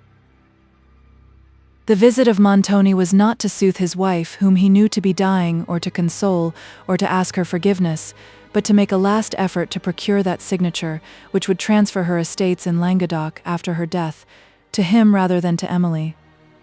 This was a scene that exhibited on his part his usual inhumanity, and on that of Madame Montoni, a persevering spirit, contending with a feeble frame, while Emily repeatedly declared to him her willingness to resign all claim to those estates, rather than that the last hours of her aunt should be disturbed by contention. Montoni, however, did not leave the room till his wife, exhausted by the obstinate dispute, had fainted, and she lay so long insensible that Emily began to fear that the spark of life was extinguished. At length she revived, and, looking feebly up at her niece, whose tears were falling over her, made an effort to speak, but her words were unintelligible, and Emily again apprehended she was dying. Afterwards, however, she recovered her speech, and being somewhat restored by a cordial, conversed for a considerable time, on the subject of her estates in France, with clearness and precision. She directed her niece where to find some papers relative to them, which she had hitherto concealed from the search of Montoni, and earnestly charged her never to suffer these papers to escape her. Soon after this conversation, Madame Montoni sunk into a doze and continued slumbering, till evening, when she seemed better than she had been since her removal from the turret. Emily never left her, for a moment, till long after midnight, and even then would not have quitted the room, had not her aunt entreated that she would retire to rest. She then obeyed, the more willingly, because her patient appeared somewhat recruited by sleep, and, giving Annette the same injunction as on the preceding night, she withdrew to her own apartment. But her spirits were wakeful and agitated, and, finding it impossible to sleep, she determined to watch once more for the mysterious appearance that had so much interested and alarmed her. It was now the second watch of the night, and about the time when the figure had before appeared, Emily heard the passing steps of the sentinels on the rampart as they changed guard, and when all was again silent, she took her station at the casement, leaving her lamp in a remote part of the chamber, that she might escape notice from without. The moon gave a faint and uncertain light, for heavy vapors surrounded it, and, often rolling over the disk, left the scene below in total darkness. It was in one of these moments of obscurity that she observed a small and lambent flame moving at some distance on the terrace. While she gazed, it disappeared, and the moon again emerging from the lurid and heavy thunderclouds, she turned her attention to the heavens, where the vivid lightnings darted from cloud to cloud and flashed silently on the woods below. She loved to catch, in the momentary gleam, the gloomy landscape. Sometimes a cloud opened its light upon a distant mountain, and while the sudden splendor illumined all its recesses of rock and wood, the rest of the scene remained in deep shadow. At others, partial features of the castle were revealed by the glimpse the ancient arch leading to the east rampart, the turret above, or the fortifications beyond, and then, perhaps, the whole edifice with all its towers, its dark massy walls and pointed casements would appear and vanish in an instant. Emily, looking again upon the rampart, perceived the flame she had seen before. It moved onward, and, soon after, she thought she heard a footstep. The light appeared and disappeared frequently while, as she watched, it glided under her casements and, at the same instant, she was certain that a footstep passed, but the darkness did not permit her to distinguish any object except the flame. It moved away, and then, by a gleam of lightning, she perceived some person on the terrace. All the anxieties of the preceding night returned. This person advanced, and the playing flame alternately appeared and vanished. Emily wished to speak to end her doubts, whether this figure were human or supernatural, but her courage failed as often as she attempted utterance, till the light moved again under the casement, and she faintly demanded, "Who passed?" "A friend," replied a voice. "What friend?" said Emily, somewhat encouraged. "Who are you, and what is that light you carry?" "I am Anthonio, one of the signor's soldiers," replied the voice. "And what is that tapering light you bear?" said Emily. "See how it darts upwards, and now it vanishes." "This light, lady," said the soldier, "has appeared tonight as you see it, on the point of my lance, ever since I have been on watch, but what it means I cannot tell." "This is very strange," said Emily. "My fellow guard," continued the man, "has the same flame on his arms. He says he has sometimes seen it before. I never did. I am but lately come to the castle, for I have not been long a soldier." "How does your comrade account for it?" said Emily. "He says it is an omen, lady, and bodes no good." "And what harm can it bode?" rejoined Emily. "He knows not so much as that, lady." Whether Emily was alarmed by this omen or not, she certainly was relieved from much terror by discovering this man to be only a soldier on duty, and it immediately occurred to her that it might be he who had occasioned so much alarm on the preceding night. There were, however, some circumstances that still required explanation. As far as she could judge by the faint moonlight that had assisted her observation, the figure she had seen did not resemble this man either in shape or size. Besides, she was certain it had carried no arms.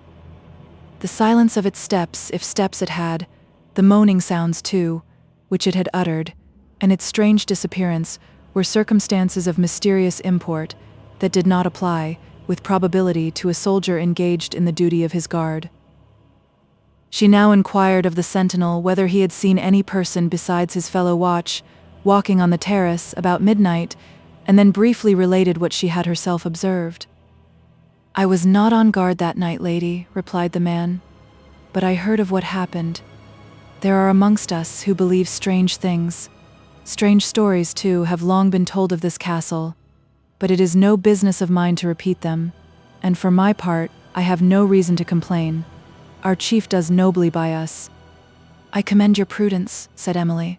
"Good night, and accept this from me," she added, throwing him a small piece of coin, and then closing the casement to put an end to the discourse.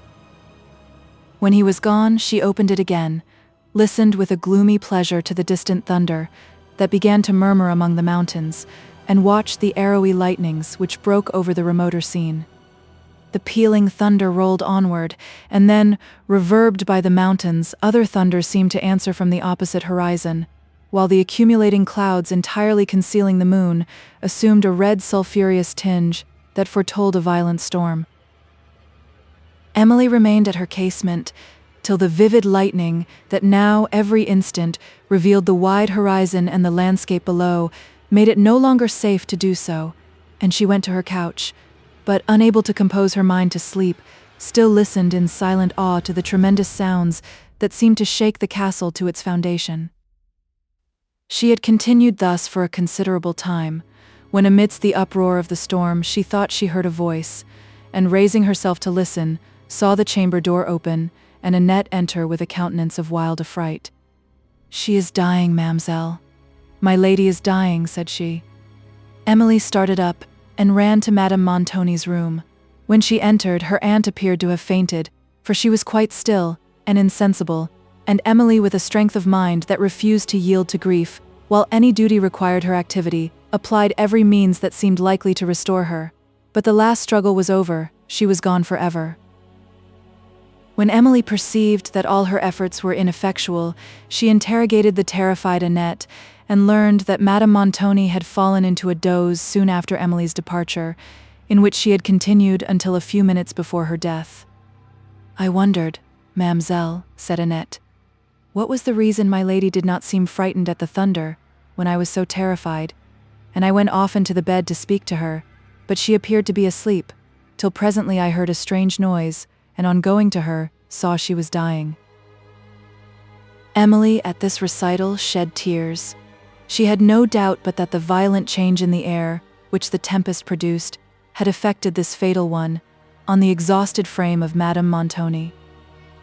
After some deliberation, she determined that Montoni should not be informed of this event till the morning, for she considered that he might, perhaps, utter some inhuman expressions, such as in the present temper of her spirits she could not bear.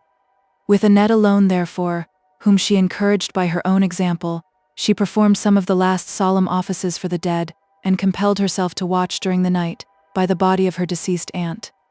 During this solemn period, rendered more awful by the tremendous storm that shook the air, she frequently addressed herself to heaven for support and protection, and her pious prayers, we may believe, were accepted of the God that giveth comfort.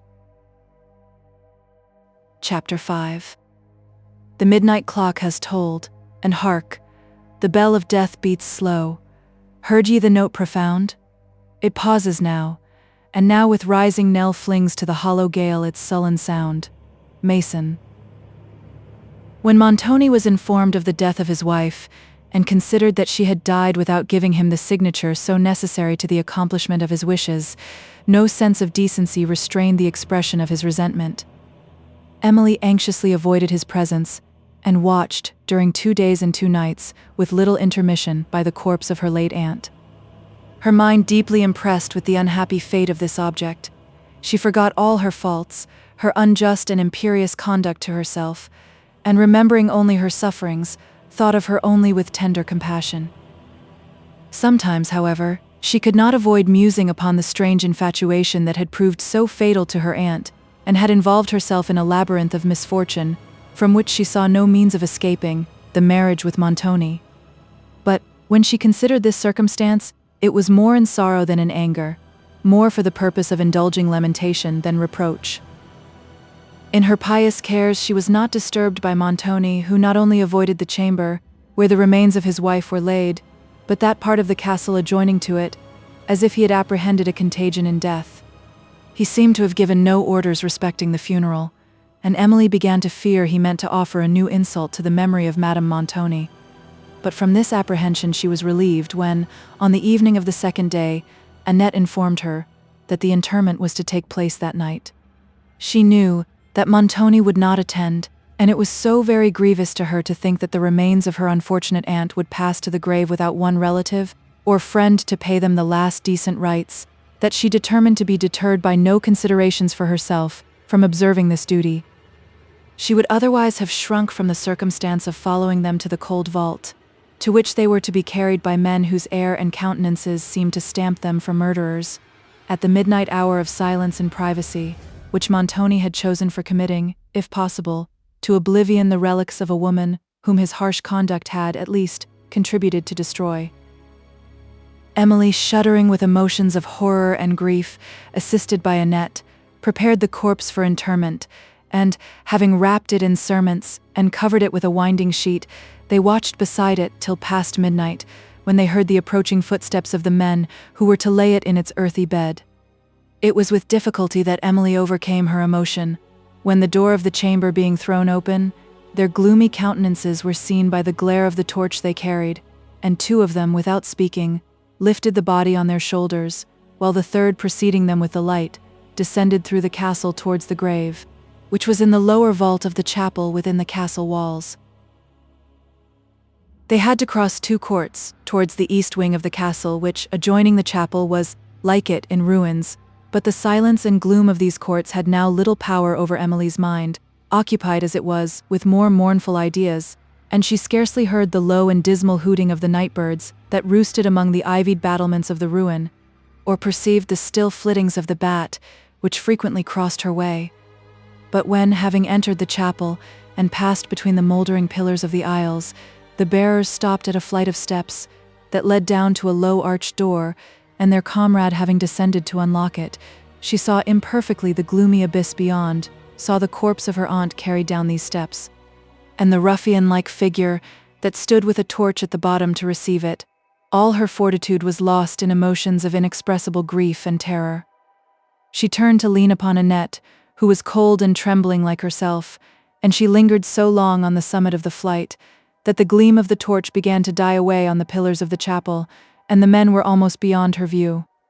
Then the gloom around her awakening other fears, and a sense of what she considered to be her duty overcoming her reluctance, she descended to the vaults, following the echo of footsteps and the faint ray that pierced the darkness, till the harsh grating of a distant door, that was opened to receive the corpse, again appalled her. After the pause of a moment, she went on, and, as she entered the vaults, saw between the arches, at some distance, the men lay down the body near the edge of an open grave, where stood another of Montoni's men and a priest, whom she did not observe till he began the burial service. Then, lifting her eyes from the ground, she saw the venerable figure of the friar, and heard him in a low voice, equally solemn and affecting, perform the service for the dead. At the moment in which they let down the body into the earth, the scene was such as only the dark pencil of a Domenichino perhaps could have done justice to.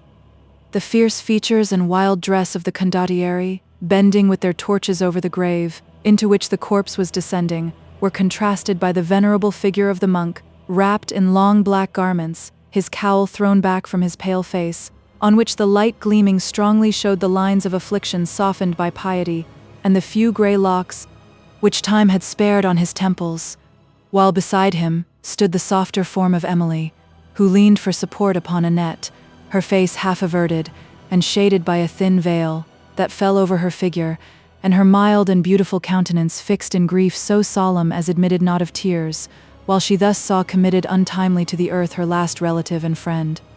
The gleams thrown between the arches of the vaults, where, here and there, the broken ground marked the spots in which other bodies had been recently interred, and the general obscurity beyond were circumstances that alone would have led on the imagination of a spectator to scenes more horrible than even that which was pictured at the grave of the misguided and unfortunate Madame Montoni.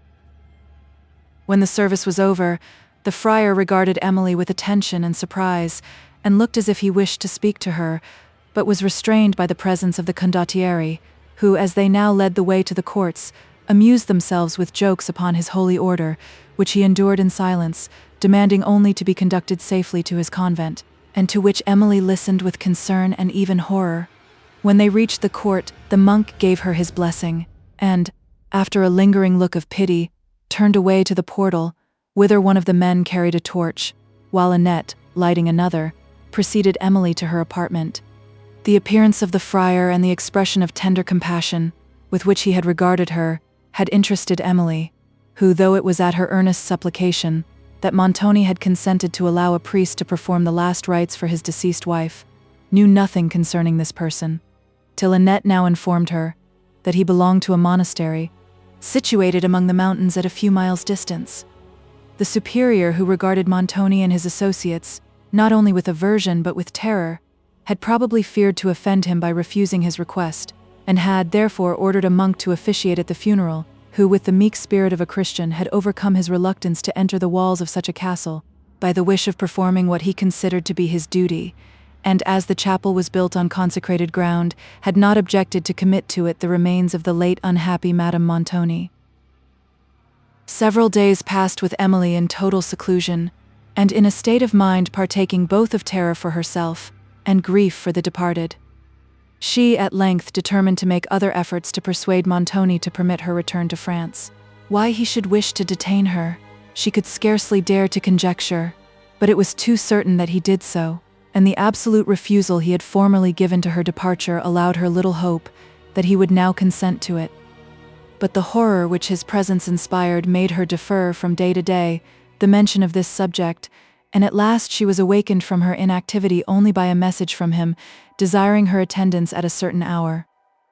She began to hope he meant to resign now that her aunt was no more, the authority he had usurped over her, till she recollected that the estates which had occasioned so much contention were now hers, and she then feared Montoni was about to employ some stratagem for obtaining them, and that he would detain her his prisoner, till he succeeded.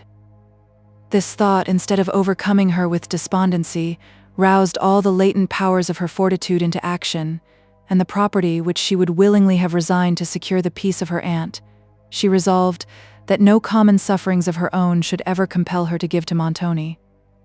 For Valancourt's sake also she determined to preserve these estates, since they would afford that competency by which she hoped to secure the comfort of their future lives. As she thought of this, she indulged the tenderness of tears, and anticipated the delight of that moment, when, with affectionate generosity, she might tell him they were his own. She saw the smile that lighted up his features, the affectionate regard which spoke at once his joy and thanks, and at this instant she believed she could brave any suffering which the evil spirit of Montoni might be preparing for her. Remembering then, for the first time since her aunt's death, the papers relative to the estates in question, she determined to search for them as soon as her interview with Montoni was over. With these resolutions she met him at the appointed time, and waited to hear his intention before she renewed her request. With him were Orsino and another officer, and both were standing near a table, covered with papers, which he appeared to be examining. "I sent for you, Emily," said Montoni, raising his head, "that you might be a witness in some business which I am transacting with my friend Orsino. All that is required of you will be to sign your name to this paper." He then took one up, hurried unintelligibly over some lines, and, laying it before her on the table, offered her a pen. She took it, and was going to write, when the design of Montoni came upon her mind like a flash of lightning. She trembled, let the pen fall, and refused to sign what she had not read. Montoni affected to laugh at her scruples, and, taking up the paper, again pretended to read, but Emily, who still trembled on perceiving her danger and was astonished that her own credulity had so nearly betrayed her, positively refused to sign any paper whatever. Montoni for some time persevered in affecting to ridicule this refusal, but when he perceived by her steady perseverance that she understood his design, he changed his manner, and bade her follow him to another room. There he told her that he had been willing to spare himself and her the trouble of useless contest in an affair where his will was justice, and where she should find it law, and had therefore endeavored to persuade, rather than to compel, her to the practice of her duty. "I, as the husband of the late Signora Montoni," he added, "am the heir of all she possessed. The estates, therefore, which she refused to me in her lifetime, can no longer be withheld, and for your own sake I would undeceive you, respecting a foolish assertion she once made to you in my hearing, that these estates would be yours, if she died without resigning them to me. She knew at that moment she had no power to withhold them from me after her decease, and I think you have more sense than to provoke my resentment by advancing an unjust claim. I am not in the habit of flattering, and you will, therefore, receive as sincere the praise I bestow when I say that you possess an understanding superior to that of your sex, and that you have none of those contemptible foibles that frequently mark the female character, such as avarice and the love of power, which latter makes women delight to contradict and to tease, when they cannot conquer. If I understand your disposition and your mind, you hold in sovereign contempt these common failings of your sex." Montoni paused, and Emily remained silent and expecting, for she knew him too well to believe he would condescend to such flattery unless he thought it would promote his own interest, and, though he had forborne to name vanity among the foibles of women, it was evident that he considered it to be a predominant one, since he designed to sacrifice to hers the character and understanding of her whole sex. Judging as I do, resumed Montoni, I cannot believe you will oppose where you know you cannot conquer, or indeed that you would wish to conquer, or be avaricious of any property, when you have not justice on your side. I think it proper, however, to acquaint you with the alternative. If you have a just opinion of the subject in question, you shall be allowed a safe conveyance to France, within a short period, but, if you are so unhappy as to be misled by the late assertion of the Signora, you shall remain my prisoner, till you are convinced of your error. Emily calmly said, I am not so ignorant, Signor, of the laws on this subject as to be misled by the assertion of any person. The law, in the present instance, gives me the estates in question, and my own hand shall never betray my right. I have been mistaken in my opinion of you, it appears, rejoined Montoni sternly. You speak boldly and presumptuously upon a subject which you do not understand. For once, I am willing to pardon the conceit of ignorance. The weakness of your sex, too, from which it seems you are not exempt, claims some allowance. But if you persist in this strain, you have everything to fear from my justice. From your justice, Signor, rejoined Emily. I have nothing to fear. I have only to hope. Montoni looked at her with vexation and seemed considering what to say. I find that you are weak enough, he resumed, to credit the idle assertion I alluded to. For your own sake I lament this, as to me it is of little consequence. Your credulity can punish only yourself, and I must pity the weakness of mind which leads you to so much suffering as you are compelling me to prepare for you. You may find, perhaps, Signor, said Emily, with mild dignity, that the strength of my mind is equal to the justice of my cause, and that I can endure with fortitude when it is in resistance of oppression. You speak like a heroine, said Montoni contemptuously. We shall see whether you can suffer like one. Emily was silent, and he left the room. Recollecting that it was for Valancourt's sake she had thus resisted, she now smiled complacently upon the threatened sufferings and retired to the spot which her aunt had pointed out as the repository of the papers relative to the estates, where she found them as described, and, since she knew of no better place of concealment than this, returned them, without examining their contents, being fearful of discovery while she should attempt a perusal. To her own solitary chamber she once more returned, and there thought again of the late conversation with Montoni, and of the evil she might expect from opposition to his will. But his power did not appear so terrible to her imagination, as it was wont to do. A sacred pride was in her heart, that taught it to swell against the pressure of injustice, and almost to glory in the quiet sufferance of ills, in a cause which had also the interest of Valancourt for its object. For the first time she felt the full extent of her own superiority to Montoni, and despised the authority which, till now, she had only feared. As she sat musing, a peal of laughter rose from the terrace, and, on going to the casement, she saw with inexpressible surprise 3 ladies dressed in the gala habit of Venice, walking with several gentlemen below. She gazed in an astonishment that made her remain at the window, regardless of being observed, till the group passed under it, and one of the strangers looking up, she perceived the features of Signora Livona, with whose manners she had been so much charmed the day after her arrival at Venice, and who had been there introduced at the table of Montoni. This discovery occasioned her an emotion of doubtful joy, for it was matter of joy and comfort to know that a person of a mind so gentle as that of Signora Livona seemed to be was near her. Yet there was something so extraordinary in her being at this castle, circumstanced as it now was, and evidently by the gaiety of her air, with her own consent, that a very painful surmise arose concerning her character. But the thought was so shocking to Emily, whose affection the fascinating manners of the Signora had won, and appeared so improbable when she remembered these manners, that she dismissed it almost instantly. On Annette's appearance, however, she inquired concerning these strangers, and the former was as eager to tell as Emily was to learn. "They are just come, mademoiselle," said Annette, "with 2 signors from Venice, and I was glad to see such Christian faces once again. But what can they mean by coming here? They must surely be stark mad to come freely to such a place as this. Yet they do come freely, for they seem merry enough, I am sure." "They were taken prisoners, perhaps?" said Emily. "Taken prisoners?" exclaimed Annette. No indeed, mademoiselle, not they. I remember one of them very well at Venice. She came 2 or 3 times to the signor's, you know, mademoiselle, and it was said, but I did not believe a word of it, it was said that the signor liked her better than he should do. Then why, says I, bring her to my lady? Very true, said Ludovico, but he looked as if he knew more too. Emily desired Annette would endeavor to learn who these ladies were, as well as all she could concerning them, and she then changed the subject and spoke of distant France. Ah, mademoiselle, we shall never see it more, said Annette, almost weeping. I must come on my travels, forsooth. Emily tried to soothe and to cheer her, with a hope in which she scarcely herself indulged. How, mademoiselle, could you leave France, and leave Monsieur Valancourt too? Said Annette, sobbing. I am sure if Ludovico had been in France I would never have left it. Why do you lament quitting France then? Said Emily, trying to smile. Since, if you had remained there, you would not have found Ludovico.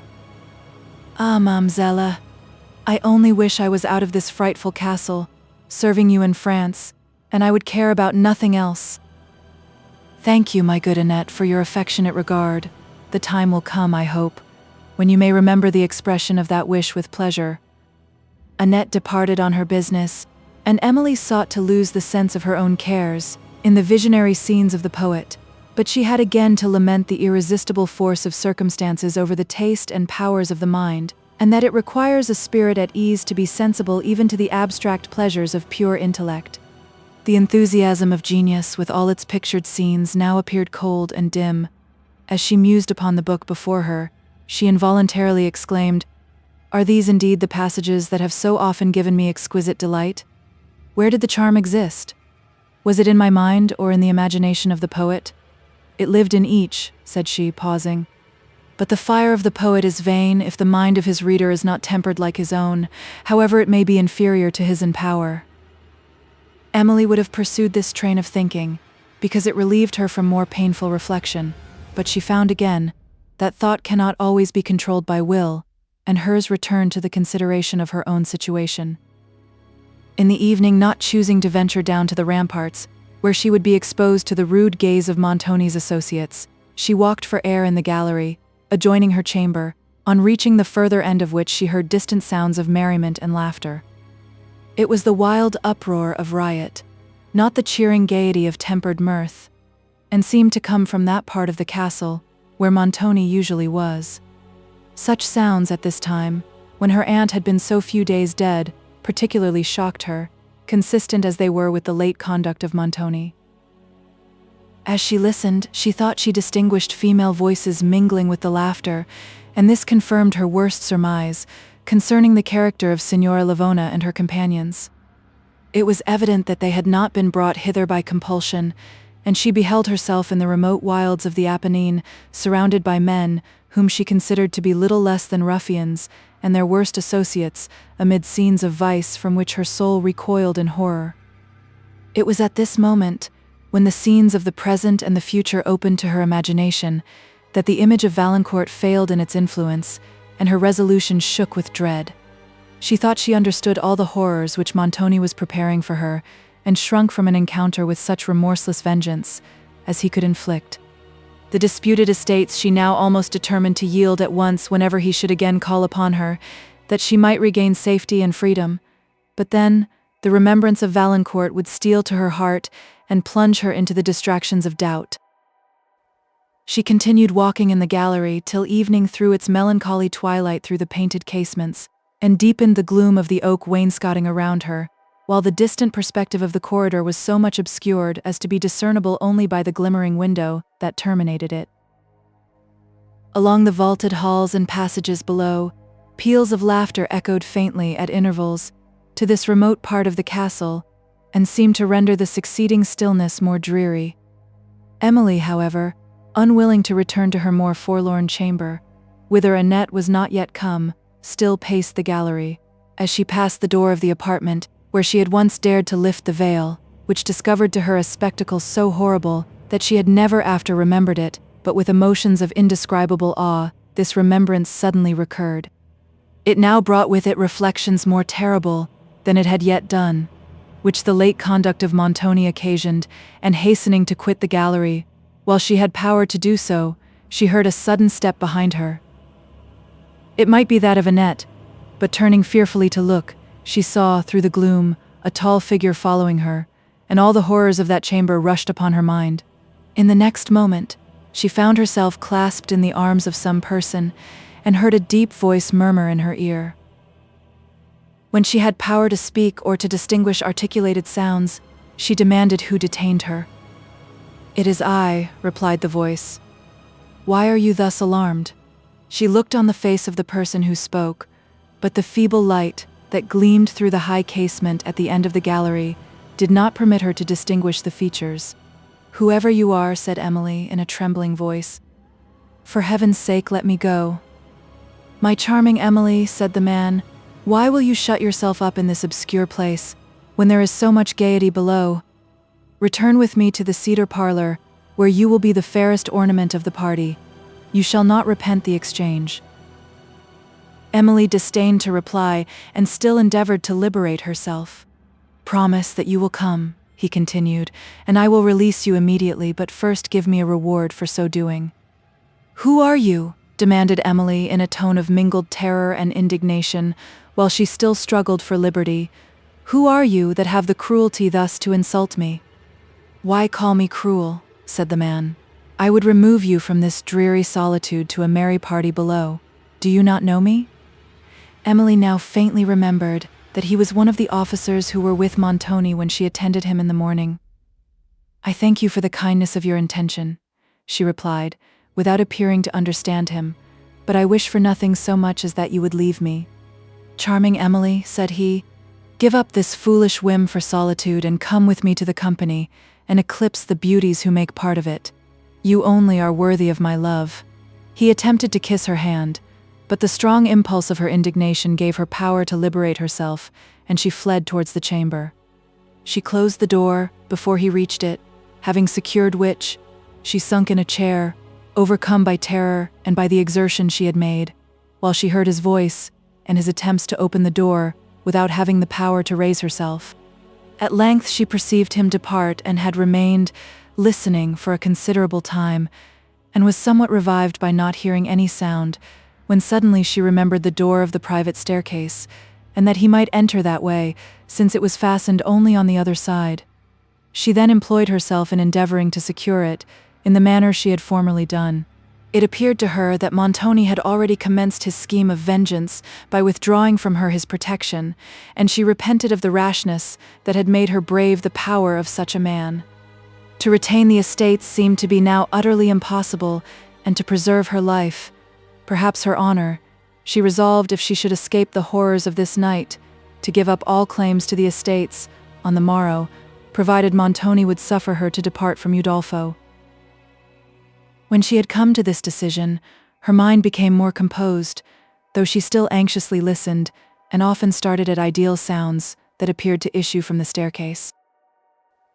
Having sat in darkness for some hours, during all which time Annette did not appear, she began to have serious apprehensions for her, but not daring to venture down into the castle, was compelled to remain in uncertainty as to the cause of this unusual absence.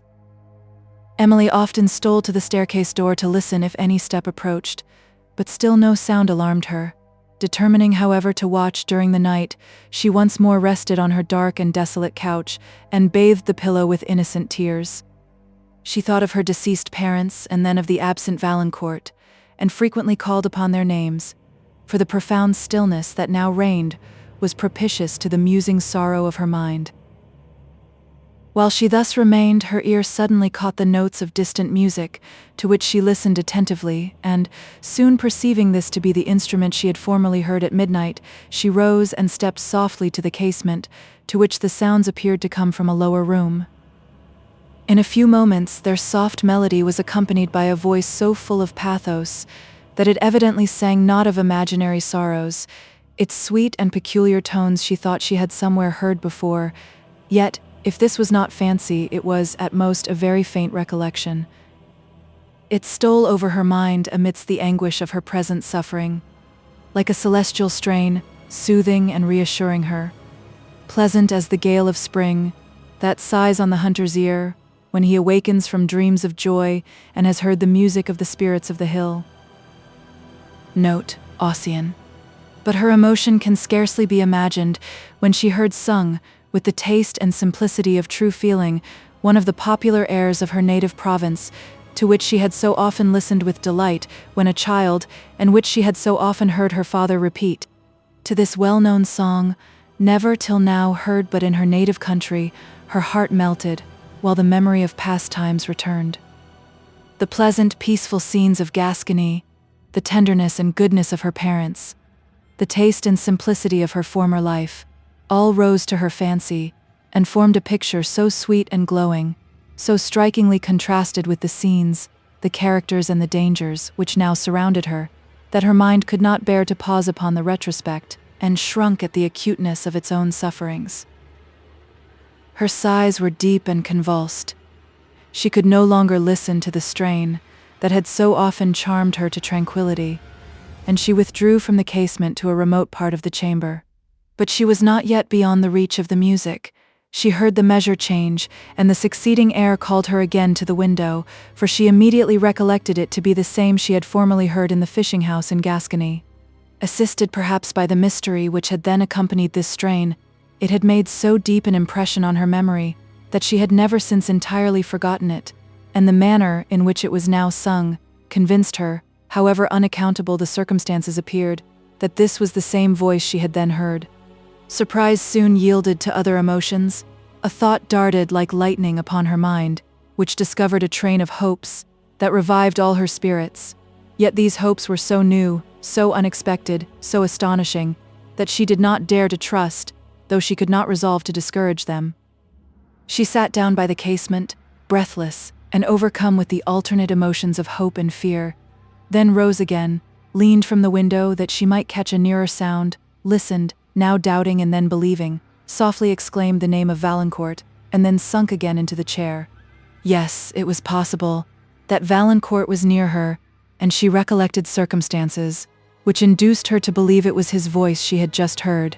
She remembered he had more than once said that the fishing house, where she had formerly listened to this voice and air, and where she had seen penciled sonnets addressed to herself, had been his favorite haunt before he had been made known to her. There, too, she had herself unexpectedly met him. It appeared from these circumstances more than probable that he was the musician who had formerly charmed her attention, and the author of the lines which had expressed such tender admiration. Who else, indeed, could it be? She was unable at that time to form a conjecture as to the writer, but, since her acquaintance with Valancourt, whenever he had mentioned the fishing house to have been known to him, she had not scrupled to believe that he was the author of the sonnets. As these considerations passed over her mind, joy, fear, and tenderness contended at her heart. She leaned again from the casement to catch the sounds, which might confirm or destroy her hope, though she did not recollect to have ever heard him sing, but the voice and the instrument now ceased.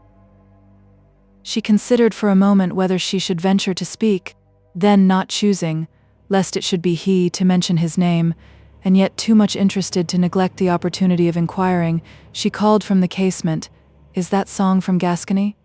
Her anxious attention was not cheered by any reply. Everything remained silent. Her impatience increasing with her fears, she repeated the question, but still no sound was heard, except the sighings of the wind among the battlements above, and she endeavored to console herself with a belief that the stranger, whoever he was, had retired before she had spoken, beyond the reach of her voice, which, it appeared certain, had Valancourt heard and recognized, he would instantly have replied to.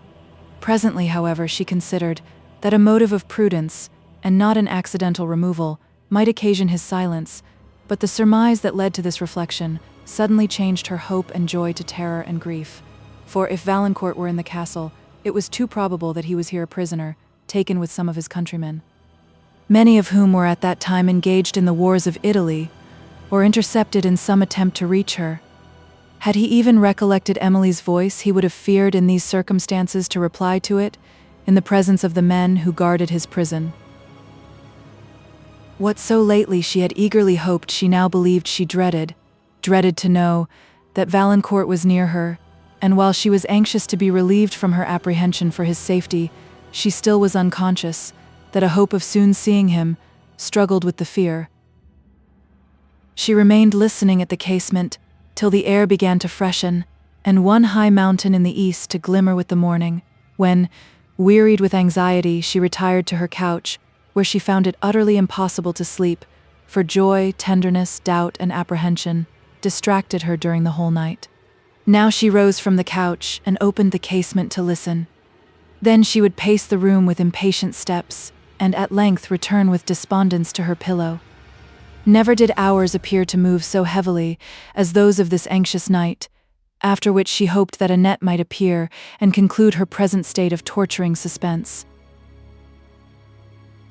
Chapter 6. Might we but hear the folded flocks penned in their wattled coats, or sound of pastoral reed with oaten stops, or whistle from the lodge or village cock count the night watches to his feathery dames, 'twould be some solace yet, some little cheering in this close dungeon of innumerous boughs. Milton. In the morning Emily was relieved from her fears for Annette, who came at an early hour.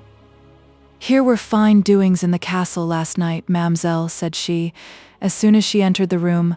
"Fine doings indeed. Were you not frightened, ma'amselle, at not seeing me?" "I was alarmed both on your account and on my own," replied Emily. "What detained you?" I said so. I told him so, but it would not do. It was not my fault, indeed, ma'amselle, for I could not get out. That rogue Ludovico locked me up again." "Locked you up?" said Emily, with displeasure. "Why do you permit Ludovico to lock you up?" "Holy saints!" exclaimed Annette. "How can I help it? If he will lock the door, ma'amselle, and take away the key, how am I to get out, unless I jump through the window? But that I should not mind so much, if the casements here were not all so high. One can hardly scramble up to them on the inside, and one should break one's neck, I suppose, going down on the outside. But you know, I dare say, ma'am, what a hurly-burly the castle was in last night. You must have heard some of the uproar." "What? Were they disputing then?" said Emily. "No, ma'amselle, nor fighting, but almost as good, for I believe there was not one of the signors sober, and what is more, not one of those fine ladies sober either. I thought when I saw them first that all those fine silks and fine veils, why, ma'amselle, their veils were worked with silver and fine trimmings, boded no good. I guessed what they were." "Good God!" exclaimed Emily. "What will become of me?" "Ay, ma'am, Ludovico said much the same thing of me." "Good God!" said he. "Annette, what is to become of you, if you are to go running about the castle among all these drunken signors?" "Oh," says I, "for that matter, I only want to go to my young lady's chamber, and I have only to go, you know, along the vaulted passage and across the great hall and up the marble staircase, and along the north gallery and through the west wing of the castle, and I am in the corridor in a minute." "Are you so?" says he.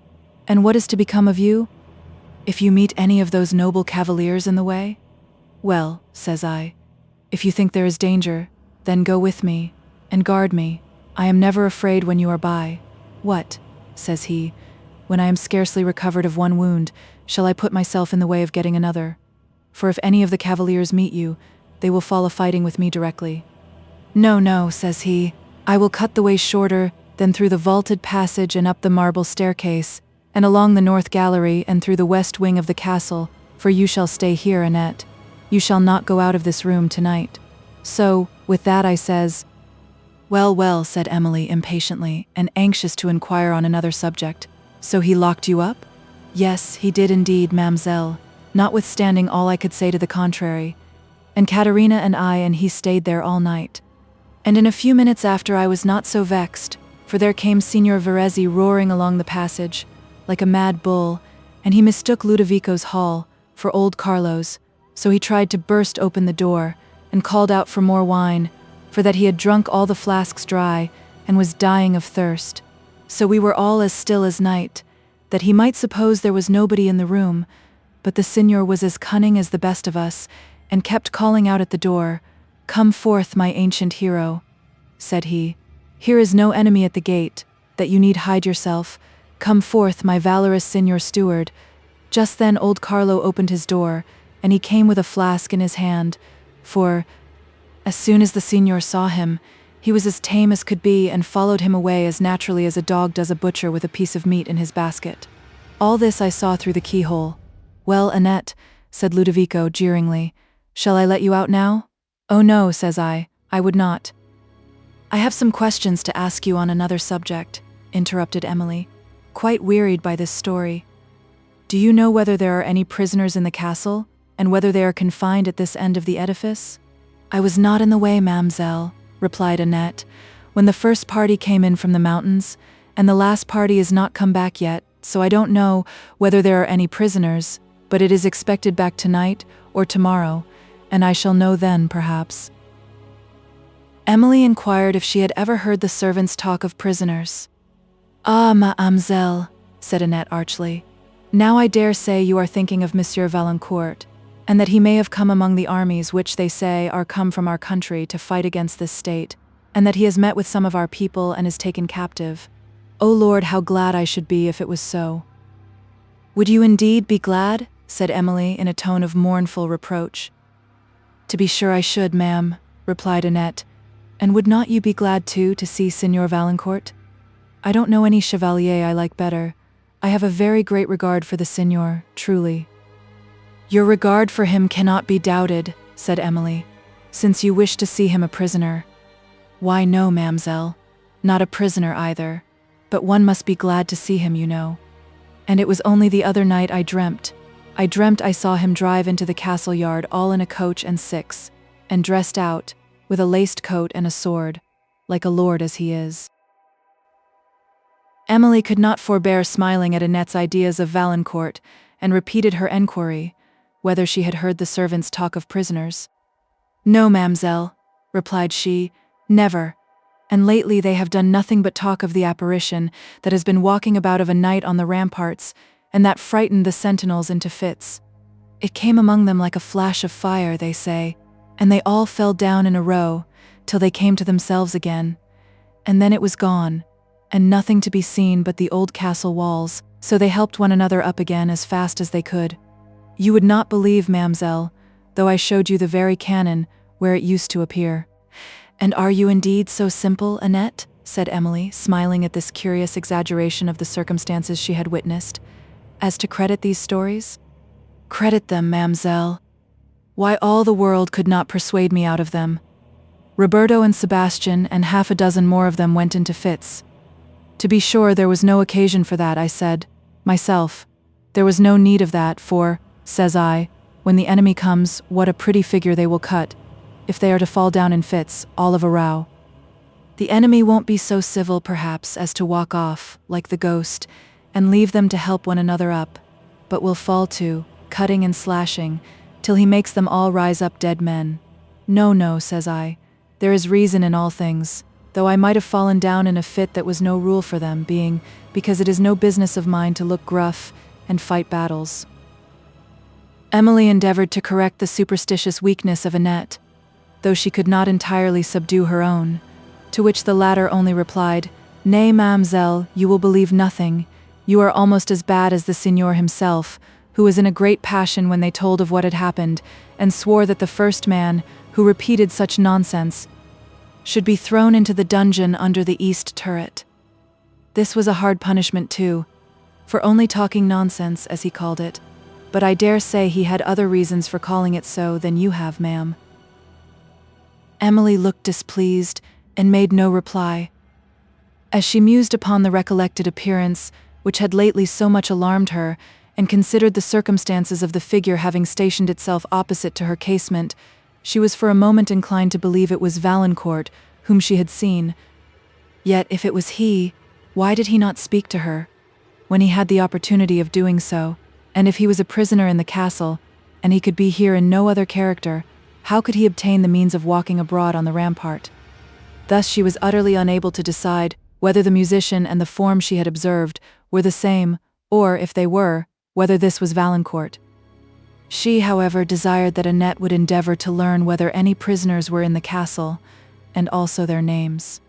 Oh dear, ma'amselle, said Annette, I forget to tell you what you bade me ask about, the ladies, as they call themselves, who are lately come to Udolpho.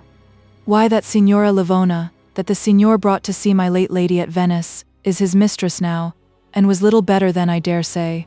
And Ludovico says, but pray be secret, ma'am, that his Excellenza introduced her only to impose upon the world, that had begun to make free with her character. So when people saw my lady notice her, they thought what they had heard must be scandal. The other two are the mistresses of Signor Veresi and Signor Bertolini, and Signor Montoni invited them all to the castle, and so, yesterday, he gave a great entertainment, and there they were, all drinking Tuscany wine and all sorts, and laughing and singing, till they made the castle ring again. But I thought they were dismal sounds, so soon after my poor lady's death too, and they brought to my mind what she would have thought, if she had heard them, but she cannot hear them now, poor soul, said I. Emily turned away to conceal her emotion and then desired Annette to go and make inquiry concerning the prisoners that might be in the castle, but conjured her to do it with caution and on no account to mention her name or that of Monsieur Valancourt. Now I think of it, mademoiselle, said Annette, I do believe there are prisoners, for I overheard one of the signor's men yesterday in the servants' hall, talking something about ransoms, and saying what a fine thing it was for his Excellenza to catch up men, and they were as good booty as any other, because of the ransoms. And the other man was grumbling and saying it was fine enough for the signor, but none so fine for his soldiers because, said he, we don't go shares there. This information heightened Emily's impatience to know more, and Annette immediately departed on her enquiry. The late resolution of Emily to resign her estates to Montoni now gave way to new considerations. The possibility that Valancourt was near her revived her fortitude, and she determined to brave the threatened vengeance, at least, till she could be assured whether he was really in the castle. She was in this temper of mind when she received a message from Montoni, requiring her attendance in the cedar parlour, which she obeyed with trembling, and, on her way thither, endeavoured to animate her fortitude with the idea of Valancourt. Montoni was alone. I sent for you, said he, to give you another opportunity of retracting your late mistaken assertions concerning the Languedoc estates. I will condescend to advise where I may command. If you are really deluded by an opinion that you have any right to these estates, at least do not persist in the error. An error which you may perceive too late has been fatal to you. Dare my resentment no further, but sign the papers. If I have no right in these estates, sir, said Emily, of what service can it be to you that I should sign any papers concerning them? If the lands are yours by law, you certainly may possess them without my interference or my consent. I will have no more argument, said Montoni, with a look that made her tremble. What had I but trouble to expect when I condescended to reason with a baby? But I will be trifled with no longer. Let the recollection of your aunt's sufferings, in consequence of her folly and obstinacy, teach you a lesson. Sign the papers. Emily's resolution was for a moment awed. She shrunk at the recollections he revived, and from the vengeance he threatened. But then, the image of Valancourt, who so long had loved her, and who was now perhaps so near her, came to her heart, and together with the strong feelings of indignation, with which she had always, from her infancy, regarded an act of injustice, inspired her with a noble, though imprudent, courage. Sign the papers, said Montoni, more impatiently than before. Never, sir, replied Emily. That request would have proved to me the injustice of your claim, had I even been ignorant of my right. Montoni turned pale with anger, while his quivering lip and lurking eye made her almost repent the boldness of her speech. Then all my vengeance falls upon you, he exclaimed with a horrible oath, and think not it shall be delayed. Neither the estates in Languedoc nor Gascony shall be yours. You have dared to question my right, now dare to question my power. I have a punishment which you think not of. It is terrible. This night, this very night. This night, repeated another voice. Montoni paused and turned half round, but, seeming to recollect himself, he proceeded in a lower tone. You have lately seen one terrible example of obstinacy and folly, yet this, it appears, has not been sufficient to deter you. I could tell you of others. I could make you tremble at the bare recital. He was interrupted by a groan which seemed to rise from underneath the chamber they were in, and as he threw a glance round it, impatience and rage flashed from his eyes, yet something like a shade of fear passed over his countenance. Emily sat down in a chair near the door, for the various emotions she had suffered now almost overcame her, but Montoni paused scarcely an instant, and commanding his features, resumed his discourse in a lower yet sterner voice. I say I could give you other instances of my power and of my character, which it seems you do not understand, or you would not defy me. I could tell you that, when once my resolution is taken, but I am talking to a baby. Let me, however, repeat, that terrible as are the examples I could recite, the recital could not now benefit you, for though your repentance would put an immediate end to opposition, it would not now appease my indignation. I will have vengeance as well as justice. Another groan filled the pause which Montoni made. "Leave the room instantly," said he, seeming not to notice this strange occurrence. Without power to implore his pity, she rose to go, but found that she could not support herself. Awe and terror overcame her, and she sunk again into the chair. "Quit my presence," cried Montoni. "This affectation of fear ill becomes the heroine who has just dared to brave my indignation." "Did you hear nothing, signor?" said Emily, trembling and still unable to leave the room. "I heard my own voice," rejoined Montoni sternly. "And nothing else?" said Emily, speaking with difficulty. "There again? Do you hear nothing now?" "Obey my order," repeated Montoni, "and for these fools' tricks I will soon discover by whom they are practiced." Emily again rose, and exerted herself to the utmost to leave the room, while Montoni followed her, but instead of calling aloud to his servants to search the chamber, as he had formerly done on a similar occurrence, passed to the ramparts. As, in her way to the corridor, she rested for a moment at an open casement, Emily saw a party of Montoni's troops winding down a distant mountain, whom she noticed no further than as they brought to her mind the wretched prisoners they were, perhaps, bringing to the castle. At length, having reached her apartment, she threw herself upon the couch, overcome with the new horrors of her situation. Her thoughts lost in tumult and perplexity. She could neither repent of, nor approve her late conduct. She could only remember that she was in the power of a man who had no principle of action but his will, and the astonishment and terrors of superstition, which had for a moment so strongly assailed her, now yielded to those of reason. She was at length roused from the reverie which engaged her, by a confusion of distant voices, and a clattering of hoofs that seemed to come, on the wind, from the courts. A sudden hope that some good was approaching seized her mind, till she remembered the troops she had observed from the casement, and concluded this to be the party which Annette had said were expected at Udolpho. Soon after she heard voices faintly from the halls, and the noise of horses' feet sunk away in the wind. Silence ensued.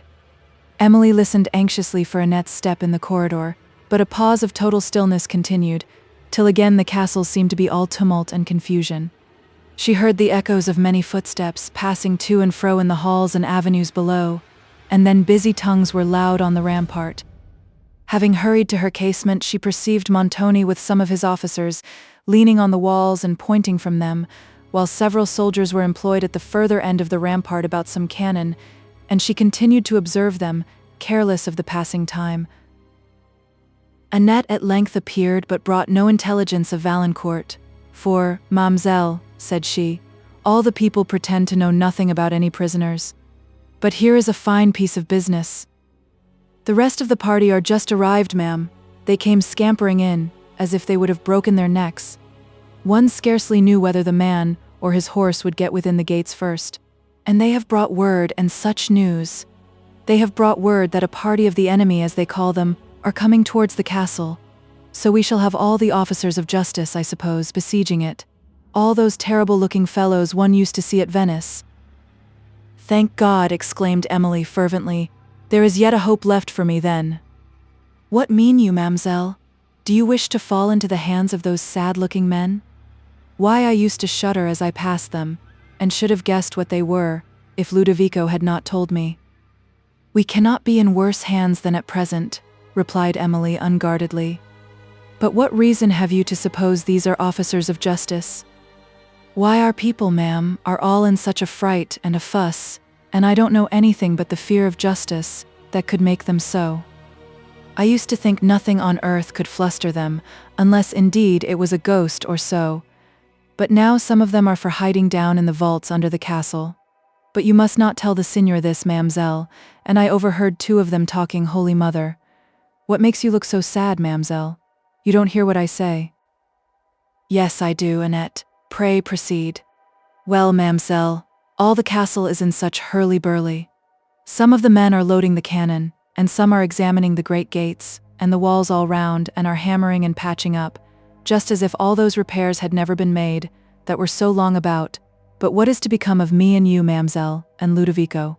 Oh, when I hear the sound of the cannon, I shall die with fright. If I could but catch the great gate open for 1 minute, I would be even with it for shutting me within these walls so long. It should never see me again. Emily caught the latter words of Annette. Oh, if you could find it open but for 1 moment, she exclaimed, my peace might yet be saved.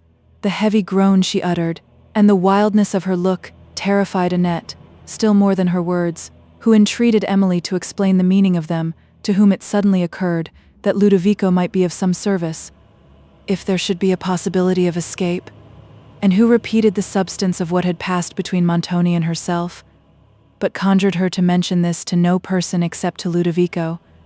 It may perhaps be in his power, she added, to effect our escape. Go to him, Annette. Tell him what I have to apprehend, and what I have already suffered, but entreat him to be secret, and to lose no time in attempting to release us. If he is willing to undertake this, he shall be amply rewarded.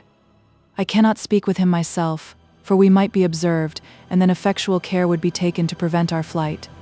But be quick, Annette, and above all, be discreet.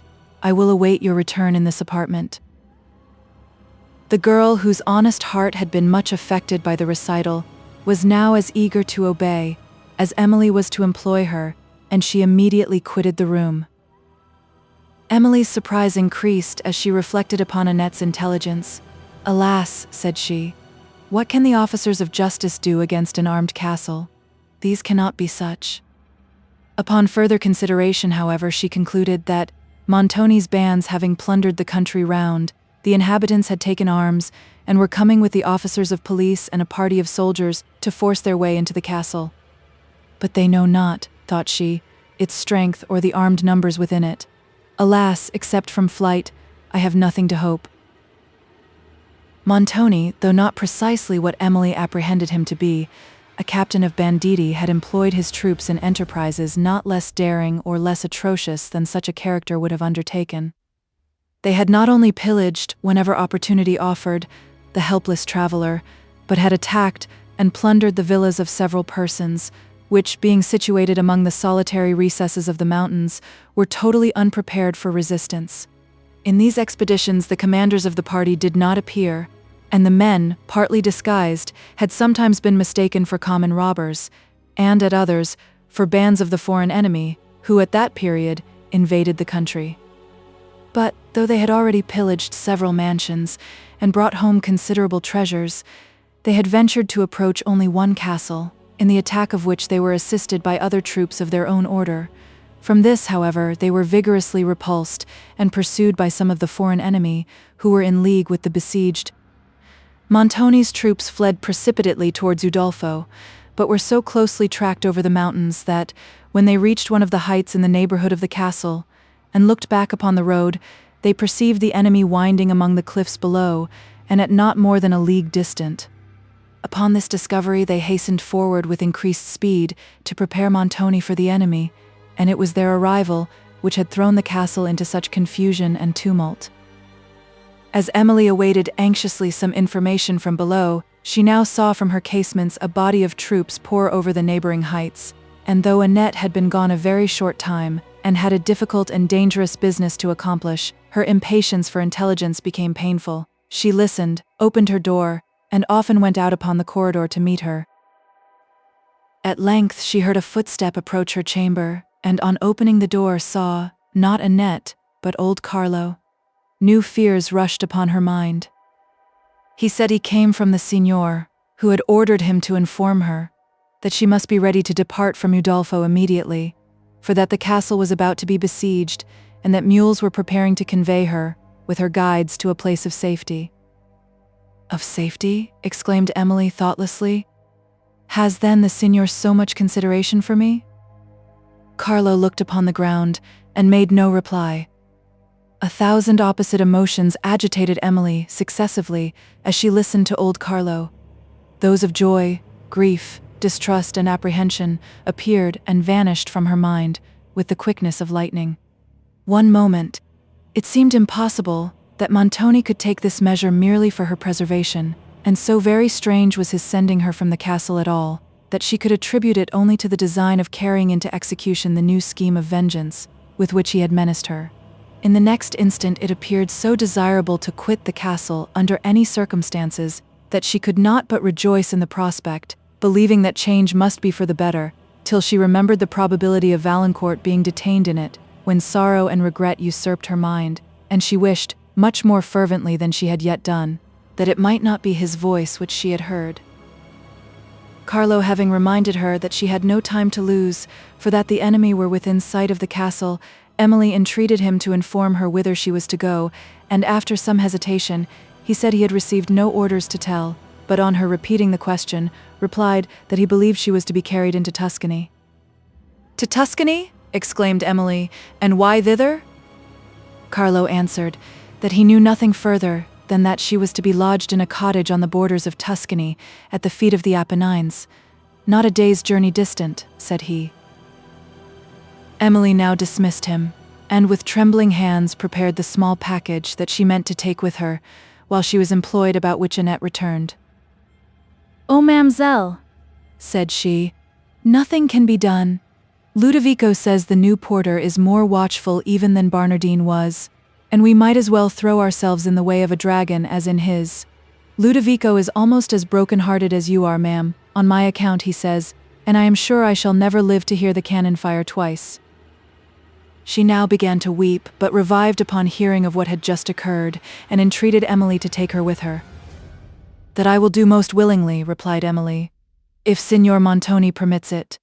To which Annette made no reply, but ran out of the room, and immediately sought Montoni, who was on the terrace, surrounded by his officers, where she began her petition. He sharply bade her go into the castle, and absolutely refused her request. Annette, however, not only pleaded for herself but for Ludovico, and Montoni had ordered some of his men to take her from his presence before she would retire. In an agony of disappointment, she returned to Emily, who foreboded little good towards herself from this refusal to Annette, and who soon after received a summons to repair to the great court, where the mules with her guides were in waiting. Emily here tried in vain to soothe the weeping Annette, who persisted in saying that she should never see her dear young lady again, a fear which her mistress secretly thought too well justified, but which she endeavored to restrain, while, with apparent composure, she bade this affectionate servant farewell.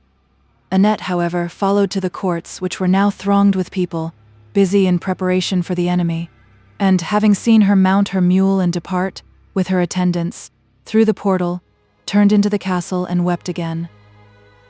Emily, meanwhile, as she looked back upon the gloomy courts of the castle, no longer silent as when she had first entered them, but resounding with the noise of preparation for their defense, as well as crowded with soldiers and workmen, hurrying to and fro, and when she passed once more under the huge portcullis, which had formerly struck her with terror and dismay, and, looking round, saw no walls to confine her steps, felt, in spite of anticipation, the sudden joy of a prisoner who unexpectedly finds himself at liberty. This emotion would not suffer her now to look impartially on the dangers that awaited her without, on mountains infested by hostile parties, who seized every opportunity for plunder, and on a journey commenced under the guidance of men whose countenances certainly did not speak favorably of their dispositions. In the present moments she could only rejoice that she was liberated from those walls, which she had entered with such dismal forebodings, and, remembering the superstitious presentiment which had then seized her, she could now smile at the impression it had made upon her mind. As she gazed with these emotions upon the turrets of the castle, rising high over the woods, among which she wound, the stranger whom she believed to be confined there returned to her remembrance, and anxiety and apprehension, lest he should be Valancourt, again passed like a cloud upon her joy. She recollected every circumstance concerning this unknown person, since the night when she had first heard him play the song of her native province, circumstances which she had so often recollected and compared before, without extracting from them anything like conviction, and which still only prompted her to believe that Valancourt was a prisoner at Udolpho. It was possible, however, that the men who were her conductors might afford her information on this subject, but, fearing to question them immediately lest they should be unwilling to discover any circumstance to her in the presence of each other, she watched for an opportunity of speaking with them separately. Soon after, a trumpet echoed faintly from a distance. The guides stopped and looked toward the quarter whence it came, but the thick woods which surrounded them, excluding all view of the country beyond, one of the men rode on to the point of an eminence that afforded a more extensive prospect, to observe how near the enemy, whose trumpet he guessed this to be, were advanced. The other, meanwhile, remained with Emily, and to him she put some questions concerning the stranger at Udolpho. Ugo, for this was his name, said that there were several prisoners in the castle, but he neither recollected their persons nor the precise time of their arrival, and could therefore give her no information. There was a surliness in his manner as he spoke that made it probable he would not have satisfied her enquiries, even if he could have done so. Having asked him what prisoners had been taken, about the time, as nearly as she could remember, when she had first heard the music, "All that week," said Ugo, "I was out with a party upon the mountains, and knew nothing of what was doing at the castle. We had enough upon our hands, we had warm work of it." Bertrand, the other man, being now returned, Emily inquired no further, and, when he had related to his companion what he had seen, they travelled on in deep silence, while Emily often caught, between the opening woods, partial glimpses of the castle above, the west towers whose battlements were now crowded with archers, and the ramparts below, where soldiers were seen hurrying along, or busy upon the walls, preparing the cannon. Having emerged from the woods, they wound along the valley in an opposite direction to that from whence the enemy were approaching. Emily now had a full view of Udolpho, with its grey walls, towers and terraces, high overtopping the precipices and the dark woods, and glittering partially with the arms of the condottieri, as the sun's rays, streaming through an autumnal cloud, glanced upon a part of the edifice, whose remaining features stood in darkened majesty. She continued to gaze, through her tears, upon walls that perhaps confined Valancourt, and which now, as the cloud floated away, were lighted up with sudden splendor, and then as suddenly were shrouded in gloom, while the passing gleam fell on the wood-tops below and heightened the first tints of autumn that had begun to steal upon the foliage. The winding mountains at length shut Udolpho from her view, and she turned, with mournful reluctance, to other objects. The melancholy sighing of the wind among the pines that waved high over the steeps, and the distant thunder of a torrent assisted her musings, and conspired with the wild scenery around to diffuse over her mind emotions solemn, yet not unpleasing, but which were soon interrupted by the distant roar of cannon, echoing among the mountains. The sounds rolled along the wind and were repeated in faint and fainter reverberation till they sunk in sullen murmurs. This was a signal that the enemy had reached the castle, and fear for Valancourt again tormented Emily. She turned her anxious eyes towards that part of the country where the edifice stood, but the intervening heights concealed it from her view. Still, however, she saw the tall head of a mountain, which immediately fronted her late chamber, and on this she fixed her gaze, as if it could have told her of all that was passing in the scene it overlooked. The guides twice reminded her that she was losing time and that they had far to go before she could turn from this interesting object, and even when she again moved onward, she often sent a look back, till only its blue point, brightening in a gleam of sunshine, appeared peeping over other mountains. The sound of the cannon affected Ugo, as the blast of the trumpet does the war horse. It called forth all the fire of his nature. He was impatient to be in the midst of the fight, and uttered frequent execrations against Montoni for having sent him to a distance. The feelings of his comrades seemed to be very opposite, and adapted rather to the cruelties than to the dangers of war. Emily asked frequent questions concerning the place of her destination, but could only learn that she was going to a cottage in Tuscany, and whenever she mentioned the subject, she fancied she perceived in the countenances of these men an expression of malice and cunning that alarmed her. It was afternoon, when they had left the castle. During several hours they travelled through regions of profound solitude, where no bleat of sheep or bark of watchdog broke on silence, and they were now too far off to hear even the faint thunder of the cannon. Towards evening they wound down precipices, black with forests of cypress, pine, and cedar, into a glen so savage and secluded that if solitude ever had local habitation, this might have been her place of dearest residence. To Emily it appeared a spot exactly suited for the retreat of banditti, and in her imagination, she already saw them lurking under the brow of some projecting rock, whence their shadows, lengthened by the setting sun, stretched across the road and warned the traveler of his danger. She shuddered at the idea, and looking at her conductors, to observe whether they were armed, thought she saw in them the banditti she dreaded. It was in this glen that they proposed to alight. "For," said Ugo, "night will come on presently, and then the wolves will make it dangerous to stop." This was a new subject of alarm to Emily, but inferior to what she suffered from the thought of being left in these wilds, at midnight, with two such men as her present conductors. Dark and dreadful hints of what might be Montoni's purpose in sending her hither came to her mind. She endeavored to dissuade the men from stopping, and inquired with anxiety how far they had yet to go. "Many leagues yet," replied Bertrand. "As for you, Signora, you may do as you please about eating, but for us we will make a hearty supper, while we can. We shall have need of it, I warrant, before we finish our journey. The sun's going down apace. Let us alight under that rock yonder." His comrade assented, and, turning the mules out of the road, they advanced towards a cliff, overhung with cedars, Emily following in trembling silence. They lifted her from her mule, and, having seated themselves on the grass at the foot of the rocks, drew some homely fare from a wallet, of which Emily tried to eat a little, the better to disguise her apprehensions. The sun was now sunk behind the high mountains in the west, upon which a purple haze began to spread, and the gloom of twilight to draw over the surrounding objects. To the low and sullen murmur of the breeze, passing among the woods, she no longer listened with any degree of pleasure, for it conspired with the wildness of the scene and the evening hour to depress her spirits.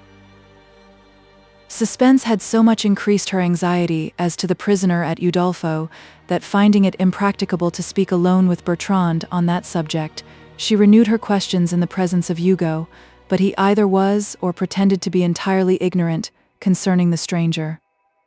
When he had dismissed the question, he talked with Ugo on some subject, which led to the mention of Signor Orsino and of the affair that had banished him from Venice, respecting which Emily had ventured to ask a few questions. Ugo appeared to be well acquainted with the circumstances of that tragical event, and related some minute particulars that both shocked and surprised her, for it appeared very extraordinary how such particulars could be known to any, but to persons present when the assassination was committed. "He was of rank," said Bertrand, "or the state would not have troubled itself to inquire after his assassins. The signor has been lucky hitherto. This is not the first affair of the kind he has had upon his hands, and to be sure, when a gentleman has no other way of getting redress, why he must take this." "Aye," said Ugo, "and why is not this as good as another? This is the way to have justice done at once without more ado. If you go to law, you must stay till the judges please and may lose your cause at last. Why, the best way then is to make sure of your right while you can and execute justice yourself." Yes, rejoined Bertrand. "If you wait till justice is done you may stay long enough. Why, if I want a friend of mine properly served, how am I to get my revenge? 10 to 1 they will tell me he is in the right, and I am in the wrong. Or, if a fellow has got possession of property, which I think ought to be mine, why, I may wait till I starve, perhaps, before the law will give it me, and then, after all, the judge may say the estate is his. What is to be done then? Why, the case is plain enough. I must take it at last." Emily's horror at this conversation was heightened by a suspicion that the latter part of it was pointed against herself, and that these men had been commissioned by Montoni to execute a similar kind of justice in his cause. "But I was speaking of Signor Orsino," resumed Bertrand. "He is one of those who love to do justice at once. I remember about 10 years ago the signor had a quarrel with a cavaliero of Milan. The story was told me then, and it is still fresh in my head. They quarreled about a lady that the signor liked, and she was perverse enough to prefer the gentleman of Milan, and even carried her whim so far as to marry him. This provoked the signor, as well it might, for he had tried to talk reason to her a long while, and used to send people to serenade her, under her windows of a night, and used to make verses about her, and would swear she was the handsomest lady in Milan. But all would not do, nothing would bring her to reason, and, as I said, she went so far at last as to marry this other cavaliero. This made the signor wrath with a vengeance. He resolved to be even with her, though, and he watched his opportunity, and did not wait long, for, soon after the marriage, they set out for Padua, nothing doubting, I warrant, of what was preparing for them. The cavaliero thought, to be sure, he was to be called to no account, but was to go off triumphant. But he was soon made to know another sort of story. What then? The lady had promised to have Signor Orsino, said Ugo. Promised? No, replied Bertrand. She had not wit enough even to tell him she liked him, as I heard, but the contrary, for she used to say from the first she never meant to have him. And this was what provoked the signor, so, and with good reason, for who likes to be told that he is disagreeable? And this was saying as good. It was enough to tell him this. She need not have gone and married another.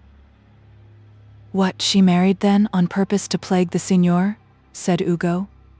I don't know as for that, replied Bertrand. They said indeed that she had had a regard for the other gentleman a great while.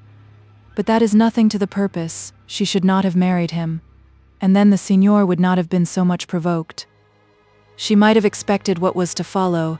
It was not to be supposed he would bear her ill usage tamely, and she might thank herself for what happened. But, as I said, they set out for Padua, she and her husband, and the road lay over some barren mountains like these. This suited the signor's purpose well.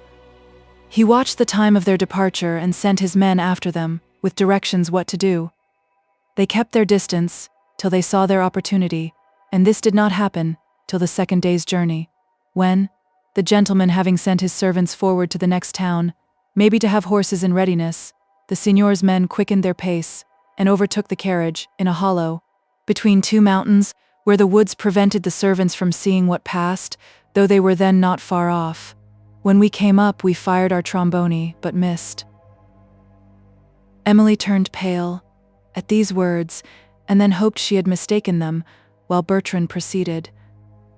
The gentleman fired again, but he was soon made to alight, and it was as he turned to call his people that he was struck. It was the most dexterous feat you ever saw. He was struck in the back with 3 stilettos at once. He fell, and was dispatched in a minute, but the lady escaped, for the servants had heard the firing, and came up before she could be taken care of. Bertrand, said the signor when his men returned. Bertrand? Exclaimed Emily, pale with horror, on whom not a syllable of this narrative had been lost. Bertrand, did I say? Rejoined the man, with some confusion. No, Giovanni, but I have forgot where I was. Bertrand, said the signor. Bertrand, again, said Emily in a faltering voice. Why do you repeat that name? Bertrand swore. What signifies it, he proceeded. What the man was called, Bertrand or Giovanni or Roberto. It's all one for that. You have put me out twice with that question. Bertrand or Giovanni or what you will. Bertrand, said the signor. If your comrades had done their duty as well as you, I should not have lost the lady. Go, my honest fellow, and be happy with this. He gave him a purse of gold, and little enough too, considering the service he had done him. Aye, said Ugo. Little enough. Little enough. Emily now breathed with difficulty and could scarcely support herself. When first she saw these men, their appearance and their connection with Montoni had been sufficient to impress her with distrust, but now, when one of them had betrayed himself to be a murderer, and she saw herself, at the approach of night, under his guidance, among wild and solitary mountains, and going she scarcely knew whither, the most agonizing terror seized her, which was the less supportable from the necessity she found herself under of concealing all symptoms of it from her companions. Reflecting on the character and the menaces of Montoni, it appeared not improbable that he had delivered her to them for the purpose of having her murdered, and of thus securing to himself, without further opposition or delay, the estates for which he had so long and so desperately contended.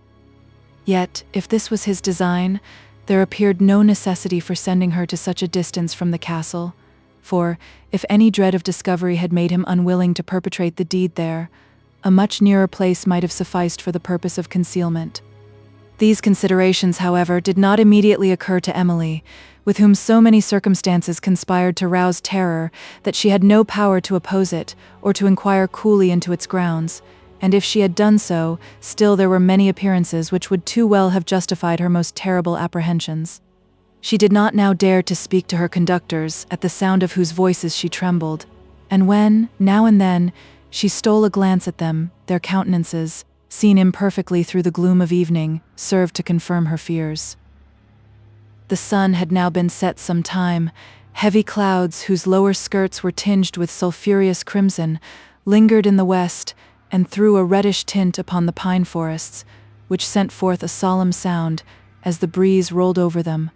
The hollow moans struck upon Emily's heart, and served to render more gloomy and terrific every object around her, the mountains shaded in twilight, the gleaming torrent hoarsely roaring the black forests, and the deep glen broken into rocky recesses high overshadowed by cypress and sycamore and winding into long obscurity. To this glen Emily, as she sent forth her anxious eye, thought there was no end. No hamlet or even cottage was seen, and still no distant bark of watchdog or even faint far-off halloo came on the wind. In a tremulous voice she now ventured to remind the guides that it was growing late, and to ask again how far they had to go. But they were too much occupied by their own discourse to attend to her question, which she forbore to repeat, lest it should provoke a surly answer. Having, however, soon after finished their supper, the men collected the fragments into their wallet, and proceeded along this winding glen, in gloomy silence, while Emily again mused upon her own situation, and concerning the motives of Montoni for involving her in it. That it was for some evil purpose towards herself, she could not doubt, and it seemed that, if he did not intend to destroy her, with a view of immediately seizing her estates, he meant to reserve her a while in concealment, for some more terrible design, for one that might equally gratify his avarice and still more his deep revenge. At this moment, remembering Signor Brocchio and his behavior in the corridor, a few preceding nights, the latter supposition, horrible as it was, strengthened in her belief. Yet why remove her from the castle, where deeds of darkness had, she feared, been often executed with secrecy, from chambers perhaps, with many a foul and midnight murder stained? The dread of what she might be going to encounter was now so excessive that it sometimes threatened her senses, and often as she went, she thought of her late father and of all he would have suffered, could he have foreseen the strange and dreadful events of her future life, and how anxiously he would have avoided that fatal confidence, which committed his daughter to the care of a woman so weak as was Madame Montoni. So romantic and improbable indeed did her present situation appear to Emily herself, particularly when she compared it with the repose and beauty of her early days, that there were moments when she could almost have believed herself the victim of frightful visions, glaring upon a disordered fancy. Restrained by the presence of her guides from expressing her terrors, their acuteness was, at length, lost in gloomy despair. The dreadful view of what might await her hereafter rendered her almost indifferent to the surrounding dangers.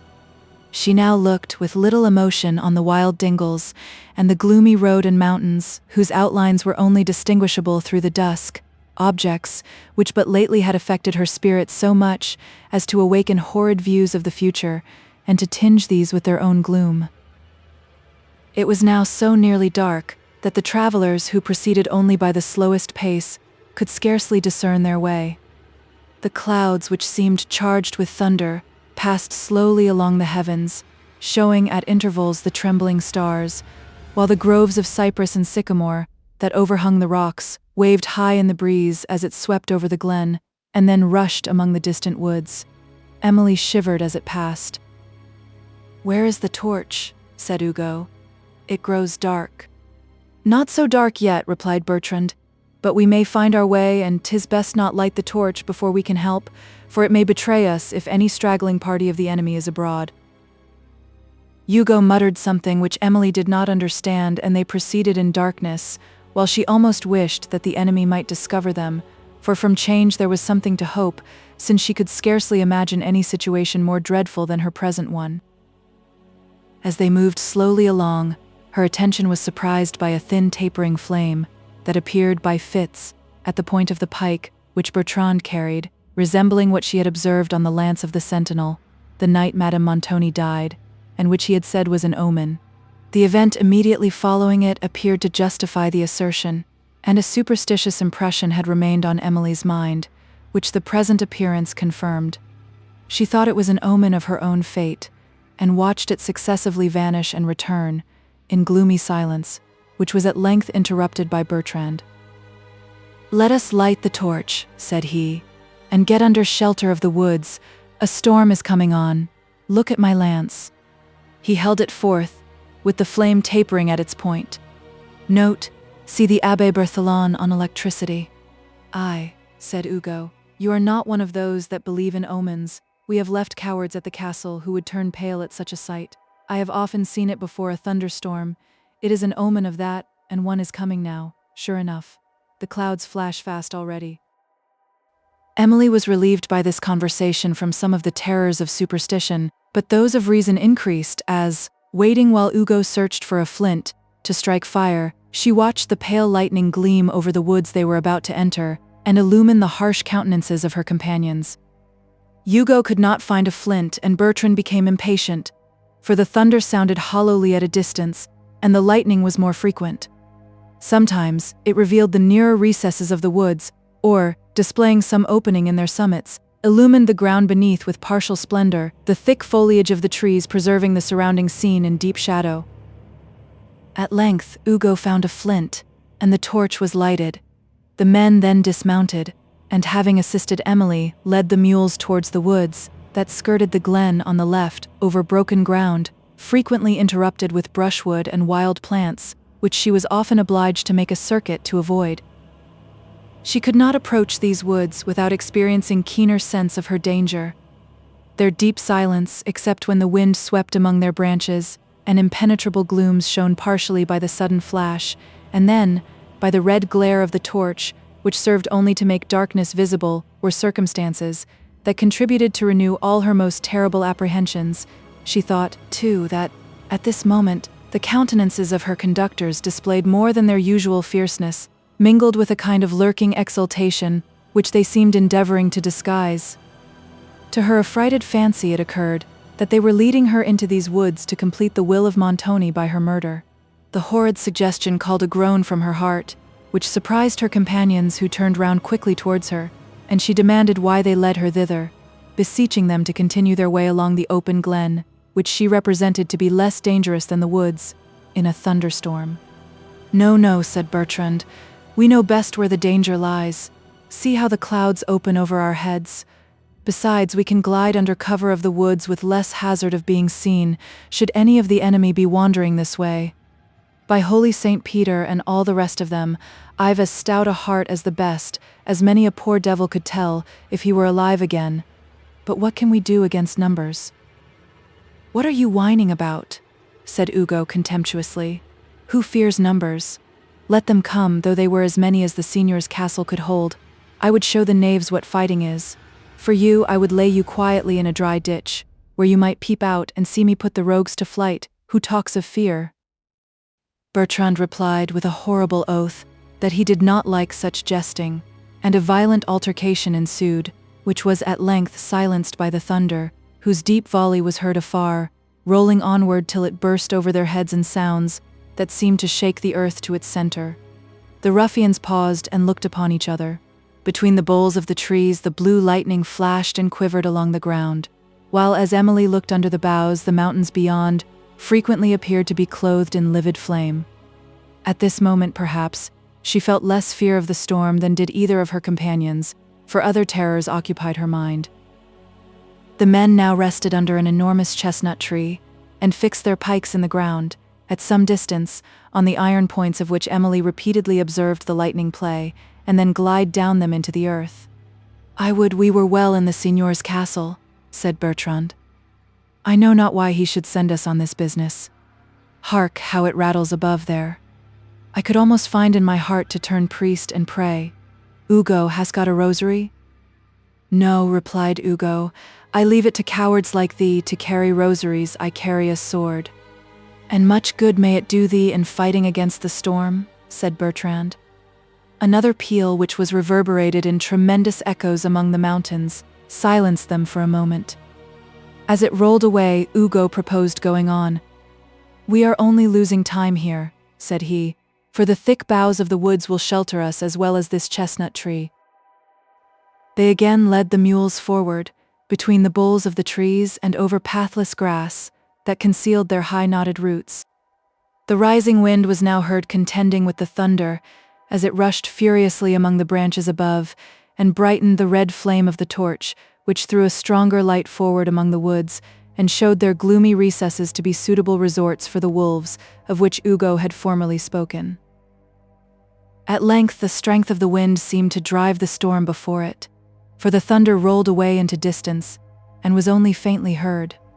After traveling through the woods for nearly an hour, during which the elements seemed to have returned to repose, the travelers, gradually ascending from the glen, found themselves upon the open brow of a mountain, with a wide valley extending in misty moonlight at their feet, and above, the blue sky trembling through the few thin clouds that lingered after the storm and were sinking slowly to the verge of the horizon.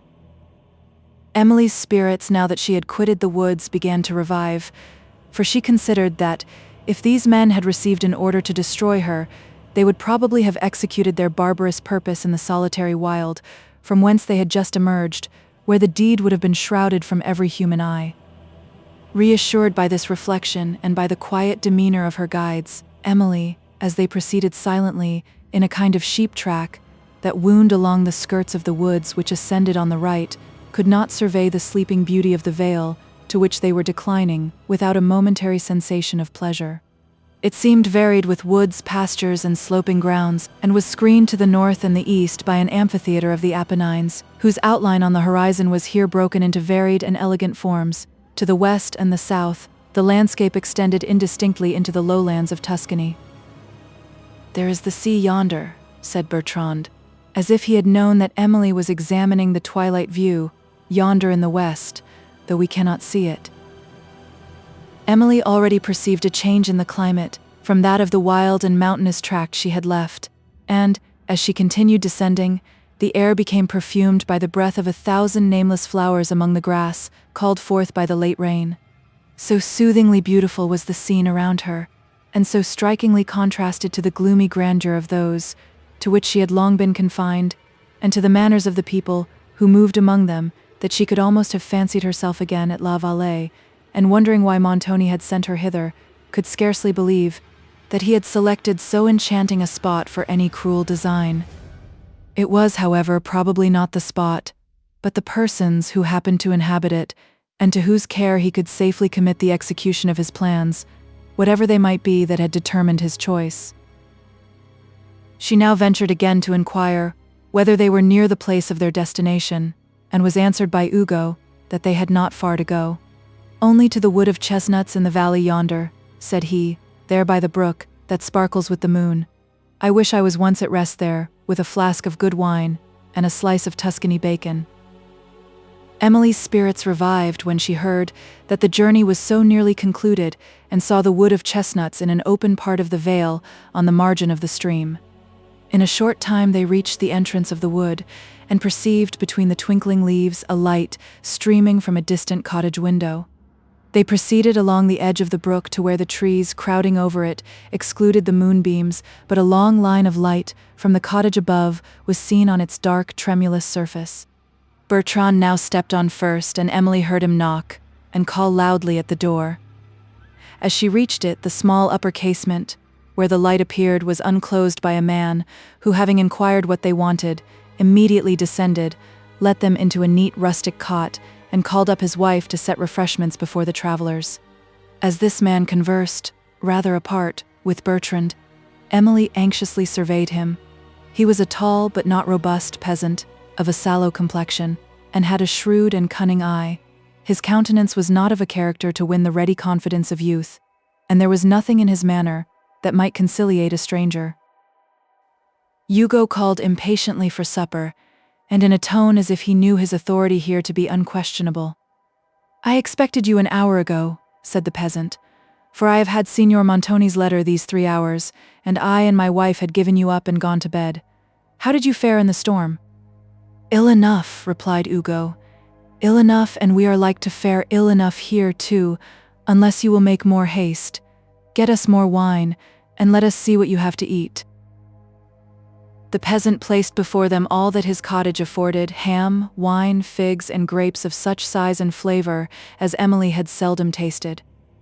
After taking refreshment, she was shown by the peasant's wife to her little bedchamber, where she asked some questions concerning Montoni, to which the woman, whose name was Dorina, gave reserved answers, pretending ignorance of his Excellenza's intention in sending Emily hither, but acknowledging that her husband had been apprised of the circumstance.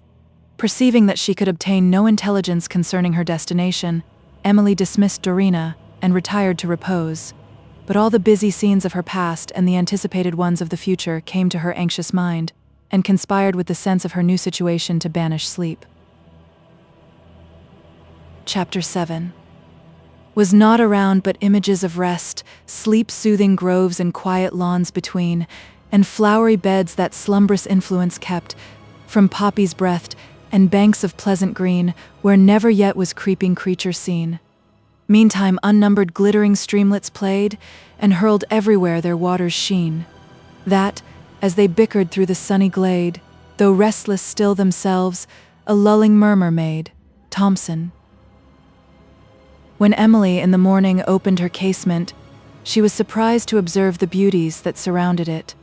The cottage was nearly embowered in the woods, which were chiefly of chestnut intermixed with some cypress, larch, and sycamore.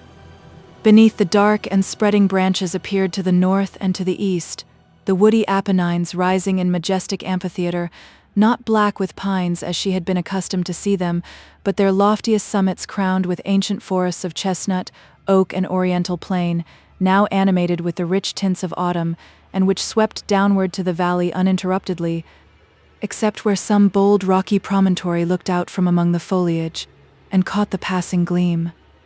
Vineyards stretched along the feet of the mountains, where the elegant villas of the Tuscan nobility frequently adorned the scene, and overlooked slopes clothed with groves of olive, mulberry, orange, and lemon. The plain to which these declined was colored with the riches of cultivation, whose mingled hues were mellowed into harmony by an Italian sun. Vines, their purple clusters blushing between the russet foliage, hung in luxuriant festoons from the branches of standard fig and cherry trees, while pastures of verdure, such as Emily had seldom seen in Italy, enriched the banks of a stream that, after descending from the mountains, wound along the landscape, which it reflected, to a bay of the sea. There, far in the west, the waters, fading into the sky, assumed a tint of the faintest purple, and the line of separation between them was, now and then, discernible only by the progress of a sail, brightened with the sunbeam, along the horizon. The cottage, which was shaded by the woods from the intenser rays of the sun, and was open only to his evening light, was covered entirely with vines, fig trees, and jessamine, whose flowers surpassed in size and fragrance any that Emily had seen. These and ripening clusters of grapes hung round her little casement. The turf, that grew under the woods, was inlaid with a variety of wild flowers and perfumed herbs, and on the opposite margin of the stream, whose current diffused freshness beneath the shades, rose a grove of lemon and orange trees. This, though nearly opposite to Emily's window, did not interrupt her prospect, but rather heightened, by its dark verdure, the effect of the perspective, and to her this spot was a bower of sweets, whose charms communicated imperceptibly to her mind somewhat of their own serenity. She was soon summoned to breakfast by the peasant's daughter, a girl about 17, of a pleasant countenance, which Emily was glad to observe seemed animated with the pure affections of nature, though the others that surrounded her expressed more or less the worst qualities, cruelty, ferocity, cunning, and duplicity. Of the latter style of countenance, especially, were those of the peasant and his wife.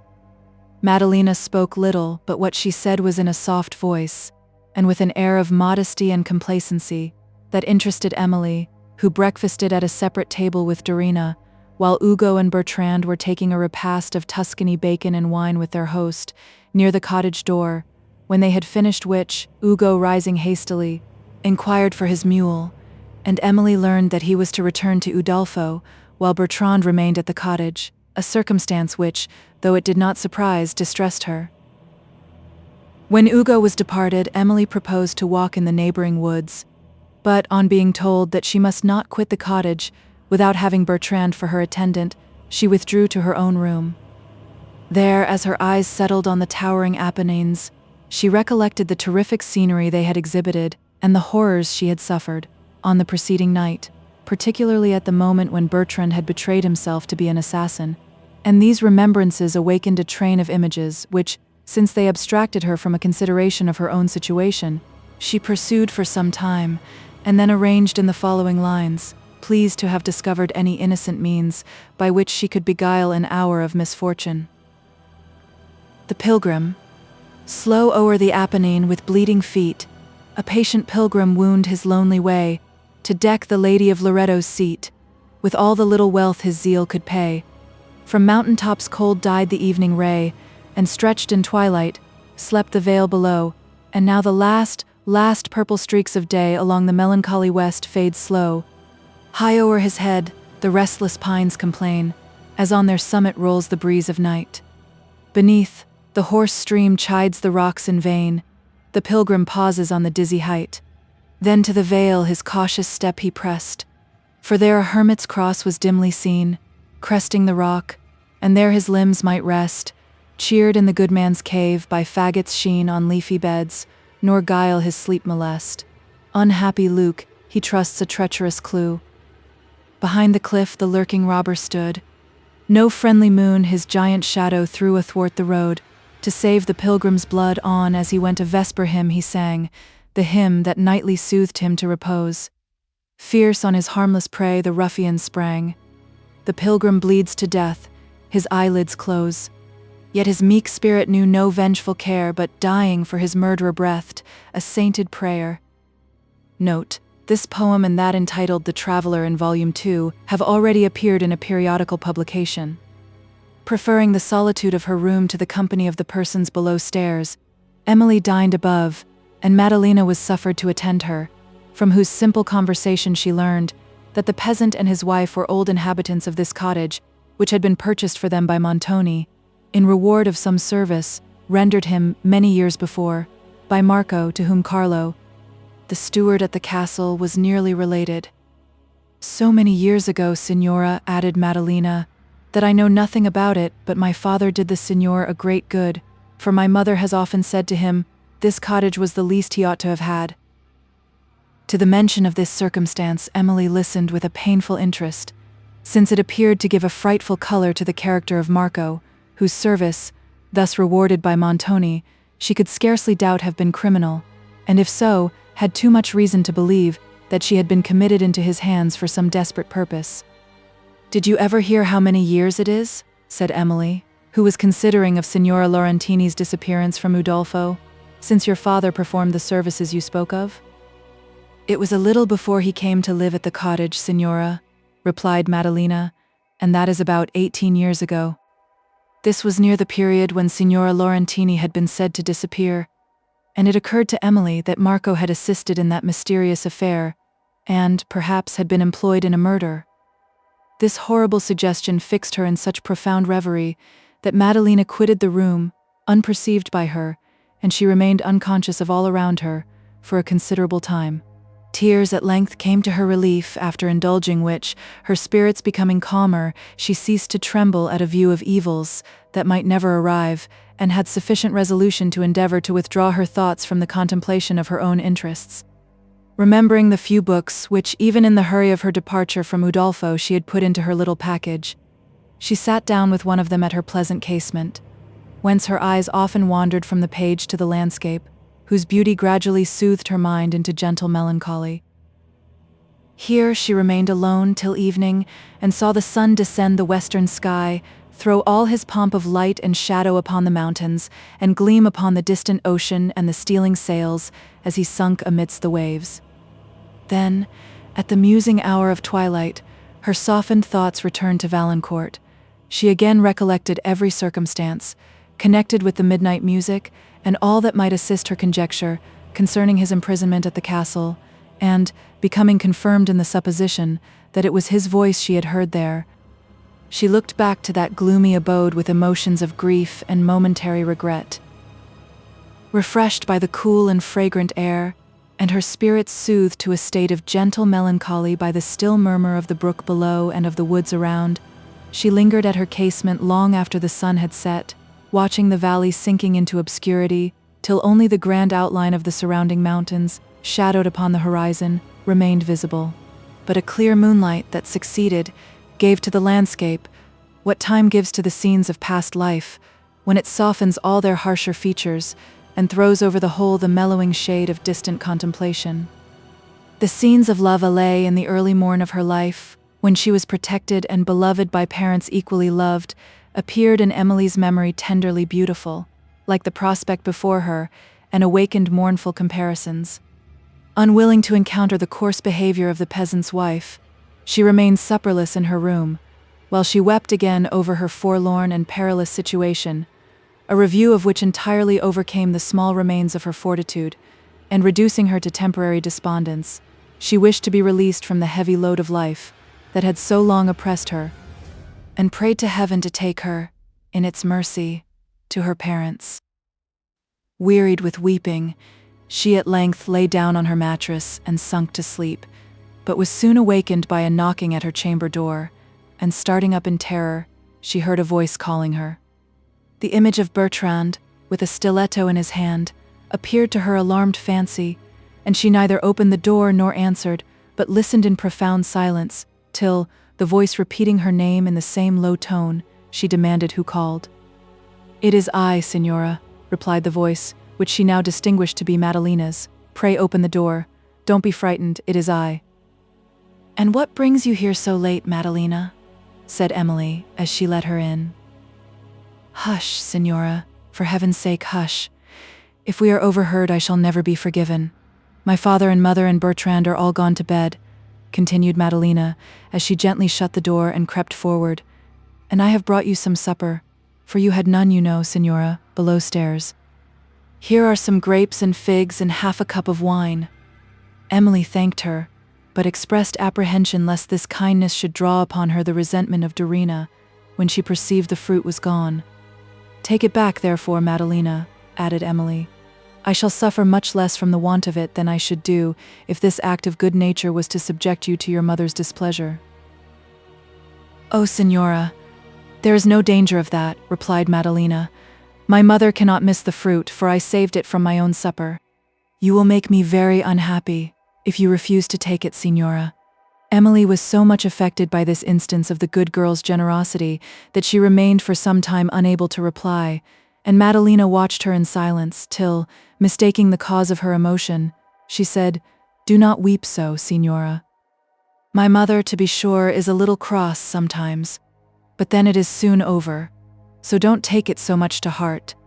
She often scolds me too, but then I have learned to bear it, and, when she has done, if I can but steal out into the woods and play upon my staccato, I forget it all directly." Emily, smiling through her tears, told Madalina that she was a good girl, and then accepted her offering. She wished anxiously to know whether Bertrand and Dorina had spoken of Montoni or of his designs concerning herself in the presence of Madalina, but disdained to tempt the innocent girl to a conduct so mean as that of betraying the private conversations of her parents. When she was departing, Emily requested that she would come to her room as often as she dared, without offending her mother, and Madalina, after promising that she would do so, stole softly back again to her own chamber. Thus several days passed, during which Emily remained in her own room, Madalina attending her only at her repast, whose gentle countenance and manners soothed her more than any circumstance she had known for many months. Of her pleasant embowered chamber she now became fond, and began to experience in it those feelings of security which we naturally attach to home. In this interval also, her mind, having been undisturbed by any new circumstance of disgust or alarm, recovered its tone sufficiently to permit her the enjoyment of her books, among which she found some unfinished sketches of landscapes, several blank sheets of paper, with her drawing instruments, and she was thus enabled to amuse herself with selecting some of the lovely features of the prospect that her window commanded, and combining them in scenes to which her tasteful fancy gave a last grace. In these little sketches she generally placed interesting groups, characteristic of the scenery they animated, and often contrived to tell, with perspicuity, some simple and affecting story, when, as a tear fell over the pictured griefs, which her imagination drew, she would forget, for a moment, her real sufferings. Thus innocently she beguiled the heavy hours of misfortune, and with meek patience awaited the events of futurity. A beautiful evening that had succeeded to a sultry day at length induced Emily to walk, though she knew that Bertrand must attend her, and, with Madalena for her companion, she left the cottage, followed by Bertrand, who allowed her to choose her own way. The hour was cool and silent, and she could not look upon the country around her without delight. How lovely, too, appeared the brilliant blue that colored all the upper region of the air, and thence fading downward, was lost in the saffron glow of the horizon. Nor less so were the varied shades and warm coloring of the Apennines, as the evening sun threw his slanting rays athwart their broken surface. Emily followed the course of the stream, under the shades that overhung its grassy margin. On the opposite banks, the pastures were animated with herds of cattle of a beautiful cream color, and beyond were groves of lemon and orange, with fruit glowing on the branches, frequent almost as the leaves which partly concealed it. She pursued her way towards the sea, which reflected the warm glow of sunset, while the cliffs that rose over its edge were tinted with the last rays. The valley was terminated on the right by a lofty promontory whose summit, impending over the waves, was crowned with a ruined tower, now serving for the purpose of a beacon whose shattered battlements and the extended wings of some seafowl that circled near it were still illumined by the upward beams of the sun, though his disk was now sunk beneath the horizon. While the lower part of the ruin, the cliff on which it stood and the waves at its foot, were shaded with the first tints of twilight. Having reached this headland, Emily gazed with solemn pleasure on the cliffs that extended on either hand along the sequestered shores, some crowned with groves of pine, and others exhibiting only barren precipices of grayish marble, except where the crags were tufted with myrtle and other aromatic shrubs. The sea slept in a perfect calm, its waves, dying in murmurs on the shores, flowed with the gentlest undulation, while its clear surface reflected in softened beauty the vermeil tints of the west. Emily, as she looked upon the ocean, thought of France and of past times, and she wished, oh, how ardently and vainly wished, that its waves would bear her to her distant native home. "Ah, that vessel," said she, "that vessel which glides along so stately, with its tall sails reflected in the water, is, perhaps, bound for France. Happy, happy bark." She continued to gaze upon it, with warm emotion, till the gray of twilight obscured the distance, and veiled it from her view. The melancholy sound of the waves at her feet assisted the tenderness that occasioned her tears, and this was the only sound that broke upon the hour, till, having followed the windings of the beach, for some time a chorus of voices passed her on the air. She paused a moment, wishing to hear more, yet fearing to be seen, and for the first time looked back to Bertrand as her protector, who was following at a short distance, in company with some other person. Reassured by this circumstance, she advanced towards the sounds, which seemed to arise from behind a high promontory that projected athwart the beach. There was now a sudden pause in the music, and then one female voice was heard to sing in a kind of chant. Emily quickened her steps, and winding round the rocks saw, within the sweeping bay beyond, which was hung with woods from the borders of the beach to the very summit of the cliffs, two groups of peasants, one seated beneath the shades, and the other standing on the edge of the sea, round the girl who was singing and who held in her hand a chaplet of flowers, which she seemed about to drop into the waves. Emily, listening with surprise and attention, distinguished the following invocation delivered in the pure and elegant tongue of Tuscany, and accompanied by a few pastoral instruments. To a sea nymph. O nymph who loves to float on the green wave, when Neptune sleeps beneath the moonlight hour, lulled by the music's melancholy power, O nymph, arise from out thy pearly cave. For Hesper beams amid the twilight shade, and soon shall Cynthia tremble o'er the tide, gleam on these cliffs that bound the ocean's pride, and lonely silence all the air pervade. Then let thy tender voice at distance swell, and steal along this solitary shore, sink on the breeze till dying heard no more, thou wakes the sudden magic of thy shell. While the long coast in echo sweet replies, Thy soothing strains the pensive heart beguile, and bid the visions of the future smile, O nymph, from out thy pearly cave arise. Chorus, arise. Semi-chorus, arise. The last words being repeated by the surrounding group, the garland of flowers was thrown into the waves, and the chorus, sinking gradually into a chant, died away in silence. "What can this mean, Madalena?" said Emily, awakening from the pleasing trance into which the music had lulled her. "This is the eve of a festival, Signora," replied Madalena, "and the peasants then amuse themselves with all kinds of sports." "But they talked of a sea-nymph," said Emily. "How came these good people to think of a sea-nymph?"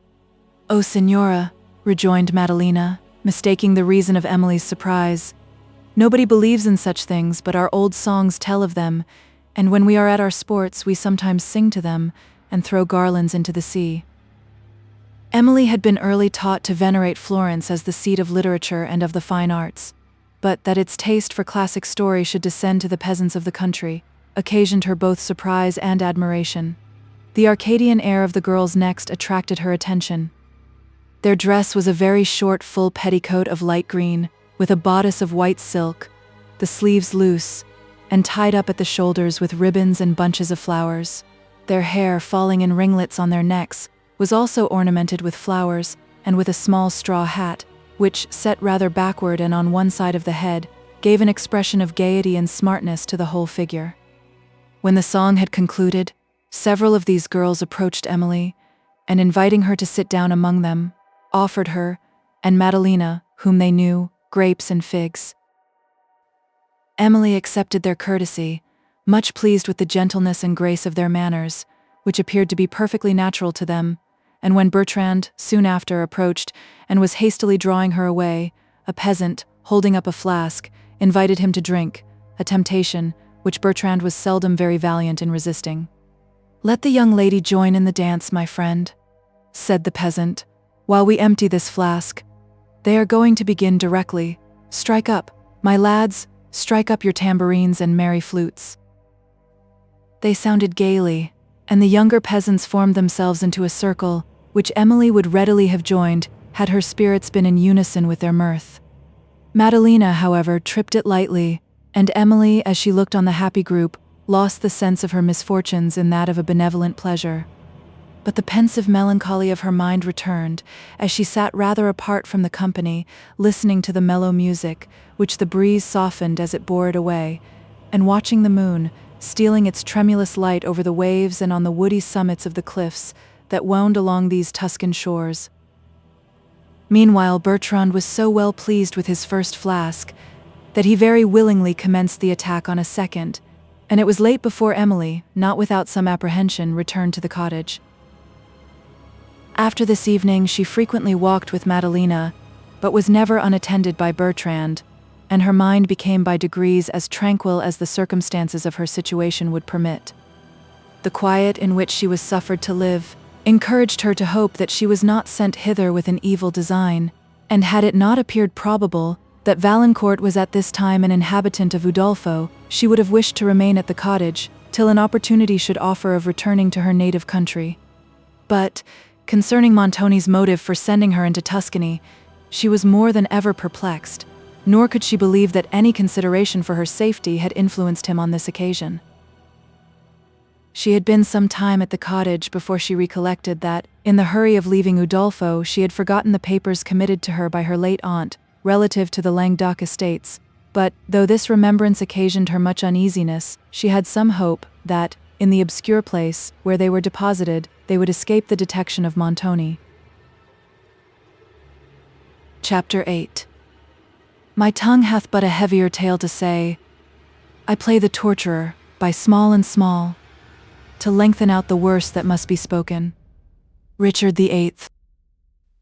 We now return for a moment to Venice, where Count Morano was suffering under an accumulation of misfortunes. Soon after his arrival in that city, he had been arrested by order of the Senate, and, without knowing of what he was suspected, was conveyed to a place of confinement, whither the most strenuous inquiries of his friends had been unable to trace him. Who the enemy was that had occasioned him this calamity, he had not been able to guess, unless, indeed, it was Montoni, on whom his suspicions rested, and not only with much apparent probability, but with justice.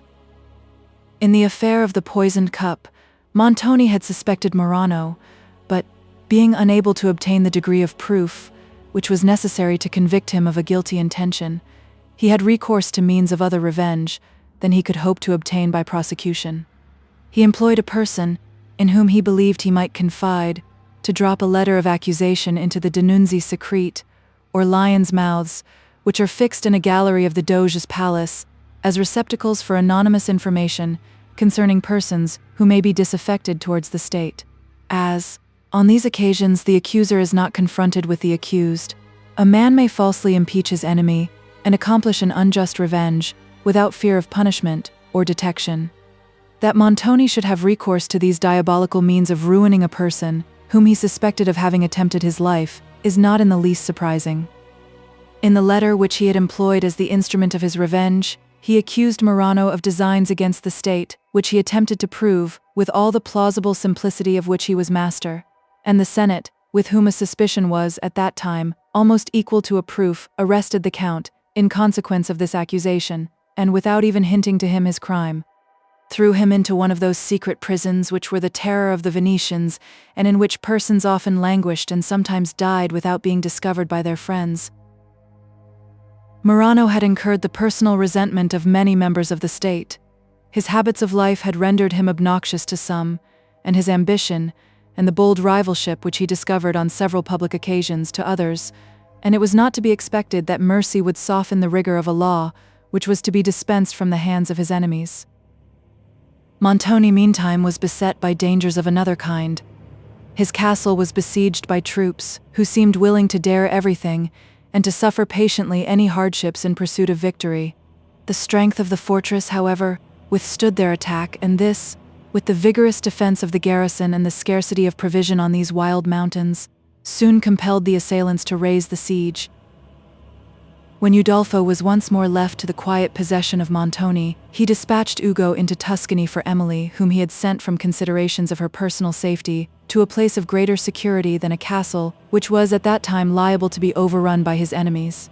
Tranquility being once more restored to Udolpho, he was impatient to secure her again under his roof, and had commissioned Ugo to assist Bertrand in guarding her back to the castle.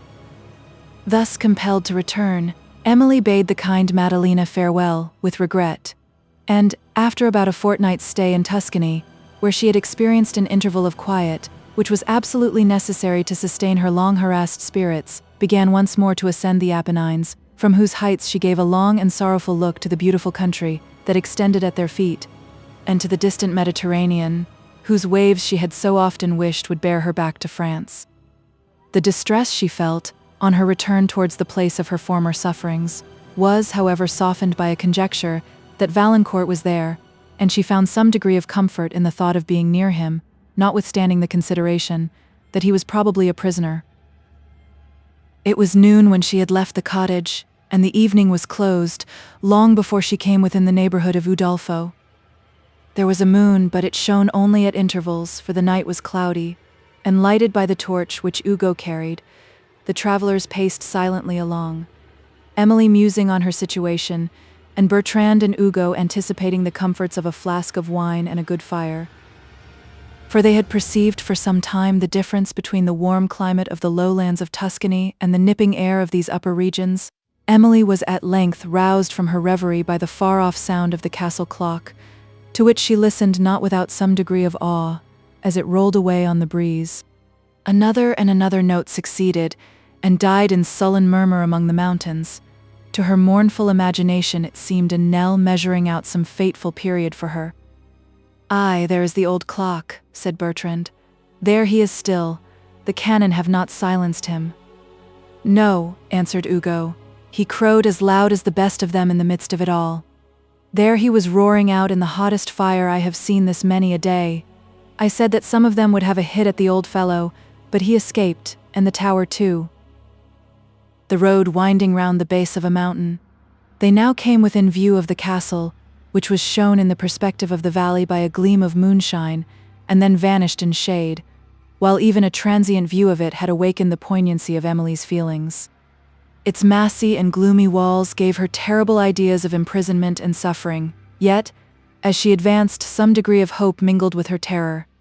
For, though this was certainly the residence of Montoni, it was possibly also that of Valancourt, and she could not approach a place where he might be without experiencing somewhat of the joy of hope. They continued to wind along the valley, and, soon after, she saw again the old walls and moonlit towers rising over the woods.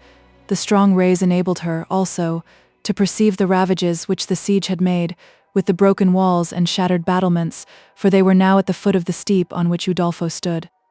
Massy fragments had rolled down among the woods, through which the travelers now began to ascend, and there mingled with the loose earth and pieces of rock they had brought with them.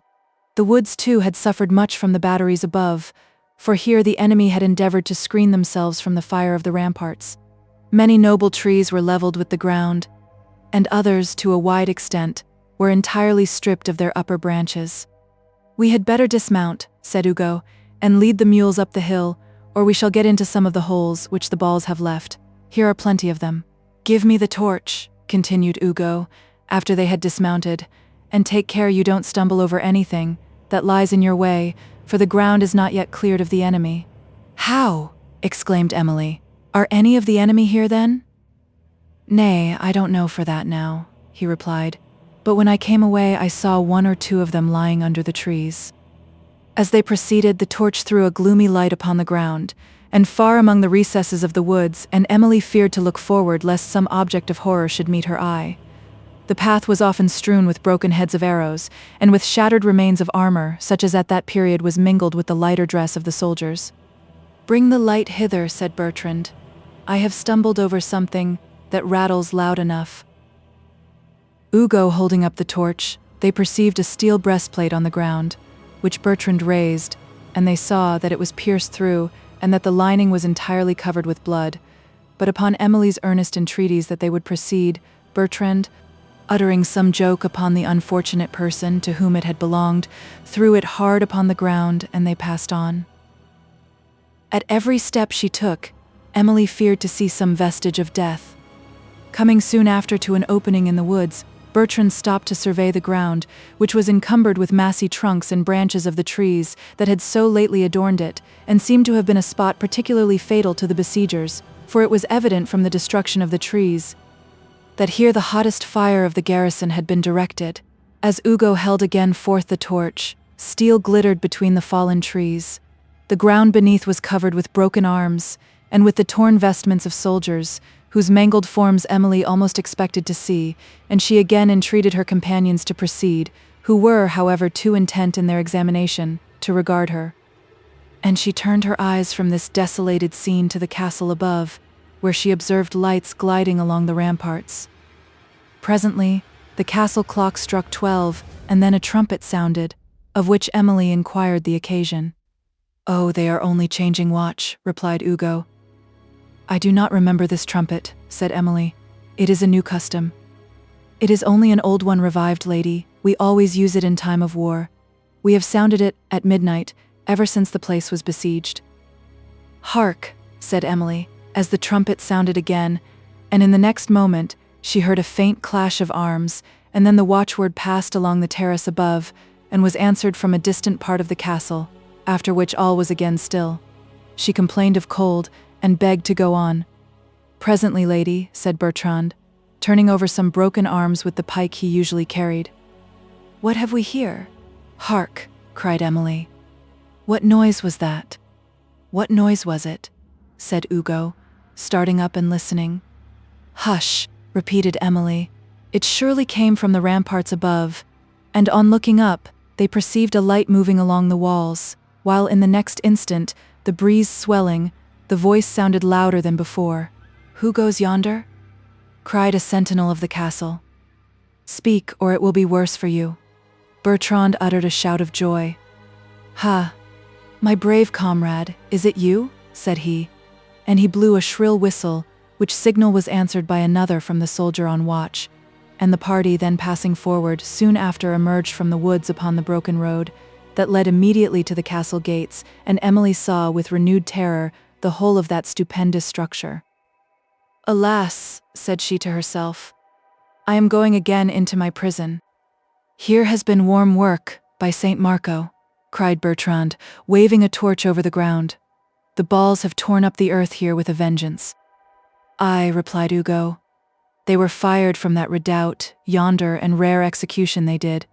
The enemy made a furious attack upon the great gates, but they might have guessed they could never carry it there.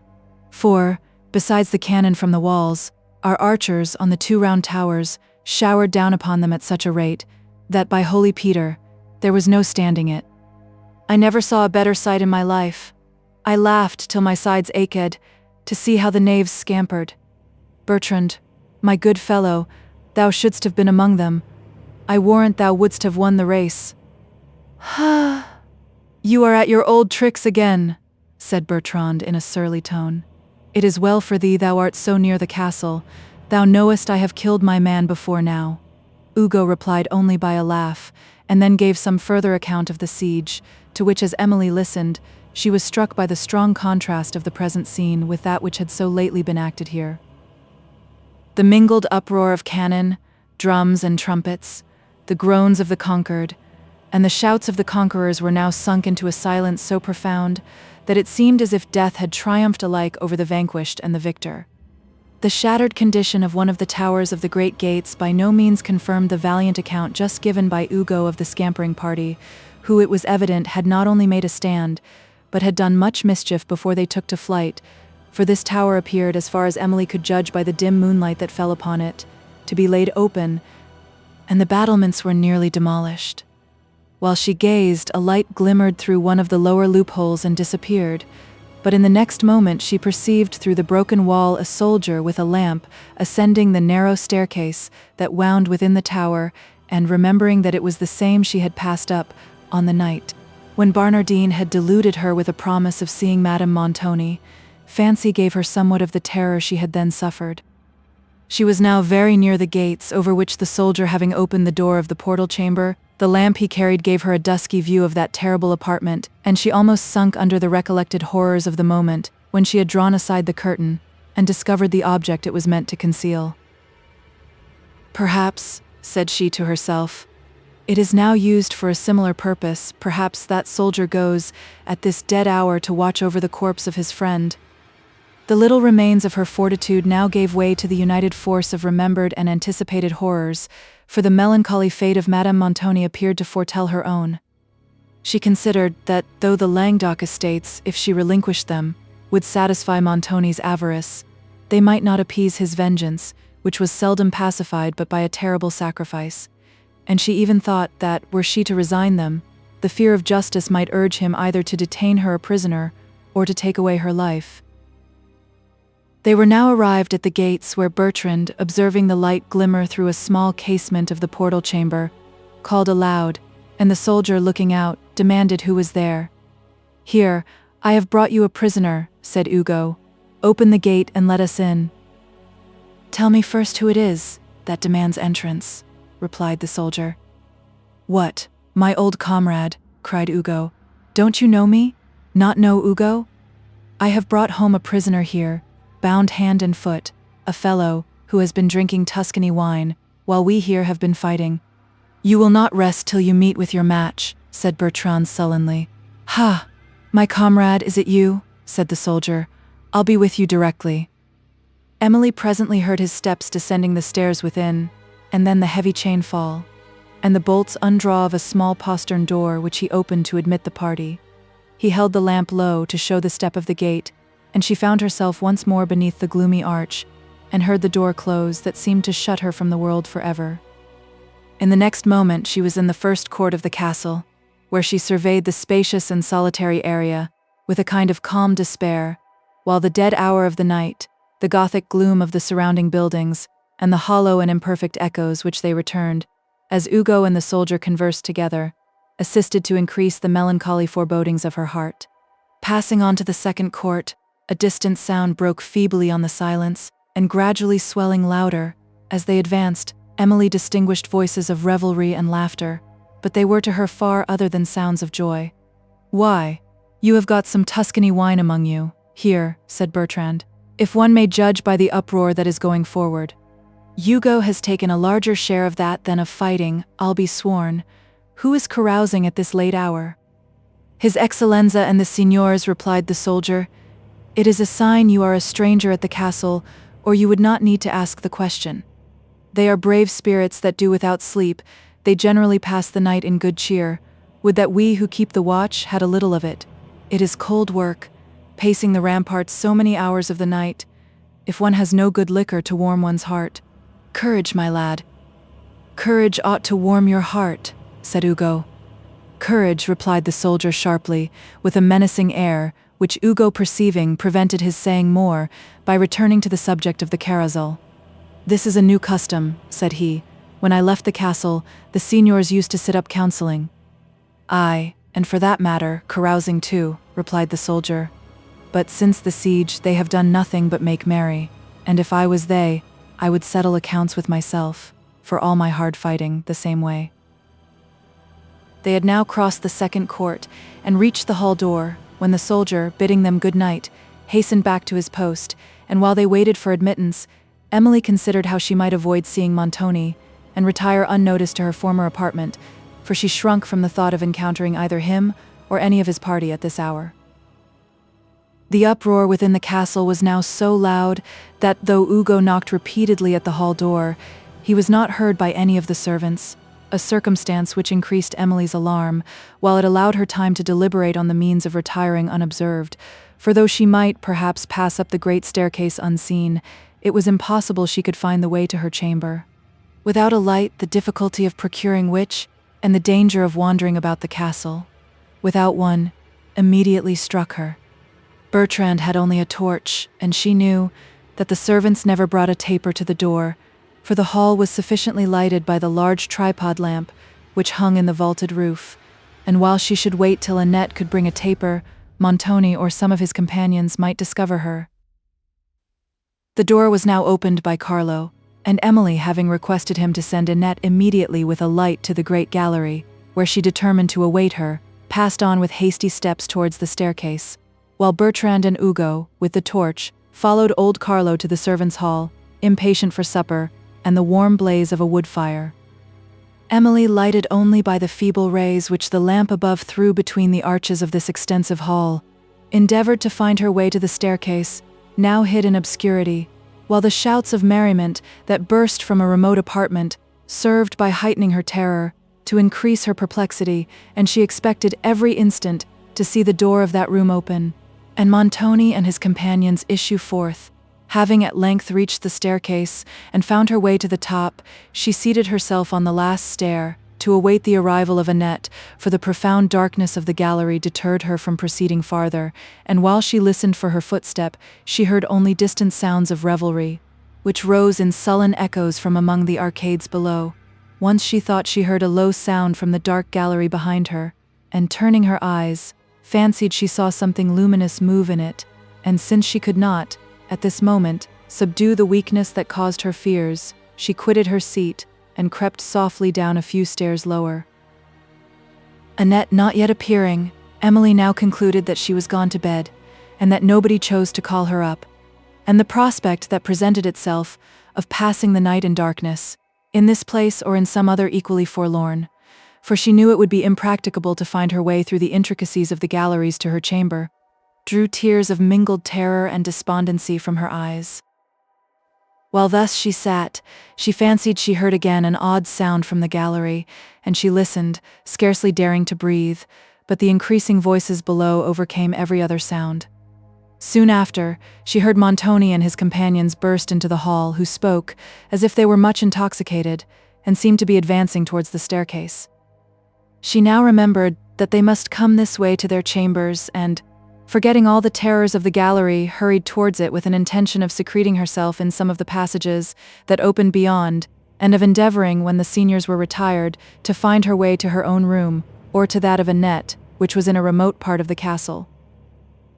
With extended arms she crept along the gallery, still hearing the voices of persons below, who seemed to stop in conversation at the foot of the staircase, and then pausing for a moment to listen, half fearful of going further into the darkness of the gallery, where she still imagined, from the noise she had heard, that some person was lurking. "They are already informed of my arrival," said she. "And Montoni is coming himself to seek me. In the present state of his mind, his purpose must be desperate." Then, recollecting the scene that had passed in the corridor on the night preceding her departure from the castle, "O Valancourt," said she, "I must then resign you forever. To brave any longer the injustice of Montoni would not be fortitude but rashness." Still the voices below did not draw nearer, but they became louder, and she distinguished those of Verezzi and Bertolini above the rest, while the few words she caught made her listen more anxiously for others. The conversation seemed to concern herself, and having ventured to step a few paces nearer to the staircase, she discovered that they were disputing about her, each seeming to claim some former promise of Montoni, who appeared, at first, inclined to appease and to persuade them to return to their wine, but afterwards to be weary of the dispute, and, saying that he left them to settle it as they could, was returning with the rest of the party to the apartment he had just quitted. Verezzi then stopped him. "Where is she?" "Signor," said he, in a voice of impatience, "tell us where she is." "I have already told you that I do not know," replied Montoni, who seemed to be somewhat overcome with wine, "but she is most probably gone to her apartment." Verezzi and Bertolini now desisted from their inquiries and sprang to the staircase together, while Emily, who during this discourse had trembled so excessively that she had with difficulty supported herself, seemed inspired with new strength the moment she heard the sound of their steps, and ran along the gallery, dark as it was, with the fleetness of a fawn. But, long before she reached its extremity, the light, which Verezzi carried, flashed upon the walls. Both appeared, and, instantly perceiving Emily, pursued her. At this moment, Bertolini, whose steps, though swift, were not steady, and whose impatience overcame what little caution he had hitherto used, stumbled and fell at his length. The lamp fell with him and was presently expiring on the floor, but Verezzi, regardless of saving it, seized the advantage this accident gave him over his rival, and followed Emily, to whom, however, the light had shown one of the passages that branched from the gallery, and she instantly turned into it. Verezzi could just discern the way she had taken, and this he pursued. But the sound of her steps soon sunk in distance, while he, less acquainted with the passage, was obliged to proceed through the dark, with caution, lest he should fall down a flight of steps, such as in this extensive old castle frequently terminated an avenue. This passage at length brought Emily to the corridor, into which her own chamber opened, and not hearing any footstep, she paused to take breath, and consider what was the safest design to be adopted. She had followed this passage merely because it was the first that appeared, and now that she had reached the end of it, was as perplexed as before. Whither to go, or how further to find her way in the dark, she knew not. She was aware only that she must not seek her apartment, for there she would certainly be sought, and her danger increased every instant while she remained near it. Her spirits and her breath, however, were so much exhausted that she was compelled to rest for a few minutes at the end of the passage, and still she heard no steps approaching. As thus she stood, light glimmered under an opposite door of the gallery, and, from its situation, she knew that it was the door of that mysterious chamber where she had made a discovery so shocking that she never remembered it but with the utmost horror. That there should be light in this chamber and at this hour excited her strong surprise, and she felt a momentary terror concerning it, which did not permit her to look again, for her spirits were now in such a state of weakness that she almost expected to see the door slowly open and some horrible object appear at it. Still she listened for a step along the passage, and looked up it, where, not a ray of light appearing, she concluded that Verezzi had gone back for the lamp, and believing that he would shortly be there, she again considered which way she should go, or rather which way she could find in the dark. A faint ray still glimmered under the opposite door, but so great, and perhaps so just was her horror of that chamber, that she would not again have tempted its secrets, though she had been certain of obtaining the light so important to her safety. She was still breathing with difficulty and resting at the end of the passage when she heard a rustling sound, and then a low voice, so very near her that it seemed close to her ear, but she had presence of mind to check her emotions and to remain quite still. In the next moment she perceived it to be the voice of Verezzi, who did not appear to know that she was there, but to have spoken to himself. "The air is fresher here," said he. This should be the corridor. Perhaps he was one of those heroes whose courage can defy an enemy better than darkness, and he tried to rally his spirits with the sound of his own voice. However this might be, he turned to the right and proceeded with the same stealing steps towards Emily's apartment, apparently forgetting that, in darkness, she could easily elude his search, even in her chamber.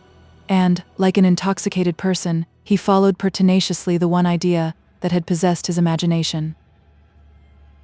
The moment she heard his steps steal away, she left her station and moved softly to the other end of the corridor, determined to trust again to chance, and to quit it by the first avenue she could find. But, before she could effect this, light broke upon the walls of the gallery, and looking back, she saw Verezzi crossing it towards her chamber. She now glided into a passage that opened on the left without, as she thought, being perceived, but, in the next instant, another light, glimmering at the further end of this passage, threw her into new terror. While she stopped and hesitated which way to go, the pause allowed her to perceive that it was Annette, who advanced, and she hurried to meet her. But her imprudence again alarmed Emily, on perceiving whom she burst into a scream of joy, and it was some minutes before she could be prevailed with to be silent, or to release her mistress from the ardent clasp in which she held her. When, at length, Emily made Annette comprehend her danger, they hurried towards Annette's room, which was in a distant part of the castle. No apprehensions, however, could yet silence the latter. "Oh, dear Mamselle," said she as they passed along, "what a terrified time have I had of it! Oh, I thought I should have died 100 times. I never thought I should live to see you again. And I never was so glad to see anybody in my whole life, as I am to see you now." "Hark!" cried Emily. "We are pursued." That was the echo of steps. "No, Mamselle," said Annette. "It was only the echo of a door shutting. Sound runs along these vaulted passages so that one is continually deceived by it, if one does but speak or cough. It makes a noise as loud as a cannon." "Then there is the greater necessity for us to be silent," said Emily. "Prithee say no more, till we reach your chamber." Here at length they arrived without interruption, and, Annette having fastened the door, Emily sat down on her little bed to recover breath and composure. To her enquiry whether Valancourt was among the prisoners in the castle, Annette replied that she had not been able to hear, but that she knew there were several persons confined. She then proceeded, in her tedious way, to give an account of the siege, or rather a detail of her terrors and various sufferings during the attack. "But," added she, "when I heard the shouts of victory from the ramparts, I thought we were all taken, and gave myself up for lost, instead of which we had driven the enemy away. I went then to the north gallery, and saw a great many of them scampering away among the mountains, but the rampart walls were all in ruins, as one may say, and there was a dismal sight to see down among the woods below, where the poor fellows were lying in heaps, but were carried off presently by their comrades. While the siege was going on, the Signor was here and there and everywhere at the same time, as Ludovico told me, for he would not let me see anything hardly, and locked me up, as he has often done before, in a room in the middle of the castle, and used to bring me food and come and talk with me as often as he could, and I must say, if it had not been for Ludovico, I should have died outright." "Well, Annette," said Emily, "and how have affairs gone on since the siege?" "Oh, sad hurly-burly doings, Mamselle," replied Annette. "The signors have done nothing but sit and drink and game ever since. They sit up all night and play among themselves for all those riches and fine things they brought in some time since, when they used to go out a-robbing, or as good, for days together, and then they have dreadful quarrels about who loses and who wins. That fierce Signor Verezzi is always losing, as they tell me, and Signor Orsino wins from him, and this makes him very wroth, and they have had several hard set-tos about it. Then, all those fine ladies are at the castle still, and I declare I am frighted whenever I meet any of them in the passages." "Surely, Annette," said Emily, starting, "I heard a noise. Listen." After a long pause, "No, Mamselle," said Annette. "It was only the wind in the gallery. I often hear it, when it shakes the old doors at the other end. But won't you go to bed, Mamselle? You surely will not sit up starving all night." Emily now laid herself down on the mattress, and desired Annette to leave the lamp burning on the hearth, having done which the latter placed herself beside Emily, who however was not suffered to sleep, for she again thought she heard a noise from the passage, and Annette was again trying to convince her that it was only the wind, when footsteps were distinctly heard near the door.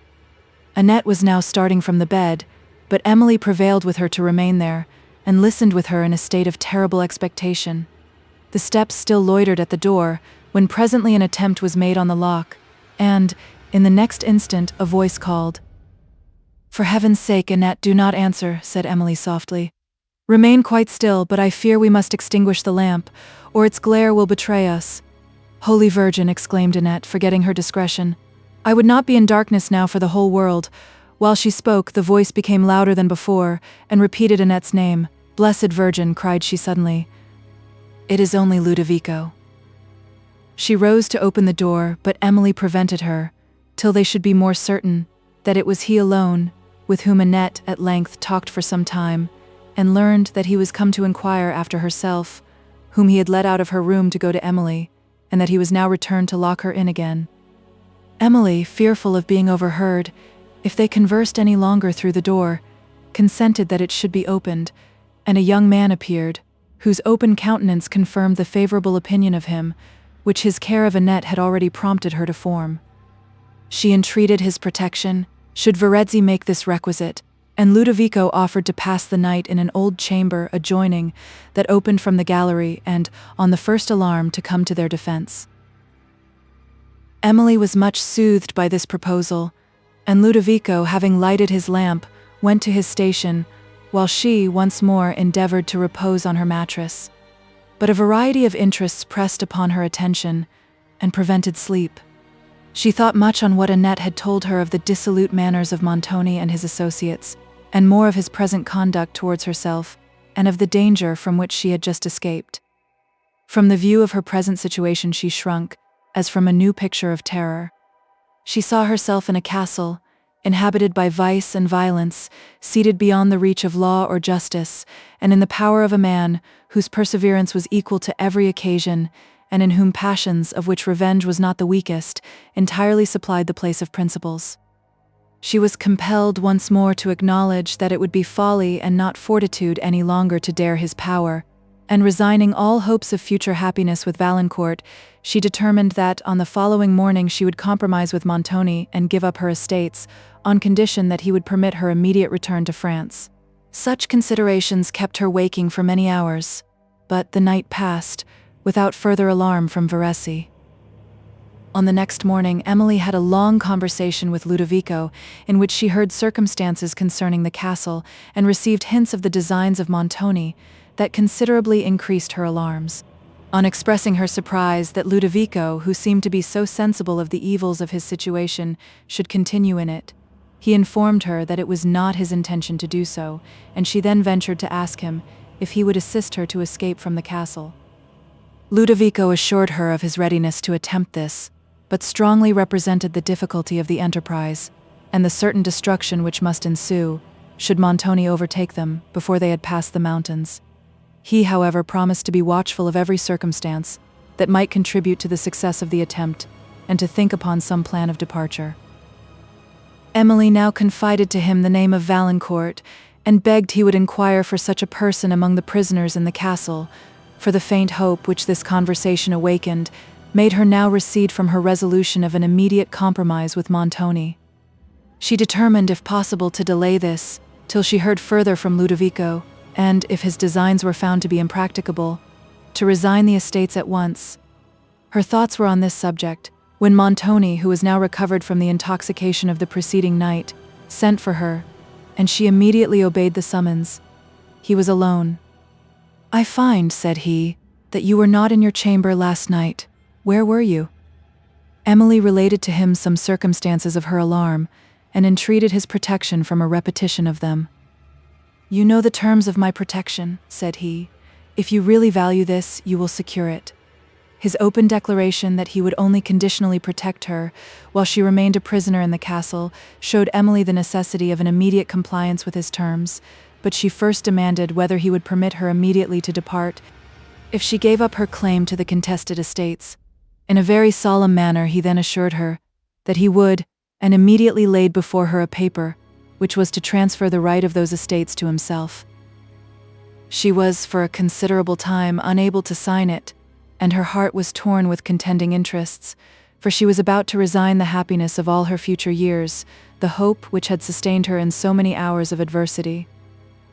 After hearing from Montoni a recapitulation of the conditions of her compliance, and a remonstrance that his time was valuable, she put her hand to the paper, when she had done which she fell back in her chair but soon recovered, and desired that he would give orders for her departure, and that he would allow Annette to accompany her. Montoni smiled.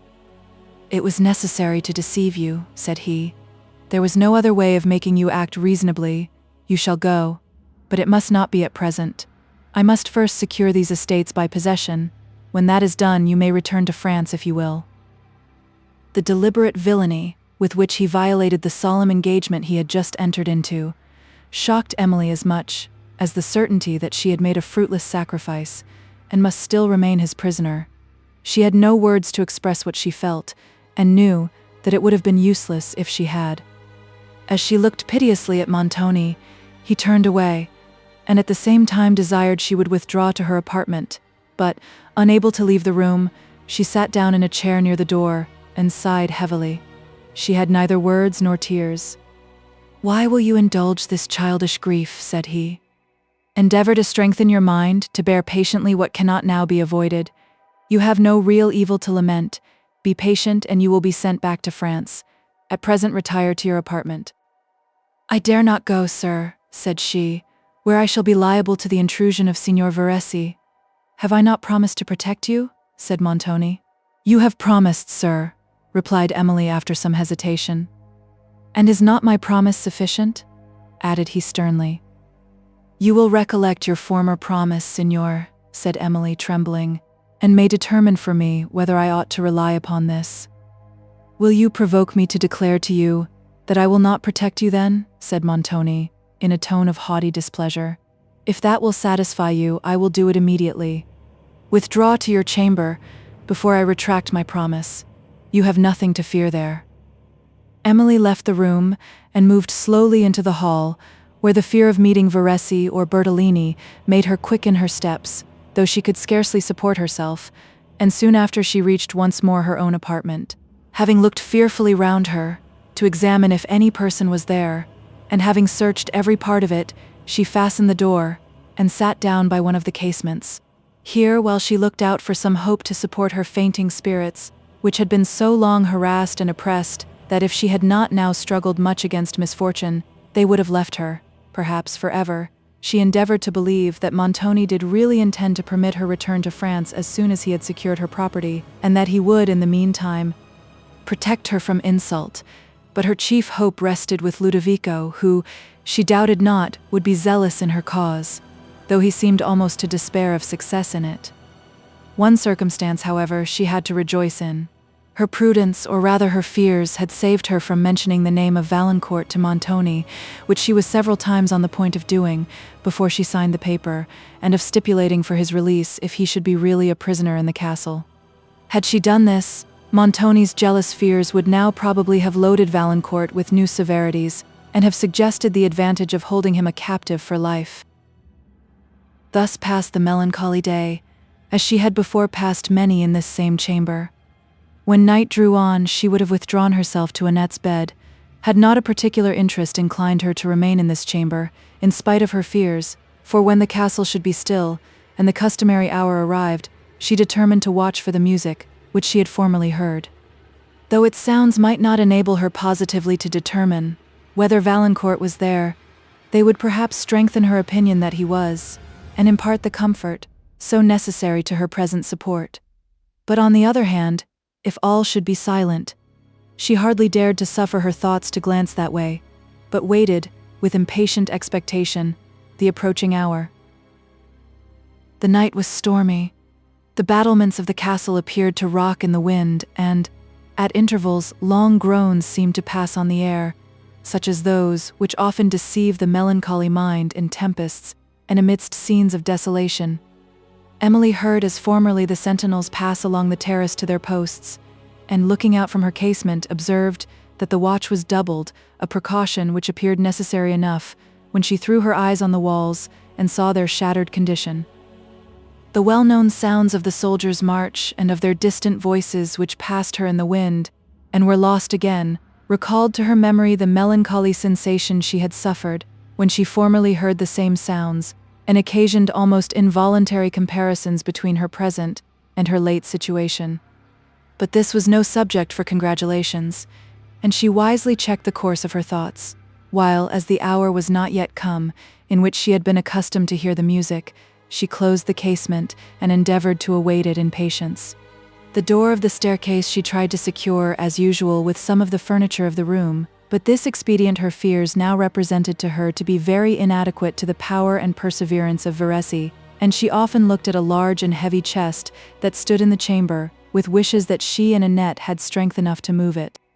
While she blamed the long stay of this girl who was still with Ludovico and some other of the servants, she trimmed her wood fire to make the room appear less desolate, and sat down beside it with a book, which her eyes perused, while her thoughts wandered to Valancourt and her own misfortunes.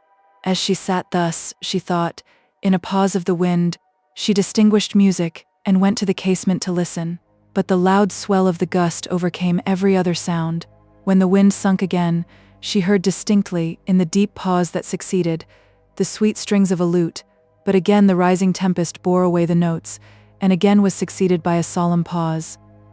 Emily, trembling with hope and fear, opened her casement to listen, and to try whether her own voice could be heard by the musician. For to endure any longer this state of torturing suspense concerning Valancourt seemed to be utterly impossible. There was a kind of breathless stillness in the chambers that permitted her to distinguish from below the tender notes of the very lute she had formerly heard, and with it a plaintive voice made sweeter by the low rustling sound that now began to creep along the wood tops till it was lost in the rising wind. Their tall heads then began to wave, while, through a forest of pine on the left, the wind, groaning heavily, rolled onward over the woods below, bending them almost to their roots, and as the long resounding gale swept away, other woods on the right seemed to answer the loud lament, then others further still softened it into a murmur that died into silence. Emily listened, with mingled awe and expectation, hope and fear, and again the melting sweetness of the lute was heard, and the same solemn breathing voice. Convinced that these came from an apartment underneath, she leaned far out of her window, that she might discover whether any light was there, but the casements below, as well as those above, were sunk so deep in the thick walls of the castle that she could not see them, or even the faint ray that probably glimmered through their bars. She then ventured to call, but the wind bore her voice to the other end of the terrace, and then the music was heard as before, in the pause of the gust. Suddenly, she thought she heard a noise in her chamber, and she drew herself within the casement. But, in a moment after, distinguishing Annette's voice at the door, she concluded it was her she had heard before, and she let her in. "Move softly, Annette, to the casement," said she, "and listen with me. The music is returned." They were silent till, the measure changing, Annette exclaimed, "Holy Virgin! I know that song well. It is a French song, one of the favorite songs of my dear country." This was the ballad Emily had heard on a former night, though not the one she had first listened to from the fishing house in Gascony. "Oh, it is a Frenchman that sings," said Annette. "It must be Monsieur Valancourt." "Hark! Annette, do not speak so loud," said Emily. "We may be overheard." "What? By the Chevalier?" said Annette. "No," replied Emily mournfully, "but by somebody who may report us to the Signor. What reason have you to think it is Monsieur Valancourt who sings? But hark, now the voice swells louder. Do you recollect those tones?" "I fear to trust my own judgment." "I never happened to hear the Chevalier sing, mademoiselle," replied Annette, who, as Emily was disappointed to perceive, had no stronger reason for concluding this to be Valancourt than that the musician must be a Frenchman. Soon after, she heard the song of the fishing house, and distinguished her own name, which was repeated so distinctly that Annette had heard it also. She trembled, sunk into a chair by the window, and Annette called aloud, "Monsieur Valancourt! Monsieur Valancourt!" while Emily endeavored to check her, but she repeated the call more loudly than before, and the lute and the voice suddenly stopped. Emily listened for some time in a state of intolerable suspense, but, no answer being returned, "It does not signify, mademoiselle," said Annette. "It is the Chevalier, and I will speak to him." "No, Annette," said Emily, I think I will speak myself. If it is he will know my voice and speak again. Who is it, said she, that sings at this late hour? A long silence ensued, and, having repeated the question, she perceived some faint accents mingling in the blast that swept by, but the sounds were so distant and passed so suddenly that she could scarcely hear them, much less distinguish the words they uttered or recognize the voice. After another pause, Emily called again, and again they heard a voice, but as faintly as before, and they perceived that there were other circumstances, besides the strength and direction of the wind, to contend with, for the great depth, at which the casements were fixed in the castle walls, contributed, still more than the distance, to prevent articulated sounds from being understood, though general ones were easily heard. Emily, however, ventured to believe, from the circumstance of her voice alone having been answered, that the stranger was Valancourt, as well as that he knew her, and she gave herself up to speechless joy. Annette, however, was not speechless. She renewed her calls but received no answer, and Emily, fearing that a further attempt, which certainly was, as present, highly dangerous, might expose them to the guards of the castle, while it could not perhaps terminate her suspense, insisted on Annette's dropping the enquiry for this night, though she determined herself to question Ludovico on the subject, in the morning, more urgently than she had yet done. She was now enabled to say that the stranger whom she had formerly heard was still in the castle, and to direct Ludovico to that part of it in which he was confined. Emily, attended by Annette, continued at the casement for some time, but all remained still. They heard neither lute nor voice again, and Emily was now as much oppressed by anxious joy as she lately was by a sense of her misfortunes. With hasty steps she paced the room, now half calling on Valancourt's name, then suddenly stopping, and now going to the casement and listening, where, however, she heard nothing but the solemn waving of the woods. Sometimes her impatience to speak to Ludovico prompted her to send Annette to call him, but a sense of the impropriety of this at midnight restrained her. Annette, meanwhile, as impatient as her mistress, went as often to the casement to listen, and returned almost as much disappointed. She at length mentioned Signor Verezzi, and her fear lest he should enter the chamber by the staircase door. "But the night is now almost past, mademoiselle," said she, recollecting herself. "There is the morning light beginning to peep over those mountains yonder in the east." Emily had forgotten till this moment that such a person existed as Verezzi, and all the danger that had appeared to threaten her, but the mention of his name renewed her alarm, and she remembered the old chest that she had wished to place against the door, which she now, with Annette, attempted to move, but it was so heavy that they could not lift it from the floor. "What is in this great old chest, mademoiselle," said Annette, "that makes it so weighty?" Emily having replied that she found it in the chamber when she first came to the castle, and had never examined it. "Then I will, ma'amselle," said Annette, and she tried to lift the lid, but this was held by a lock, for which she had no key, and which indeed appeared, from its peculiar construction, to open with a spring. The morning now glimmered through the casements, and the wind had sunk into a calm. Emily looked out upon the dusky woods, and on the twilight mountains, just stealing in the eye, and saw the whole scene, after the storm, lying in profound stillness, the woods motionless, and the clouds above, through which the dawn trembled, scarcely appearing to move along the heavens. One soldier was pacing the terrace beneath, with measured steps, and two, more distant, were sunk asleep on the walls, wearied with the night's watch. Having inhaled for a while the pure spirit of the air and of vegetation which the late rains had called forth, and having listened once more for a note of music, she now closed the casement and retired to rest. Chapter 9.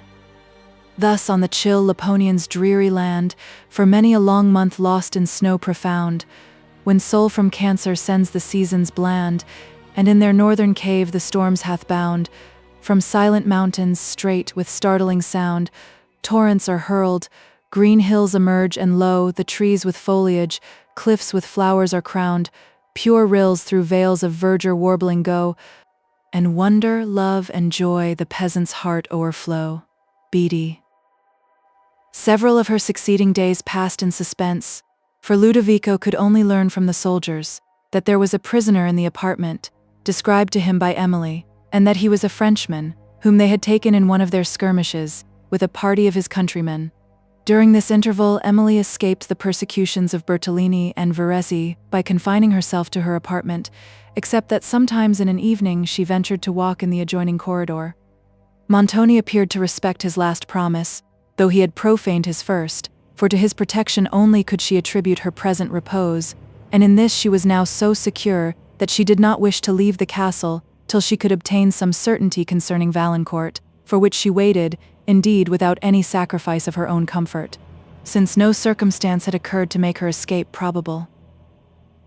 On the 4th day, Ludovico informed her that he had hopes of being admitted to the presence of the prisoner, it being the turn of a soldier, with whom he had been for some time familiar, to attend him on the following night.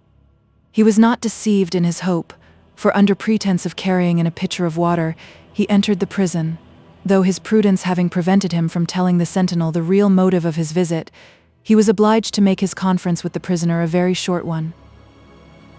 Emily awaited the result in her own apartment, Ludovico having promised to accompany Annette to the corridor in the evening, where, after several hours impatiently counted, he arrived.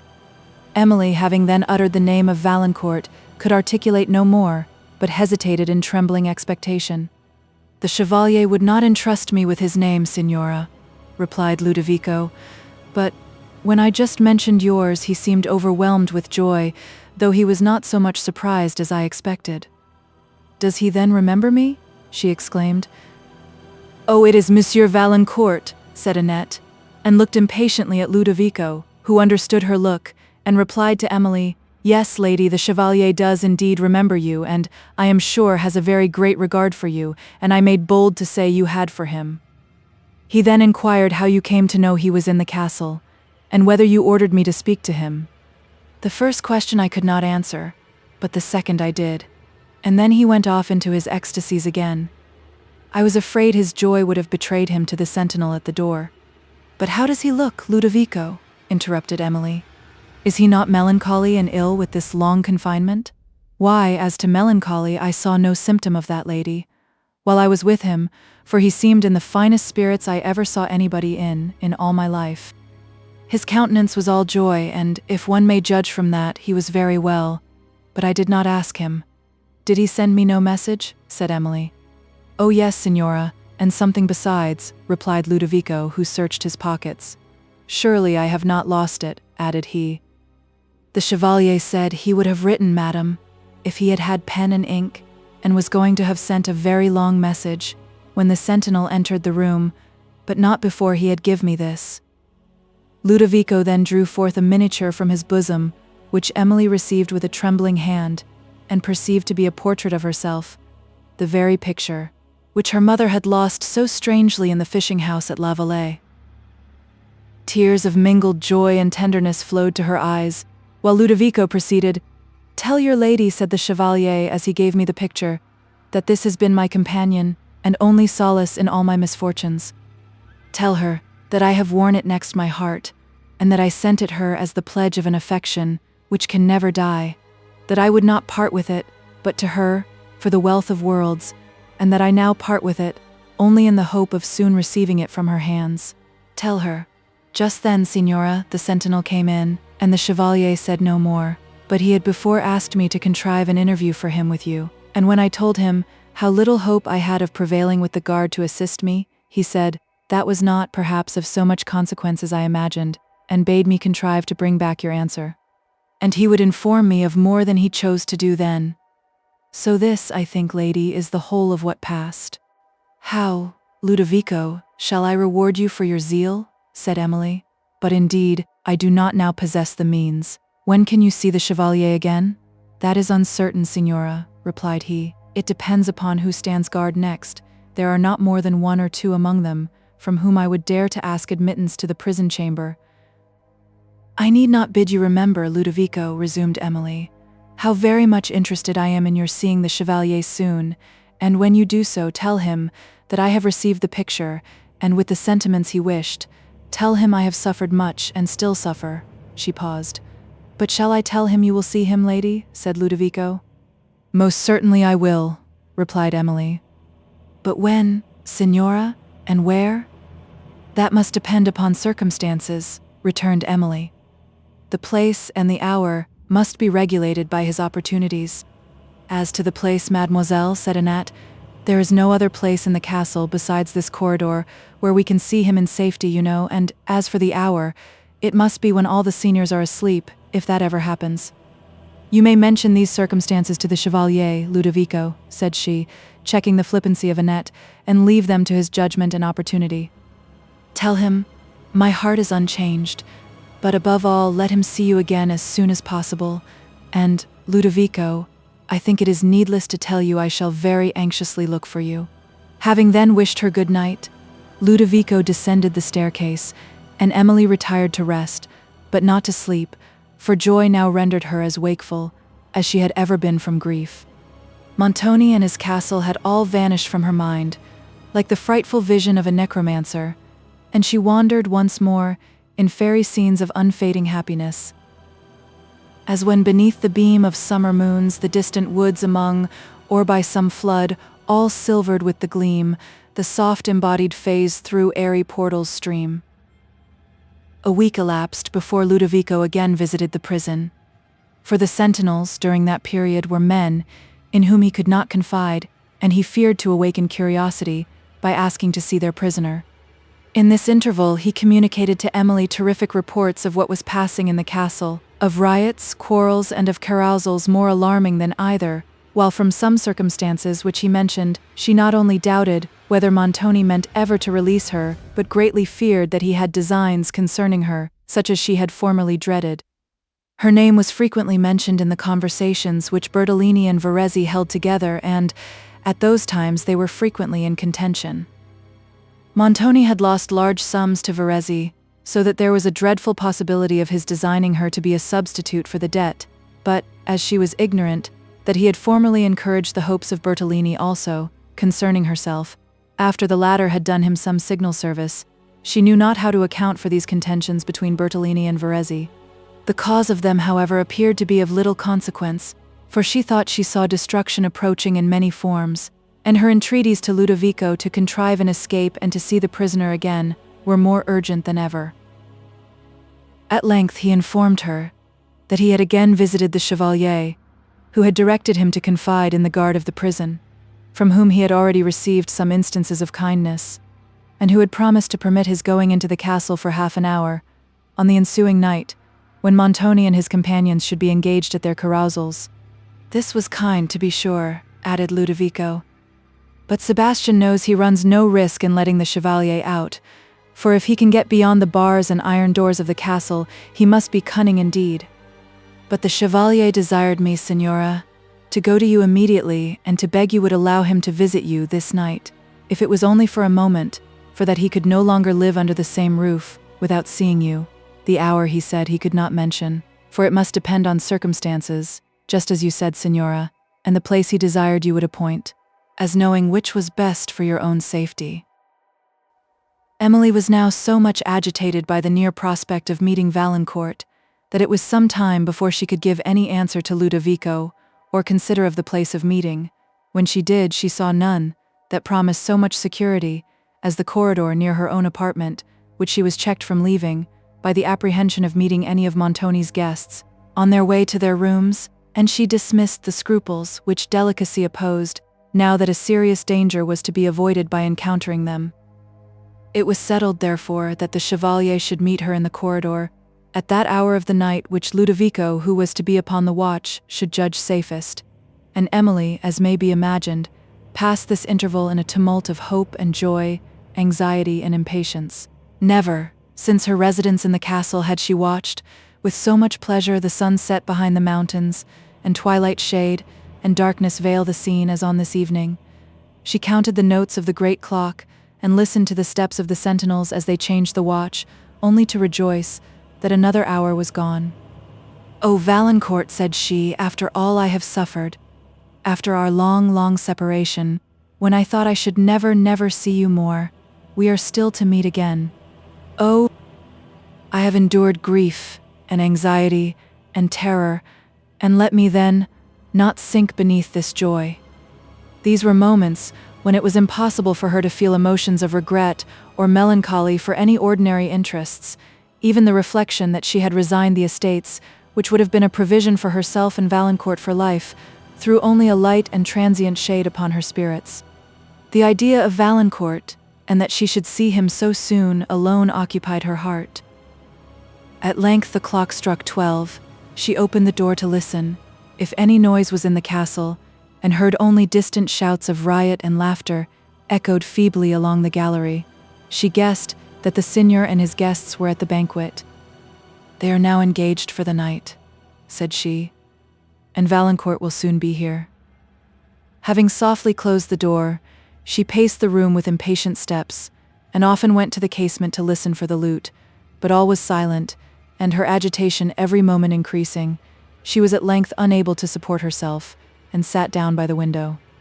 Annette, whom she detained, was, in the meantime, as loquacious as usual, but Emily heard scarcely anything she said, and having at length risen to the casement, she distinguished the chords of the lute, struck with an expressive hand, and then the voice, she had formerly listened to, accompanied it. Now rising love they fanned, now pleasing dole they breathed in tender musings through the heart, and now a graver, sacred strain they stole, as when seraphic hands a hymn impart. Emily wept in doubtful joy and tenderness, and, when the strain ceased, she considered it as a signal that Valancourt was about to leave the prison.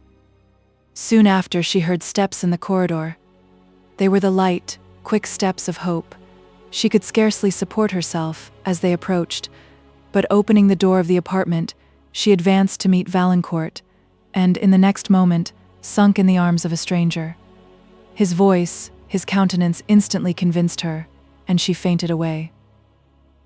On reviving, she found herself supported by the stranger, who was watching over her recovery, with a countenance of ineffable tenderness and anxiety. She had no spirits for reply or enquiry. She asked no questions but burst into tears, and disengaged herself from his arms, when the expression of his countenance changed to surprise and disappointment, and he turned to Ludovico for an explanation. Annette soon gave the information, which Ludovico could not. "Oh, sir," said she, in a voice interrupted with sobs. "Oh, sir, you are not the other chevalier. We expected Monsieur Valancourt, but you are not he. Oh, Ludovico, how could you deceive us so? My poor lady will never recover it, never." The stranger, who now appeared much agitated, attempted to speak, but his words faltered, and then striking his hand against his forehead, as if in sudden despair, he walked abruptly to the other end of the corridor. Suddenly Annette dried her tears and spoke to Ludovico. "But perhaps," said she, "after all, the other chevalier is not this. Perhaps the Chevalier Valancourt is still below." Emily raised her head. "No," replied Ludovico, "Monsieur Valancourt never was below if this gentleman is not he." "If you, sir," said Ludovico, addressing the stranger, "would but have had the goodness to trust me with your name, this mistake had been avoided." "Most true," replied the stranger, speaking in broken Italian, "but it was of the utmost consequence to me that my name should be concealed from Montoni. Madam," added he then, addressing Emily in French, "will you permit me to apologize for the pain I have occasioned you, and to explain to you alone my name, and the circumstance which has led me into this error? I am of France. I am your countryman. We are met in a foreign land." Emily tried to compose her spirits, yet she hesitated to grant his request. At length, desiring that Ludovico would wait on the staircase, and detaining Annette, she told the stranger that her woman understood very little Italian, and begged he would communicate what he wished to say in that language. Having withdrawn to a distant part of the corridor, he said, with a long-drawn sigh, "You, madam, are no stranger to me, though I am so unhappy as to be unknown to you. My name is Dupont. I am of France, of Gascony, your native province, and have long admired, and why should I affect to disguise it? Have long loved you." He paused, but in the next moment proceeded. "My family, madam, is probably not unknown to you, for we lived within a few miles of La Vallée, and I have sometimes had the happiness of meeting you on visits in the neighborhood. I will not offend you by repeating how much you interested me, how much I loved to wander in the scenes you frequented, how often I visited your favorite fishing house, and lamented the circumstance which at that time forbade me to reveal my passion. I will not explain how I surrendered to temptation and became possessed of a treasure, which was to me inestimable, a treasure which I committed to your messenger a few days ago with expectations very different from my present ones. I will say nothing of these circumstances, for I know they will avail me little. Let me only supplicate from you forgiveness, and the picture which I so unwarily returned. Your generosity will pardon the theft and restore the prize. My crime has been my punishment, for the portrait I stole has contributed to nourish a passion which must still be my torment. Emily now interrupted him. I think, sir, I may leave it to your integrity to determine whether, after what has just appeared concerning Monsieur Valancourt, I ought to return the picture. I think you will acknowledge that this would not be generosity, and you will allow me to add that it would be doing myself an injustice. I must consider myself honored by your good opinion, but, and she hesitated, the mistake of this evening makes it unnecessary for me to say more. It does, madam. Alas, it does, said the stranger, who, after a long pause, proceeded. But you will allow me to show my disinterestedness, though not my love, and will accept the services I offer. Yet, alas, what services can I offer?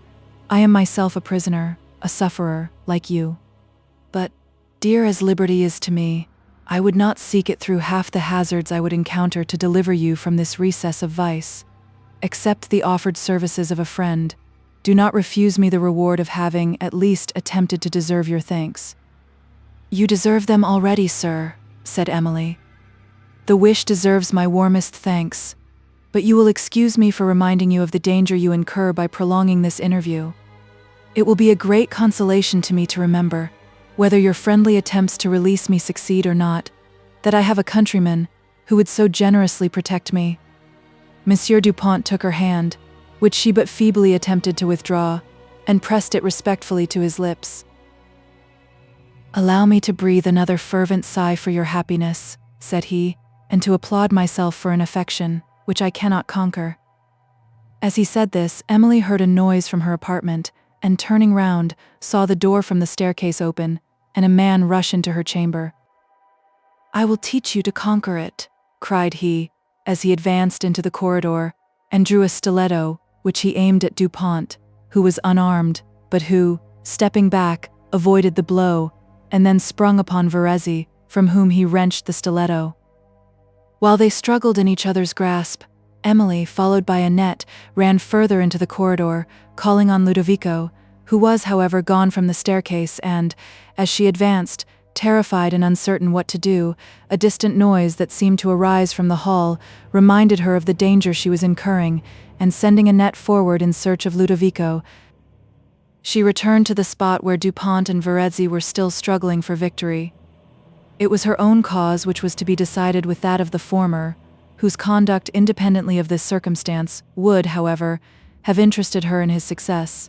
Even had she not disliked and dreaded Verezzi, she threw herself in a chair and supplicated them to desist from further violence, till, at length, Dupont forced Verezzi to the floor, where he lay stunned by the violence of his fall, and she then entreated Dupont to escape from the room, before Montoni or his party should appear, but he still refused to leave her unprotected, and while Emily, now more terrified for him than for herself, enforced the entreaty, they heard steps ascending the private staircase. "Oh, you are lost," cried she. "These are Montoni's people." Dupont made no reply, but supported Emily, while with a steady though eager countenance, he awaited their appearance, and, in the next moment, Ludovico alone mounted the landing place, throwing a hasty glance round the chamber. "Follow me," said he, "as you value your lives. We have not an instant to lose." Emily inquired what had occurred and whither they were to go. "I cannot stay to tell you now, signora," replied Ludovico. "Fly, fly." She immediately followed him, accompanied by Monsieur Dupont, down the staircase, and along a vaulted passage, when suddenly she recollected Annette, and inquired for her. "She awaits us further on, signora," said Ludovico, almost breathless with haste. "The gates were open, a moment since, to a party just come in from the mountains. They will be shut, I fear, before we can reach them."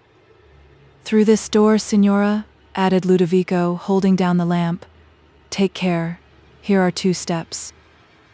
Emily followed, trembling still more than before she had understood that her escape from the castle depended upon the present moment, while Dupont supported her and endeavored as they passed along to cheer her spirits. "Speak low, signor," said Ludovico.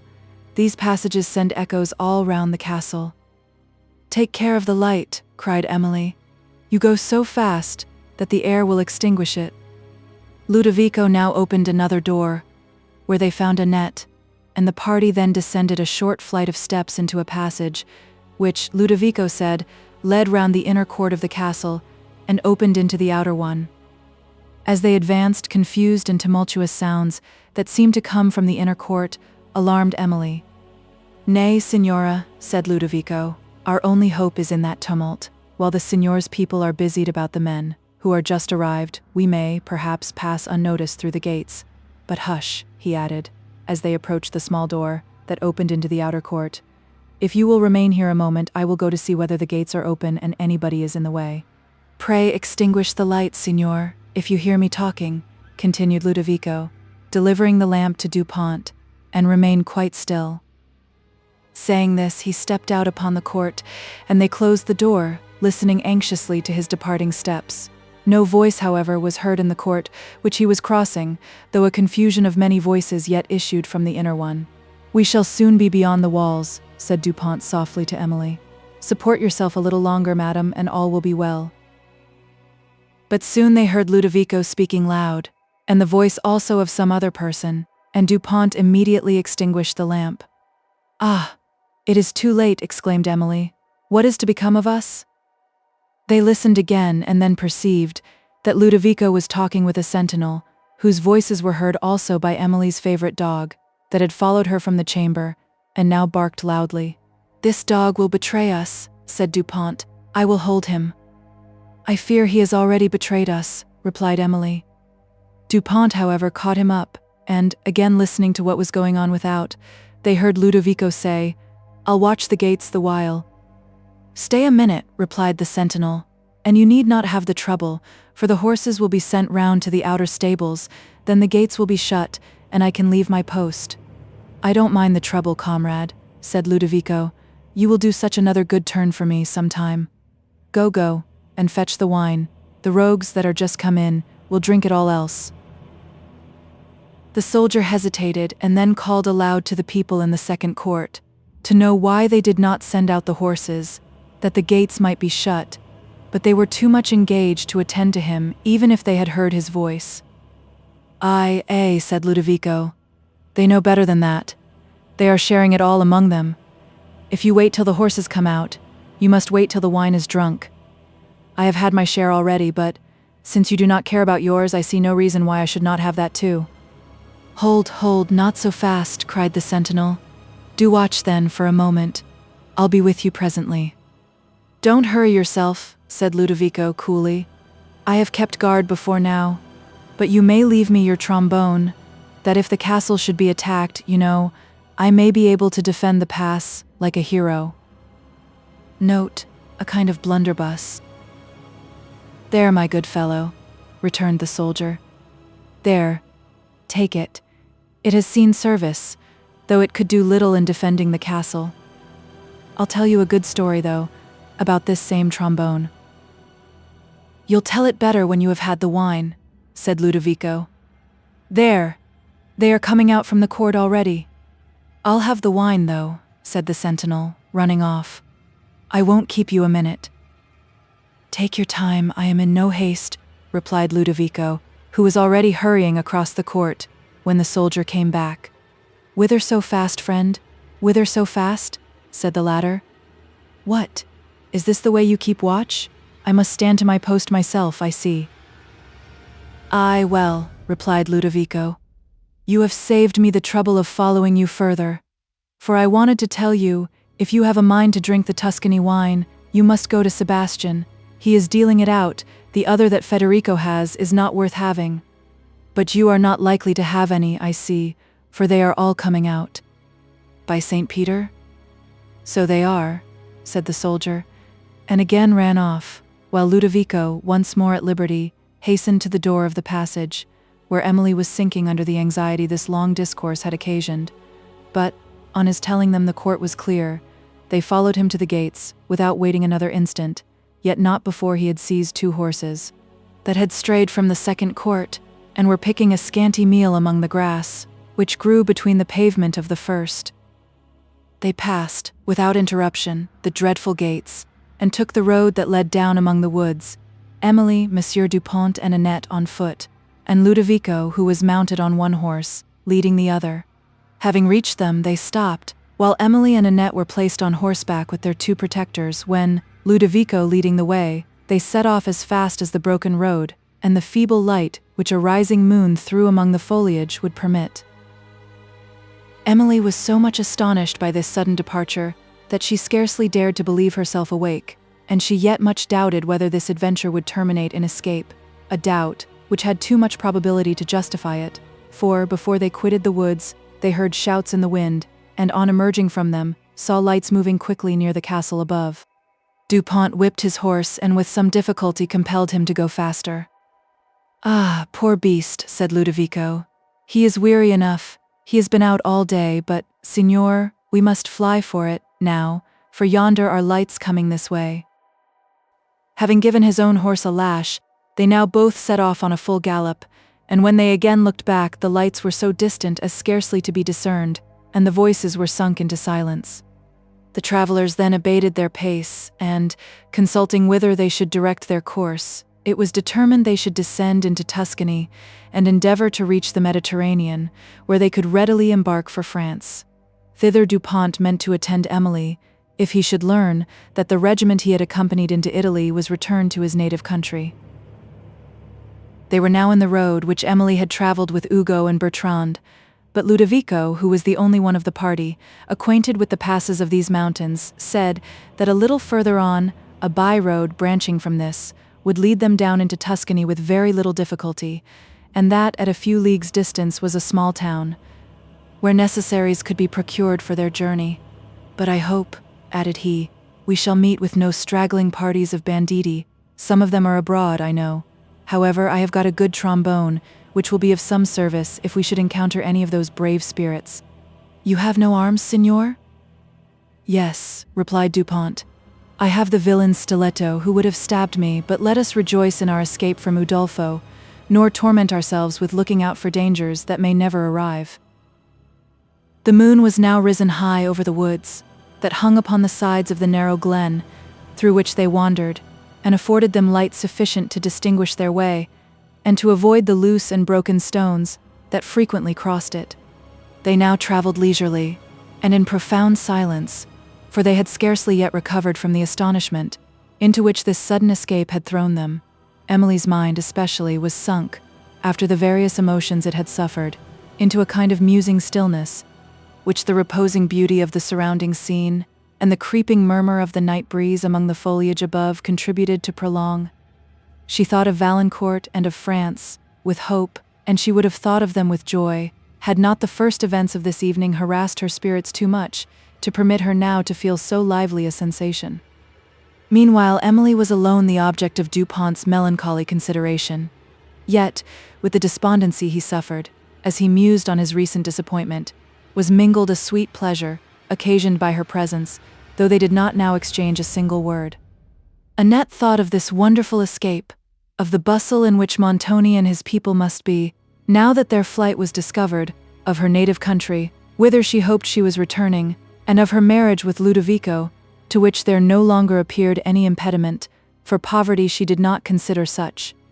Ludovico, on his part, congratulated himself on having rescued his Annette and Signora Emily from the danger that had surrounded them, on his own liberation from people whose manners he had long detested, on the freedom he had given to Monsieur Dupont, on his prospect of happiness with the object of his affections, and not a little on the address with which he had deceived the sentinel, and conducted the whole of this affair. Thus variously engaged in thought, the travelers passed on silently, for above an hour, a question only being now and then asked by Dupont concerning the road, or a remark uttered by Annette respecting objects seen imperfectly in the twilight. At length lights were perceived twinkling on the side of a mountain, and Ludovico had no doubt that they proceeded from the town he had mentioned, while his companions, satisfied by this assurance, sunk again into silence. Annette was the first who interrupted this. "Holy Peter," said she, "what shall we do for money on our journey? For I know neither I nor my lady have a single sequin. The Signor took care of that."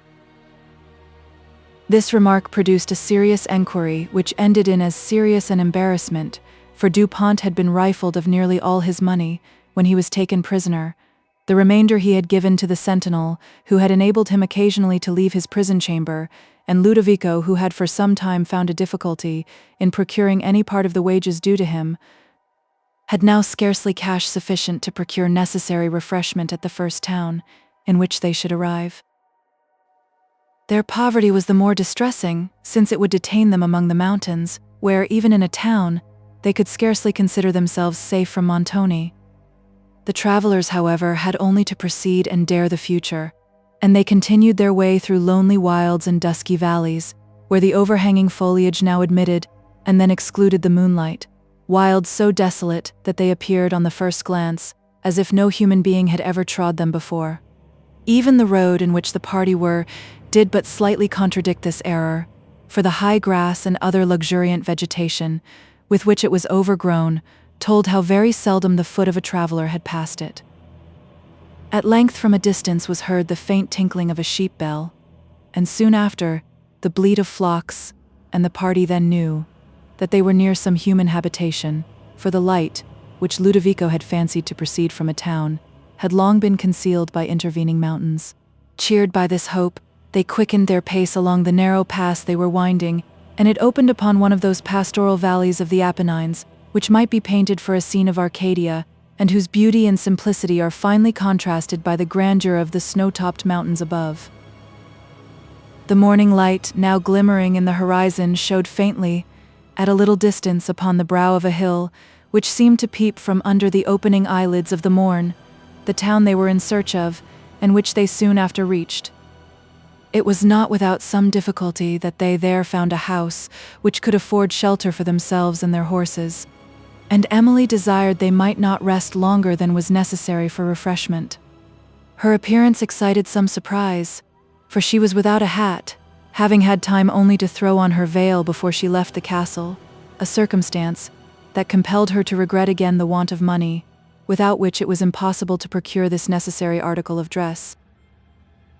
Ludovico, on examining his purse, found it even insufficient to supply present refreshment, and Dupont at length ventured to inform the landlord, whose countenance was simple and honest, of their exact situation, and requested that he would assist them to pursue their journey, a purpose which he promised to comply with, as far as he was able.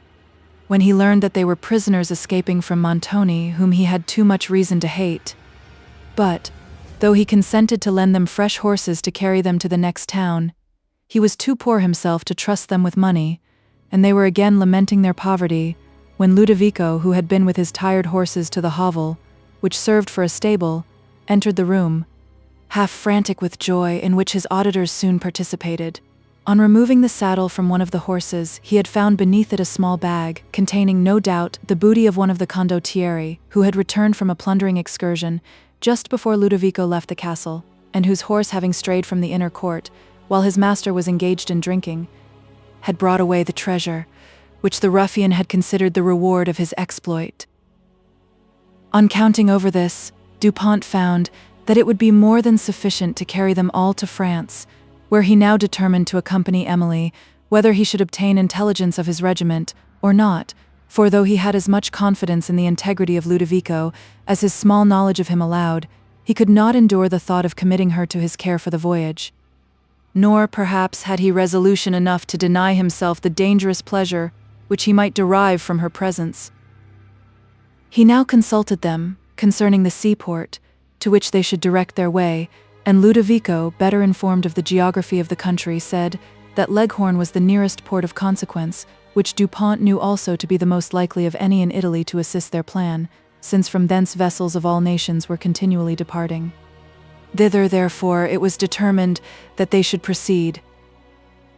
Emily, having purchased a little straw hat, such as was worn by the peasant girls of Tuscany, and some other little necessary equipments for the journey, and the travelers, having exchanged their tired horses for others better able to carry them, recommenced their joyous way, as the sun was rising over the mountains, and, after traveling through this romantic country for several hours, began to descend into the Vale of Arno, and here Emily beheld all the charms of sylvan and pastoral landscape united, adorned with the elegant villas of the Florentine nobles, and diversified with the various riches of cultivation.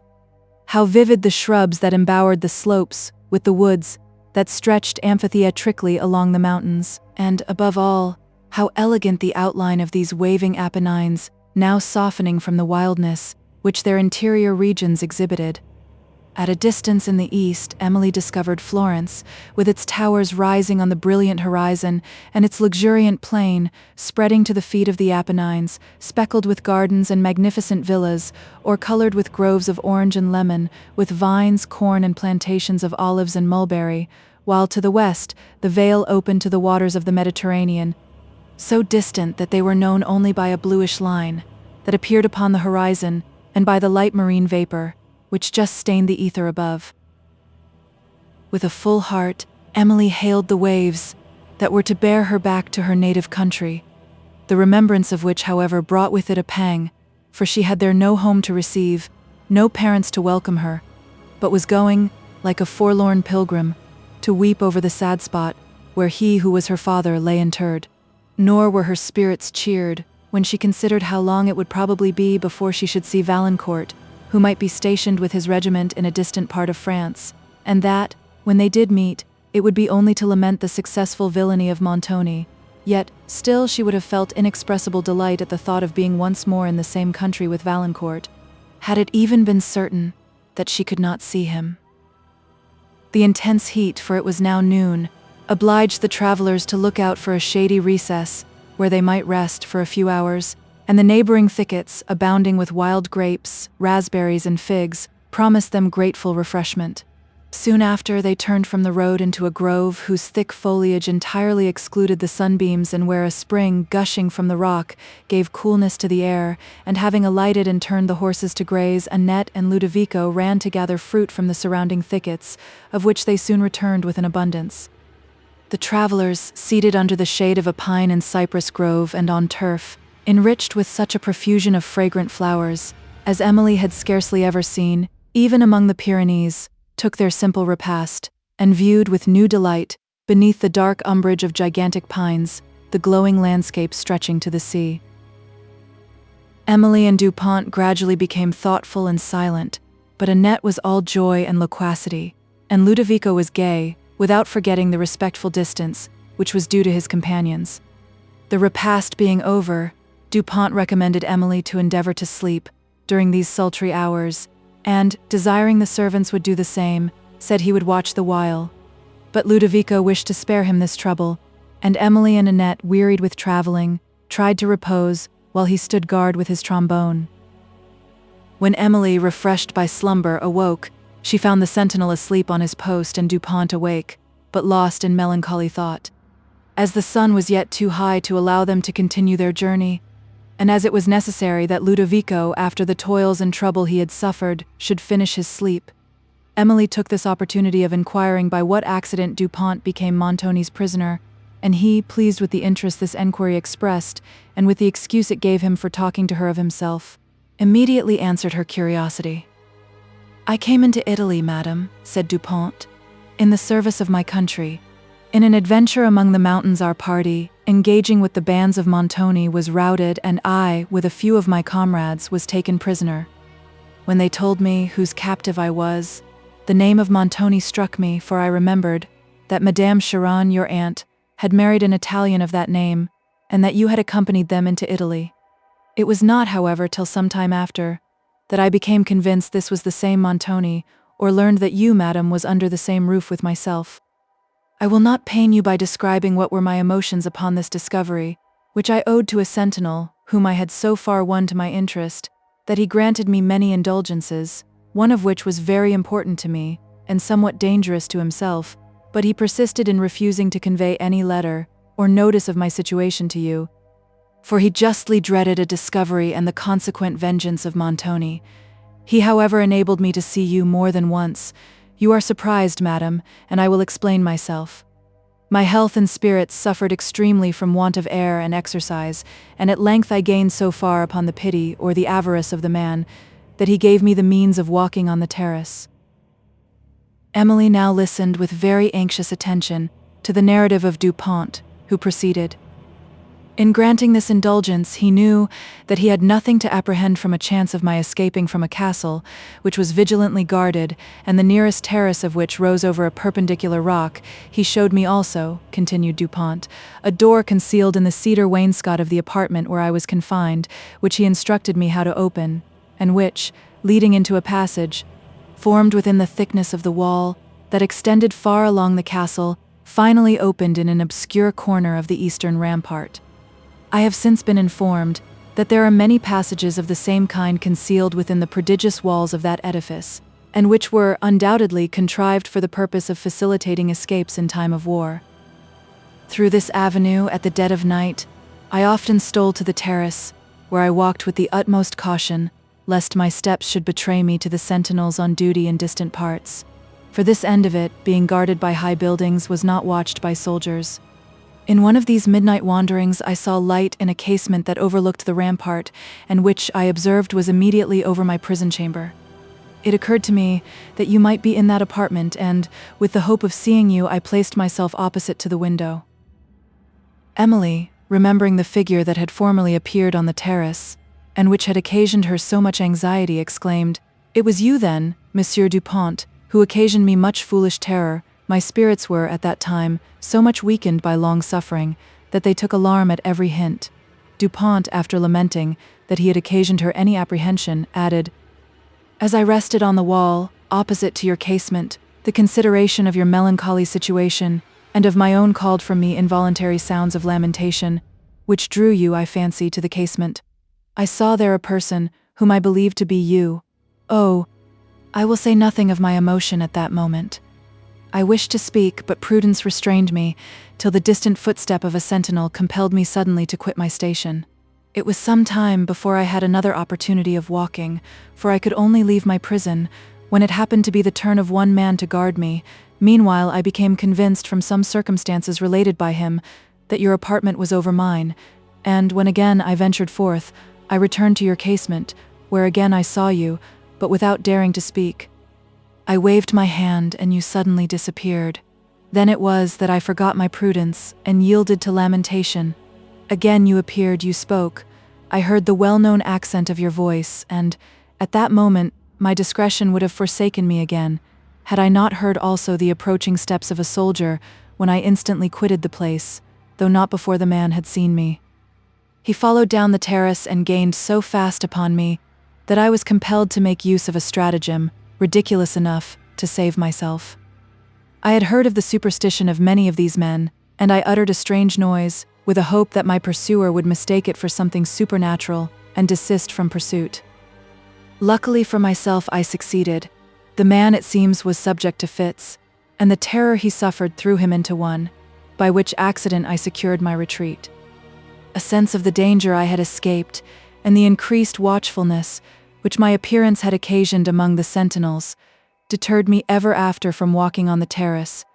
But in the stillness of night, I frequently beguiled myself with an old lute, procured for me by a soldier, which I sometimes accompanied with my voice, and sometimes, I will acknowledge, with a hope of making myself heard by you, but it was only a few evenings ago that this hope was answered.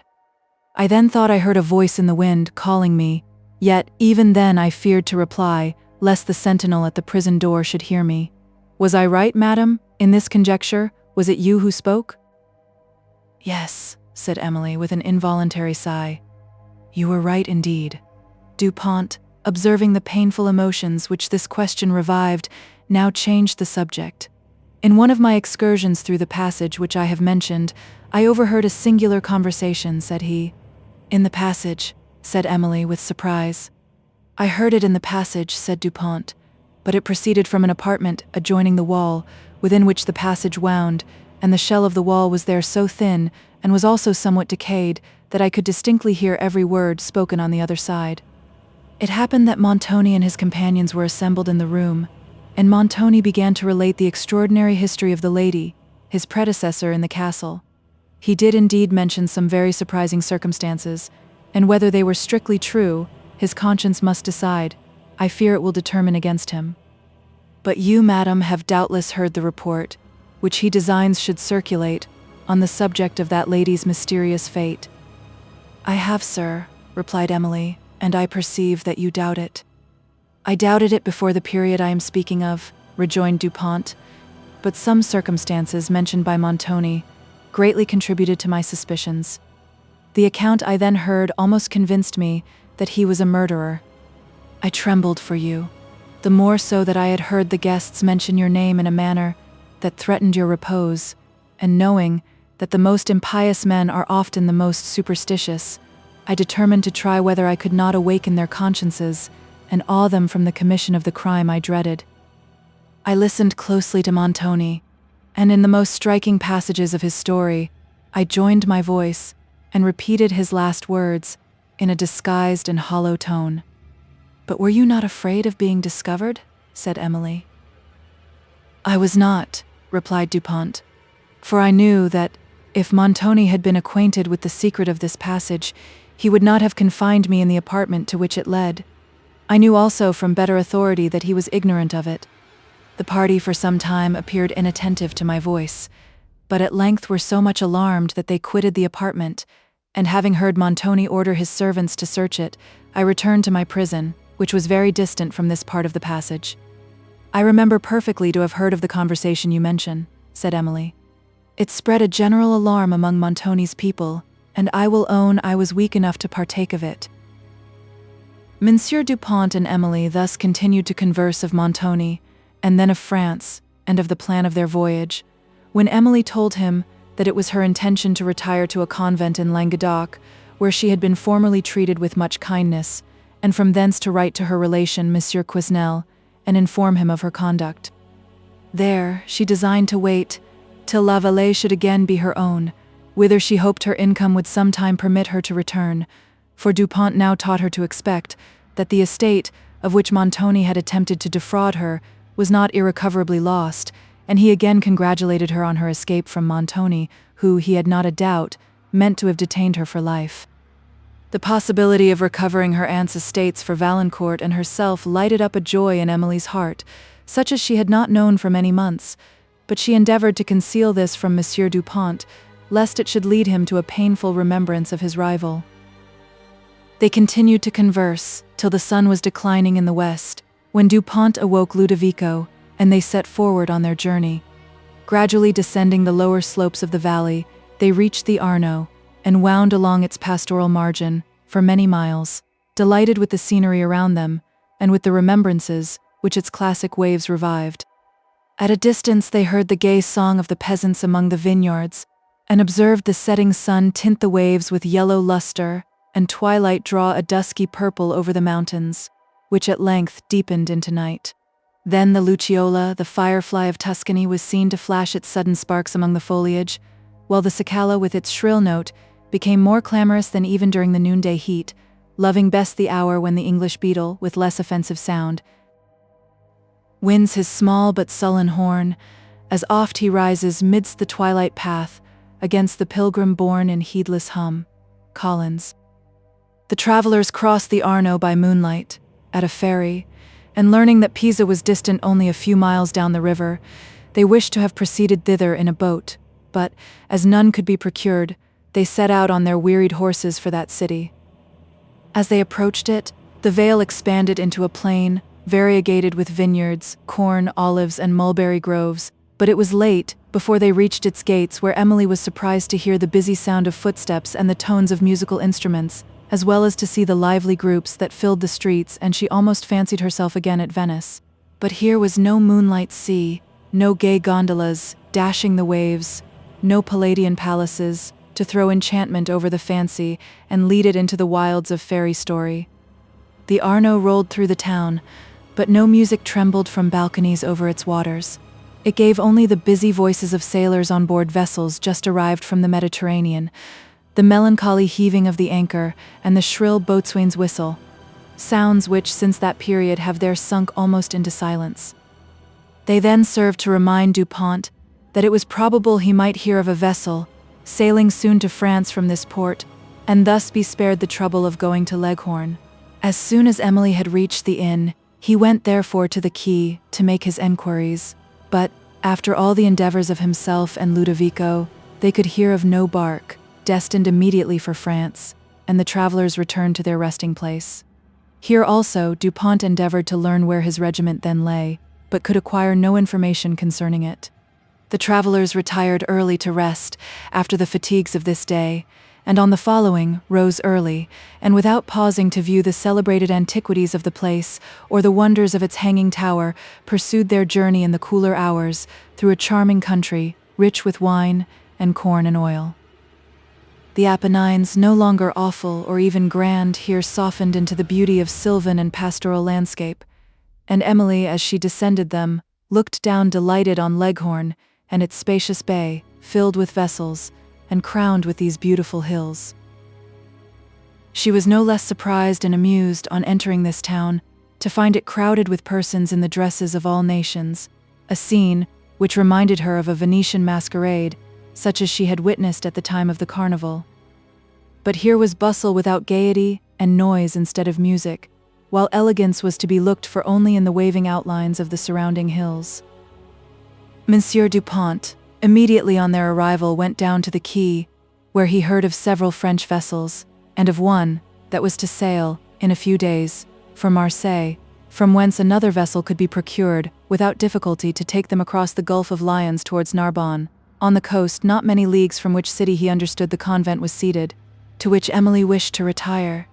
He, therefore, immediately engaged with the captain to take them to Marseille, and Emily was delighted to hear that her passage to France was secured.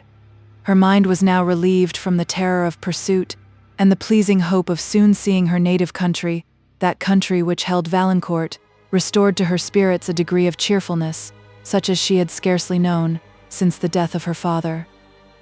At Leghorn also Dupont heard of his regiment, and that it had embarked for France, a circumstance which gave him great satisfaction, for he could now accompany Emily thither, without reproach to his conscience or apprehension of displeasure from his commander. During these days he scrupulously forbore to distress her by a mention of his passion, and she was compelled to esteem and pity, though she could not love him. He endeavored to amuse her by showing the environs of the town, and they often walked together on the seashore and on the busy quays, where Emily was frequently interested by the arrival and departure of vessels, participating in the joy of meeting friends and, sometimes, shedding a sympathetic tear to the sorrow of those that were separating. It was after having witnessed a scene of the latter kind that she arranged the following stanzas. The Mariner. Soft came the breath of spring, smooth flowed the tide, and blue the heaven in its mirror smiled. The white sail trembled, swelled, expanded wide, the busy sailors at the anchor toiled. With anxious friends that shed the parting tear, the deck was thronged, how swift the moments fly. The vessel heaves, the farewell signs appear, mute is each tongue and eloquent each eye. The last dread moment comes. The sailor youth hides the big drop, then smiles amid his pain, soothes his sad bride, and vows eternal truth. Farewell, my love, we shall meet again. Long on the stern, with waving hand, he stood. The crowded shore sinks, lessening from his view, as gradual glides the bark along the flood. His bride is seen no more. Adieu, adieu. The breeze of eve moans low, her smile is o'er, dim steals her twilight down the crimsoned west. He climbs the topmost mast, to seek once more the far-seen coast, where all his wishes rest. He views its dark line on the distant sky, and fancy leads him to his little home. He sees his weeping love, he hears her sigh, he soothes her griefs and tells of joys to come. Eve yields to night, the breeze to wintry gales, in one vast shade the seas and shores repose. He turns his aching eyes, his spirit fails, the chill tear falls, sad to the deck he goes. The storm of midnight swells, the sails are furled, deep sounds the lead, but finds no friendly shore. Fast o'er the waves the wretched bark is hurled. O Ellen, Ellen, we must meet no more. Lightnings that show the vast and foamy deep, the rending thunders, as they onward roll, the loud, loud winds, that o'er the billows sweep, shake the firm nerve, appall the bravest soul. Ah, what avails the seaman's toiling care? The straining cordage bursts, the mast is riven, the sounds of terror groan along the air, then sink afar, the bark on rocks is driven. Fierce o'er the wreck the whelming waters passed, the helpless crew sunk in the roaring main. Henry's faint accents trembled in the blast. Farewell, my love, we ne'er shall meet again. Oft at the calm and silent evening hour, when summer breezes linger on the wave, a melancholy voice is heard to pour its lonely sweetness o'er poor Henry's grave. And oft at midnight, airy strains are heard around the grove, where Ellen's form is laid. Nor is the dirge by village maidens feared, for lovers' spirits guard the holy shade. Continued in the next part.